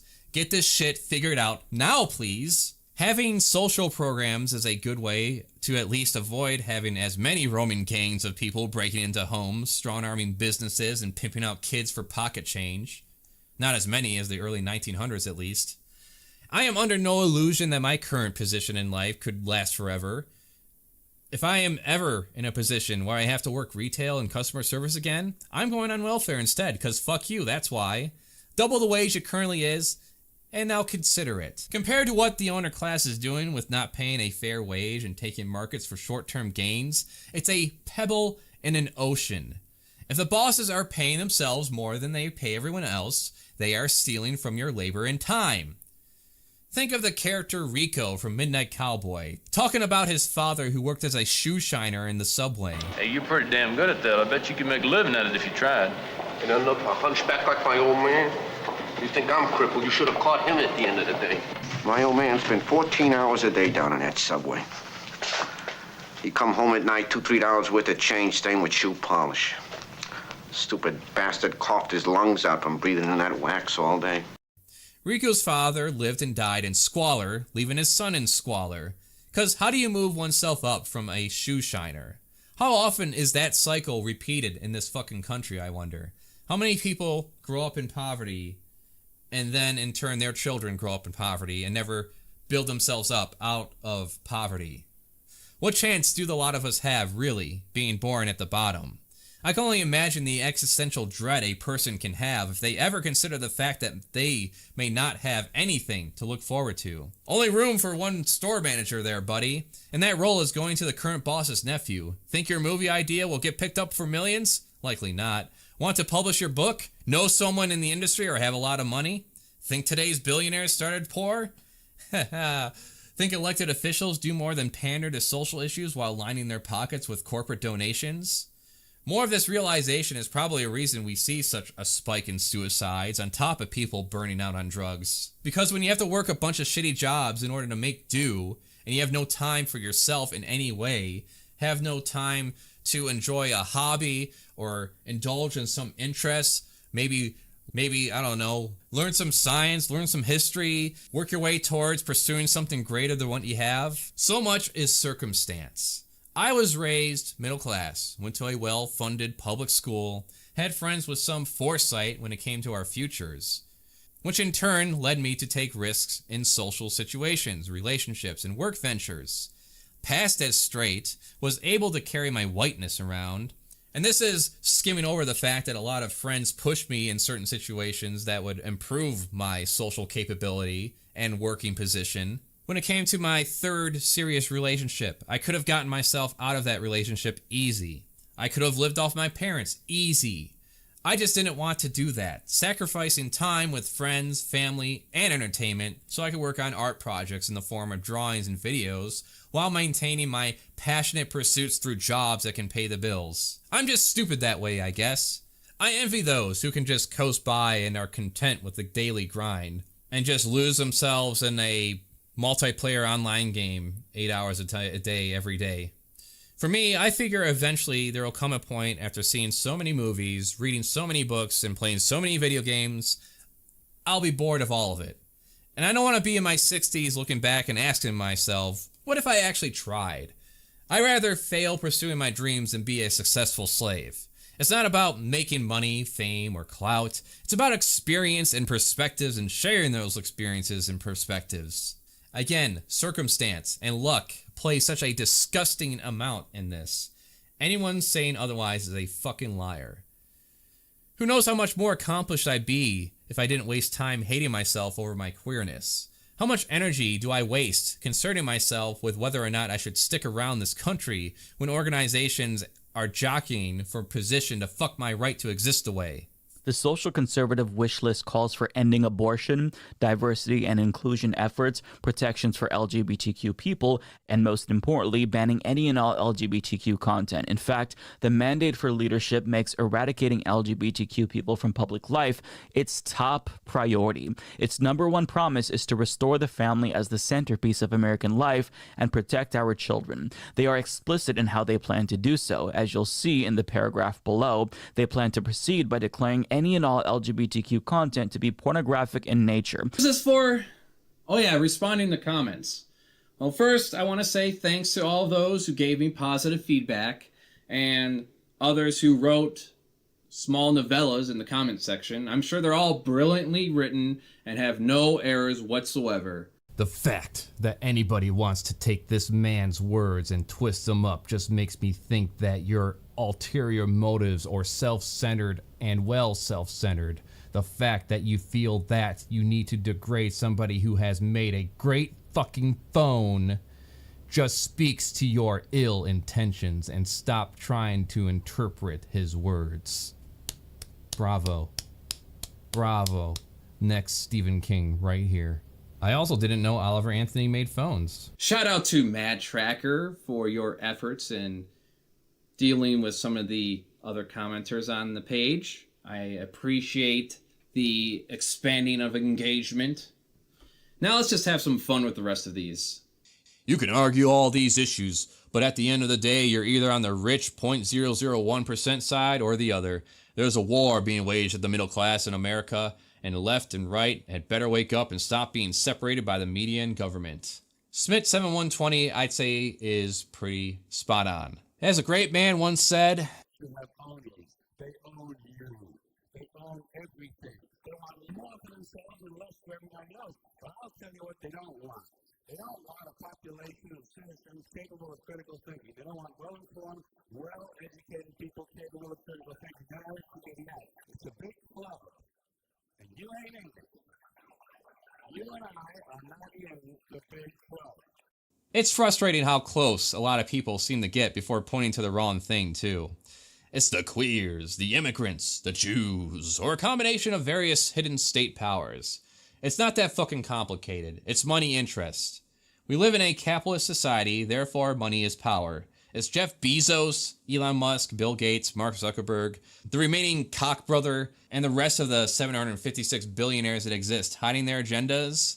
No, they want no regulation for industries. They are rolling back child labor laws, doing all they can to neuter union power, except for police union power. There's even talks to bring back company towns. Remember company towns? Remember how great those were? Operators often paid workers in company currency called scrip. They forced mining families to shop exclusively at the company store, which they stocked with food, fuel, and clothing. Even the tools and blasting powder required on the job. They set the prices of all those goods to assure a profit. Ultimately, they also seek to strip away Social Security and Medicare. It will be my objective to phase out Social Security, to pull it up by the roots and get rid of it. Here, When I argued that we should freeze federal spending, I meant Social Security as well. I meant Medicare and Medicaid. I meant veterans benefits. I meant every single solitary thing in the government. That for future retirees, people under the age of 45, we should absolutely raise the retirement age. I'm going to say something very provocative. I'm not a fan of retirement. I don't think retirement is biblical. And then you have CEOs like Tim Gurner. People decided they didn't really want to work so much anymore through COVID, and that has had a massive issue on productivity. And we need to see that change. We need to see unemployment rise. Unemployment has to jump 40, 50% in my view. We need to see pain in the economy. We need to remind people that they work for the employer, not the other way around. There's been a systematic change where employees feel the employer is extremely lucky to have them, as opposed to the other way around. So it's a dynamic that has to change. We've got to kill that attitude, and that has to come through hurting the economy, which is what the whole global, the world is trying to do. The governments around the world are trying to increase unemployment. If you want to know what I truly think, I say people like this are standing a head too tall. Not calling for violence, I'm just saying they could use a little shave up top, that's all. I'm building the world's largest lemonade stand to quench the masses' growing thirst for blood. You just cut this watermelon in half. The majority of conservatives nowadays are working class people who are sick of university educated fools looking down their noses at them, spouting rubbish like men can have babies, sexuality is something to be proud of, and worship black criminals who have died while getting arrested. Conservatives just want the country to get back on track, for people to stop rewriting history, and for people such as yourself to stop causing division. Some people are really fucking stupid. Glowed, most people are live and let live, which is in itself a progressive position. Most people's primary concern is to have the ability to afford some food for themselves and their families, being able to have a roof over their head, and the ability to achieve retirement at a reasonable age. I'd say 50 is a good standard. Right now the talk is pushing it to 70, if not higher. You're the one reacting negatively to trans people existing. Gender is a social construct. It's something made up. That being said, though, how does that fact affect your ability to live? What does that have to do with being able to work a job and make a living for yourself? Why is it your concern? As far as worshiping black criminals, no one is worshiping black criminals. Going up against police brutality and government overreach is not worshiping black criminals. Rewriting history, the only ones trying to rewrite history are conservatives, trying to pretend that slavery wasn't as bad as it was, that the country did not kill a bunch of Native Americans in order to claim it, and that the civil rights movement was all peaceful, hunky-dory, let's get along type of movement. So stop causing division and get with the fucking program. YouTube needs a thumbs down button. I think they have one. In reaction to my statement about Owen Benjamin, we have Jason XOC. How does putting the song title in parentheses, not brackets, insinuate he's talking about Jews? You realize that pulling random comments doesn't represent what everyone thinks. Just like playing a quote from a movie doesn't represent what everyone thinks. I mean, you have to really try to come to those conclusions, man. Tell me this. Who says that the Jews run the world and we should have Christian white men running the world instead? What percentage of people share that opinion? Because one person saying something stupid shit doesn't represent the sentiment of a group or many groups of people. It's silly. Look up Echo Dog Whistle. No one normally writes like that, and that's besides the fact that this Benjamin fellow is still making a claim that an influx of migrants is somehow destroying the ability to make a living, as if they have the power to determine the policies our country is run on. The phrase, according to their religion, they have a right to turn you into cattle. Whose religion? Common anti-Semitic belief that is how Jewish people see non-Jewish people. And if it's not Jews, it's some other vague descriptor like the elusive deep state or ruling elites with no further elaboration. What percentage of the people believe this? 100% of the people named Owen Benjamin. Yeah, as far as who the ruling elites are, they are the fucking corporations that lobby and run the fucking country. That's it. It doesn't matter what religion they are or pretend to be. At the end of the day, they're the ones in control, they're the ones running the show.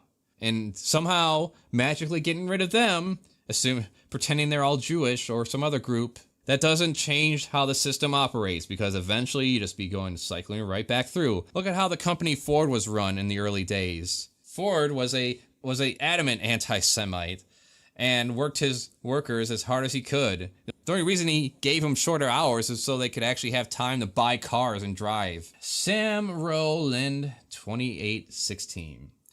I thought you sounded quite sensible at first. Then you started talking about how children aren't being groomed into being trans. There have been multiple whistleblowers from multiple institutions in multiple countries who have said that. This is exactly what's happening. If you make being trans celebrated, then children with no sense of identity who are starved for attention will gravitate towards it. Then you started bringing black and queer people into it, who weren't even mentioned in the song. Bizarrely bad take. Thankfully, you don't have much reach though, and I hope it stays that way, and suspect it will.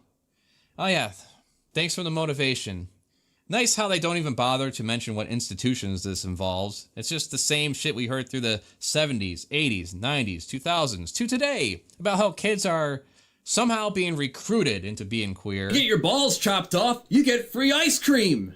I had more in California after I went homeless and quit my job than when I was working 50 hours a week and paying bills. It's not the same for everyone everywhere across America, but the welfare isn't working the way it should. I was always just a little shy at the end of the month on welfare, and I still have to eat light at the end of the month to make bills working full time. Yeah, and to me that's fucked. Again, do people expect us to have some sense of pride working a shit job for $1 billion company? Is that supposed to make up the difference?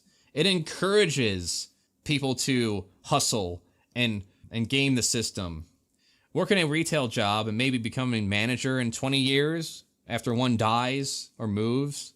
As far as I'm concerned, you don't have a business without employees, and if the bosses are paying themselves more than anyone else, it's theft. And what do they do with their billions? Build shoddy submarines, rockets, and tunnels.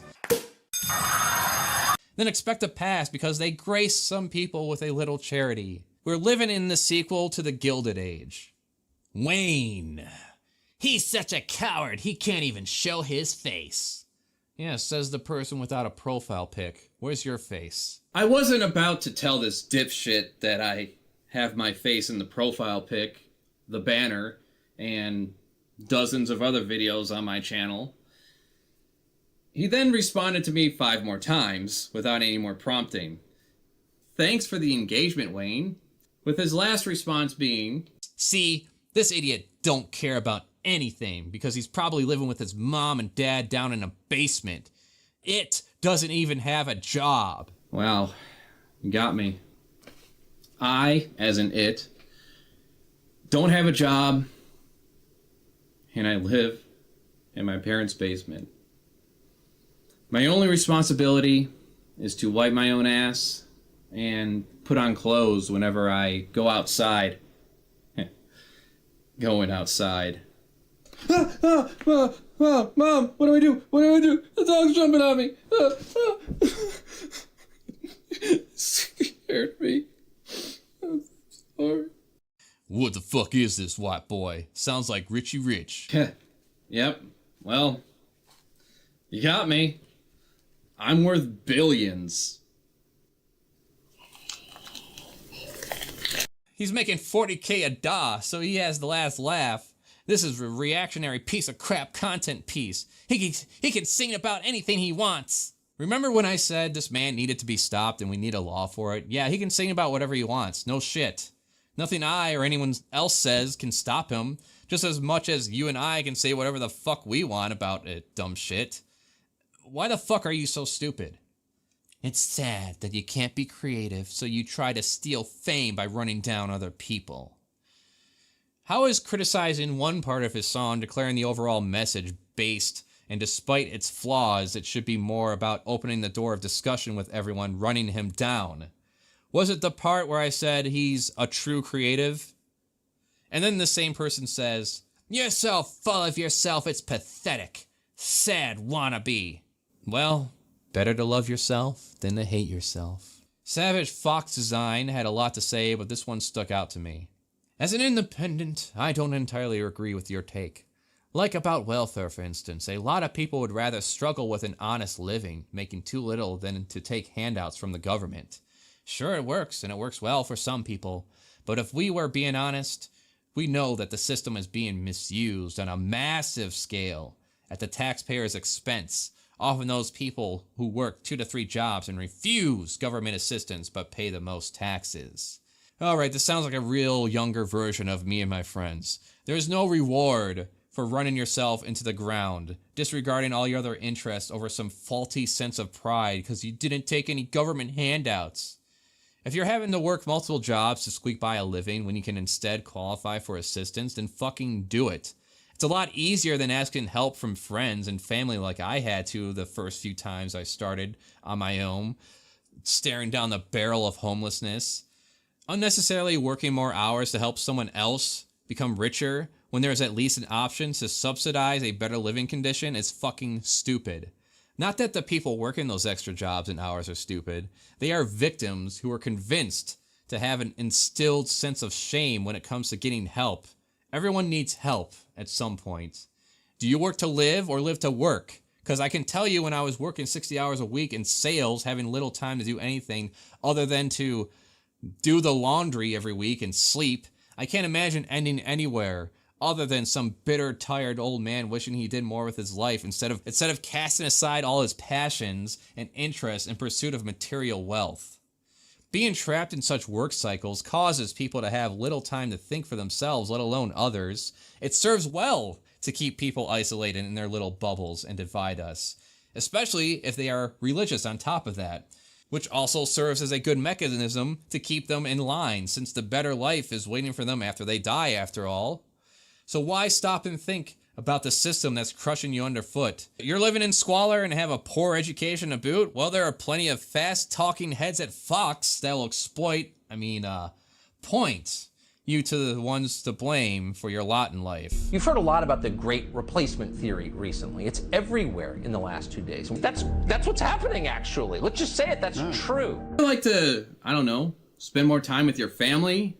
Maybe go fishing a little more, watch a movie, or whatever the hell it is that normal people do with themselves these days. Film a TikTok. Oh, let's go. Gang. No, I was just kidding. Don't film TikToks. Abolish all TikToks. You sound like a Jew, pedo. Darren and Ozzy. You missed the point entirely. It's not sun at the perspective of political siding, it's sun from the working man's perspective. I made that clear in the video. What the everyday man sees on a daily basis. Made that clear in the video. Find me one working class man who isn't pissed off with poor wages, high costs, men and women's sports, and trans being taught in schools. Okay, well, you started off okay with the first two subjects, and then you went off the fucking rails real fast. But hey, you sweep it all under the carpet. Let's see how this video ages. Mad Tracker coming in with the appropriate response. Peak information silo perspective coming from someone who claims a song isn't representative of a political bias. And let's not forget, men are not shoving their way into women's sports. That's why they are called trans women. Because they're women. Also, I dare you, Darren and Ozzy, to show us the numbers of trans women in sports. I fucking dare you. And explain to us all why no mention ever of trans men in men's sports, by the way. As far as the first part goes, with people being angry about poor wages and high costs, yeah, no fucking shit. Everyone is angry at that. You think that will unite people more, but then you get distracted about fucking fantasies of men taking over women's sports. A subject that wasn't given a shit about 5 years ago, and it still isn't given a shit about, because the actual issues affecting women's sports never get brought up. Lack of funding, lack of sponsorship, lack of materials to train, and the list goes on. Dead goat. Who left my ass all stop? The training agenda is being pushed by the rich men north of Richmond. Even speaking about it in any way will get you blacklisted. Enjoy your child, nuance groups. Yes, this person can't help but express the fantasy that he has. A world where pedophilia is just normalized magically. As if you could somehow convince adults that it's okay for other adults to come after their children. I don't know what the argument would be for that. I can't think of one.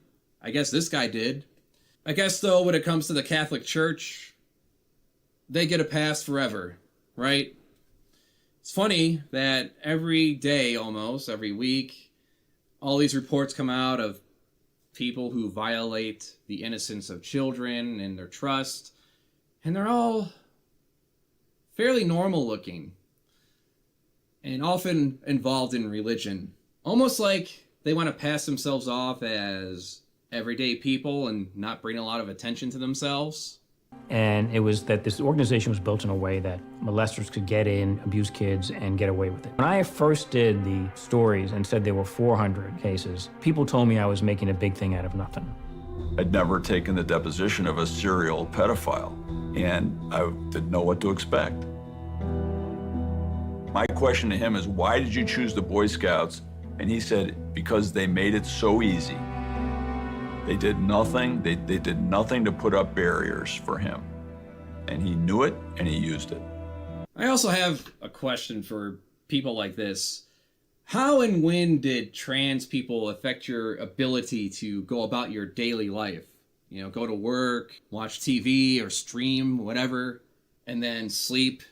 That's generally the routine for most people. How is it that trans people are less than 1% of the population and yet simultaneously able to take over the entire nation somehow? How is it that people like you claim persecution when the only laws that are being passed in states affect trans people? Do queer people in general affect your money's ability to spend? Does it affect the ability to food to grow in the ground? Why is it that you concern yourselves with things like this as opposed to droughts that are threatening us with a food shortage? Assuming you're Christian, why is it that nations in a more shitty state of existence happen to also be the most religious, while the nations that are a little more better off end up being a lot more secular? I can't believe this dumbass is going to sit there and try to tell us that welfare people can only afford shitty food. I didn't say that at all. That is such a bunch of crap. They only buy shitty food because they're not having to pay for it. I didn't say that at all. I just said that they're not getting a fucking everlasting abundance of it.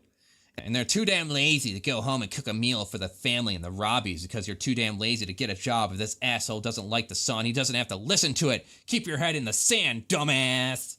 Well, I mean, I don't have to listen to the song, but in order to decide whether I like it or not, I would have to listen to it, don't I? Just like when it comes to a movie, if I don't like a movie, I wouldn't know that unless I watched the damn movie. This dude's a retard. Cheap food has to be made from scratch. The expensive stuff is all pre-made. People are fat because they're fat.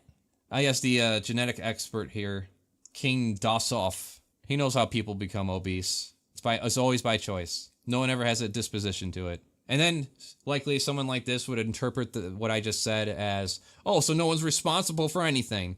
No, everyone's responsible for their own actions. Understanding why those actions happened and where they come from, and the symptoms and the sources that drive those actions is not excusing anyone's responsibility from those actions. Well, that's enough encouragement for one evening. Go forth and be less of a fucking idiot. Subscribe, like, comment me ideas and suggestions. Patreon for exclusive art and early videos. Merchandise at the online store. Check out the Weird Zors channel for weird furry shit. Pause Off for gaming skits and highlights from live streams that can be found on the Pause Off live channel. Also check out my friend Uncle Taco on Twitch for some other streaming fun business. Work in Progress is streamed at the CraftyAndy channel. Subscribe, like, and share. You heard what I said. Now see it done.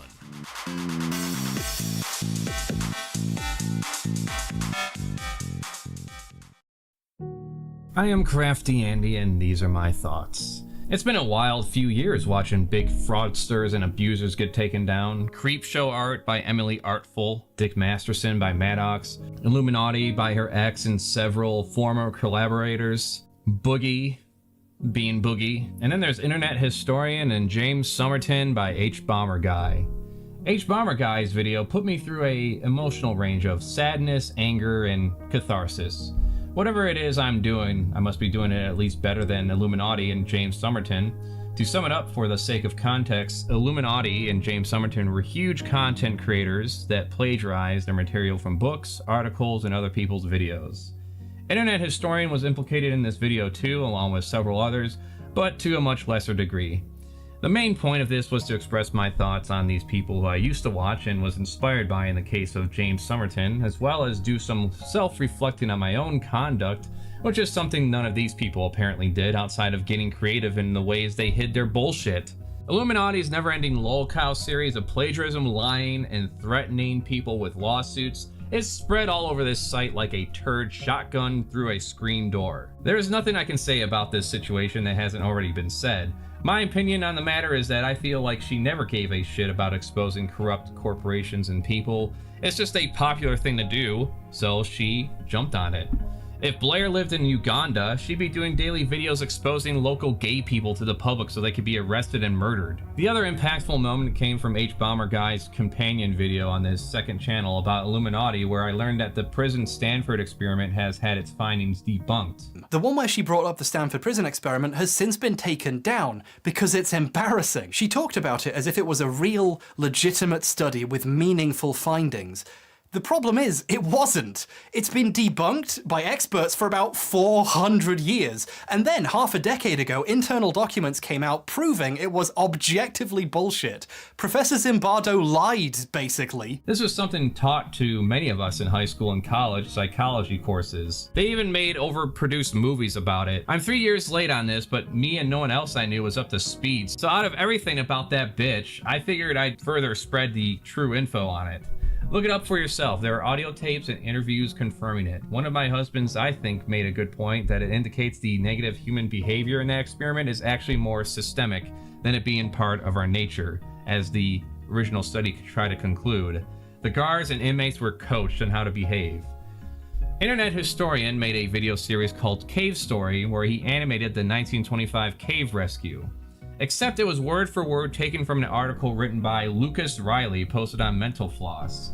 Now keep in mind, throughout this summary, I intend to just reflect on what my personal feelings would be on this. All Internet Historian had to do was cite where he got this story from. Hello, I'm Internet Historian. This tale was written by Lucas Riley and posted on Mental Floss. I thought it was great and I wanted to animate it. That's all he would have had to do. At least if I wrote this story, that's all I think he would be required to do. The general public doesn't tend to look up at people who file copyright claims, throw legal weight around at anyone who's a fan or just doing something as a compliment. All that aside though, if I were to put myself in this writer's shoes, considering how much money Internet Historian likely made when it came to his video, I would have liked to have some words with him and try to strike some kind of deal. How the article writer would have felt about this is on him and his publisher, but at least Internet Historian wouldn't be fucking his public perception. Contacting the original writer would be best, as it could have ended up in some kind of collaboration, making both of them bigger than they already were, getting their names out there. Overall, I don't hate him on a personal level. I don't know anything about him personally. And out of everything else that I know of, this was the only real fuck-up. I hope he learned a lesson. James Somerton, however, was someone I was a patron of for about 3 months before this H-Bomber Guy video dropped. Even though his page is blank, anyone else out there should check their membership list on Patreon and make sure you delete him off there, lest you potentially get charged again. Before I get into how pissed, disappointed, and boosted my confidence got regarding my own skill after the revelation of James Somerton, I would like to share my general attitude when creating art and video work.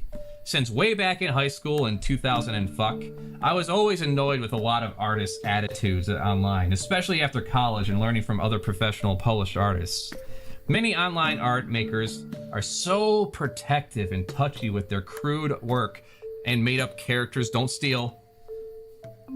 Not understanding how references and tools are used in commercial artwork, such as Drew Struzan using projectors and tracing his subjects for his posters that he made. The first step after the comps and gessoing the board is I'll lay my board flat and project my comp down onto the board. What would take days to draw in by eye and by hand, I can trace in, to use the ugly word. I need to do portraits of accuracy, and I need to do them fast. And this is how I do it. I never understood it. Unless you are pretending to be me, misrepresenting your own skill, or unofficially using someone else's work to promote some event or sell off, why should anyone give a shit? Do you think the big popular artists out there like Todd McFarlane constantly browse sites like DeviantArt to make sure some kid isn't tracing their work, shame them on Facebook and a beware page when they aren't even making money, or lying as if they did it themselves? Uh-oh, I posed myself in my Ratchet painting that I did as a commission. I guess that means I cheated somehow.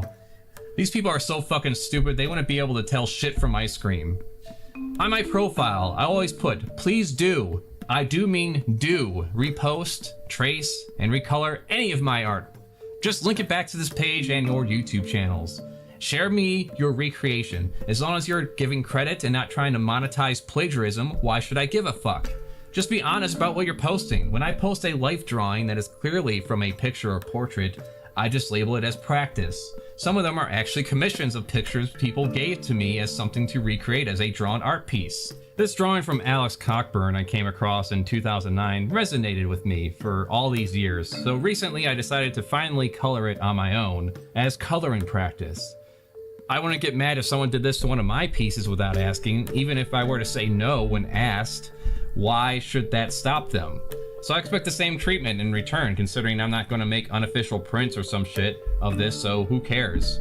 My only reluctance to share it with the artist is out of being a possible nuisance. I'm shy like that. Though I will share it anyways, and if they don't like free advertising coloring one of the drawings I downloaded from them over 10 years ago, I'll cross that cringe bridge when I get there. When I'm making videos about anything, and I pull some information I got from a credible article or source, at least one I think is credible, it ends up on screen with the publication and headline visible. For my Growing Up with Sonic the Hedgehog video, when it came to Sonic R, I read out loud and showed off the magazine the review of that game came from in order to sum up my experience of it, which was literally reading that review in the magazine. Other games I didn't have any experience or knowledge of, I used a clip from other people to quickly sum it up. In fact, I'll just let this clip I stole from Pariah695 speak for me. But yeah, Shadow gets the idea from Mr. I'd say, here's a clip I stole from X. Obviously saying I stole it is me being cheeky, because when it's used, the title and channel it's from is on full display. And I'm not just reading words they said in place of that. I don't expect people to ask me permission to use clips from my videos, and I don't think they have to, though I would love they let me know so I can see what they did with it. Good or bad, I don't care. Which is what I did. On top of showcasing the channel name and video title in my own video, I then would go out to the original page where that video was published and thank them in the comments section for it. I'm working on a script for commentary on the Plague Dogs movie, paired with some art pieces I made for it. There is an effort to avoid other reviews and commentary so that my opinions don't get unintentionally manipulated or skewed. However, according to James Somerton, that is just stupid, needless, busy work. I should just find some forgotten review written on a forum only the Wayback Machine can pull up and claim I wrote it instead. Why come up with my own words when I can simply regurgitate someone else's? Nearly everything he said in the majority of his videos was exposed to be taken from somewhere else. Somehow James managed to steal 2 queer authors' words at once. He copied a book word for word and even removed mention of the people being quoted so it sounded like he was saying their words too. That's not something you do by mistake. That's something you do when you want to take the credit, which he does. In future videos, James talks about evil queens as if it was all his ideas. 2 moments in this summary I want to emphasize on. The first being the It article written by Rachel Brands. And Brands is one of many people whose name didn't make it into his dumb fucking credits. I reached out to Brands about her essay being used in this manner, and she told me she'd never been asked permission to use it, but she already knew it happened. You see, she was a fan of Somerton's work, and even supported him financially on Patreon, so she saw this video as soon as it went out, and realized it was copying her. This is so fucked up. A queer writer who supported James financially because she thought he was making original work discovered she was funding the plagiarism of work like hers, including literally hers. Brands was never paid by the website she wrote this essay for, since at the time she was writing for exposure, which she definitely didn't get when James didn't even fucking credit her. Somerton makes a lot of money doing this. Tens of thousands of dollars in Patreon income, ad revenue, his many sponsorships, and another massive payday we haven't even gotten to yet. The thought of this happening to me or someone I know was already upsetting, so I can only imagine how fucking surreal it could have been for this writer to watch someone they were giving money to use their work without credit and didn't get paid for themselves. The snakiest moment came when H-Bomber went over the co-writer James hired, Nick Hergott. Going by the video, Nick writes his own material and didn't have a clue or knew the extent of James's plagiarism. The fucked up thing was when it was revealed that James is using them as a shield against plagiarizing accusations, and at the same time presenting himself as a person who is willing to stick up for anyone who dares come after his coworker and friend. Whenever plagiarism comes up, James brings up how great Nick is for writing all the videos in a totally not suspicious way. Because if it was like somebody accusing me of plagiarism, especially recently, the videos are so heavily written by Nick that they would be accusing Nick of plagiarism, and I will not fucking tolerate that. Remember, James knows there is plagiarism in his videos because he did it. So when he responds by saying, no, Nick writes the videos and he would never do that, it's like he's setting him up to take the fall. What a fucking snake. Snakes! Outrageously insane snaky crooks! Him being a marketing expert sure is telling now. He knew how to present himself as professional and play me and many others for fucking fools. Goddamn, are you even fucking real? Or just an automaton that parrots material inserted into your slot hole? It starts to feel like Summerton is just an extremely cynical loser with a business degree who, like Blair, and around the same time even, saw the success of video essays and decided to half-ass his way into them by stealing shit. This is on the whole how business people see creativity. They don't respect it. It doesn't matter. It's beneath them. What's it like to not give a shit about anything? Just treating life like a video game where the one who gets the most money wins, as if it's a high score. When it comes to the Blair bitch and James Santorum, I can only imagine they see people like us as complete idiots. I'm not using names of more famous friends I have to impress people like their Yu-Gi-Oh cards I get to throw out as some way to gain a false sense of credibility. Writing and rewriting scripts with my own thoughts and opinions as opposed to just researching what the most popular thing is and then ripping off the words another person wrote. Not going around boasting about the money I may or may not have donated to other individuals or charities. That's a good waste of virtue signaling points I could have obtained there. Sharing experiences and advice with other creatives as opposed to using them as a means to an end, making relationships entirely transactional. Something I do need to try and do more, but the challenge is the same as everyone else I know that does this, and that we all work full-time jobs on top of being creative and entrepreneurial. James and Blair get to do their shit full-time. Must be fucking nice! How much money has James made from them? How much money has he made in fundraising to start a film studio on the back of this career he got from them, while making no films? Gay writers are already poorly recognized for their work and contributions. It's a common problem. It provokes a deep and meaningful question, I think. What is the real, tangible impact of gay erasure? There is something a little bit soul-crushing about watching a man be paid thousands and thousands of dollars to literally plagiarize the phrase, "What is the real, tangible impact of gay erasure?" This is the impact. We all eventually get old, senile, die, and ultimately forgotten. The most egregious plagiarists covered by H-Bomber Guy probably see that as justification to piss on the faces of their fellow human beings as competitive obstacles. I see that as the reason to enjoy myself and do things I find fulfilling. Whether commenting on a recent event, topic of the day over the making of related artwork, or making a weird hour-long video about my personal experience growing up with a sexy blue hedgehog and their sexy squirrel girlfriend. In the end, I can look back at my work and growth and skill proudly. What people like James get to look back on is how much of an effective bullshitter they were. Sure, it may be true that we all have our price when it comes to surrendering our values and principles. I've never been tested in that regard, so I'm not about to assert myself as above it. The honest answer is I just don't know. That aside, there sure is a lot of people who did just that over the mere promise of large amounts of capital and recognition. Some succeeded for a time, others suffer for not playing the game, proposing or promoting unpopular ideas like the many of openly queer lefty writers on YouTube do all the time, putting effort into making something actually watchable instead of pandering to the popular sentiment that kids browsing YouTube currently have right now. How many channels involve nearly daily uploads talking about how some movie or video game has gone woke? You know how it is. There's male and political, white and political, straight and political, cis and political. As of writing this up, the popular topic of the day is Grand Theft Auto 6. Hey, where are the white women at? Did you know Black and Latino people live in major cities of Florida? News to me! Even this video, by the time I'm done editing and posting it, probably won't do well because it didn't come out at the peak of HBomberGuy's video. So what do? A lazy knee-jerk reaction video? Live? And unrehearsed? Or do I just declare I don't have enough time and never do anything ever because playing video games is so much easier?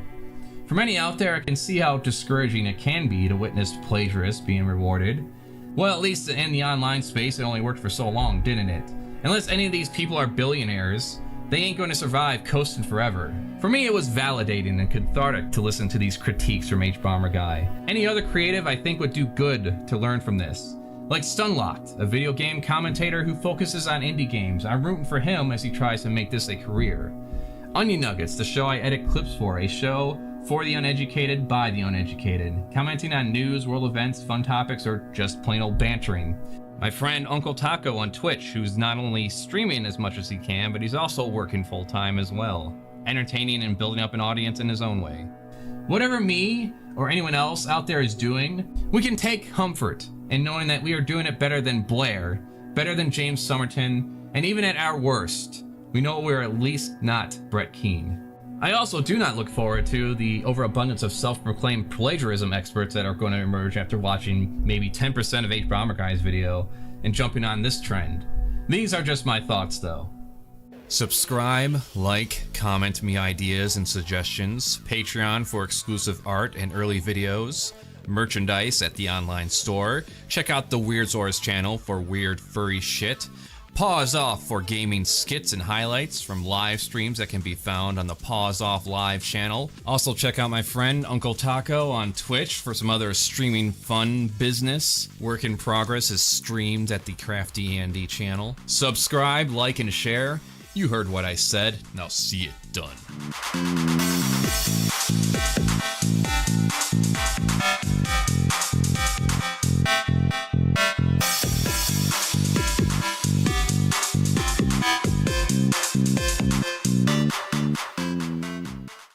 Hello, I'm CraftyAndy, and this is Crafty Arts. I figured at the end of the year of 2023, I do a reflection on not just this year, but all the other summaries I've made regarding my progress as a creative and video maker. 1994, 1997 through 1999. And of course, these are written so long ago, I'll probably have to make corrections on things, or try to at least reword them better than I wrote them out. Second grade, I made a story about a haunted house. Later, after drawing some pictures from the Rats of Nim book and getting praise for it, I found my passion at last. Drawing. I was a Command & Conquer, StarCraft, Doom, and Half-Life fan, and the work here shows. In 2000, 13 and 14, well, I got sick of epic battle scenes and finally began to attempt to do more things from my imagination. I had no guidance from anyone. I always would run around the room imagining my own stories and adventures. It was at this point I got more interested in writing and drawing my own original ideas. 2001. Around this time, I focused more on making original characters do not steal from my head.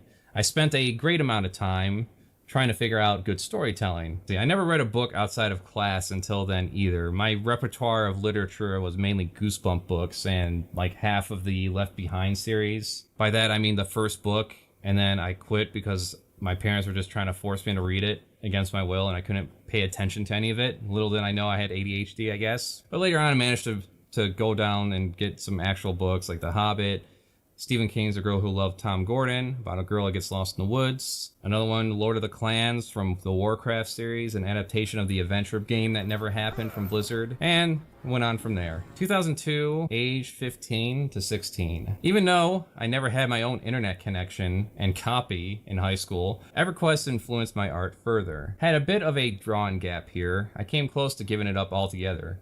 I remember taking all my stacks of drawings and throwing them all in the trash. Within the same day, I later came back and removed them, which I don't regret. In fact, I can reflect on one of my aunts who was into art themselves, and then one day they just completely lost interest. They took all their drawings and threw it in the trash, and that was the end of their art venture. So that kind of, when I heard that story, it really resonated with me. In fact, I think that's what got me to pull out my drawings out of the trash. 2003, age 16 to 17. By now I had nearly half a dozen different story ideas.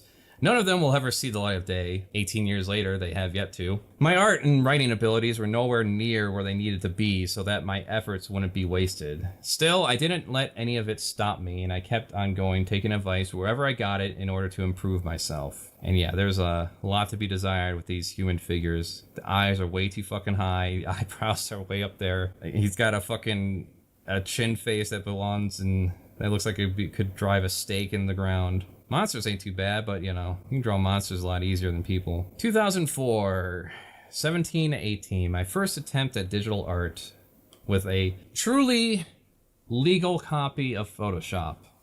Drawing with a mouse is hard. In fact, I'd say it's near impossible, though I did it anyways. It took me months to make this dragon pic, for example, and a website that no longer exists that had some high standards rejected it. But whatever. I also made my first attempt at a comic based on Sonic. Because of course I would. 2005, 18 and 19. Multiple factors why I don't have much this year. One sketch pad I had was stolen from me out of class. My first girlfriend. World of Warcraft and my current friends from high school were taking way too much of my time. It was after I broke up with my girlfriend that I realized just how the best artists around draw everything and anything almost every day of their lives. So slowly but surely I made more of an effort towards my creativity from this point on, to the point where I find little to no time when it comes to movies, video games. Hanging out with friends became a luxury that was earned, unless I feel guilty about being lazy. And so workaholic even way back then. 2006, age 19 to 20. It took me this long to figure out I wanted to tell my stories in comic form. I knew my artwork was not good enough yet, and I didn't want to waste a potentially good idea with bad artwork, so I decided to make a Sonic comic. One that rebooted the franchise back to its Saturday morning roots, when it was good. This took me a year of planning, writing out summaries, learning about the process, putting in hours of research into the characters and comics with no help from anyone else except from articles I found on the internet and comics I bought. I had a full summary of 3 issues and a story arc that will definitely never be. But it was all worth it because of how much it improved me and what I learned from it. 2007, age 20 to 21. The first 8 pages of Sonic took forever. I sketched nearly 48 pages. Many got remade later. Here I expanded my mediums to marker and ink. I made my first attempt at an original comic, Skull Kid. After many rejections, I figured I wasn't ready yet and continued with Sonic. This year, due to my classes and my own motivation, I made over 107 completed art pieces. And for better or worse, that's what I did. 2008, age 21 to 22. This year, I did an art show with a friend. It was the most stressful and unrewarding thing I ever did. Did not sell a damn thing outside of a few nice relatives. Still, I continued to exercise and improve my skill, combining mediums, taking on different challenges and ideas for class. I wanted to be able to draw anything. 2009, age 22 to 23.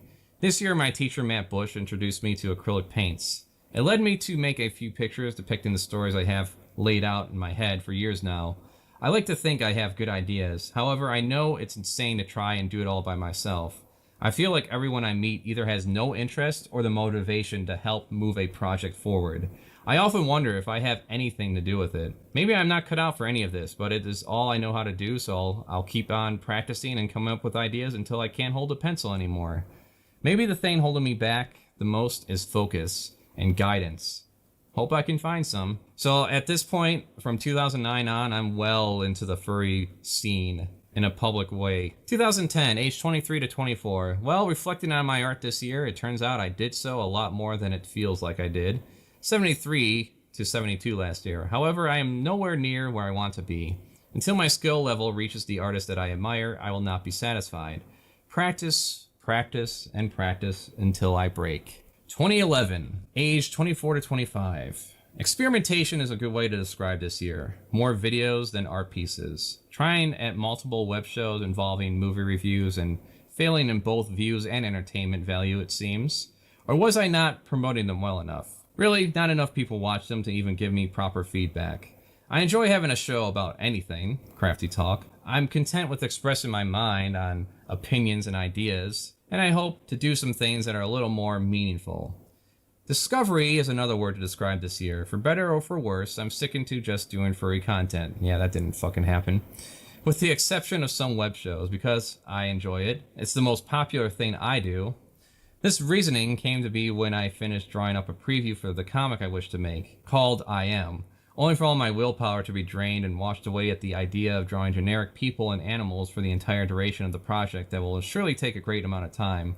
Well, that opinion sure has changed over the years.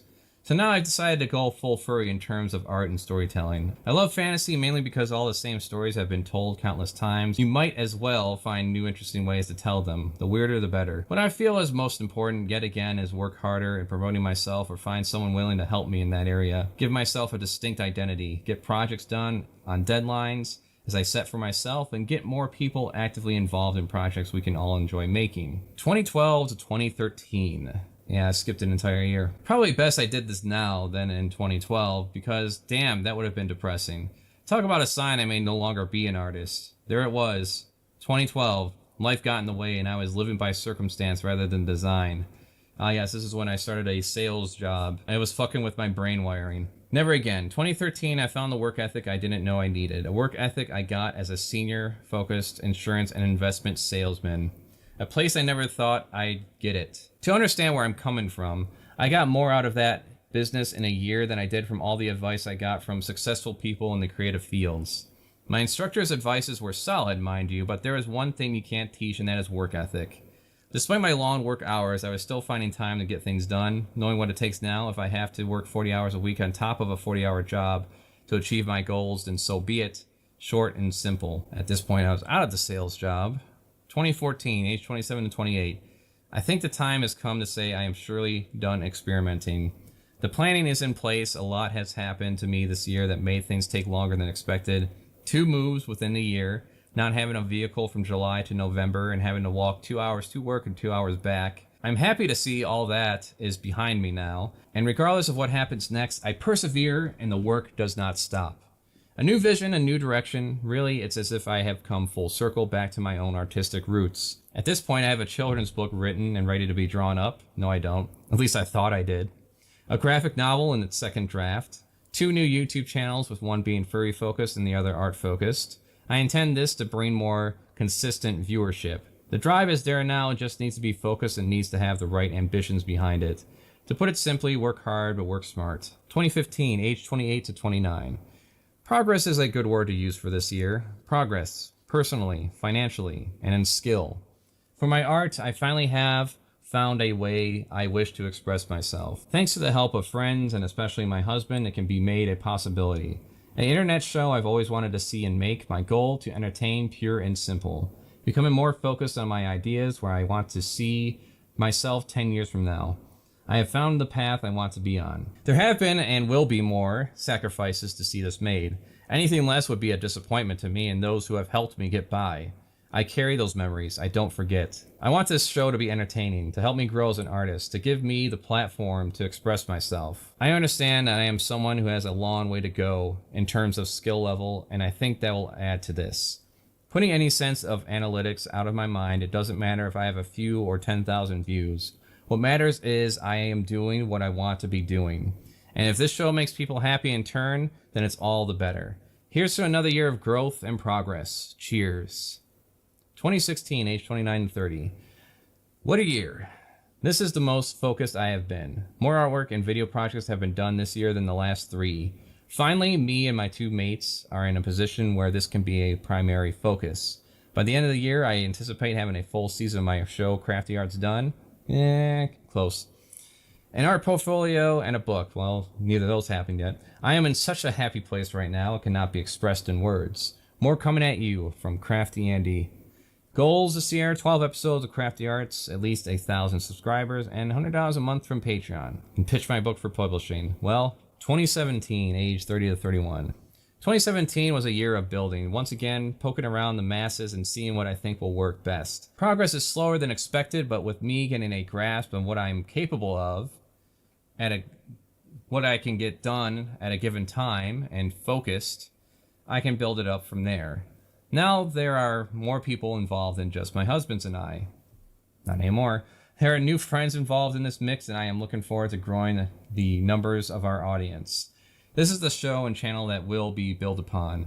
A show people can get entertained from, and give their input in. The experiment is over. I have determined the purpose for our YouTube channels, and Crafty Arts will be the start. There's no worry of the state of the internet or YouTube or whatever. My area of expertise is creativity, and I will let it shine. My hope is not only to entertain, but to make friends proud and fans happy. You have all shown so much support, it would be an insult if I did anything less than the best I can. And now an expired link. 2018, age 31 to 32. 2018, boy, what a drag. There were 3 big hindrances to my progress. 1, moving to a new place. 2, having a soul-draining job. And 3, indulging in recreation in the form of movies and video games because of said drain. Early in the year, we got to spend time with a new friend of ours, Malcolm, from Channel Awesome. And it was an amazing time working with him. I remember how much we all missed him when he left, too, and I didn't feel that way about anyone else since meeting Frederick Fox the year before that. Later in the year, I got a job I liked for once, and that improved my motivation even more.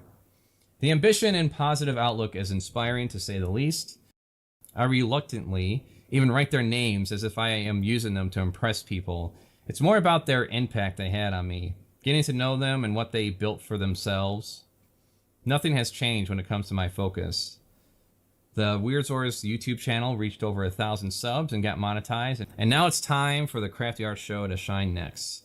The discipline and drive that I lost before has been reclaimed. Most of all, I have my husbands, Kieran and Ashoba, to thank for making this all possible.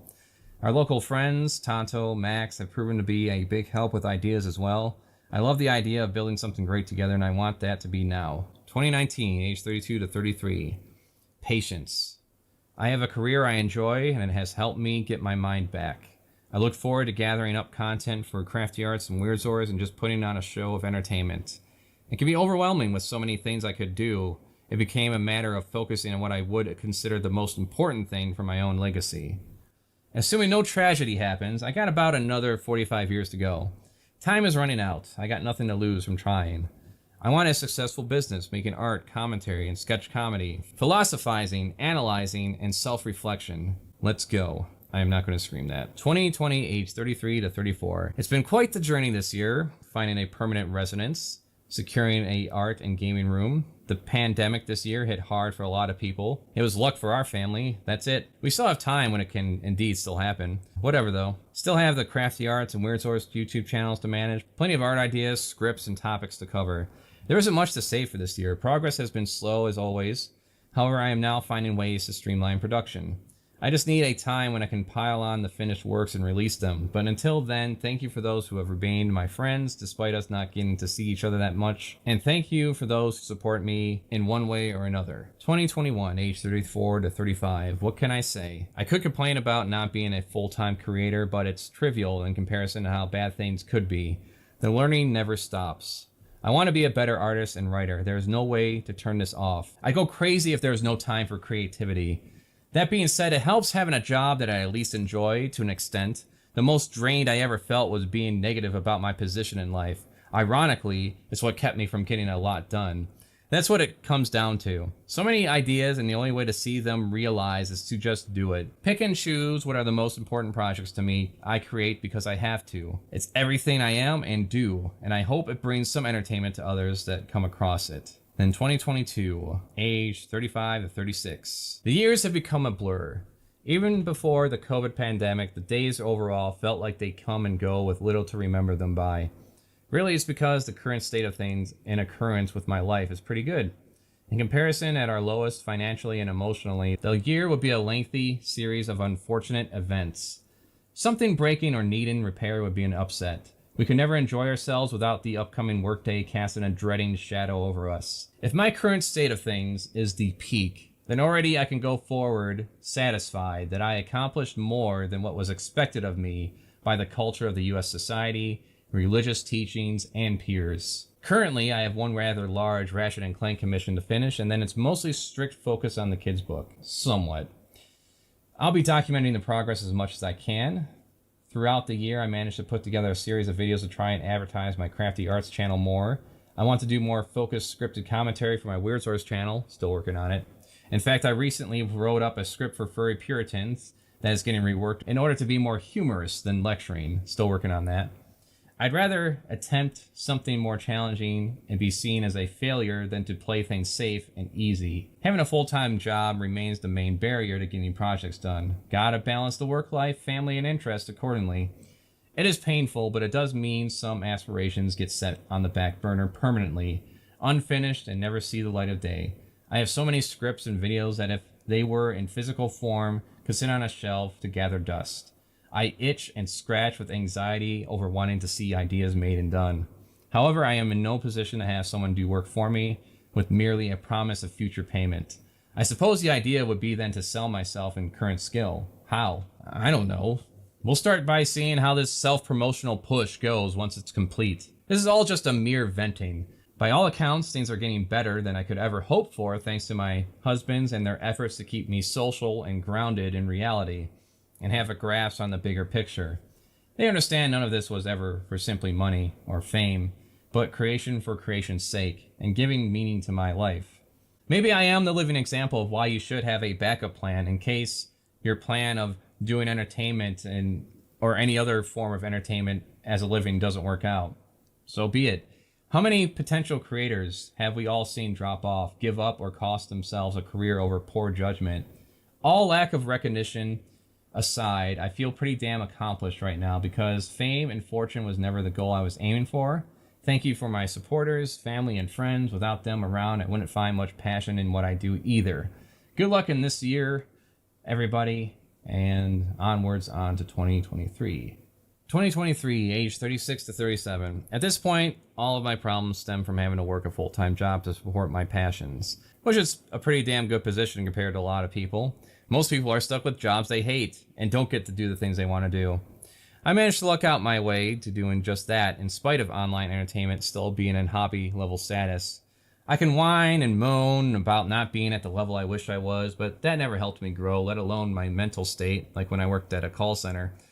This year I intend to follow a more strict work schedule, so things I enjoy producing for people don't entirely get neglected while I make progress on my larger passion projects, such as my first book. 1 page down, roughly 37 pages ago.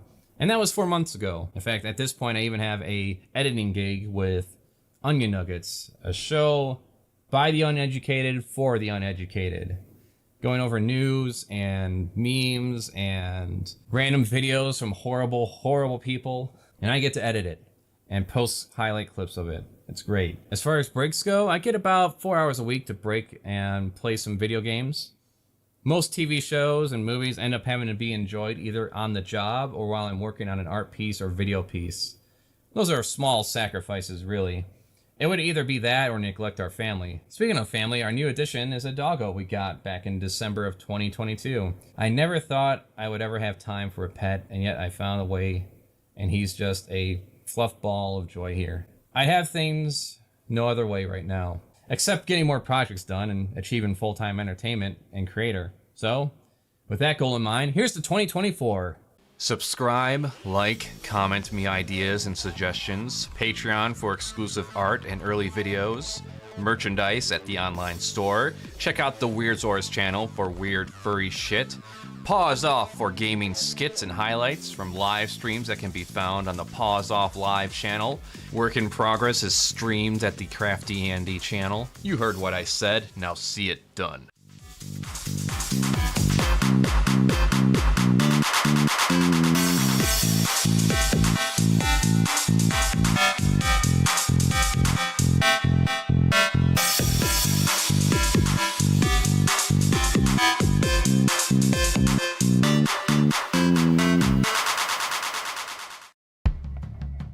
Hello, I'm CraftyAndy, and this is Crafty Arts, where we art!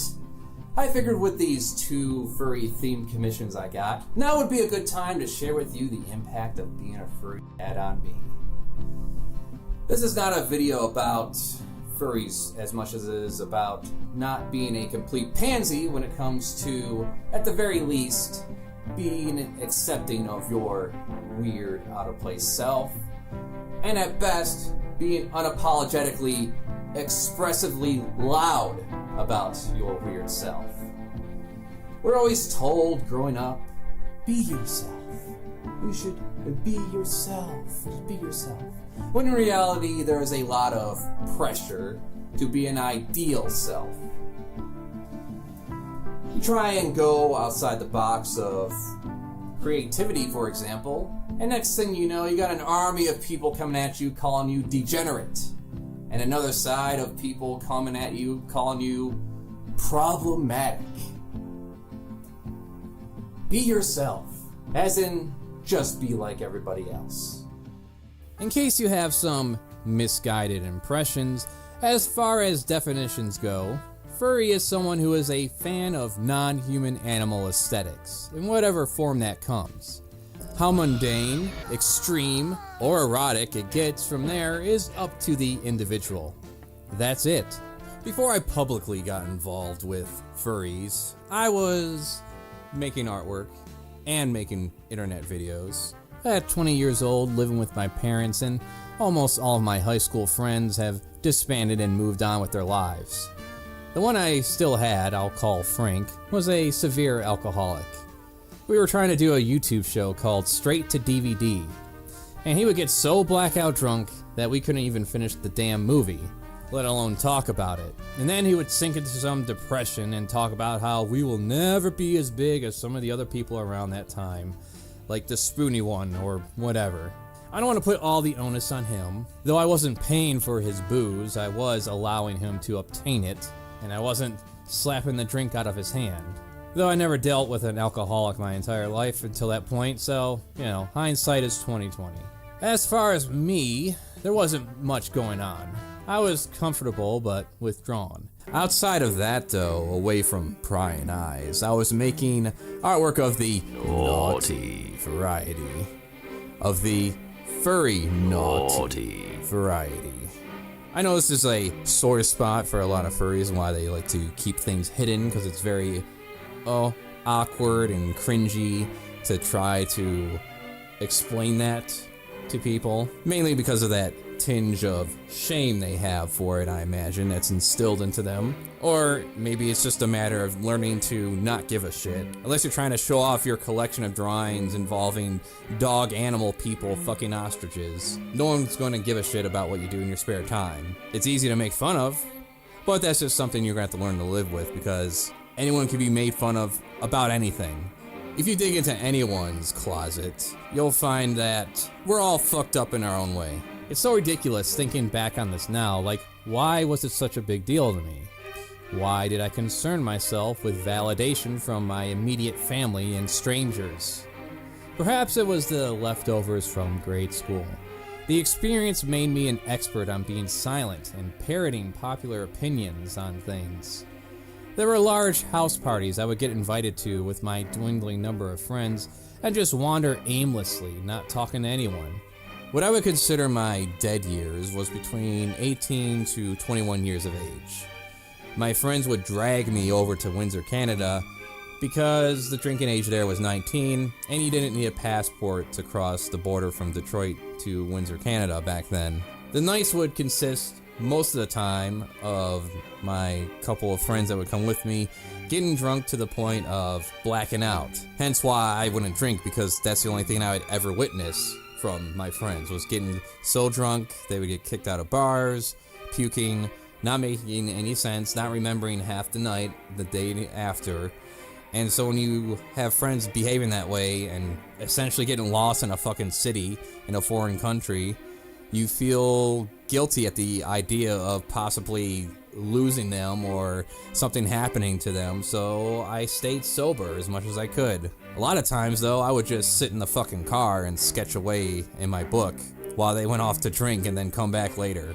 Sure, I had okay moments together, singing at karaoke, at times even staying at a hotel and drinking overnight. We even had a vacation in Canada for about 3 days. Way in the future was so bright, the old neighborhood was so alive, and every kid on the whole damn street was gonna make a big in every beat.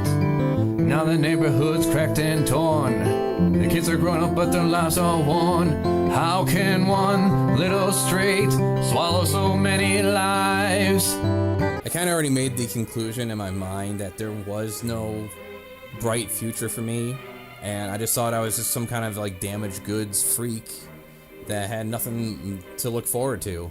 And when we went out to those bars and places in Canada and house parties, I didn't think I would ever find anyone I could even relate to. I didn't want to try, because I was always so hung up on the idea of being judged, or rather, not ever running into anyone that could understand me in any way, or accept me and my weirdness. I had one girlfriend at 18, a part-time job, sometimes 2 at a time, attending college, full of insecurities, self-loathing, and not knowing overall what the hell to do with myself. I was letting my high school friends influence my decisions way too much when it came to managing my relationship and my career path.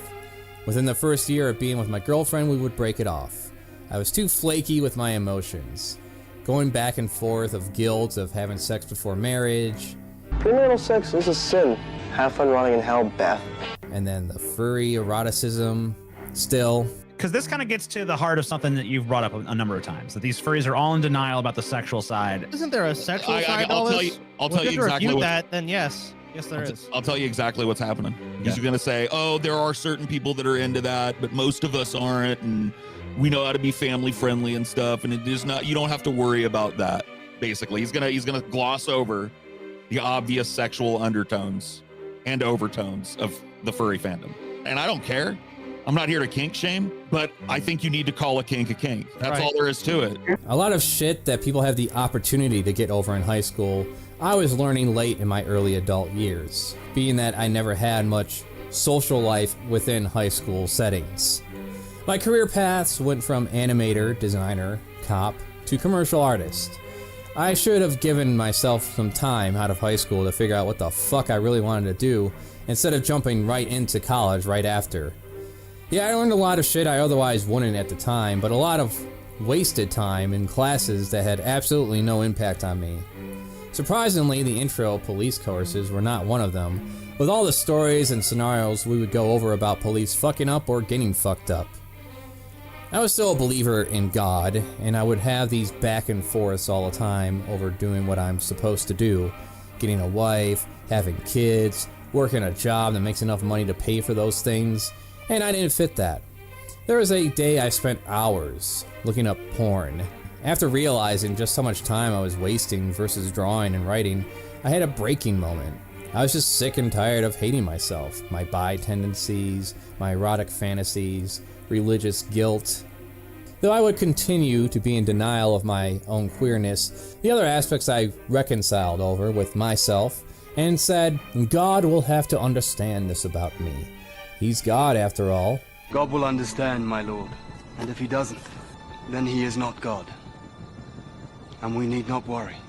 Life is full of ironies, and when you learn to accept yourself, you in turn no longer find a drive and need to indulge in such things to an unhealthy degree like I was. How many homophobes are outed as not only homosexual themselves, but apathetic and abusive ones at that, because they never got over that self-denial all the way up to marrying the opposite sex and faking their way to having a family. A year later, I'd find myself no longer convinced there was any God out there. That was the start of my inhibitions being whittled away. Another thing most people get to grow out of in high school, I had to achieve during my college years by myself.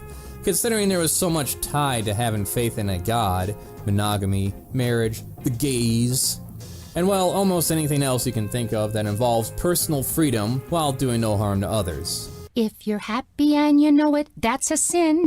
What real reason was there if not God? Irony strikes again.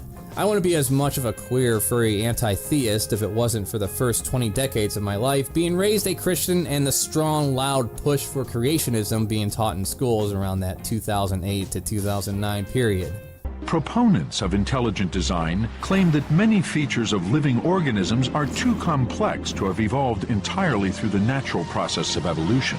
They claim some aspects of those organisms must have been created, fully formed, by a so-called intelligent designer. On top of the shame placed upon me indirectly by the church preaching against homosexuality and other forms of sexual deviancy within your own mind even.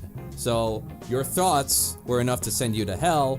That can tend to fuck with your upbringing just a little bit. So to reiterate and to reinforce the fact that I am more of a furry bisexual deviant due to my religious surroundings and self-shaming than any fellow come-for-blood atheist furry could have ever hoped to make themselves. I still had a great fear instilled into me by past traumas of bullying in grade school and reading comments online regarding furries.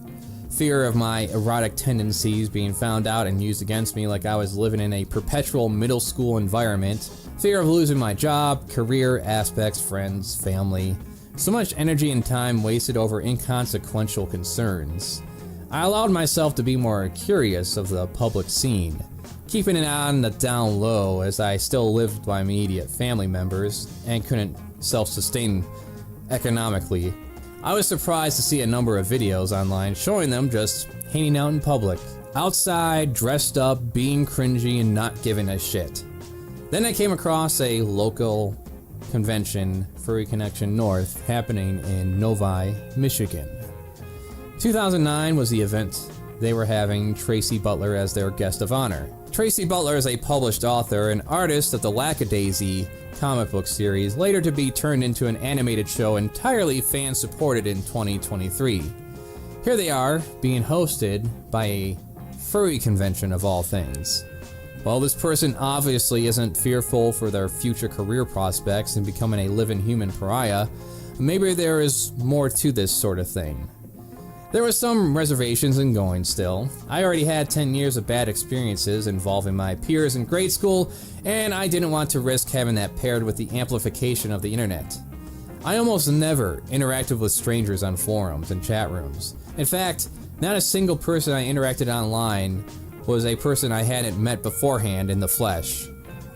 Very early on, I saw people on the internet as full of bullshit, and I didn't want to add to that.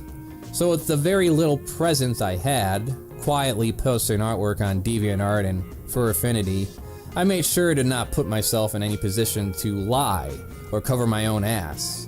No better way to do that than to not say much of anything at all. Well, the push to go to this convention would come in a very unexpected way. Frank was in trouble again over his alcoholism and started to talk of suicide due to the fact his lawyer lied to him in an attempt to scare him straight. He told Frank that he was for sure going to jail over this second DUI he picked up. It was just a matter of how long. This later admitted lie drove him to drink himself even more stupid in hotel rooms, ditching his work, thinking this was the end of his life as he knows it. He was also disappearing from his parents, who were coordinating with me to try and find him. After some convincing over the phone, saying, "You think your life is screwed up?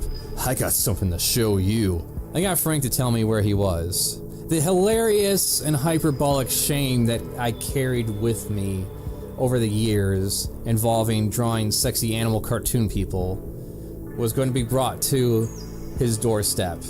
Here I was, showing off my dirty little secret to him. You need to understand, this is one of the few people that knows everything about me since high school and before we knew each other. We've been friends for almost 10 years at this point, and all our little details from childhood up into current day are all laid out to bear to each other over the course of this time. All except this one thing I was in denial about in elementary school before I had internet access, and sometime after I was in my college years. Well, after that reveal, I spent the night sleeping on the floor of this roach-infested motel. Next day, the lawyer revealed to Frank that the truth was that he would likely just get another probation period, and in fact things worked out pretty well because the lawyer would often go to barbecues with the judge he was facing that week. I had yet another emotional moment to face coming home. A text message was somehow sent to my mom, giving her the impression that I might be going out to commit suicide myself. I can only paraphrase that I said something along the lines of, "I'm sick of this, it's over, I'm done, I've had enough." My dad had to calm my mom the entire night, assuring her that I was a lot smarter than that. After coming home to distraught parents, knowing how my moods were at the time, I probably sat in the dark basement listening to 9 Inch Nails for an hour or so. His behavior was affecting me, affecting my ability to work. I would have to clock in at the AV Tech job with only 3 hours of sleep that day.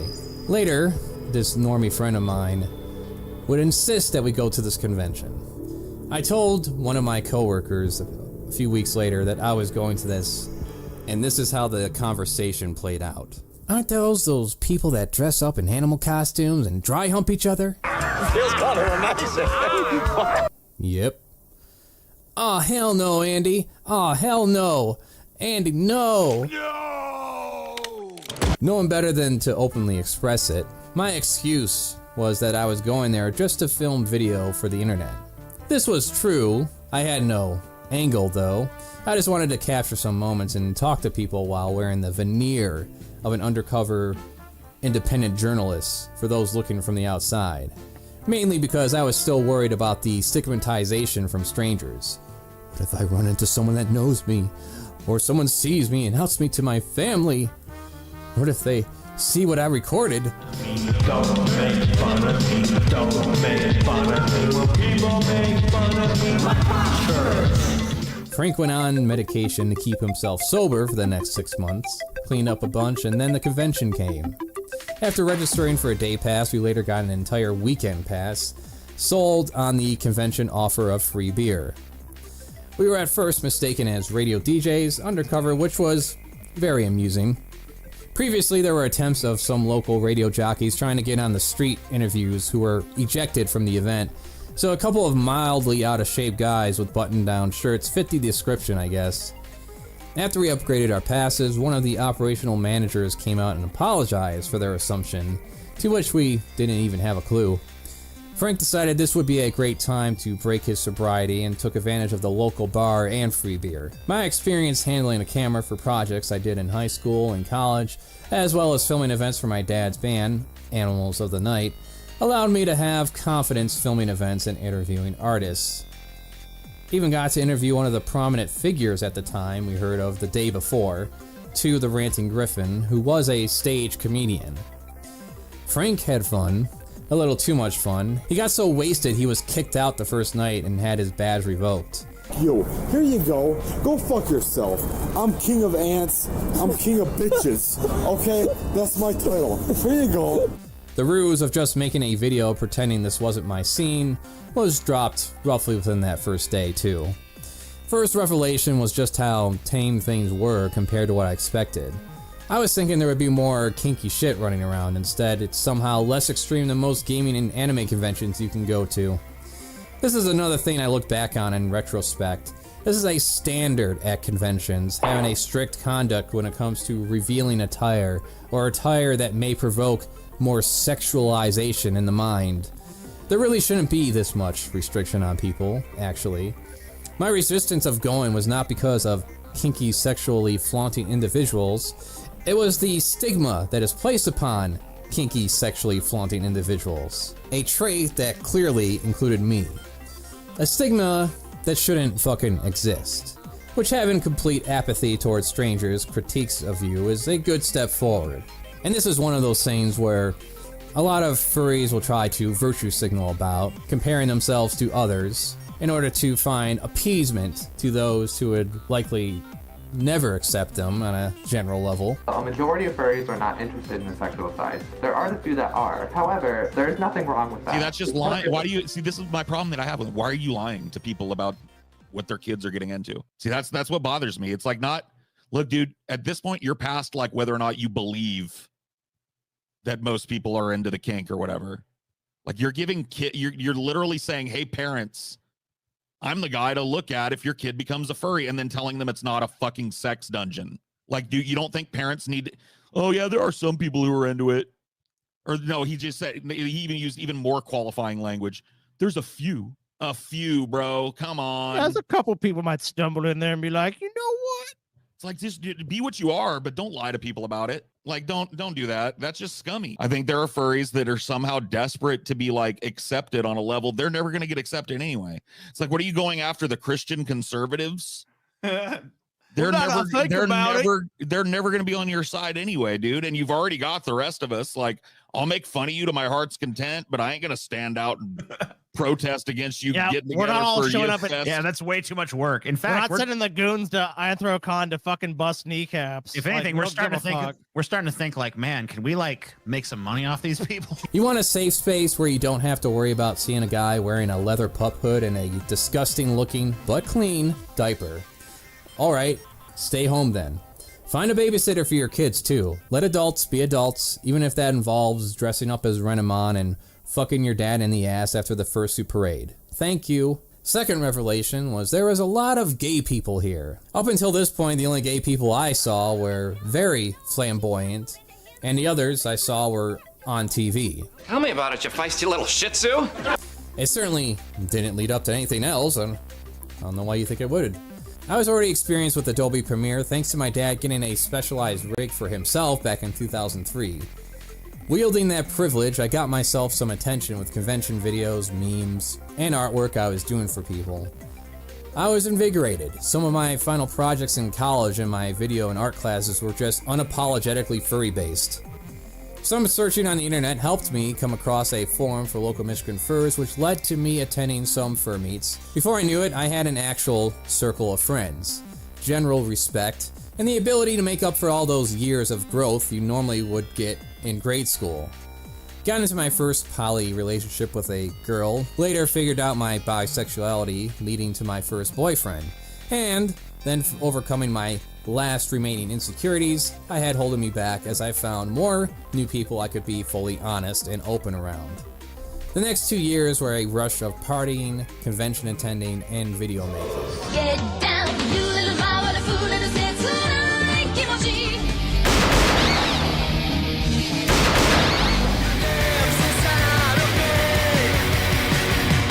There was some heartbreak, some cringy moments, some regrettable moments too, but altogether the past 15 years have been pretty good. Many things would come together that otherwise would have never happened. My confidence was boosted to the point I was fursuiting at public events with only 1 or 2 people with me. I had no qualms about explaining this shit to my other best friend when he got out of the army and took him to a few meetups. I won an editing contest for Anthrocon in 2009. My parents were actually proud showing it off to people with no explanation given to them to what any of this shit was. Nowadays, I almost think you would have to explain it to them. But nonetheless, I was never confronted about it in any negative way, probably because I didn't make a big deal about any of it, and I wasn't disappearing or getting hooked up on drugs or whatever. It was hard to do, but all of this sparked a new-founded ambition in me. There would be a number of growing sacrifices in terms of where I spent my energy and time, improving my art, video skills, work, college, pursuit of a meaningful romantic partner, and focusing on getting out of my parents' house to live life as I please. After a few more failed relationships, I found my first of 2 husbands in 2011. I would come out officially in person to my dad and mom, who would be accepting despite their misgivings about it. I'll save those details for another time, but let's just say I treated my first gay relationship as nonchalantly as everything else, thinking it was no big deal. Not so much when it comes to the gay shit, still at that time. With my second relationship, I was preemptively prepared for the worst just in case, so the day I came out was also the same day I was moving out of my parents' house, despite not being in a sound financial situation to do so at the tender age of 25. I would later drop contact with a former abusive alcoholic friend. Believe me, it actually did him more good than it would, enabling him further. It's not just the depressive episodes, but a number of assaults he didn't even remember. And one thing he said to me will always stick in my brain. Look, I don't give you shit about all that weird gay furry stuff you do, alright? So don't give me any shit about my drinking. I further gained more people skills working a insane commission sales job for a network marketing company, another word for scam, and then I worked for a call center. And after that, I landed a position as a machine tech in agriculture with the help of a couple of other furry friends that I made through our second husband.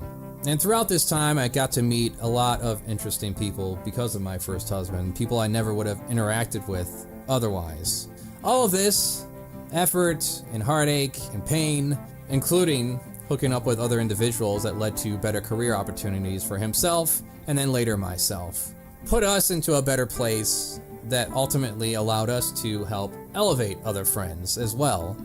Whether they had to leave their home in short notice because the owner sold the property from under them, being outright homeless, or they were just sick of living in Florida. We even ended up adopting a pet from a friend whose landlord wouldn't allow pets. Our good boy has been with us for about 2 years now. You ready for a walk? Wanna go for a walk?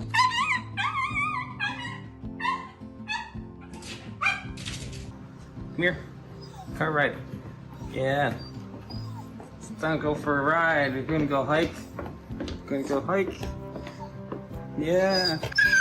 The only thing that's missing now is a few well-made fursuits for myself. Instead, we got a house. And a new car! A life I otherwise wouldn't have had if I didn't go to that convention all those years ago, despite my fears, despite not knowing a single person in that scene. Literally the second and third nights, I just went there by myself, recording everything. There are many times I can look at the paths not chosen.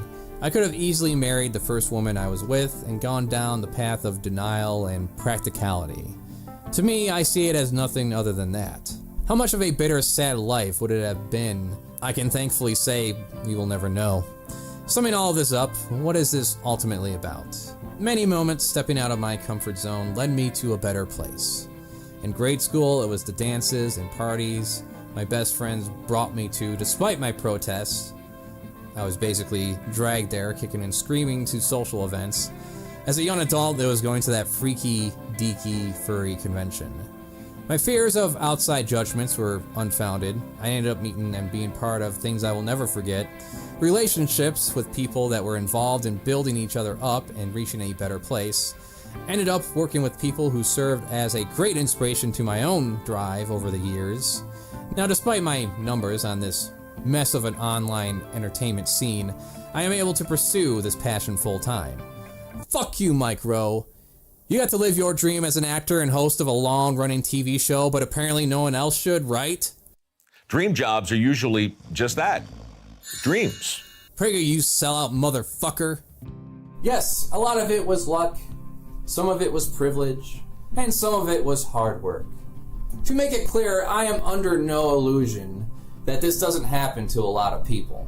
Many who are far more skilled and intelligent than me often don't even get to attempt what I'm doing right now, all due to the circumstance of their birth, if that potential is even painfully realized at all.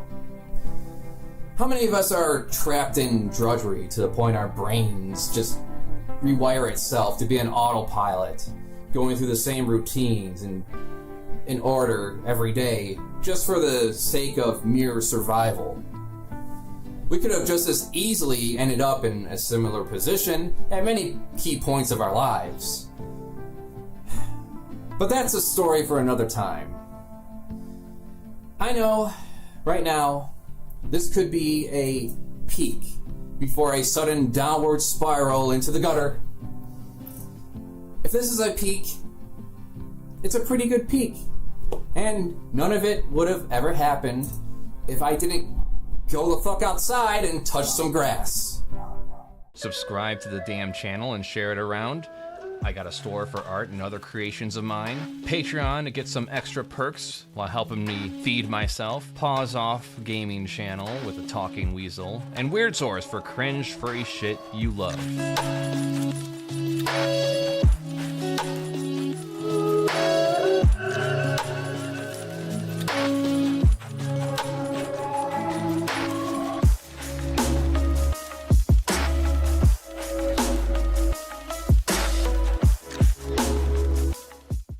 Hello, I'm CraftyAndy, and this is Crafty Arts, where we art.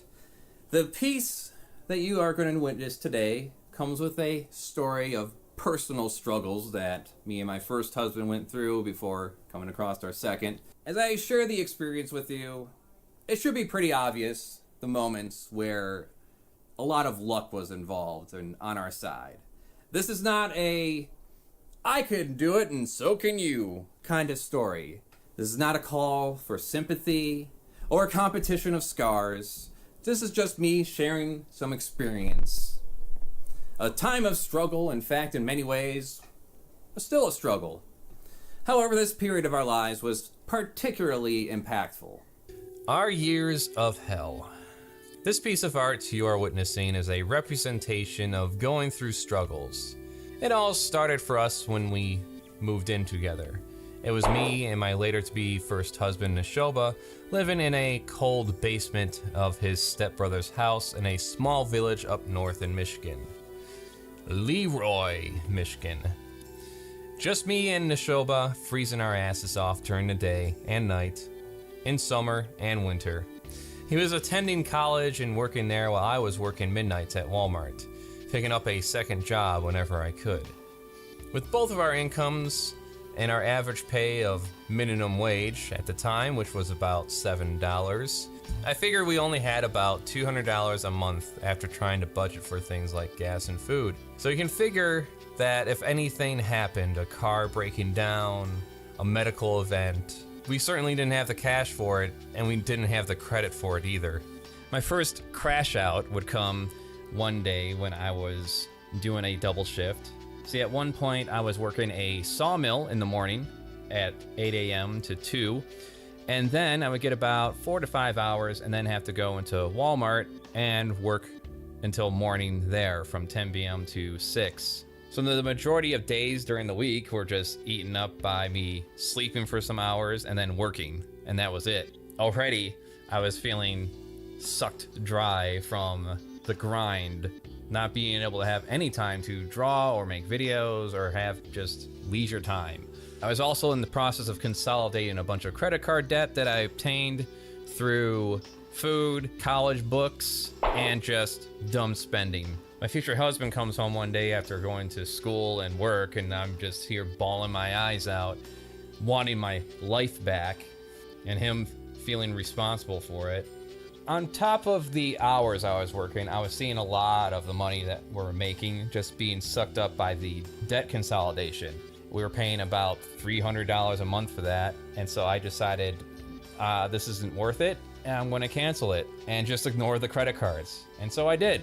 Thankfully, though, the amount was small enough, I believe it was just under $10,000, that they didn't bother with courts or gouging wages. They just sent it through collections.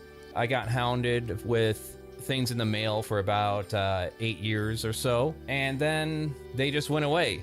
And the same companies later would just offer me credit cards again. I don't know if it would work that way today. Probably not advisable, depending on how old you are. But being in your mid-20s and just starting life, apparently with just a small amount, despite the damage it does to your credit, eventually it just went away in my case. All in all, it was just a opportunity of just growing up, you know, being on my own, going off into the deep end. Could have used a little more help, could have used a little more advice perhaps, maybe secure a better job, who knows. Hindsight is 2020. So I was a prime target when it came to pursuing any opportunity to get out of that hole we were in. So when I soon got a call to do an interview for a sales job, I took it. Despite how much I despised sales, despite how much I hated the concept of sales and having to talk to strangers and sell product, I took it. I'll get into the details of the sales job at another time. So to make it short, I took some classes in insurance sales and regulations, took the state exam, and after 2 attempts, I passed and became a certified state insurance agent. The job required us to work 2 days out of the week, making phone calls to set up appointments with potential clients. 3 days of driving to those appointments and seeing if we can close a sale. This was a 100% commission base. That means if you don't sell, you don't eat. At the start, we would be partnered up with our hiring manager, which is good because at that time I was driving this Tempo, and yes, that is a troll face painted on the hood.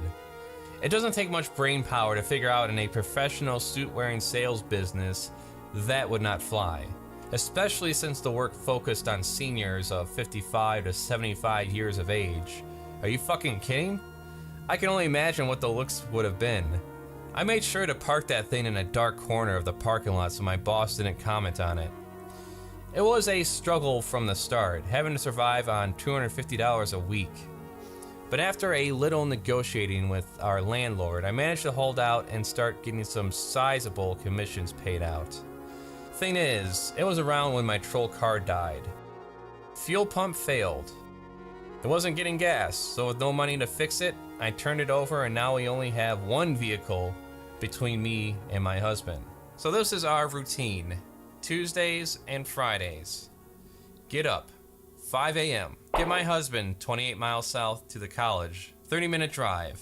He didn't start work there until 8, so he gets roughly 2 hours to do fuck all until then. I would immediately have to start driving up to Traverse City, which is now an hour-and-a-half drive for 90 miles. Now, our work was scheduled to have a meeting at 8 a.m. to be on the phones from 9 to 5, selling people on making appointments with us. Remember, we don't get paid hourly for this either. However, we were required to reach an appointment goal of 10 on Tuesdays and 5 on Fridays. If we did not reach this goal by 5 p.m., we were required to be there until we reach that goal or until 9 p.m. My husband's classes and work schedule ends at 3 p.m., so he would be stuck there at the college or sitting at a restaurant with only an iPad to keep busy with. Uber and Lyft didn't exist back then, and even if it did, we would not be able to afford the cost to bring him home every day. Many times I wasn't getting there until 10 p.m. to pick him up, making it a good 6 to 8 hours he'd be stuck down there. We would then drive home and then immediately have to go to bed in order to wake up in the morning for the rest of the week and those Tuesdays and Fridays. Things were not much different the other 3 days of the week. Ideally, our first appointment with a potential client was 9 a.m., so a little more leeway, but I'm still having to drop off my husband at Big Rapids, driving hundreds of miles to meet up with my work partner. On a good productive day, meetings with clients might have us ending the workday at 6 p.m. Other times, appointments run later. My latest time was 11 p.m. Now, we would be all over the place up north in towns like Everett, or as far as Empire, adding more drive time to pick up my husband so we could go home and sleep. We spent more time together in the car and bed than at together for the next year and a half.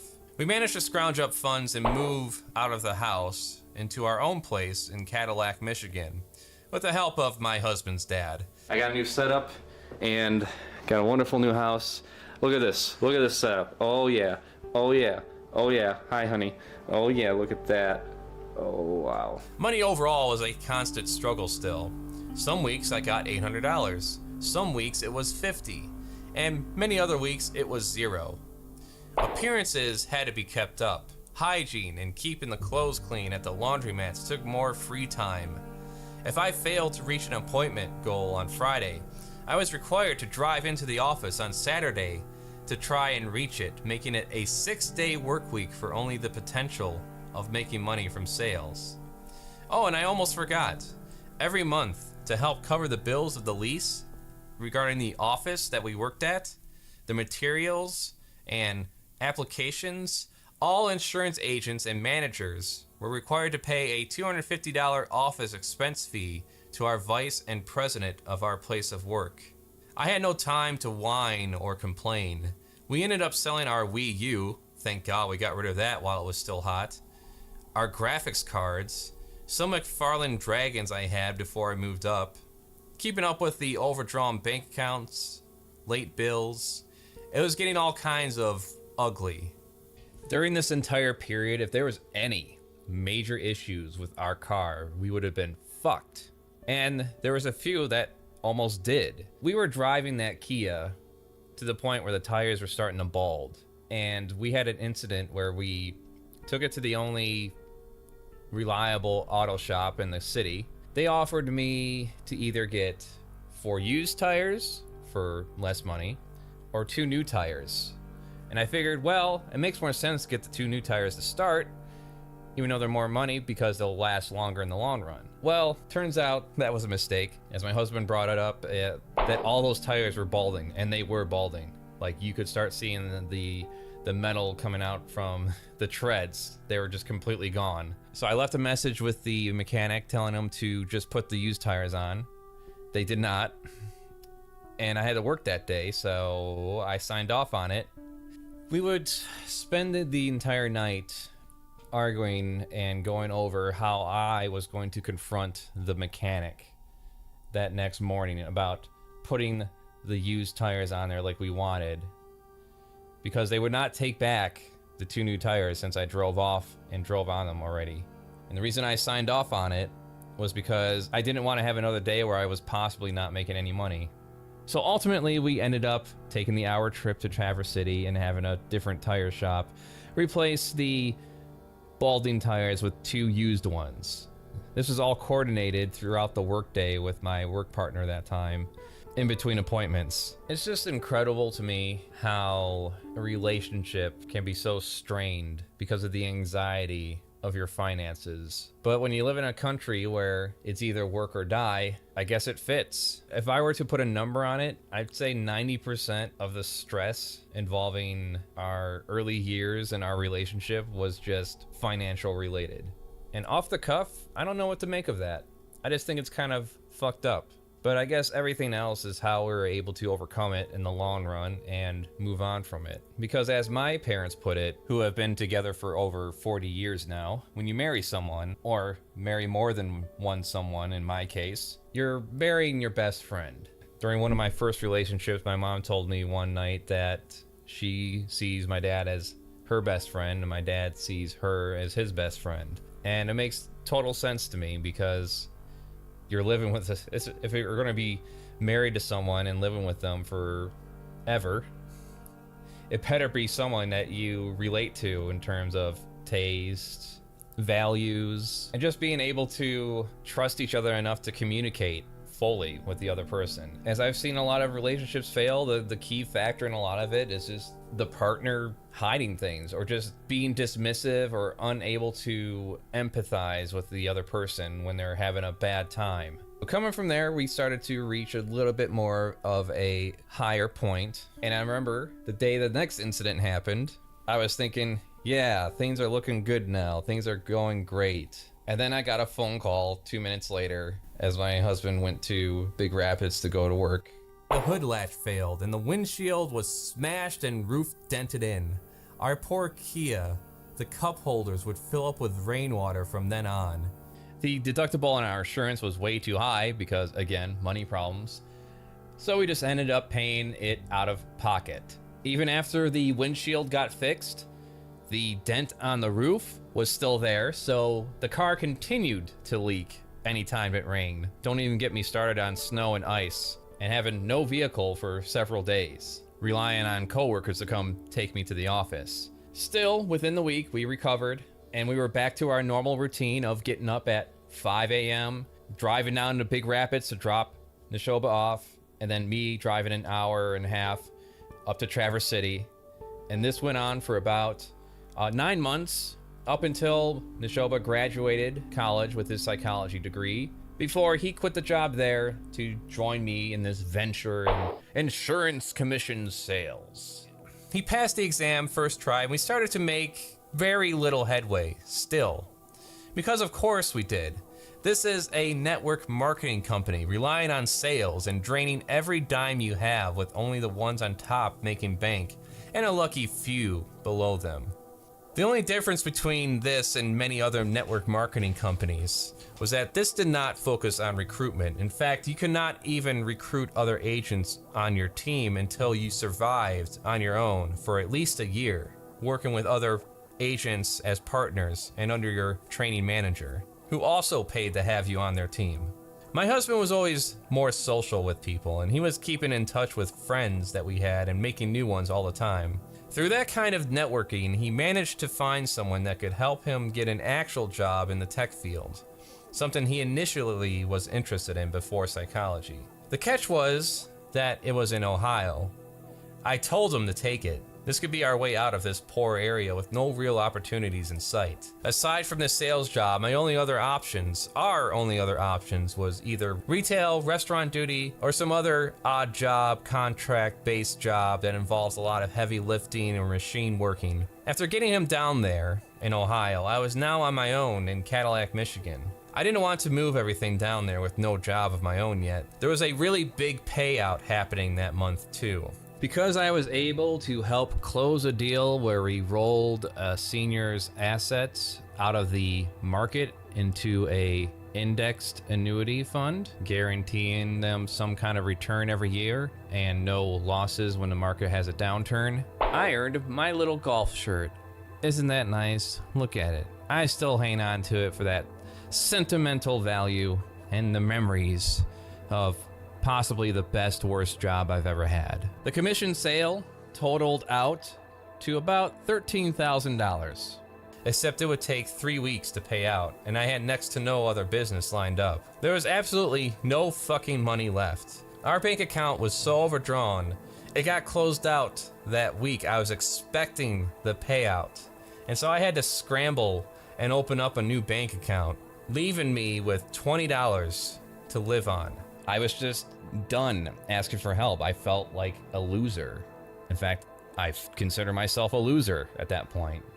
And I lived in an area where almost everyone else was just getting by. No one was on any kind of like higher level in terms of finances. So there's no way in hell I could have asked any of my even local friends at the time for help. We were all fucking struggling as far as I was concerned.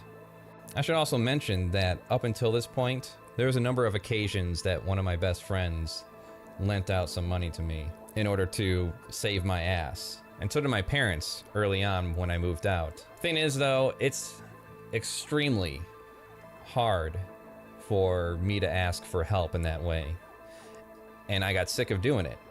I just said to myself, living alone, if I fall and fail and become homeless at this point and I can't afford the bills, so be it. Let's see how this plays out. So with my little $20 and trying to last throughout the week, here I am, trying to tread water in the deep end. I'm well aware, too, that another point of privilege to mention is that I have parents that would have gladly taken me back in if it got to that point, but I also felt at the same time that I wasn't going to ask for any of their help anymore. So if I ended up on the street, then so be it. I certainly wasn't going to swindle or scam or cheat being in my sales position either.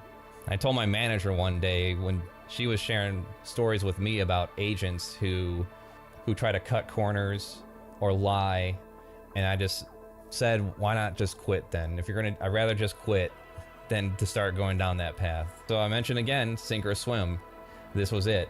My friend Bandit came by with a big bag full of leftover turkey from his family reunion, and that was my first source of sustenance. I held on to it to the point it was turning gray. I took my chances picking out the good parts to eat.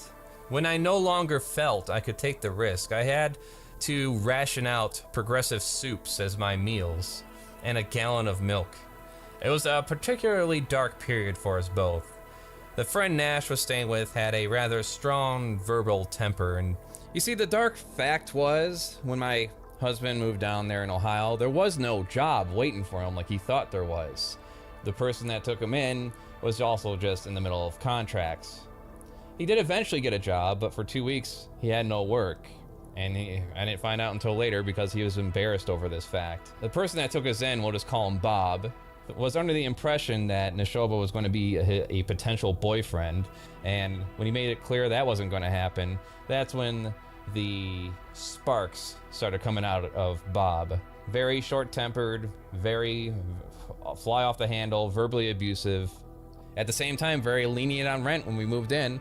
In fact, I would say he mellowed out when it was me and one other person that was also living there. That's a longtime friend of ours. And it's just one of those points where, once again, how many which ways could have things went wrong, right? How many bad decisions could have been made? And there were not any spare funds to help either of us out for the time. I was looking up ways to accidentally forget to pay for gas and filling up my car. I couldn't afford insurance. I couldn't afford registration. It's so fucking ridiculous. It's winter, and I'm working a job that has me driving hundreds of miles a day with no insurance and an expired registration on my vehicle. And I have a fucking swelling cyst on the roof of my mouth, causing me to be unable to eat big bites of food. I could barely open my mouth for Cheerios. Any further and it would just start causing serious pain. Working a job that required me to talk to clients on top of that. One night, coming home, I got pulled over by a copper. In the middle of writing up a ticket for no proof of insurance and registration, the cyst in my mouth popped. I didn't want to open my door and spit out a bunch of shit in front of a cop, so I just swallowed the salty goodness. The price side is I got functionality back in my mouth and I didn't need to see a doctor. I couldn't afford to see a doctor and have him drain it. The bad side was I still had to go to court. A day I was required to meet up with a work partner 40 miles in another town was the day I learned how much you can stretch a gas tank with a manual transmission. I left many hours earlier than necessary so that I could go the minimum speed limit on the highway, going into neutral in order to coast on those downhill portions. I had to borrow money from my partner that day in order to afford gas to get me back home. It was embarrassing being pushed into a manager position at the insurance job because I was there for over a year now, but I could see the floor falling out from under this whole operation. Clients were not getting set up by a lot of people. Sales were slowing down a shitload. There's no fucking way I'm sticking around with this constant struggle. Always on, never being able to slow down and have time to think. Always going 100%, let alone keeping up with videos and artwork I wanted to make. I got one painting done over the course of 2 years. Then the payout happened. And you think 13 grand is a lot? Well, not when you have a $4,000 overdraft at the bank caused by bounced checks, electronic rejections from PayPal, needing to put a down payment on a new car, also getting my husband his own computer since I took his. I bought insurance for the vehicle, paid for registration, and luckily, when I had to meet with the city prosecutor, she dropped the case against me after seeing everything was taken care of. Paid back some of the money one of my best friends loaned out to help get us by. And within the weekend, it was all gone. All of it. Just like that, in one weekend. It was all but nearly gone. I still had some sizable payouts coming, but until then, that was that. My one and only manager meeting consisted of one of them asking me, what the hell do I do with my money? You just had a huge payout and it's all gone? Thankfully, she got interrupted before I had to try to bullshit an answer. During this monthly time, I was living alone too. I would make the 6-hour trip with the Kia to Ohio, Columbus, to visit my husband over the weekends. Sometimes I could make it, sometimes I couldn't, and then I would have to make the trip midday Sunday in order to get home for a reasonable night's sleep. At one point, I was so exhausted driving home that I was dozing off and almost hit a deer. I spun out of control and smashed a headlight on the front of the Kia. So not only do we have leaks coming in from the roof, now there's leaks filling up in the broken left headlight. The trips down there were also to take job interviews, which nearly drained all hope from me. Because insurance sales was on my resume, that was the bulk of the offers I got. Fucking sales and more network marketing jobs. Network marketing jobs up the ass because this is around a major city of Columbus. It was a goddamn nightmare. I nearly broke when I interviewed for H.H. Gregg, which was a retail store focused on appliances and beds, only to find out that they don't pay hourly either and work on the draw system. The draw system, for those who don't know, works like this. Say you work 1 week in H.H. Gregg, and this is a 6-day work week, by the way. That's right, a 6-day work week, not being paid hourly, being paid by the draw system. You have to sell either a mattress or a washer, dryer, whatever section you're in. So let's say you sell a mattress for $1,000. The store makes it $200. You get $800 worth of commission that week. Great, you made $800 that week. Now let's say you have a week where you don't make any sales at all. Okay, well they'll pay you minimum wage of like $250 for a 6-day work week.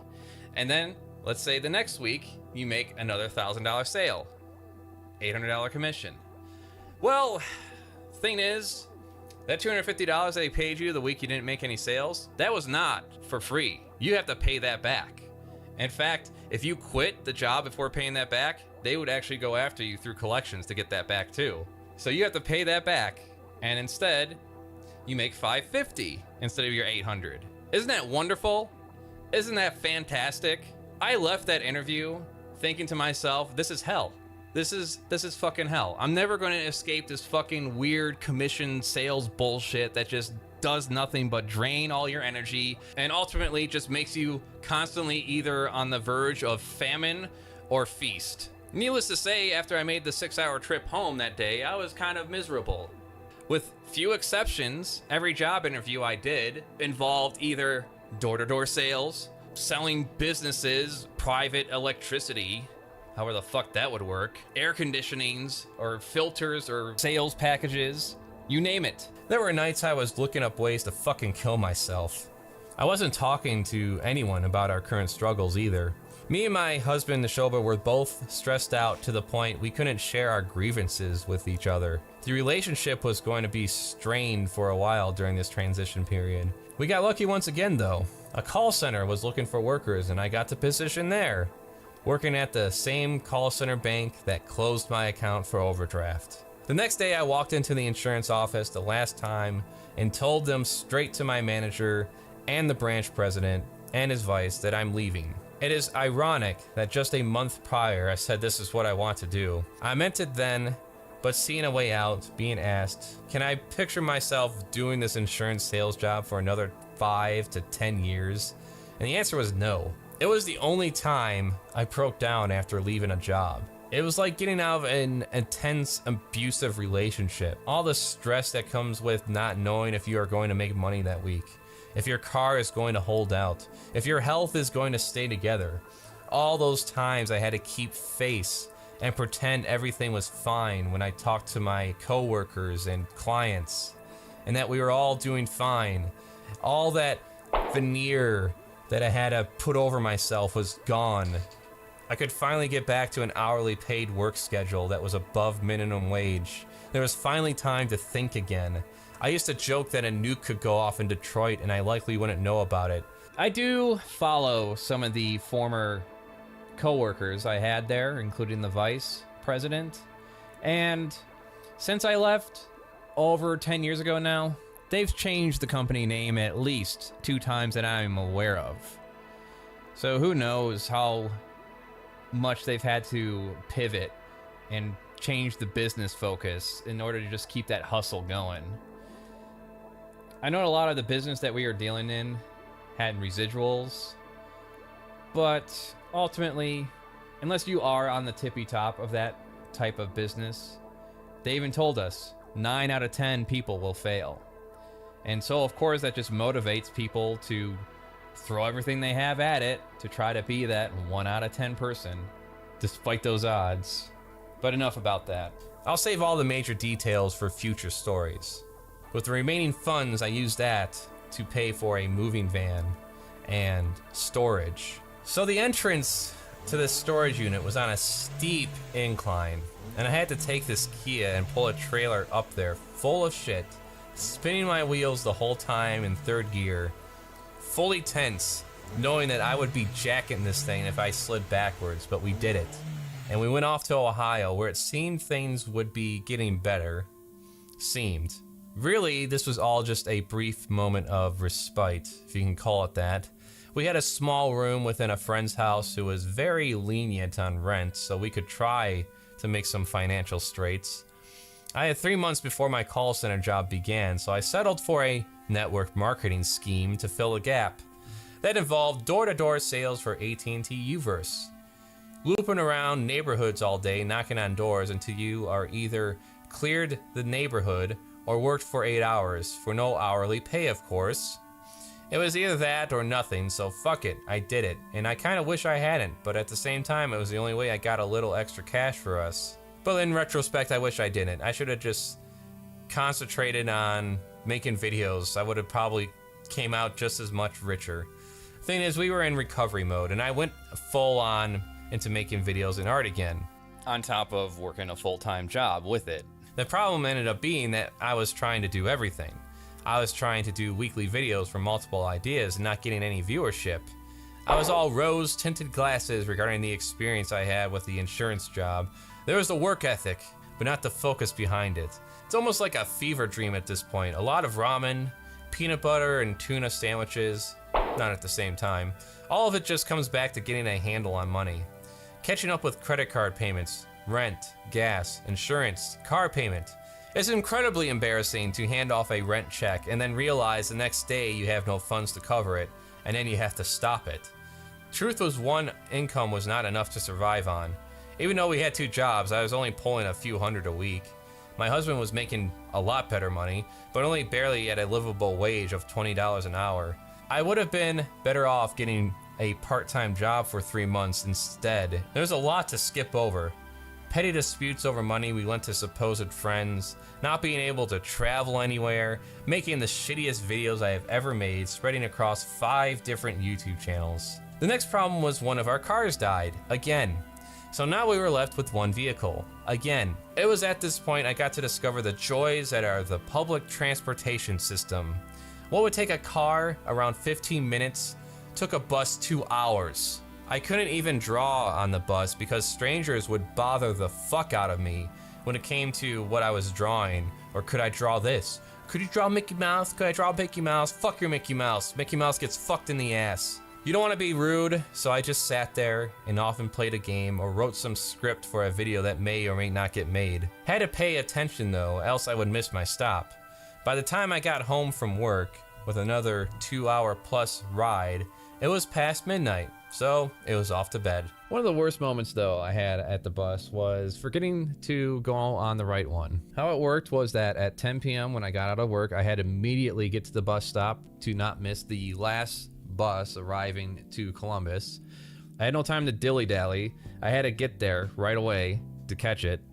And once in Columbus, there's 1 chance to get on the right bus. Otherwise, you have to be waiting there until 8 a.m. before the next one arrives. So I got on the wrong one, the opposite direction I'm supposed to be going. And about 1/3 of the way there, I realized my mistake and panicked and talked to the bus driver who directed me to talk to the manager of Coda, the bus service. Unfortunately, my cell phone wasn't working, or I didn't pay the bill, one or the other, or just didn't have a signal. So I had to borrow another person's cell phone that happened to be on the bus. That was nice of them. What wasn't nice though is I had people yelling at me how it was not their problem that I got on the wrong one, that they had work in the morning too, and it's not their fault that I got on the wrong bus, and I'm holding up everyone else. So yeah, thanks for the motivation, assholes. Like I'm supposed to just step out and take a 8-hour walk home, right? Fucker. Anywho, I got a hold of one of the Coda managers and they took me home. So I made a note to never let that happen ever again, because that was a fucking nightmare, and thinking about that time makes me want to gouge out my own eyes. It was not even a year before we ended up finding a place of our own so we could move out of the closet that was our room. I'm always going to be thankful for the leniency we got from that friend that took us in. However, our near tipping point would happen within the same year. Within the week, actually, of leaving. There was an accident. The brake line on our STI Subaru broke and the car was totaled on the road. Luckily, my husband and the passenger sustained no injuries. This is what it looked like afterwards.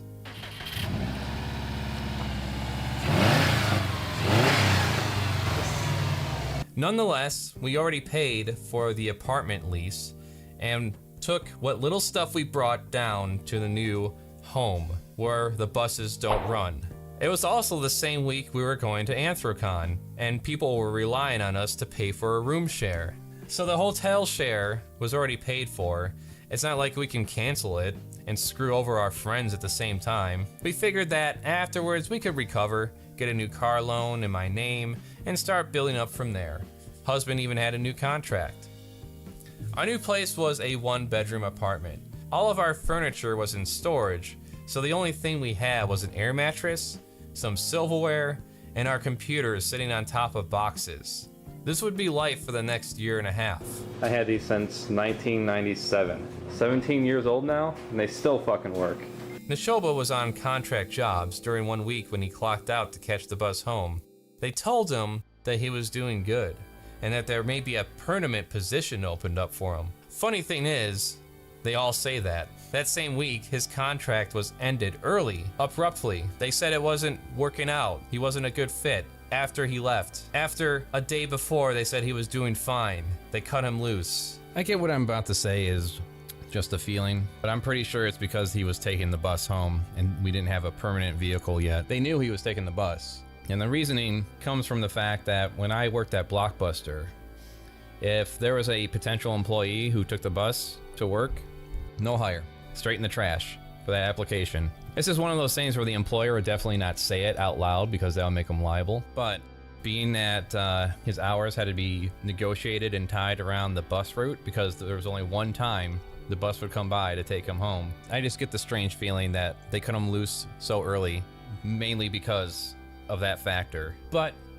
that's just a feeling. So now, the same week we move in, we have no car, the buses don't run in that area, and my husband's contract was ended. So now we only have my income from the call center, $12 an hour. My husband took every opportunity we had with the rental car to go to interviews for places that would misrepresent themselves often. You would go into an interview thinking that this is going to be a regular job, only to find out it's yet another network marketing company. Seriously, I don't know if it's just because of the Columbus area, but those places seemed like a plague, trying to capture in as many people with their tentacles as possible. It was about a month before another contract was landed. We were at this point having no vehicle. We had to get up at 6 a.m. to get ready and walk the 20 minutes to catch the one and only bus that would come by to take my husband to work. The bus stop was actually scheduled to be removed from that route system several months later, so the clock was ticking on that. I would have to take the 2-hour walk from home to the call center, work until 10 p.m., and then take the 2-hour walk back home. Again, we were stuck in this cycle of barely seeing each other outside of the weekends. So whether it was rain or shine, if I wanted to get anywhere, I had to walk to it. So I ended up getting wet a few times. Coming to work, soaked. Coming to the grocery store to get groceries, and then walking home halfway there, the rain starts, and here I am standing underneath an awning waiting for the rain to end, and then getting frustrated after about an hour and walking home with 2 bagfuls of groceries and completely soaked clothing. One night, the air mattress broke and I had to walk an hour and a half to Meijer and carry 1 pack at 3 a.m. Not much sleep that night. The walks to work were, again, about 2 hours, and a lot of the times there was no sidewalk to walk on. So here I am at the side of the road trying to navigate between either falling into a ditch or possibly getting hit by a car. Occasionally I did get rides there, which was helpful. Some random stranger would pick me up. I remember one gentleman was in a Ford F-150 pickup, letting me know, Yeah, I see you walking there. I know you're probably a liberal, but I know you ain't anti-human. I know none of us are really anti-human despite our differences. But yeah, it's a good thing you're going to work and making your way forward. I don't know what gave me away. Is it my hair? Is it my hair? Is it the fact that I weigh 150 pounds? But hey, I ain't anywhere near a liberal, but hey, that's getting off track. I did one time encounter a ferret. That's not something you see every day. I just saw that thing rolling around the grass. I walked up to it and did nothing but want to climb up on top of me.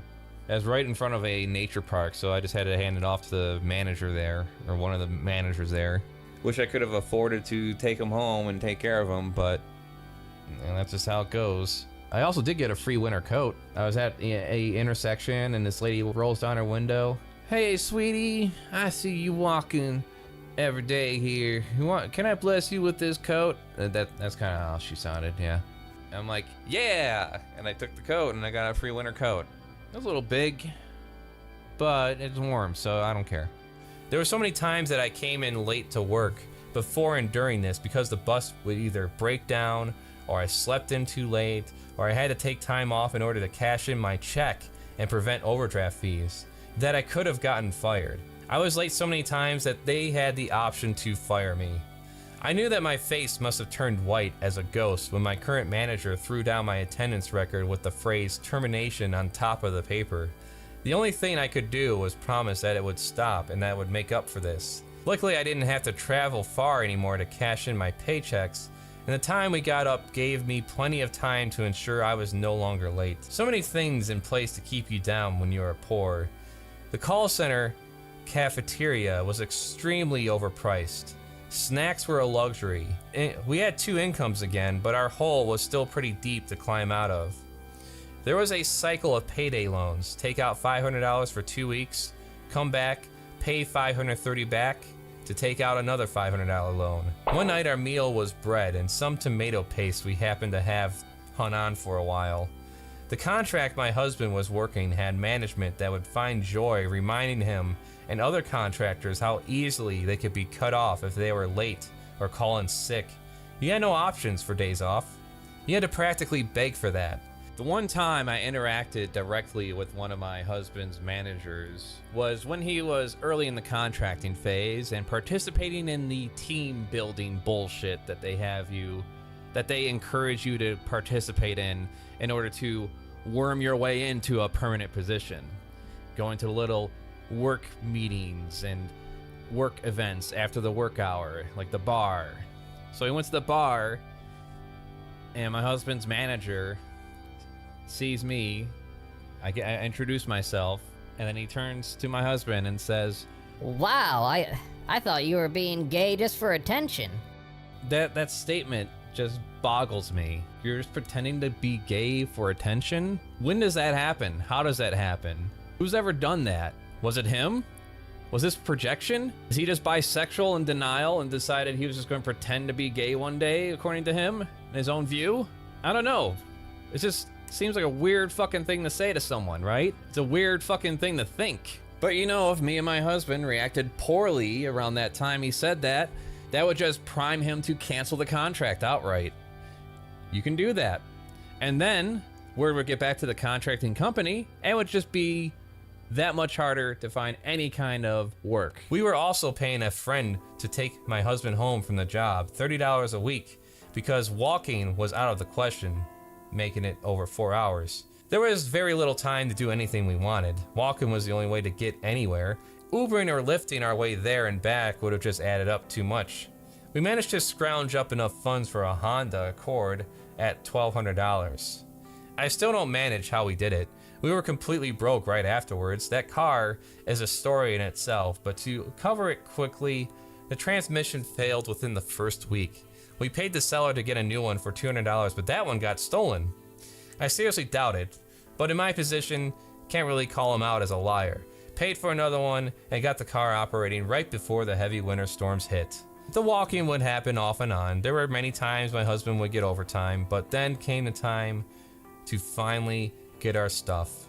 Our final major trial. Again, I have to mention that we were living on one air mattress and using boxes to hold up our computers, and that's it. That's all we really had. The major reason to get all our stuff out of storage was that we were paying $130 a month to keep it there. And there were occasions where I had to cancel a check and let them know that I did. And they did indeed threaten to kick us out over that. Which, of course, all I could say is, I understand, you're running a business, but I do get it. I'm not gonna undermine the fact that having some customer call in and say to cancel a check they just mailed you and have you keep up with that shouldn't be your problem, right? But that was $130 that we could definitely use in our situation. My work pay was complicated. You see, the call center I worked at was for a bank, the same bank that had my account forcibly closed due to sizable overdrafts. They were paid off, but they could not direct deposit my check to any other bank account, and they refused to reopen a new account under my name because of those past experiences with the overdrafts. I had to wait for my check in the mail, and sometimes it didn't come when inspected. This was one of those times it didn't come. My husband took the only day he could off so we could drive to Michigan and get all our shit out of storage. I had to make a risky decision, so I overdrew my account $500, the maximum it could go. The most it would let you take out at once. I would later have that account closed, leading me to live with no bank account for the next 3 years. I would then have to take my checks to the bank I worked for and pay the fee of $5 to have my paycheck cashed out. It was mainly because I did not want to risk having a joint account with my husband, because if collections came after me or collections came after my husband for his student loans. How that works is it doesn't matter whose money's who. If both your names are on that account, they'll take the money forcibly out, period. We already had the moving van reserved up north, so our combined incomes, we were ready. We rented a car knowing that the Honda Accord would never make the trip. A 6-hour drive that day to my husband's parents' house so we could sleep. Next day, we made brief visits to our past friends at War Games North to pick up our bookshelves. Another friend's house who was holding onto a dresser that had all my comics, but more importantly, my Berserk collection. After paying $530 to get the damn moving van, we loaded it up with all our stuff from storage. Tables, chairs, game systems, TV stands. That same day, it was another 6-hour trip, down in separate vehicles. By the time we were near the end of our journey back, we were shouting at each other on our phones to try and keep each other awake. Everything had to be timed accordingly because we could not afford the van or the car to be late going back. The final morning was unloading everything ourselves into the apartment. We managed to get a loan for a better car, so at least this time when the shit Accord that loved leaking clutch fluid died, we were able to sell it off and work around having the same hours at our jobs. There were still nights I had to walk home, and there were a lot of personal issues about our relationship that went unchecked. Another half a year and we would free ourselves from the payday loan cycle. There were little bumps here and there with our finances, but for the most part, we finally reached stability in our life. With this new stable position, my husband especially was able to help me explore my creative endeavors and focus a lot more on that too, in order to improve myself and get better in terms of video editing, commentary, drawing ability, and with his social ability, making connections and getting interviews with people like Frederick Fox, and later hooking up with Malcolm, who helped me do a bunch of videos as well. And without him, without each other, none of this would have been possible. This would eventually lead to our second husband, who's still currently with us. We are a threesome, and I'm at the point now where I'm freelancing, editing for the show Onion Nuggets, and done some work with Channel Awesome, things that I never thought would happen, let alone doing this full time and making a full concerted effort to pursue this as my own business. It never would have been possible without my first husband and my second husband. I know this story is long enough as it is. I'll just say for now that we essentially helped each other achieve our dreams and goals in life, and continue to do so to this day, to the point where I'd say if this is a peak, it's a pretty good peak. As far as I'm concerned, I won life, and no matter what happens after this, too late to stop me. I told a lot of what I had to do to a few of my managers of mine and coworkers, the walking, the waiting on the bus, walking in the cold, walking in the rain, and I'm actually kind of taken back by one saying that this would not have been a job they could keep if they had to do that. That I did it without complaint. That we pulled through when we had the situation of deciding what bill would be late that month. I'd have to ask, what would the alternative been like? Well, the thing is that the answer is easy for me because the alternative was just unacceptable. What would the alternative been like? We could have stayed in Michigan, where we would inevitably be rendered broke because of the network marketing job. Relationships with friends and family would have been strained over our financial failures. What if I gave in to my suicidal thoughts over the course of those years? Thoughts that only I knew of until now. Again, I emphasize there was a lot of luck involved. An example being, if I got into a car accident in Michigan with no insurance, it would have been a $5,000 fine and me losing my driver's license. How would we move out then? There were a lot of hard-learned lessons in those early years of being out on our own. Lessons that could have just as easily taken a turn beyond the point of recovery. And I wonder, with no self-delusion, how many find themselves in similar situations and how many others go beyond a state of recovery. And even then, how many of those situations involve circumstances beyond one's control. Just don't ever stop. Keep moving forward.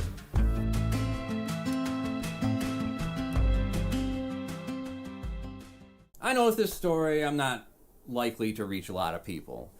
there isn't a play on algorithms that control our online viewership this time, and I'll be lucky if 100 people even see this. I think given the time on here creating stuff that I've demonstrated that what really matters to me is that I make something. I make things because I have to. I know why Dwayne makes art, because he has to. I think that's what it comes down to really for any artist, is it's a compulsion. You have to. You can't not do it. Here's a piece of our lives, full on display. I think it is important to share such things with as wide an audience as possible, given the opportunity that we have here with current technology. Because really there are millions of others out there who are going through similar situations, if not a lot worse. Oftentimes, if they're able to even share their experience, they might not even have the energy to, or rather not relive those experiences, let's be real. As I said, I'm not here competing with my scars. This is just me sharing something that may be relatable to some people out there. Whoever you may be, if you got some entertainment out of this, or touched you in some way, thank you for stopping by. Subscribe to the damn channel and share it around. I got a store for art and other creations of mine. Patreon to get some extra perks and also get a store discount. Pause Off gaming channel with a talking weasel. And Weird Source for cringe furry shit you love.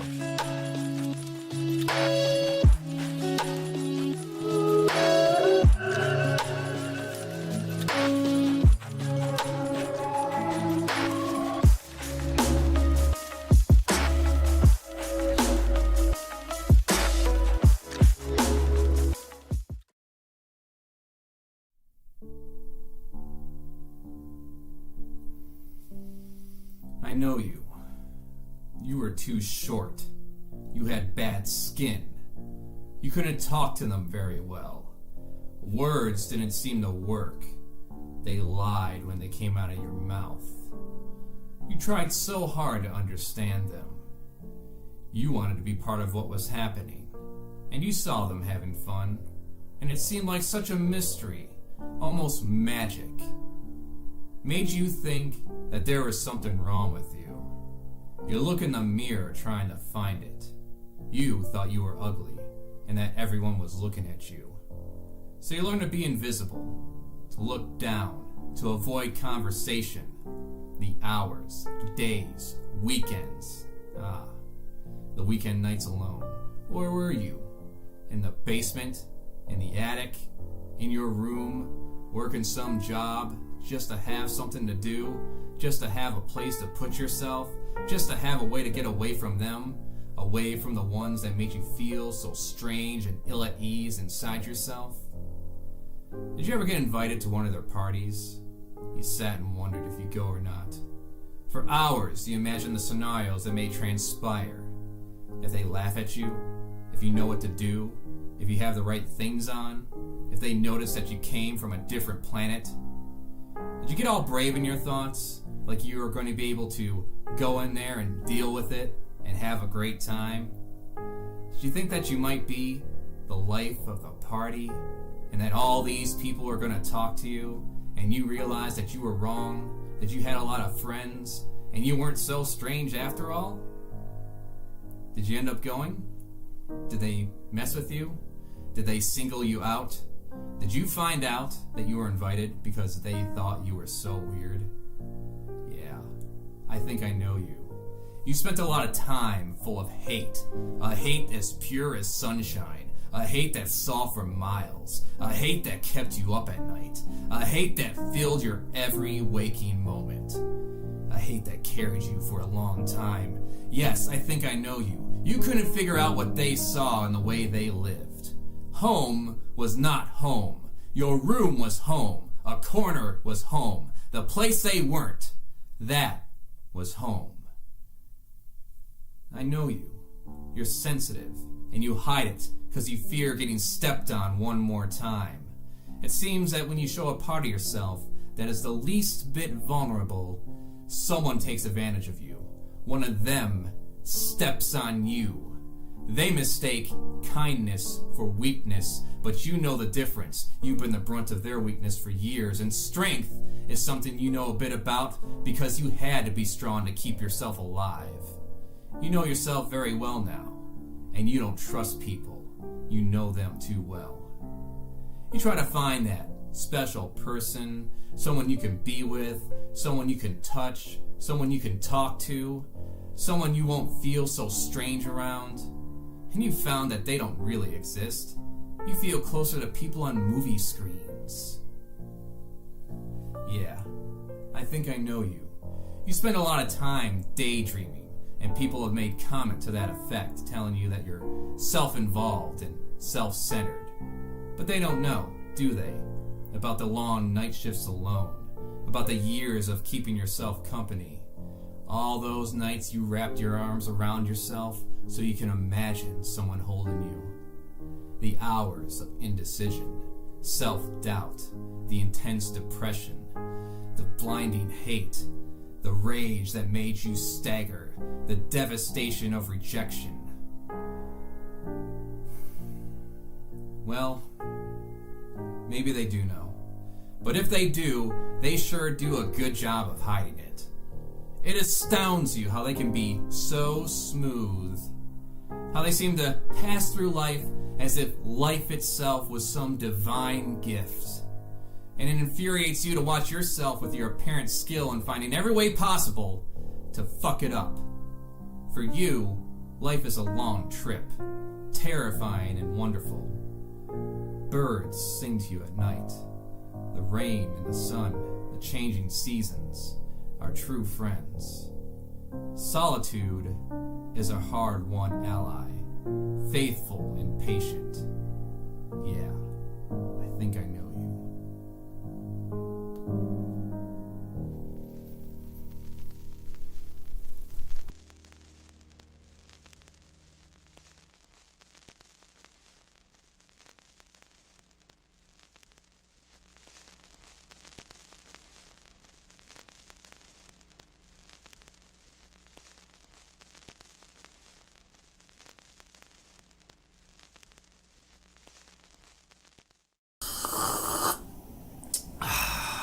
Hello, I'm CraftyAndy, and man, is it gonna suck hard when things like this are gonna cost $90 to $100.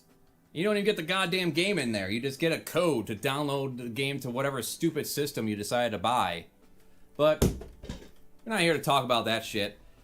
Recently, Netflix released the Devil May Cry anime.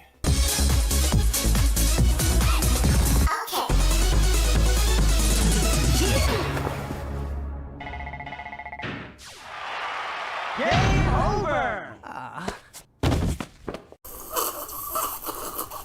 And you know, after watching something heavy like Scavenger's Reign and Common Side Effects, it's nice to have something that's a little lighthearted and just plain old fun to enjoy. I mean, when you take the narratives of the Devil May Cry games themselves, take out the gameplay and just leave the narrative, whether it be the third game where they actually started to get good, the Superior 2013 reboot, the fifth game, because I guess the fourth game was rather shitty too in terms of narrative there, even for video game standards.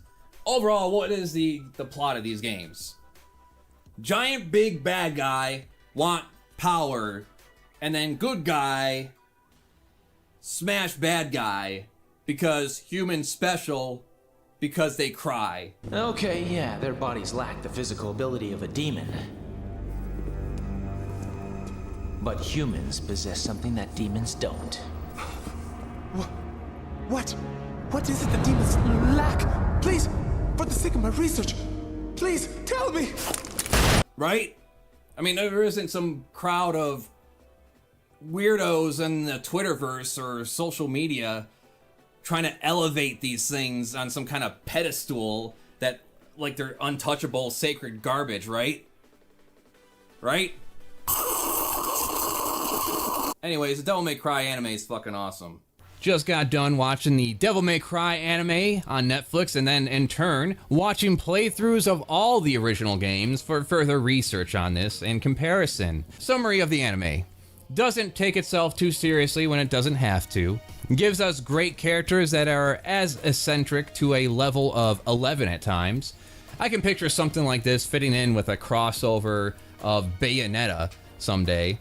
Can we get that? Maybe? Anyways, so overall, definitely worth watching. And there you have it. Now you know. Anyone else saying otherwise, including journalist sites like Screen Rant, they are full of shit and can be ignored for the rest of eternity. Some fans of the games are coping hard in the alternate reality game known as social media or Twitterverse, and I'm sure a bunch of YouTubers are going to try and pander to that crowd. Now, it'd be easy for me to say, not play the real games and just parrot the common sentiment about it not following the lore, doesn't respect real fans of the games, even though I know people who played them all and love this anime, but hey, I guess they're not true fans. The ones that love deadpan exposition dumps, treating the material as if it's like some sacred text from the goddamn shit and blood-stained Bible. Reminds me of when a lot of people lost their shit over the Tekken movie that focused on fighting rather than the stupid devil gene bullshit. But I wasn't the one that covered that. There's another person that covered that a long time ago, if you want to look into it. Like, take some clips here, for instance. Devil May Cry 4. I served the dream of a world you spoke of. The savior you preached of. But you used my sister, Kitty, who has nothing to do with this. And that is beyond forgiveness. Oh yeah, I'm fine with building a paradise world, summoning demons and sacrificing people to become quote-unquote angels, but not my sister. Oh, that's where it drew the line. You touch my sister now, all of a sudden it's personal and I can't handle it. Oh yeah, man, this is just right up there, right on par with Dune and Blade Runner and Kingdom of Heaven. Love for a sibling.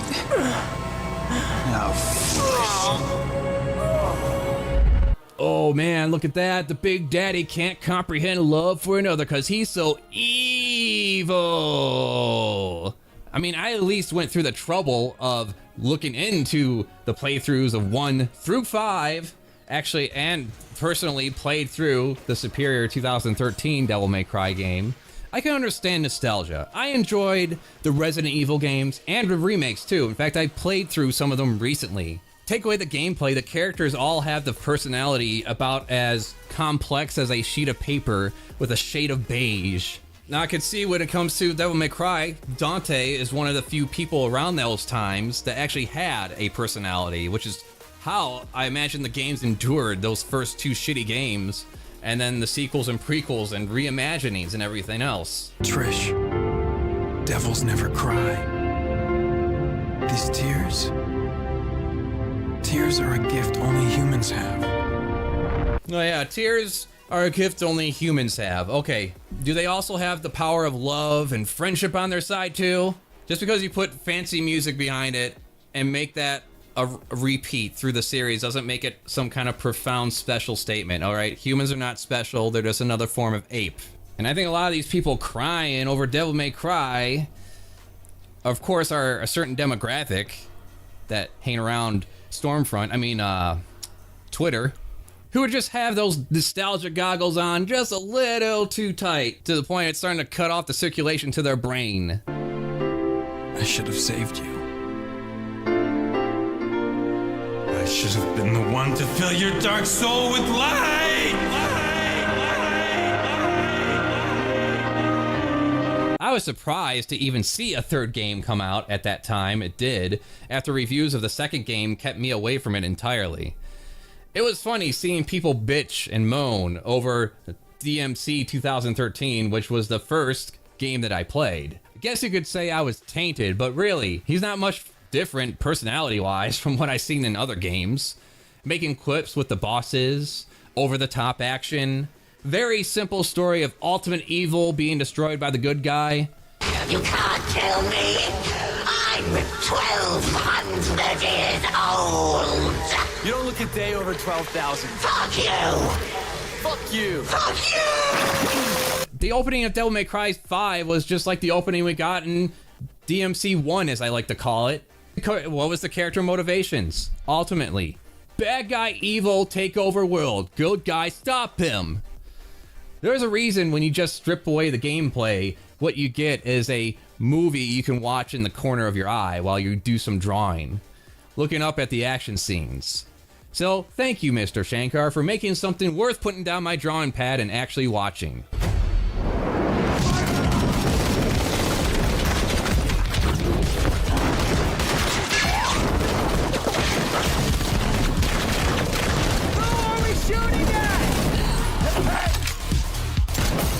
A little side rant, but another complaint that keeps coming up is cursing. This is another common complaint that came up when it came to the series of Hell of a Boss and Has Been Hotel. And it was also one of the complaints I kept coming across when it came to the Vox Machina anime. Oh, that's right, I called it an anime, because fuck you, that's why. Cursing. It is just a weird complaint that keeps coming up. Can we stop with this cringy, prudish critique? I know this is online brain shit, but it's amazing how much it comes up and I come across it. Where did this too much swearing and too much sex crowd come from all of a sudden? Pussyvania? It's bad enough we can't even get any kind of nudity scenes in anything outside of porn anymore, but people curse in real life all the time. Watch your words! Just as foul-mouthed as I had heard concerning your demise. Don't you think that's a little harsh? Killing me because of the way I talk? I get so many of you out there are trapped in work environments that deem such language as unfucking professional, but the reality is no one gives a flying fuck. Regardless though, in this anime series of Devil May Cry, no one is cursing like a sailor at all, but I guess when you say fuck for the second time in an 8-episode first season, it's excessive now. Speaking of morons, a bunch of people on the Twitterverse are mad that the vice president justifies wanting slaughter of the Makai people trying to seek a better life outside of the realm of hell, as it's been labeled. And the vice president justifies this through his faith in the Lord. Man, using religion to justify torture and slaughtering of innocents? Psh, that never happens. Except all throughout recorded existence. God has never asked us to sit idly by and await his kingdom on earth, but to build it ourselves.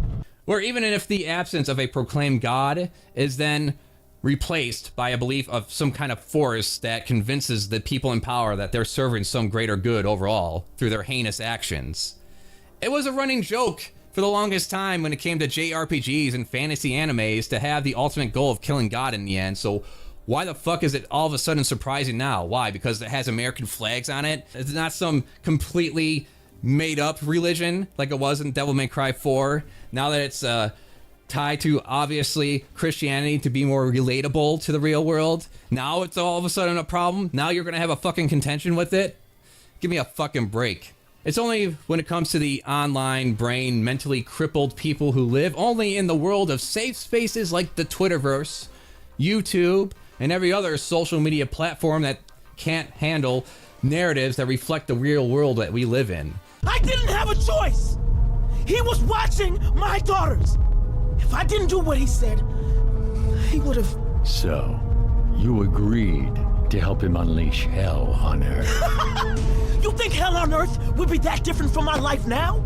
Plenty of examples throughout any fantasy setting, but when it's just straight up American flag, American jets nuking at populace, now all of a sudden it's political. Not political before. Nope, can't connect any politics to anything else fantasy related unless it specifically says America, right? Like for instance, George Lucas never compared his Star Wars story with the Empire being America and the rebels being like the Viet Cong. That never happened at all, right? You did something very interesting with Star Wars, if you think about it. The good guys are the rebels. They're using asymmetric warfare against a highly organized empire. I think we call those guys terrorists. When I did it, they were Viet Cong. Exactly. So were you thinking of that at the time? Yes. You know, we're fighting the largest empire in the world. Right. In both of those, the little guys won. Right. Empire. The English Empire. Right? The English British Empire, the American Empire, lost. Yeah. That was the whole point. Why can't it just be about Dante making a one-liner and talking about how humans are special because they expel salt water from their eyes? No. Devils never cry. But... Let's leave it to fate. Oh yeah, that was a running theme up until the 5th one. And in fact, I don't think that was even in DMC 2013 either. Humans are special because they can cry, and devils can't cry. Oh yeah, that's so fucking profound. Except there's plenty of manipulative, deceptive humans out there that learn how to cry at will to get what they want. So what do you say about that, Dante? Just finishing the 5th game, I came across this comment that I think sums it up pretty well. This game is about Virgil killing himself, then Virgil hires Virgil's brother and Virgil's son to help Virgil kill Virgil to become Virgil, featuring Virgil, who has been evading taxes and child support for 20 years. Kind of reminds me of another villain from another long-running high fantasy series. Kingdom Hearts. Journey across the Disney universe to track down Kingdom Hearts and defeat the evil Ansem, who is not the real Ansem, but Xehanort's Heartless, who is also named Ansem. The real Ansem is named Diz, but his apprentice Xehanort stole his identity. You can adapt anything you want. A book, a video game, a comic. Sometimes, though, you have to rip out its guts. And in the case of the Devil May Cry anime, give it some. It is my duty not to conceal these hard truths, but to lay them before you so we may confront them together as a nation. Hell is real. Demons are real.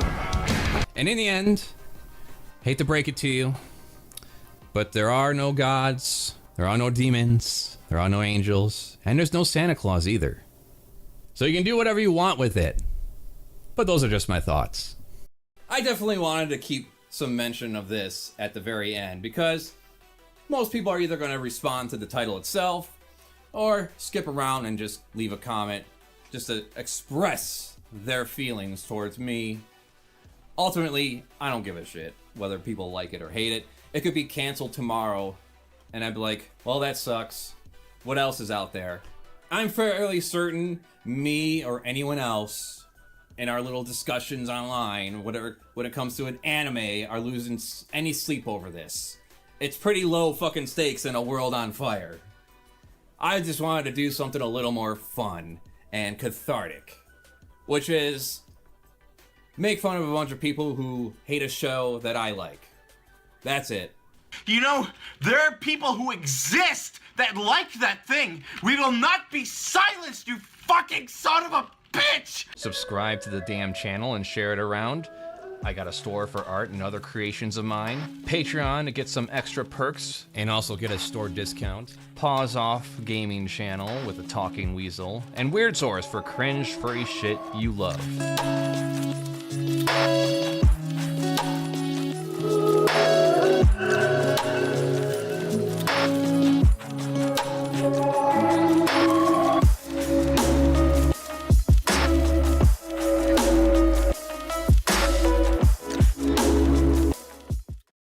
Hello, I'm CraftyAndy, and I'm here to show you the installation process and running of a board game. First, you open up the physical box of the game, and then you go over the rules and how to play, because unlike a hardcore gamer, you can read. Then, you take all the pieces out and set it up, laying it all out, the cards, the figures, whatever else it comes with. And then you invite these people over called friends to come play with you. Well, ironic in this case because this is a one-player game. If you read and memorize the rules like a human that has graduated elementary school, you should be able to easily explain to your friends in a few sentences on the goal of the game and then lead them through a few turns, getting them acquainted with the rules in quick fashion. There will be no crashes, no bugs, no system requirements other than maintaining a body temperature roughly around the 90s. It is a complete game with no required DLC, pointless grinding, and most importantly, like all good stories, it has an ending. Somehow, the setup is less hassle than getting a new game to operate efficiently, runs at a consistent frame rate, doesn't come with the anxiety of having to deal with openly hostile anonymous players who might try to find a way to murder you with police if they don't stalk your whereabouts instead, and it won't require years of programmers to work for free making mods to make the game function the way it was promised originally. And unlike digital goods from a store, this I own forever, until the day I die. Amazing how things are circling back to the physical realm in more ways than one. There is, at this point, a good year's worth of hours one could watch in regards to shitty, so-called AAA video games that overpromise and underdeliver. Even when a game limps far enough to survive in glorified early access dreck, you got downloadable content that used to just be part of the whole experience.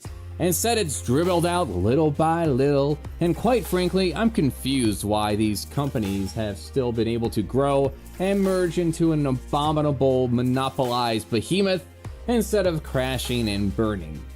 Before I get into the direct comparisons into board games, what the fuck is keeping this gravy train rolling exactly? I have an internet connection, so first, like anyone else, we have access to the backlog of video games from PS4 all the way to the Odyssey in terms of competent emulation. I then have more games in Epic, GOG, Steam that I may ever play, and very few of them have ever been bought at full price. I sometimes wonder, outside of reviewers or competitors, why would you buy anything at full price? I think the only game I got new this year to play with friends was Monster Hunter Wilds, and that's it. As much as I like the idea of playing Doom the Dark Ages when it drops, rumor is right now it won't even work properly with AMD graphics drivers, so it'll be some time before I even get to smell the fucking thing, let alone touch it. Point is, I'm not buying that much, and I sure as hell don't have the time for all this shit either. Even if I wasn't making videos for 3 YouTube channels, The Onion Nuggets Show, Top Dogs Production Podcast, a porn star, and creating artwork for my own business, and instead went back to working a full-time job again, making someone else richer, then there still wouldn't be much time to games. So I imagine it's just the fact that almost everyone is a gamer to some degree, as much as almost everyone is a show and movie watcher to some degree. Aren't you sick of it though? The false starts, the nightmare tales of abusive work environments, and the amount of sentient sludge that makes gaming their personality to the point they have a fucking seizure when you suggest, for example, something like Elden Ring having an easy mode would be fine. DMC 2013 was superior to the previous entries. I don't care if you play Castlevania on an emulator versus the original hardware. Buggy, incomplete messes, shitty communities, addictive by design gameplay to keep you spending and grinding to the point the sunken cost fallacy causes you to convince yourself that this is fun. You're having a good time. This is great. All that is avoided with board gaming. Once you look outside of the narrow road of monopoly and risk, you have a whole variety of engaging experiences that involves direct interactions with other human beings. Oh my god! You know, maybe the video game industry needs a huge crash, and people just be forced to go outside and actually interact with others. Might help in gaining a little empathy for those who are not exactly like they are. Can some video game streamer who's low-key spewing semi-anti-Semitic racist rhetoric survive in a public board gaming scene? Whether that be in Dungeons and Dragons or playing some Dark Tower. Let's say hypothetically you were trying to create a race of mongrel slave people with double-digit IQs. Show as many interracial couples as possible in media. If we simply stop giving them jobs, they can't feed themselves. They're poor. Women, unless they're extremely high above average in terms of looks, women are not going to date the poor white guy over the diversity higher dude who's making more money. What right? the fuck Unless is he's this? hideously- I highly doubt it. If anything, it might lead them to actually have some introspection and become better people. We will return after these messages. Subscribe to the damn channel and share it around. I got a store for art and other creations of mine. Patreon to get some extra perks and also get a store discount. Pause Off gaming channel with a talking weasel. And Weird Source for cringe-free shit you love.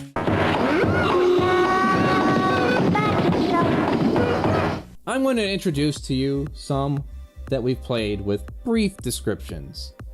Dark Tower. Up to 4 players work together to defeat the adversary hidden within the tower by completing quests, dungeons, acquiring items, and other companions. Shovel Knight. Ironic, I know. 4 players compete to acquire the most gold by defeating enemies and the boss at the end. 5-minute mystery. Out of this deck of suspects, one of them has stolen the MacGuffin from the Museum of Everything. You have 5 minutes to find clues in the scenes and find out who done it. Gloomhaven.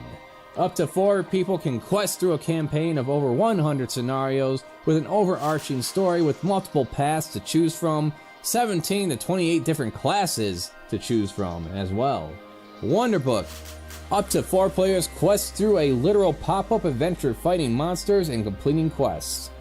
And Wingspan. 1 to 6 players compete to have the most points hatching and attracting various birds to their aviary. All these games are a complete package. There is not continuous needs to buy new cards like Magic the Scammering, acquire more army men because the rules change, game scam shop. The time frame of a game from any one of these I listed, aside from 5-minute mystery, can take between 45 minutes to 2 hours at the most, and like any good story, as I mentioned before, it has an ending. You're not required to check in every day, grind for skins that artificially are made scarce. You play, you have fun, you leave, and come back when you're up for it, and no obligation. Isn't that nice? Even if you have no friends because you have the personality of a dead warthog, or you simply ate them all. A lot of board games have a single-player option, like the one you're seeing me play right now. You might say, but Crafty, what happens when you get bored of these board games? Geez, that's a good question. You might actually have some extra time to take up a constructive hobby, interest, or maybe even stop and take some time to think about things. You ever do that? Just turn off the noise of phones, computers, radio, and just sit in the dark, thinking about things that don't involve masturbating? Setting aside delving in deeper into the hardcore gamer mindset, I think ultimately the best video games I find tend to be simplest in terms of scope. A beginning, middle, and end story. Pick it up and put it down when it's over, whether it's 100 hours or 5. When I see 5 different currencies and 100 different characters and skins that can only be unlocked through chance, grind, or money, or it's just a rinse and repeat survival game, roguelike cycle, extraction shooter crap where the gameplay is solid, but ultimately it just loops with no definitive end. Just again and again and again run through the gauntlet. The ones I played a lot of: Dead Cells, Slay the Spire, and Enter the Gungeon. Great games. If you find them great as well, I'm not here to take that away from you. I can't say I've had bad experiences with them, but I don't look back on them with much fondness. You just sort of stop playing them. Slay the Spire does have a very satisfying game loop trying to win each character, beating the final boss, which I did. With Enter the Gungeon, after getting through the various bosses and playing enough repeated rounds to construct the time bullet, I just thought afterwards, what's the point in continuing? Gungeon has the endings for each character, but with it just going through the same bosses again, now made easier through deflated difficulty by repeated playthroughs and obtaining other items, Dead Cells, I could say, has more of a draw with the difficulty actually ramping up as you unlock and achieve more goals with different areas. And yes, I have beaten the final boss with Dead Cells and unlocked some of the other areas such as Castlevania and beaten Dracula. I don't know, maybe it's my age, or rather becoming jaded over the amount of games I played through the 38 years of life, but overall, the roguelike games just come off like a bottomless pit. The other categories of bottomless pit games would be extraction shooters like Fuck Off to Tarkov, whatever it's called, or Fortnite, and those seem as appealing to me as a bowl full of fly jizz. Usually after playing a round or two of the same game, that's enough for me, and unless you want to win or get good, you are required to dedicate an ass amount of time to them, because there ain't no winning the first 20 hours of playing. No thanks, I got books to read, movies to watch, comics to draw, videos to make, and then with the extra time I have, I think I'd rather drink some booze with friends and roll a cup of zombie dice. At least that game is for certain optimized for smooth gameplay, assuming a decent brainstem connection. What is interesting to me, though, when it comes to gaming is that there seems to be this class of gamer that just hates and despises video games and yet can't stop engaging in them. Remember all the calls to boycott Call of Duty, or recently the Nintendo Switch 2, only to find out that these same people are buying the damn thing anyways? How fast do those pre-orders go, by the way? There used to be a common saying among furries: no one hates furries more than other furries. And then it was, no one hates Star Wars more than Star Wars fans. And now it's, no one hates video games more than gamers. If someone asks you, are you a hardcore gamer? The response is, no, I actually like video games. But it seems to me that there's a lot of people coping over the fact they spent and dedicated their lives over their non-accomplishments and loyalty to a corporation for some reason, and then express their rage over anyone daring to take any kind of critical lens and put it towards their precious, sacred video game aesthetics, minorities being represented in any meaningful way, the method of playing the damn things, to online conversational decorum. I'm sorry you feel so sad and mad over getting kicked out of the lobby, but nigga fag is not a recognized term of endearment. These are just my thoughts.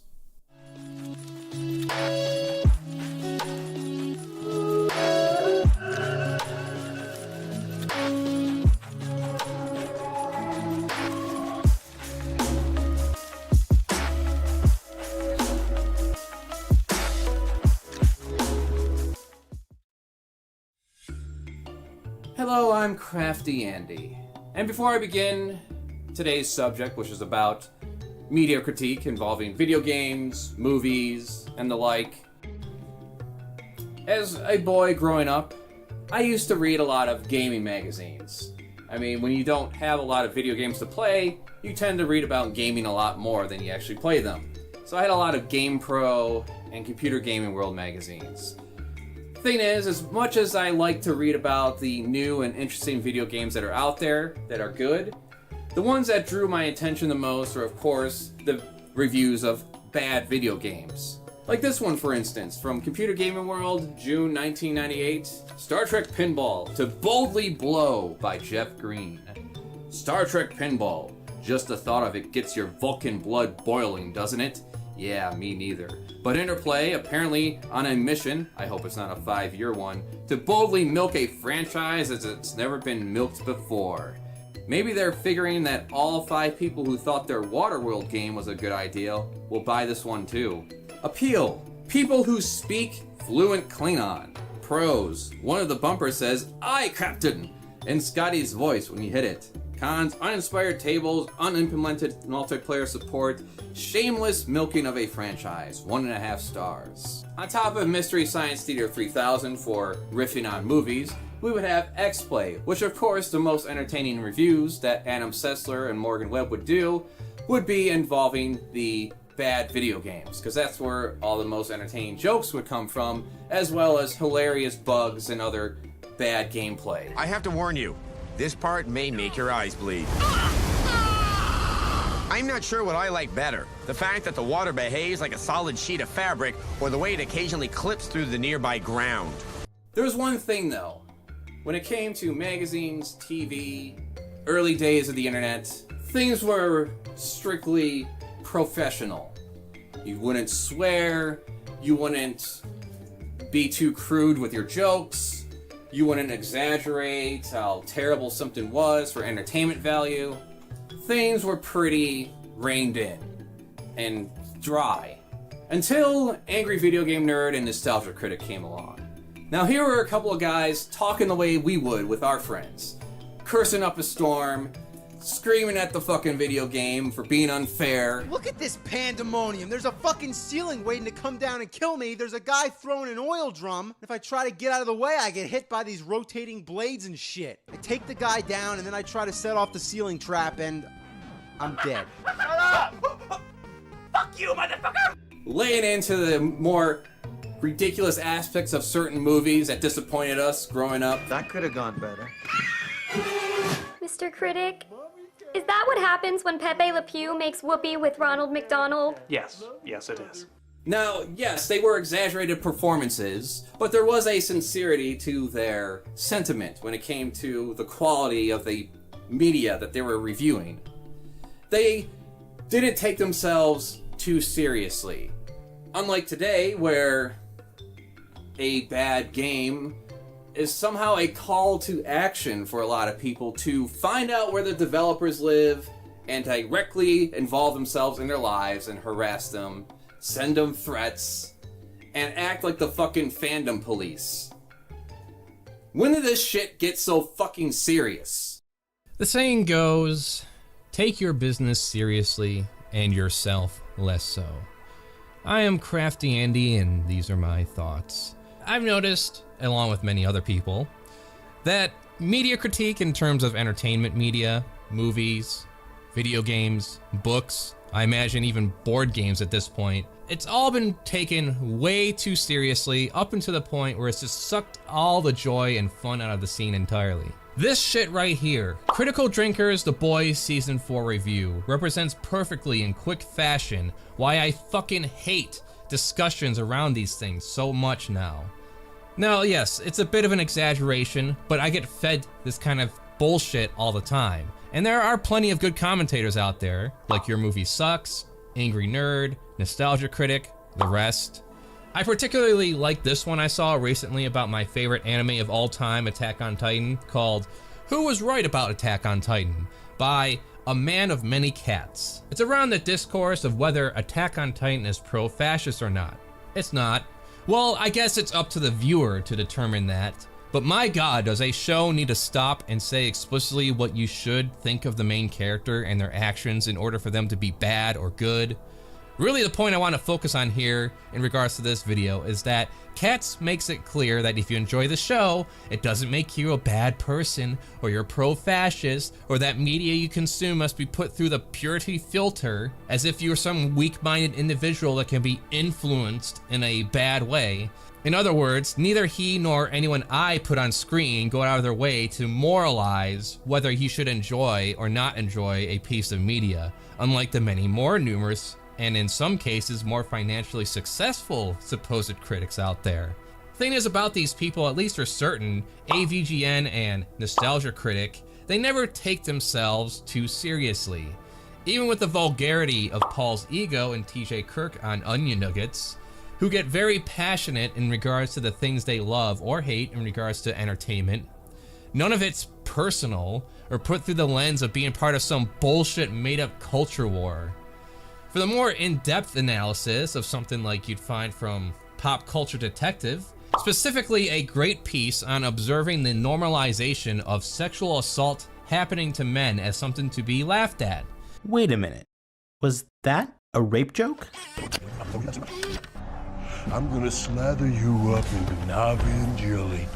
Go to town. Yep, certainly was. This one here's our booty! Maybe it's just an anomaly. This doesn't end with us riding into the sunset. It ends with me dying of cancer and you winning the Icebox Award for softest mouth. Hold up. That's another rape joke. It's a phenomenon that is observed, questioned, and made for us to reflect on personally. It doesn't get spun down as some moral crisis that is degenerating our civilization to the point of collapse. Which leads me to what seems to be the most popular pseudo-intellectual media hounds out there.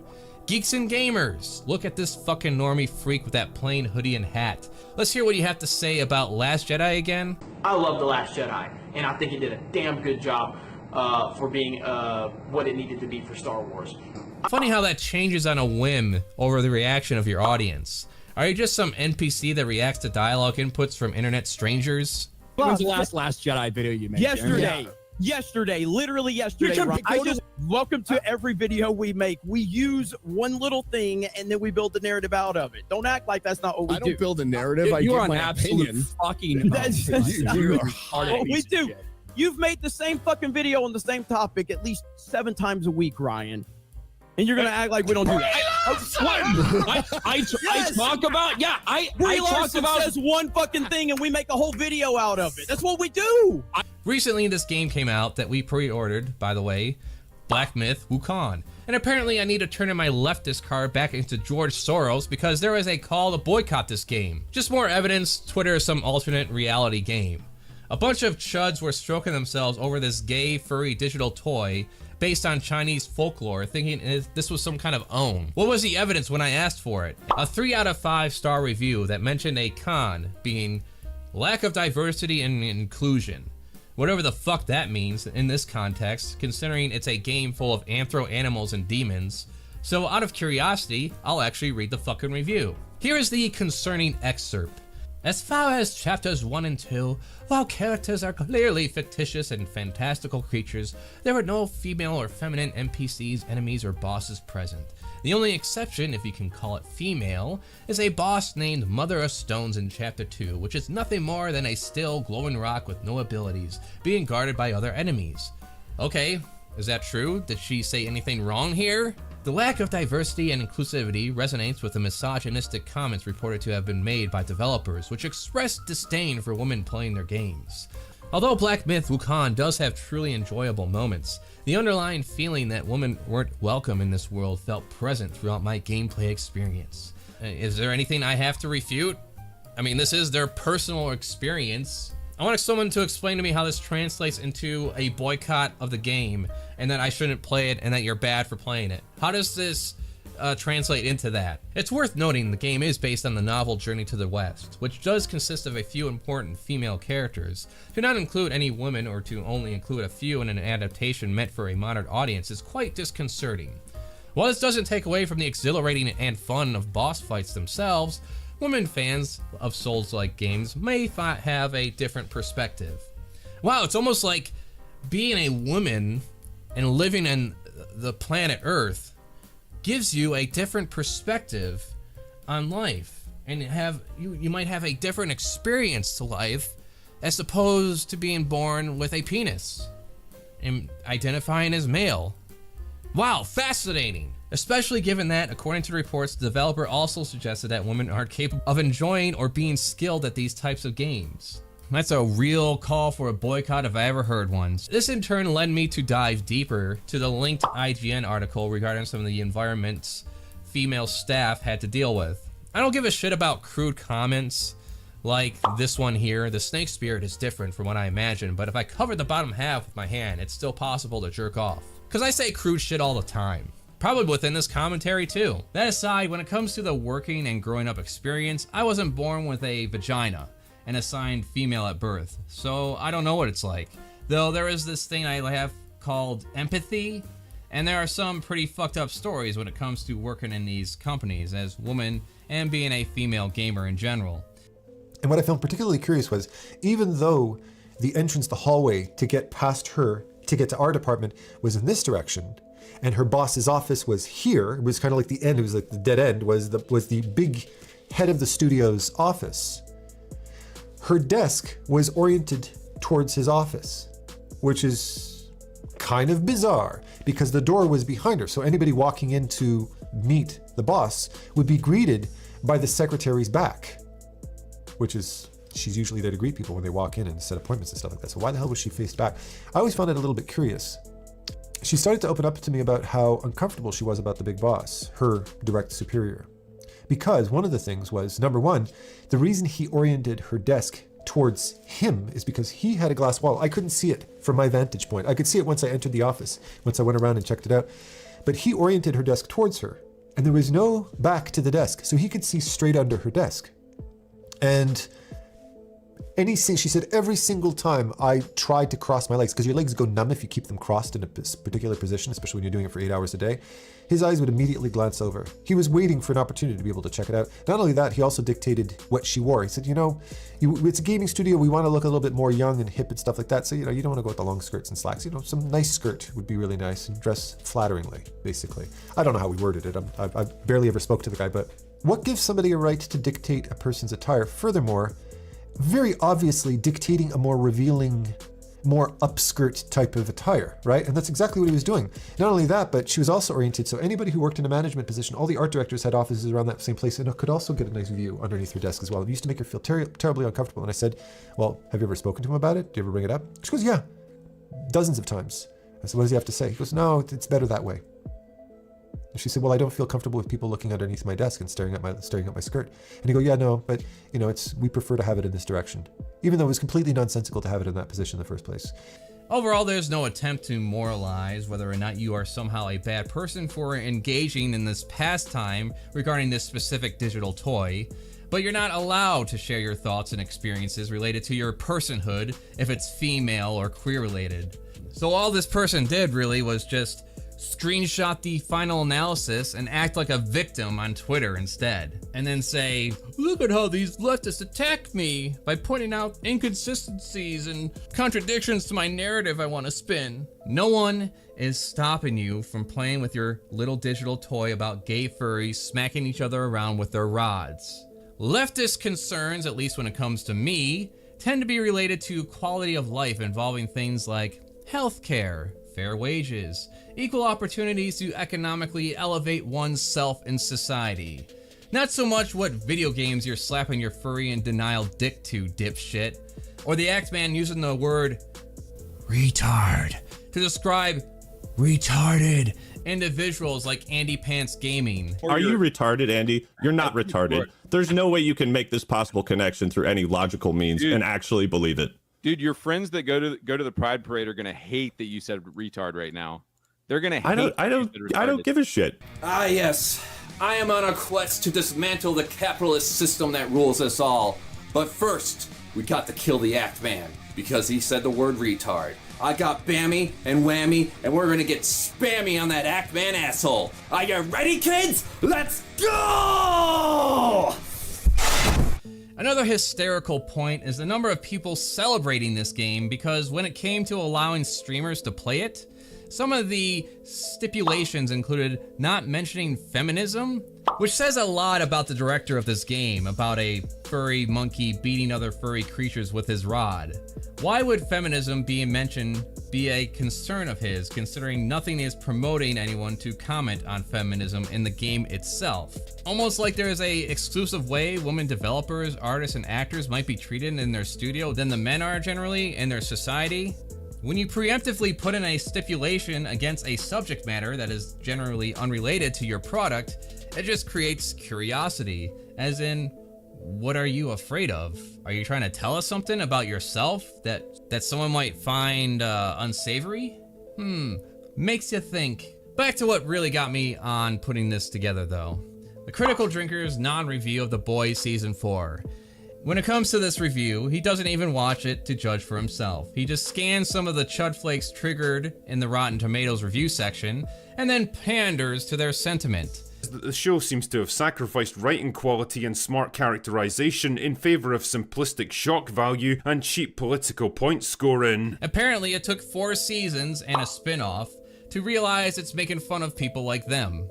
The ones who think life is like a choose-your-own-adventure book, where the world starts and ends from their bed to the entrance of their apartment. Who don't think for themselves, so they seek out an opinion from online talking heads, because reading books or listening to audio versions of books about history and other life experiences is just too hard, compared to pressing a button that makes the gun go pew-pew. No longer are we talking about the artistry about movies and shows, reflecting on the acting, effects, or feelings while watching the story unfold. No, instead, everything has to be reduced down to how woke things are. We gotta talk about gay people or some other useless shit existing in stories as if they don't exist in real life. And these people almost never recommend any alternatives. I guess in their feeble minds, the alternatives aren't the slew of independent films that struggle to find funding. It's shit like Lady Ballers, right? Which is so bad these people can't even fucking pretend to like it. 504 movies in Canada and the United States came out in 2023. Going by the 80% of everything is crap rule, that would leave you with around 100 movies to choose from. It's not fucking possible for you to not find something that tickles your taint from now or anything before. It was a sad fucking display seeing Shadiversity, a couple of guys defending the acts of hate watching as if it's needed, as if it's some special service they are doing for mankind, like they're on the level of Doctors Without Borders. And the concern that people have who hate these shows, right, is that is giving them support. A hate watch is just as valuable as a fan watch, and it's helping prop up terrible shows. If you really want them to die, ignore it. And look, I do think that's true. That's what has spelled the true death of this subversive, woke co-opting of the stories we love, apathy. Apathy has spelled the death for... Who the fuck cares? Who the fuck cares? Them no like. It's fun to watch a shit tier movie, or better yet, a high budgeted disaster like Borderlands, for example, and go over the weird decisions behind making it, from the casting, writing, and effects.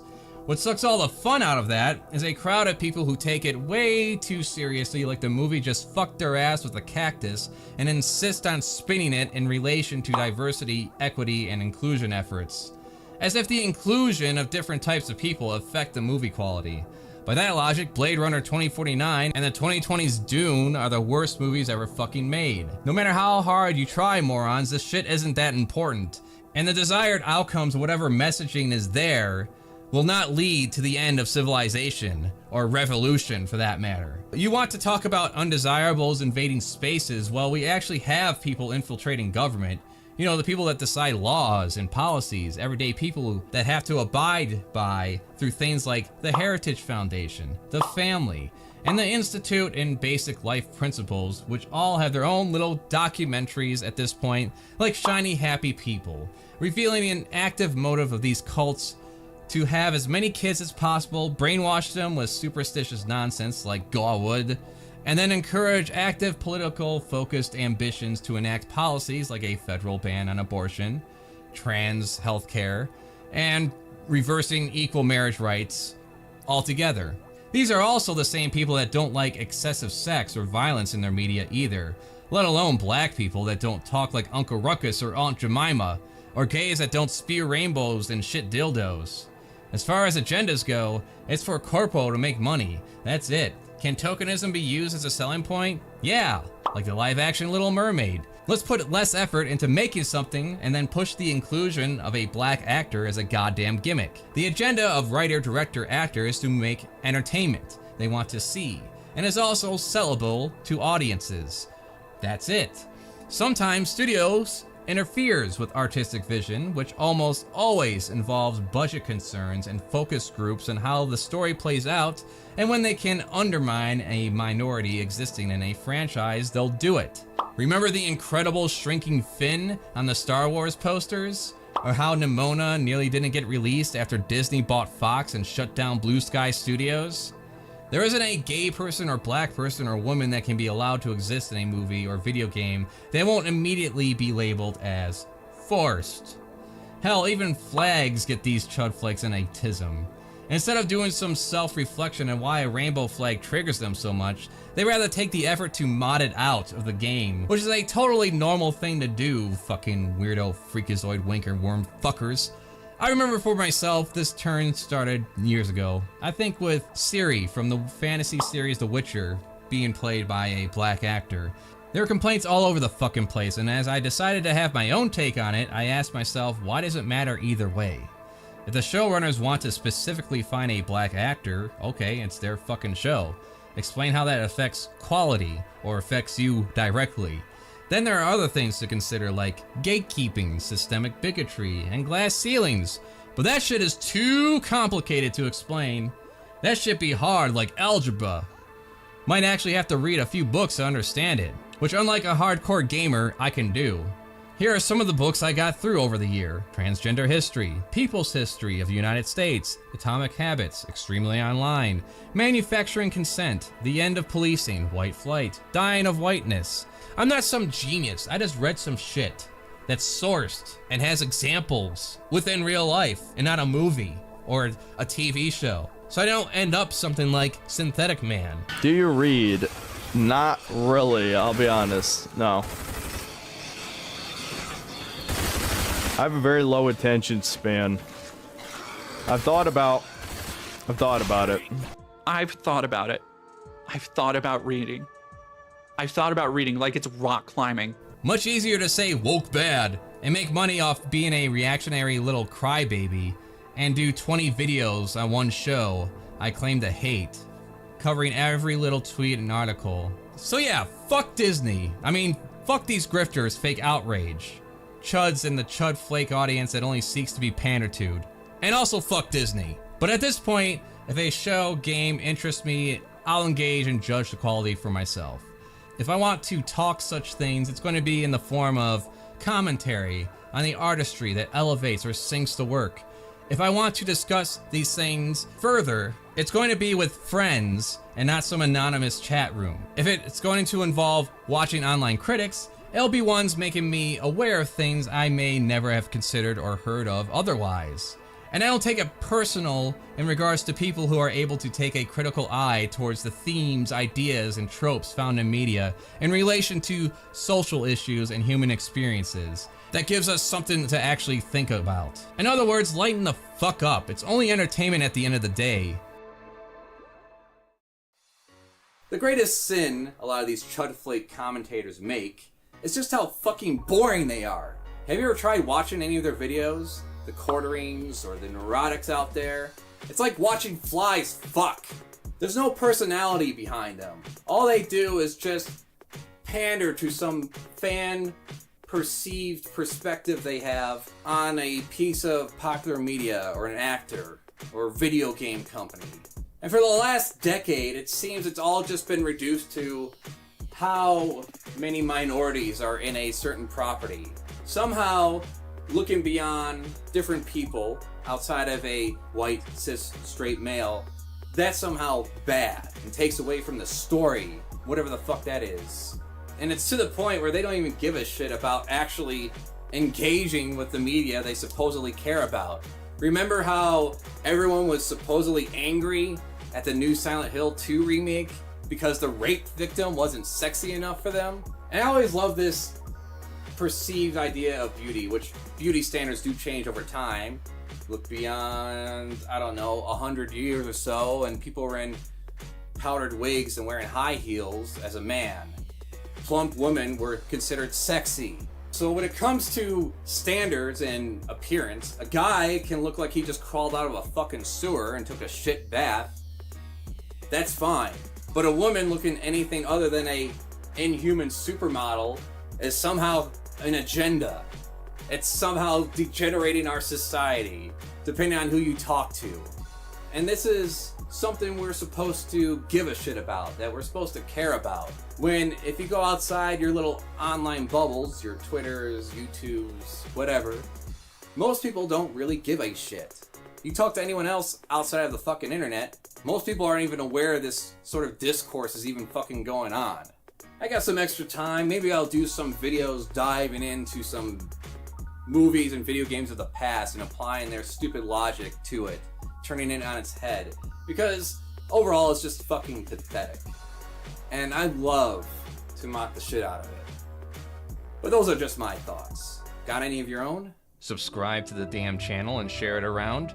I got a store for art and other creations of mine. Patreon to get some extra perks while helping me feed myself. Paws Off gaming channel with a talking weasel. And Weird Source for cringe furry shit you love.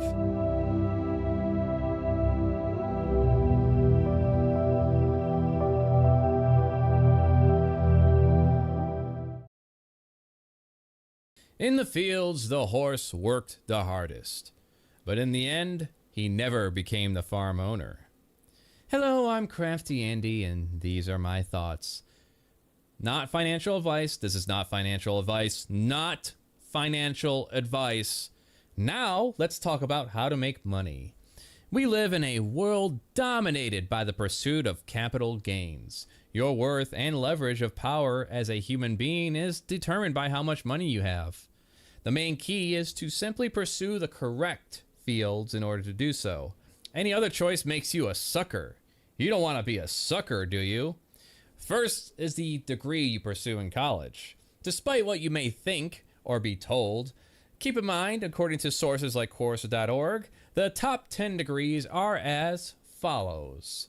Number 10, communication and journalism, education, visual and performing arts, computer and information sciences, engineering, psychology, biology and biomedical sciences, social sciences and history, health, and number 1, business. Wow, look at that. Despite all the rhetoric and hysteria over people supposedly pursuing useless degrees like underwater basket weaving, number 1 is business.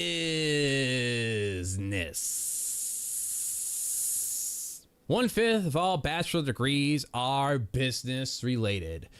Go fucking figure.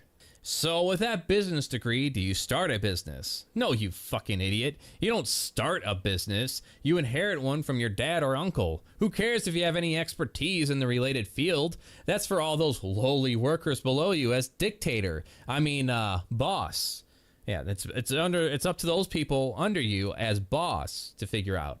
We were looking at this one particular project. It was basically a renovation of a whole building, like a very large apartment building, and like real estate manager, I guess. He's not an investor, but he manages real estate investments. He said people are suckers. And he was talking about it while talking about somebody doing something that was sucky. And what he was saying specifically was that there are a lot of losers in the modern job market. And just in life in general, there are losers. People that are taken advantage of. And this is somebody, I swear, the whole time he was with us, he did nothing but just talk. This guy is, he's loaded. You know, this is a white-collar man making in excess of 6 figures. Meanwhile, I'm underneath somebody's crawl space digging shit out of a pipe. And it really got me to thinking. I kind of feel like a sucker. Just to replace a fill valve in a toilet, which is a 10-minute job that anybody could do by themselves. We charge $300 or $400 between the service fee and the actual cost of the exchange. And this is a $15 part that you can get from Walmart. Incredibly easy work. We charge $300 to $400. I personally make $20 an hour, and my lead makes about $32 an hour. So what's a sixth of $52? A little bit under $10. We get paid $10. The company receives $400 in revenue. If you don't have any business to inherit, well, just become a landlord. Buy a bunch of property and charge out the ass to whoever rents it. We've got 242 units, $32 million in real estate. Boom! Always promise to repair things, but don't actually do it. What are they going to do? Sue you? With what money? They just paid the deposit and 1 month's rent up front. They ain't getting shit, and the cops will be the ones that kick them out for you. So, no need for you to even get your hands dirty coming up into contact with the pores. If you are born rich or got into some tech fascist investment scheme early and have a bunch of money and credit on hand, just join or start a private equity firm and buy up actual businesses with loans and saddle them with the debt. Whether it's a toy store chain like Toys R Us, restaurants like Red Lobster, prisons, hospitals, nursing homes, pet insurance, veterinarians. Simply promise to improve productivity and profit to gain even more investment, and then cut everything from supplies, training, services, employees, and benefits. When the nursing home collapses due to lack of available help, well, you get to sell it off and run off with the gains.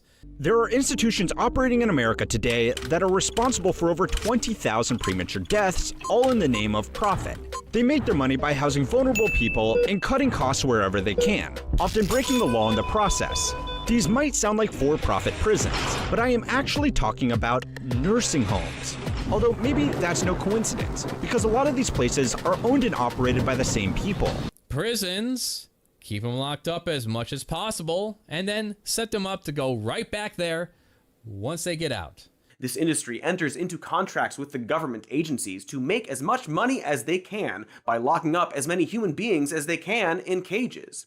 Basically, the more people they lock up, the more money they make. They actually cost more money and harm to our society in a variety of other ways over time, which is partially due to the fact that private prisons have higher recidivism rates, meaning prisoners detained in private prisons are more likely to reoffend after their release and go back to prison, which is not that surprising considering the fact that a formerly incarcerated person going back to prison is good for a private prison's profit margin. They have literally no incentive to rehabilitate a prisoner or set them up for successful reintegration into society. Because again, I don't know if I can stress this enough, but I'll try. They make profit by locking up human beings in cages.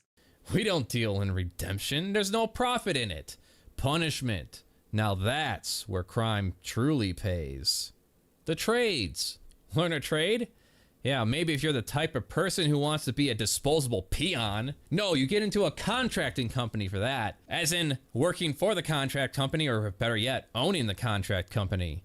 Be the middleman agent hiring out workers for temp work. They may be getting $15 an hour doing menial labor, but the agency is making $30 an hour for every hour they work, saving the hiring company from having to give the employee inconvenient things like health insurance or a retirement fund.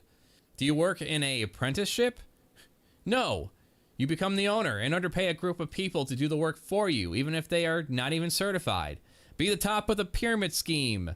I mean, network marketing company, multi-level marketing. You could perhaps be an inventor, or you could instead patent troll your way to victory. They were claiming a hyperlink inside the White Noise app that you would tap it and go to the internet. That was infringing on one or more of their patents. But doesn't almost every app have a hyperlink of some sort? Yeah, if you're using the internet, it does. So secure the concept of an invention, and you could strong-arm small businesses through settlements like mafioso without any need to get your hands dirty. Common theme here. Law and government tend to do all the work for you. Doctors make a lot of money, right? Sure do after they pay off their student loan debt and fork up the cash for malpractice insurance. Why be a useless doctor anyways when you could be into finance and real estate? Doctors are getting creamed. Oh yeah, they're making more money, but the take home is less. Sure. You know, my doctor just yelled at me. He was happy. He says, "Oh, guess what? I finally made $1 million." And I said, "Yeah, this was just 3 weeks ago." And so I said, "Yeah, well, how much you pay in tax?" He says, $750,000 in taxes. So his net was about $400,000. That's not bad. But when I make $1 million, I keep $1 million. And the reason is because I don't make it by working for money. See, if you work for money, you're taxed. So that's why lesson number 1 in Rich Dad Poor Dad is the rich don't work for money. What we do instead is we create businesses as entrepreneurs. We acquire real estate. I don't invest in the stock market. Okay? So the reason is because as entrepreneurs, I have more control over my income, how much I make, and how much I pay in taxes. And because I'm an entrepreneur as well as an investor in real estate, I pay 0 tax. Just be a complete leech on society and give nothing back to the people you drain, including those that take care of your medical needs. The rich pay no taxes. They cut funding to programs that help people, and then when they falter due to funding cuts, they use that very thing against them existing entirely. But hey, if you insist on being in the medical field, get into medical sales. Here's a great example. This scam is simple. You slap synthetic skin grafts on people who don't need them and who are so terminally ill they're expected to die that day. And then you charge the government $900 million. There's a few bribes to pay along the way, there's manufacturing costs too, but if you don't care about treating dying people like objects, it's all gravy. Some had wounds that were infected and wouldn't respond to grafts. Some were wounds that had already received grafts. Some of the wounds were old and had already healed.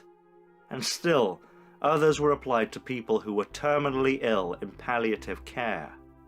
Some of those people died within days of receiving their grafts. Others died on the same day. Then there is veterinarian clinics. Remember those? I mentioned those earlier.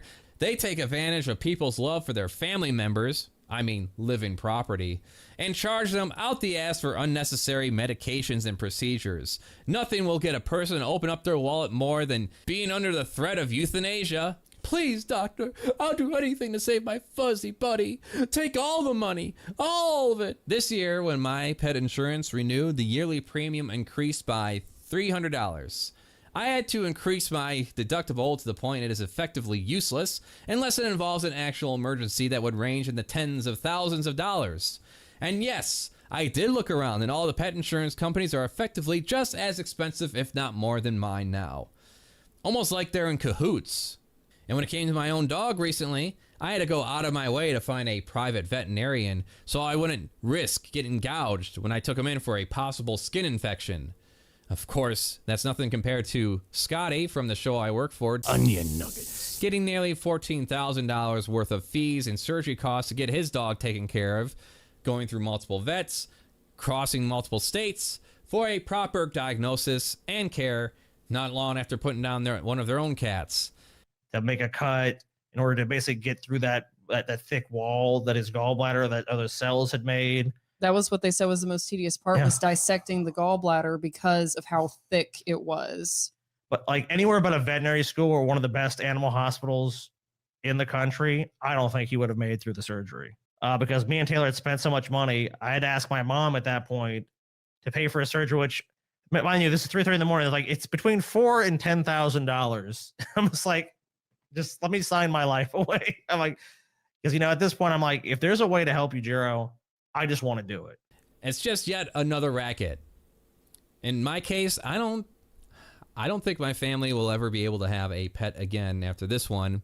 And writing this down and saying it out loud makes me want to take out the CEOs of all these companies and insurance companies and host a barbecue for them and their entire families to enjoy. While looking for a vet, I also came across this post on Reddit. Private equity companies have found a new healthcare industry to ruin, the one for pets. Veterinarians who work under private equity companies have been pressured to sell owners on expensive treatments and raise profits. If you own a pet and the veterinarian suggests putting them down, don't trash them online for not giving all the treatment options. They might be looking out for you. That fucking killed me. So I'm sharing it with you so we can all die a little inside together. Then shortly after reading that, I heard the other host of Onion Nuggets, TJ, had to put down his cat as well. I know it's inevitable for myself, but it doesn't matter how many times I remind myself that. I'm still not fucking over it. I can't even get my thoughts straight on this, so I better drop it now and move on before I start breaking everything around me in frustrated rage. Here's some food. It totally does not have any medicine in it. Sit down. Speak. No. Speak. Speak. Speak. Speak. Speak. You gotta speak. Speak. There you go, good boy. Part 4, the creative arts. Ah, yes, my realm. First, you don't make money in the arts. Fuck the arts. Run a script and prompt in some algorithm generator and make money selling cheaply print-on-demand children and coloring books. If you colour in the glasses, we've got a nice purple here. You don't have to do all that much work to make it feel like it's a little more layered. Oh, look at that. It's almost like it's not a good quality colouring book, because as soon as you actually colour it, oh, we've bled through so hard. We went through 2 pages. Buy a 3D printer, make a bunch of shit-off free templates released under the Creative Commons license, and flip some plastic dragons for $35 a pop. If you go to the Buy Nebraska website, most states have them. What is this? This is literally on a website that is like made for things made in Nebraska. I don't think 3D printed dragons are like unique to Nebraska. Why sell yourself instead of being the platform people sell on? Look at me. Do you know how much of a fucking idiot I am? Going freelance, making video, art, and design instead of procuring ownership of a platform everyone else has to pay to use, such as Shopify or Etsy. Or again, being part of a private equity firm that just buys up whatever is publicly traded in the space and then bully them into maximizing profits over customer and user experience. What about becoming an animator or artist for one of these big studios that do animation and movie effects? Sure, if you want to burn out in 20 years, hoping for the day your own project might get funded. あのね、映画の本当に素晴らしいのかどうかわからないじゃない。呪われた夢なんですよ。本当にきちんと考えたら、映画が好きだってのはただのそういう趣味でしょうっていう。金を稼ぎたいとかそういうのは全部論外。有名になりたいっても論外。そんなのクソくらいで。そういうことじゃない。かつてそういう映画が作られたことがあったかもしれないけど、今も映画の価値があるわけではない。多くはくだらないんですよ、僕らのこの世界は。Better act quick, because most of these companies are consolidating more and more, eliminating more avenues, like the murder of Blue Sky and layoffs such as DreamWorks. Oh, you want to make your own comic or write your own book? Do you have $100,000 to spare printing, advertising, and buying up your own books? You heard me. Some of these ghost-written books, especially by politicians, are artificially inflated in sales to look like it's selling, to trick retail stores into buying up some of their copies. What am I doing here? Wasting my time expressing myself. There are so many shortcuts I can take to getting something mediocre done and just market the hell out of it. Fuck integrity. Why even do that? Just be rich, you fucking idiot. Be a producer at one of these major corporate umbrellas and hold intellectual property hostage and milk it forever with each new generation replacing the fatigued generation before them. Everything is a scam. The game is rigged. Abolish all copyright, abolish all patents. Good luck out there. These are just my thoughts. More is coming. Subscribe to the damn channel and share it around. I got a store for art and other creations of mine. Patreon to get some extra perks and also get a store discount. Pause Off gaming channel with a talking weasel. And Weird Source for cringe furry shit you love.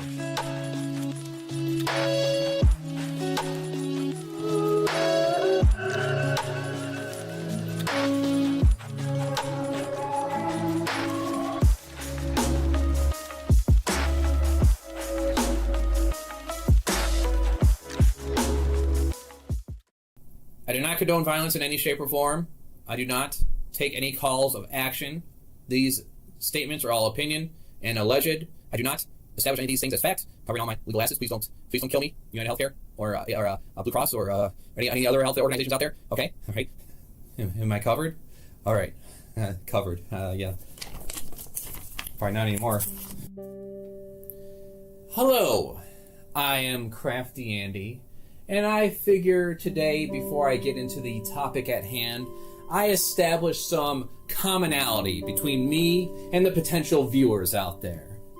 So here are a list of concerns that I have when it comes to living out my daily life as a bisexual male in a gay poly relationship / marriage. All right. Number 1. Being able to do as I please without bringing any harm to anyone else around me. Number 2, to, within reason, work a job or provide a service and take care of myself and my family. Oh, well, that's it.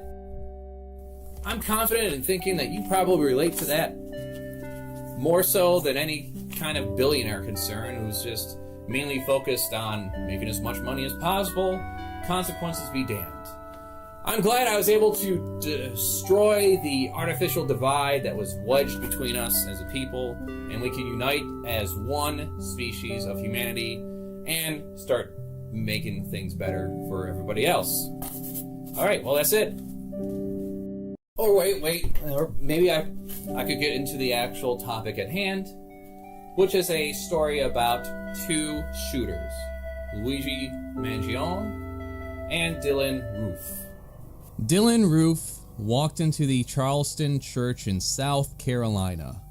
He shot and killed 9 people, injuring 1. The people in this church were targeted by this Eugene for the crime of living while black. According to his manifesto, his hope was to start a race war. There is a personal website he owns sprawling with neo-Nazi imagery. The website discovered over the weekend shows Roof in dozens of photos. It includes a lengthy statement criticizing blacks as, quote, inferior. And as a side note, it doesn't seem like his beliefs fall far from the tree because his sister was arrested for making similar threats. This Eugene was tracked down by the Popo and arrested alive. There was no walk down to the courthouse by the arresting police force and filmed by the media as a display for all to gander at. There was no concern whether or not this Eugene's human rights were being violated or right to a fair trial was being undermined. There was no reason for the NYPD and everybody to have these big assault rifles that, frankly, I had no idea was in their arsenal. And what was the New York City mayor doing at this press conference, Your Honor? That just made it utterly political. And as Your Honor knows, under Lauro v. Charles, the Court of Appeals for the Second Circuit has held it to be clearly established that these staged perp walks to the media, unrelated to a legitimate law enforcement objective, is unconstitutional, and I submit there was zero law enforcement objective to do that sort of perp walk. There's absolutely no need for that whatsoever, and frankly, Your Honor, the mayor should know more than anyone about the presumption of innocence that he too is afforded when he dealing with his own issues. And frankly, I submit that he was just trying to detract from those issues by making a spectacle of Mr. Mangione. The rhetoric that often inspires these actions was dismissed. After all, throwing the name George Soros around and DEI isn't the same as throwing up swastikas and Sikh Heils.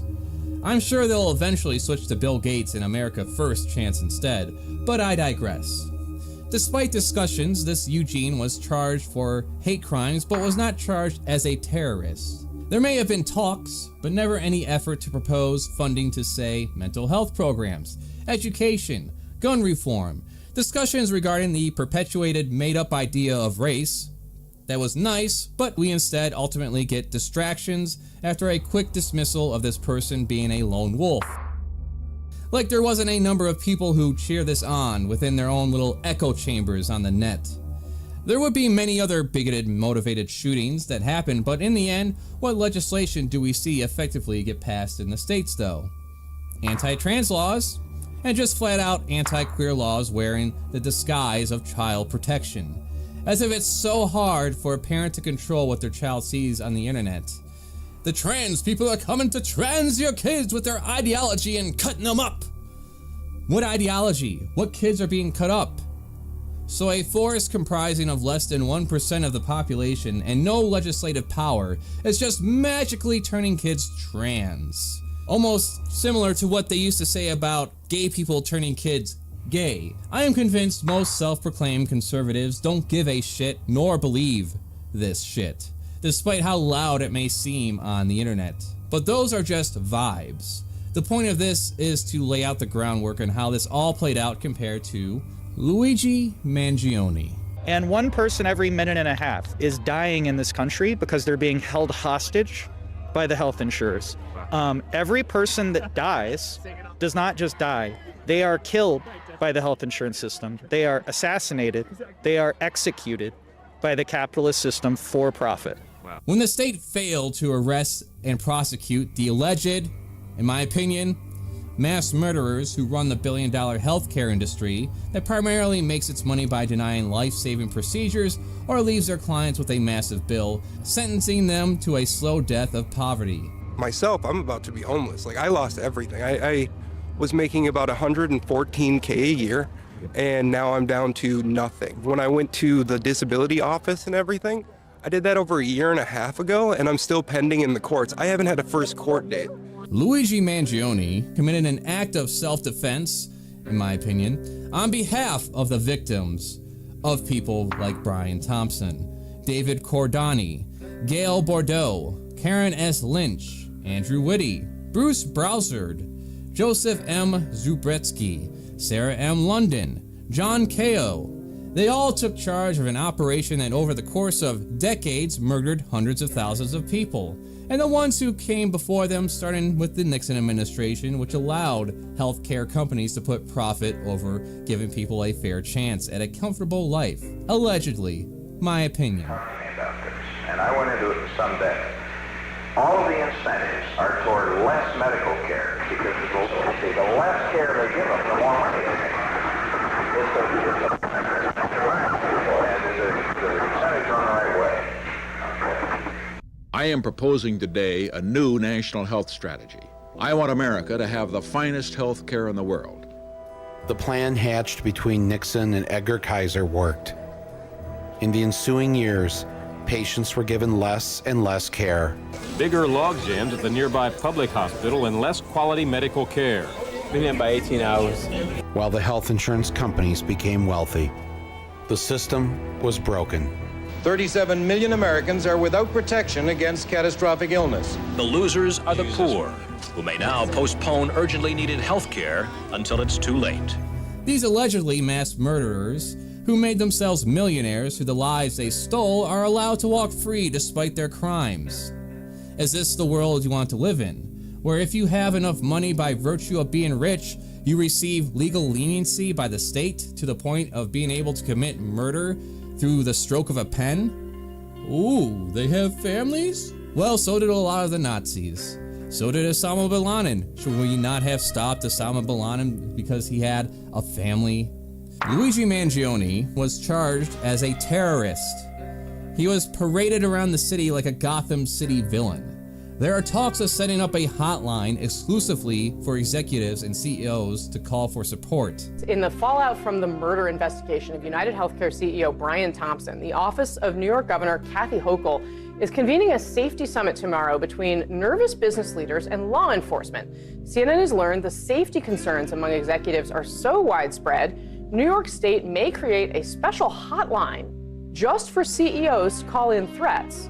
Alleged human abuser Elon Musk all of a sudden wants to look like an actual father and uses his baby as a meat shield during meetings. Blue Cross reversed course on limiting the amount of time they will cover surgical anesthesia, almost like direct action does inspire change, not just ineffectual online anger.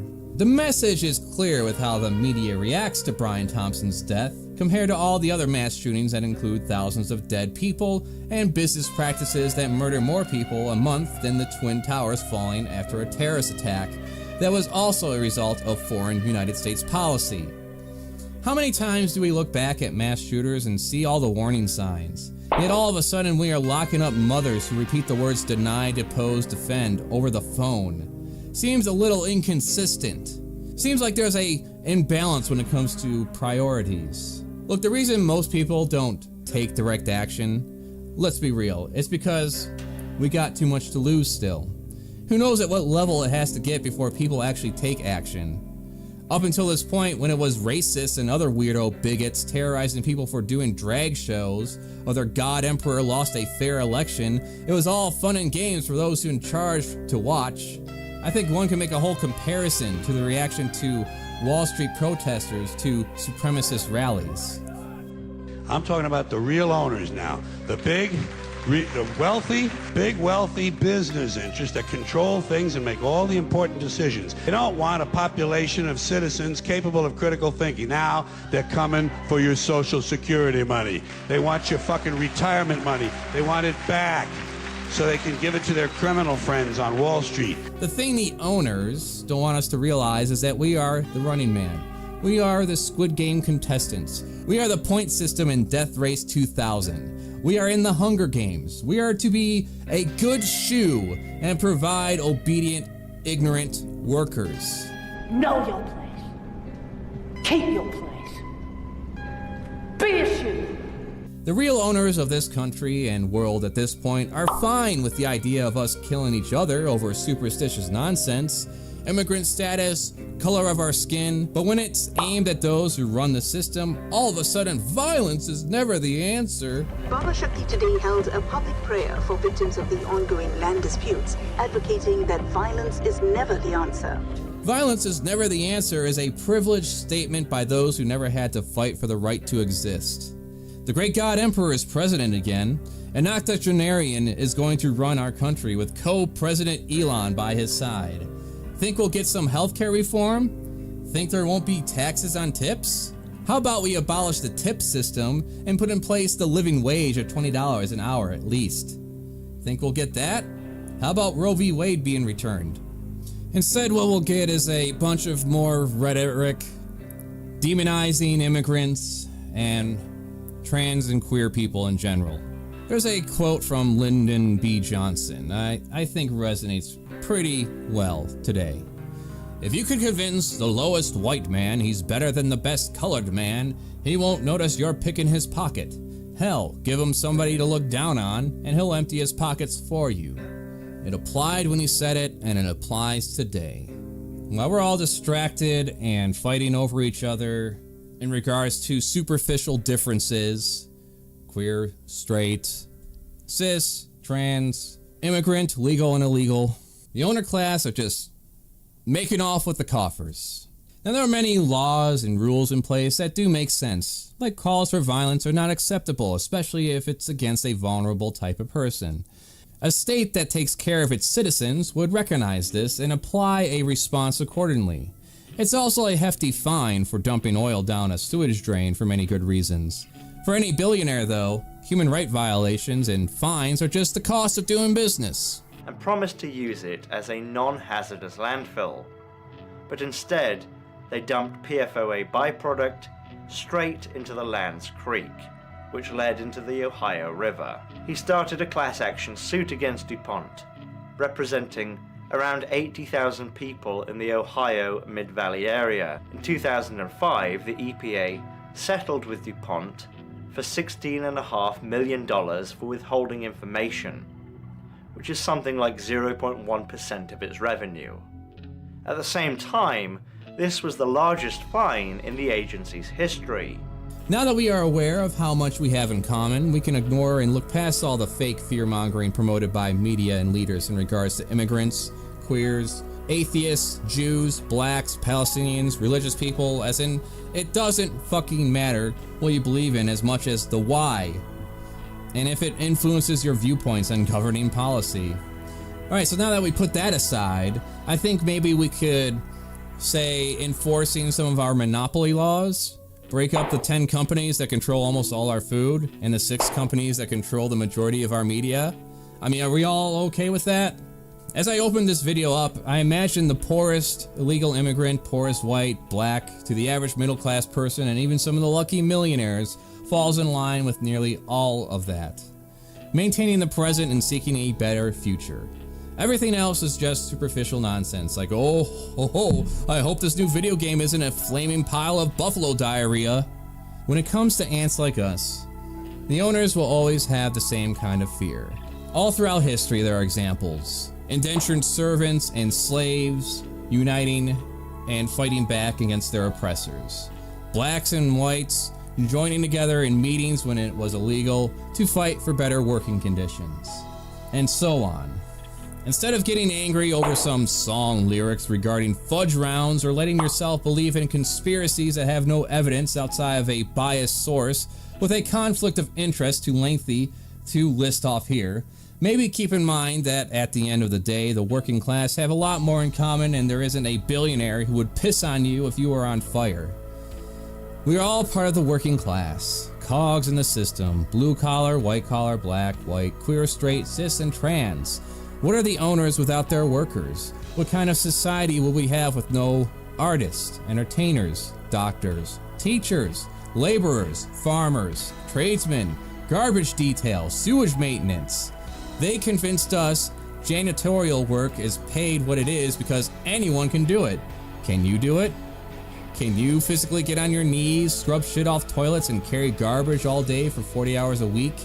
What would things look like if janitors went on a general strike for several weeks? What use are executives anyways? It's not like the machines stop running when they're away. How did they convince us that it was okay for them to get paid 300% more than our average salary? I mean, you know, the means of production are right there for us to grab. Those are just my thoughts. Once again, I do not condone murder. I do not condone any kind of violent action because that would go against YouTube's TOS. Subscribe to the damn channel and share it around. I got a store for art and other creations of mine. Patreon to get some extra perks while helping me feed myself. Paws Off gaming channel with a talking weasel. And Weird Source for cringe furry shit you love.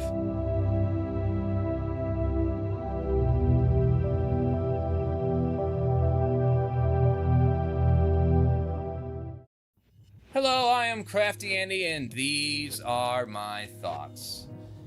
I'm not about to give you baby's first history lesson on Iran and the United States. The only context for this piece you need is that the United States has undermined this country's sovereignty since they attempted to nationalize their oil, which went against corporate interests, which is why it's such a theocratic hellscape. And it's astounding how much amnesia people are suffering from when it comes to the narrative that Iran is a week away from getting a nuke since 1995, apparently.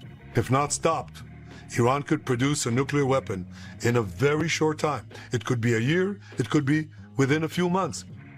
They have the wherewithal, the stored up, preserved knowledge to make a bomb very quickly if they wanted to do it. Iran is so dangerous. Weeks away from having the fissile material for an entire arsenal of nuclear bombs. They're very close. They're 6 months away from being about 90% of having the enriched uranium for an atom bomb. Iran is gearing up to produce 25 bombs, atomic bombs a year, 250 bombs in a decade. Ladies and gentlemen, time is running out. Iran will be capable of producing alone, without importing anything, nuclear bombs within 3 to 5 years. Now, if you even care about the complex geopolitical history, there are these things called books, and in them contain words. You read those words and learn things about the world so you can attempt to not look like an idiot when commenting on military conflicts, Ethan Klein.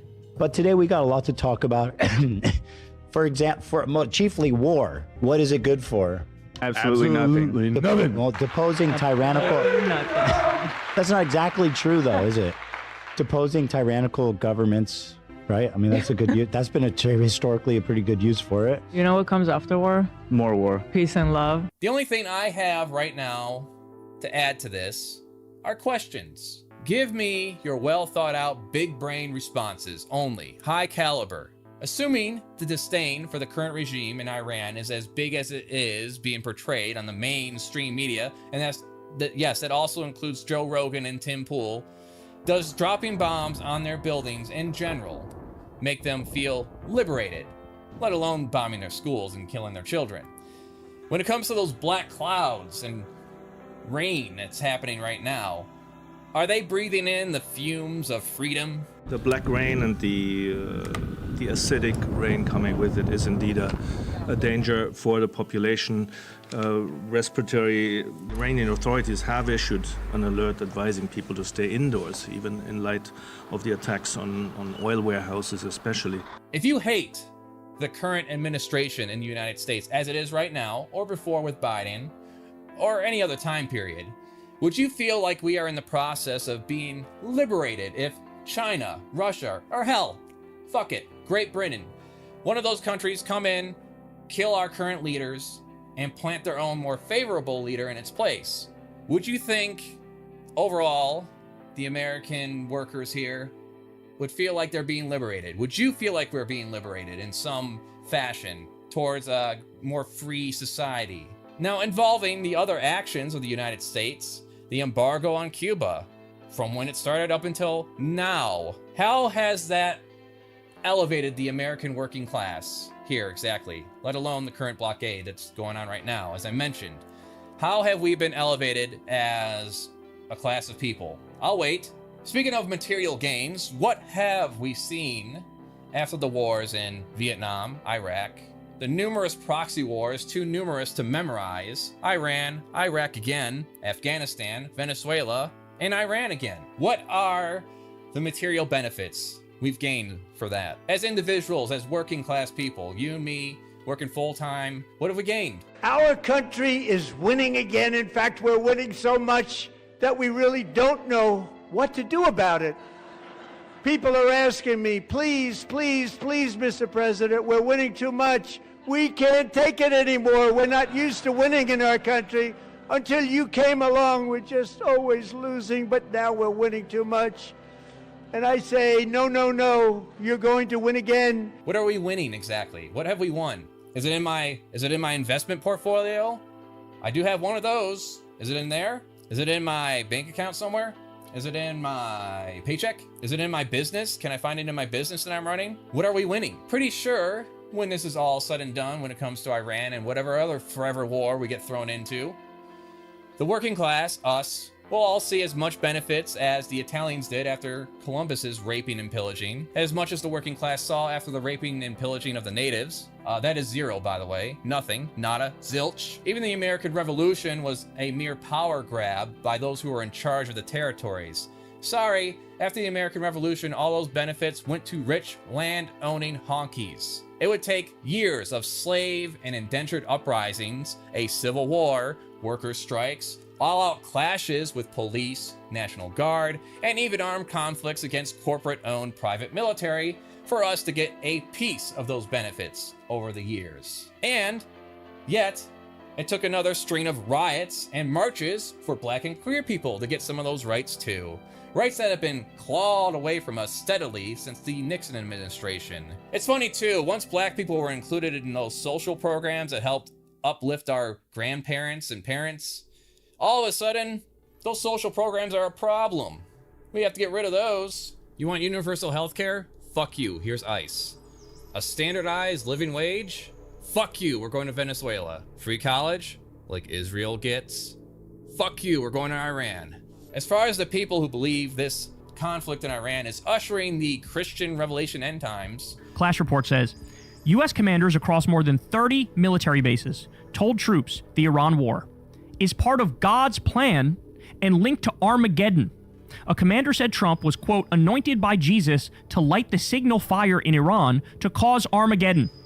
The Military Religious Freedom Foundation, the MRFF, says it has received over 110 similar complaints, described the war as biblically sanctioned and a sign of the Christian end times. And this goes hand in hand with MAGA Mike Johnson, Moses Mike Johnson, right? He also thinks this is like God's plan unfolding right in front of us. Anyone who believes that in a position of power should have that power stripped away. Any military member or leader should be dishonorably discharged. Belief in the supernatural, especially the belief you are being guided by the supernatural and hear voices, means you are not mentally fit to make decisions of consequence for the rest of us. If you believe in an afterlife, that means you have a bias against making the one life we have here on Earth better. Because why care about the government murdering children and sending us to die in the Epstein wars when you believe a merciful God is waiting to sort things out after our meat bodies are all dead? As we are already seeing hopeless, murderous dipshits react to the genocide Israel is doing, and what America continues to do, trying to police the world in the form of ineffectual mass shooting attempts, which is a little change of pace because overall we've been seeing nothing but right-wing Nazi mass shootings, like the Christchurch shooting and all the other Nazi shootings, including the ones in Minnesota where a anti-gay bigot assassinated 2 pro-choice Democrats.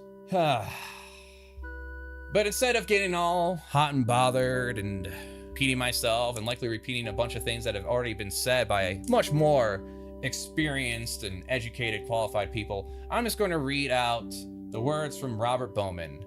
Robert Bowman flew 100 combat missions in Vietnam and later became a archbishop. If you are somehow still confused why 9/11 happened, despite having access to all the existing information on the World Wide Web, if you're still bewildered by why some would dare say the United States government was asking for it, this rings most true to me in a concise and understandable way. On August 7th, 1998, nearly simultaneous bombs blew up in front of the American embassies in Nairobi, Kenya, and Dar es Salaam, Tanzania, in Africa. 224 people died in the blasts, including 12 Americans, the most important kinds of dead people. One of them might have been gay though, or black, or even black and gay. Then not so much of a loss. And more than 4,500 people were wounded, also known as pussies not willing to die for America. Robert Bowman wrote this letter in response to the current president at the time, the Epstein class member, which included the likes of Donald Trump, the Pass the Crime Bill, ended cash welfare, and the Glass-Steagall Act, Bill Clinton. Truth is, we're terrorized because we're hated. Tell people the truth, Mr. President, about terrorism. If deceptions about terrorism go unchallenged, then the threat will continue until it destroys us. The truth is that none of our thousands of nuclear weapons can protect us from these threats. No Star Wars system, no matter how technically advanced, no matter how many trillions of dollars are poured into it, can protect us from a nuclear weapon delivered in a sailboat, or a Cessna, or a suitcase, or a Ryder rental truck. Not one weapon in our vast arsenal, not a penny of the $270 billion a year we spend on so-called defense can defend against a terrorist bomb.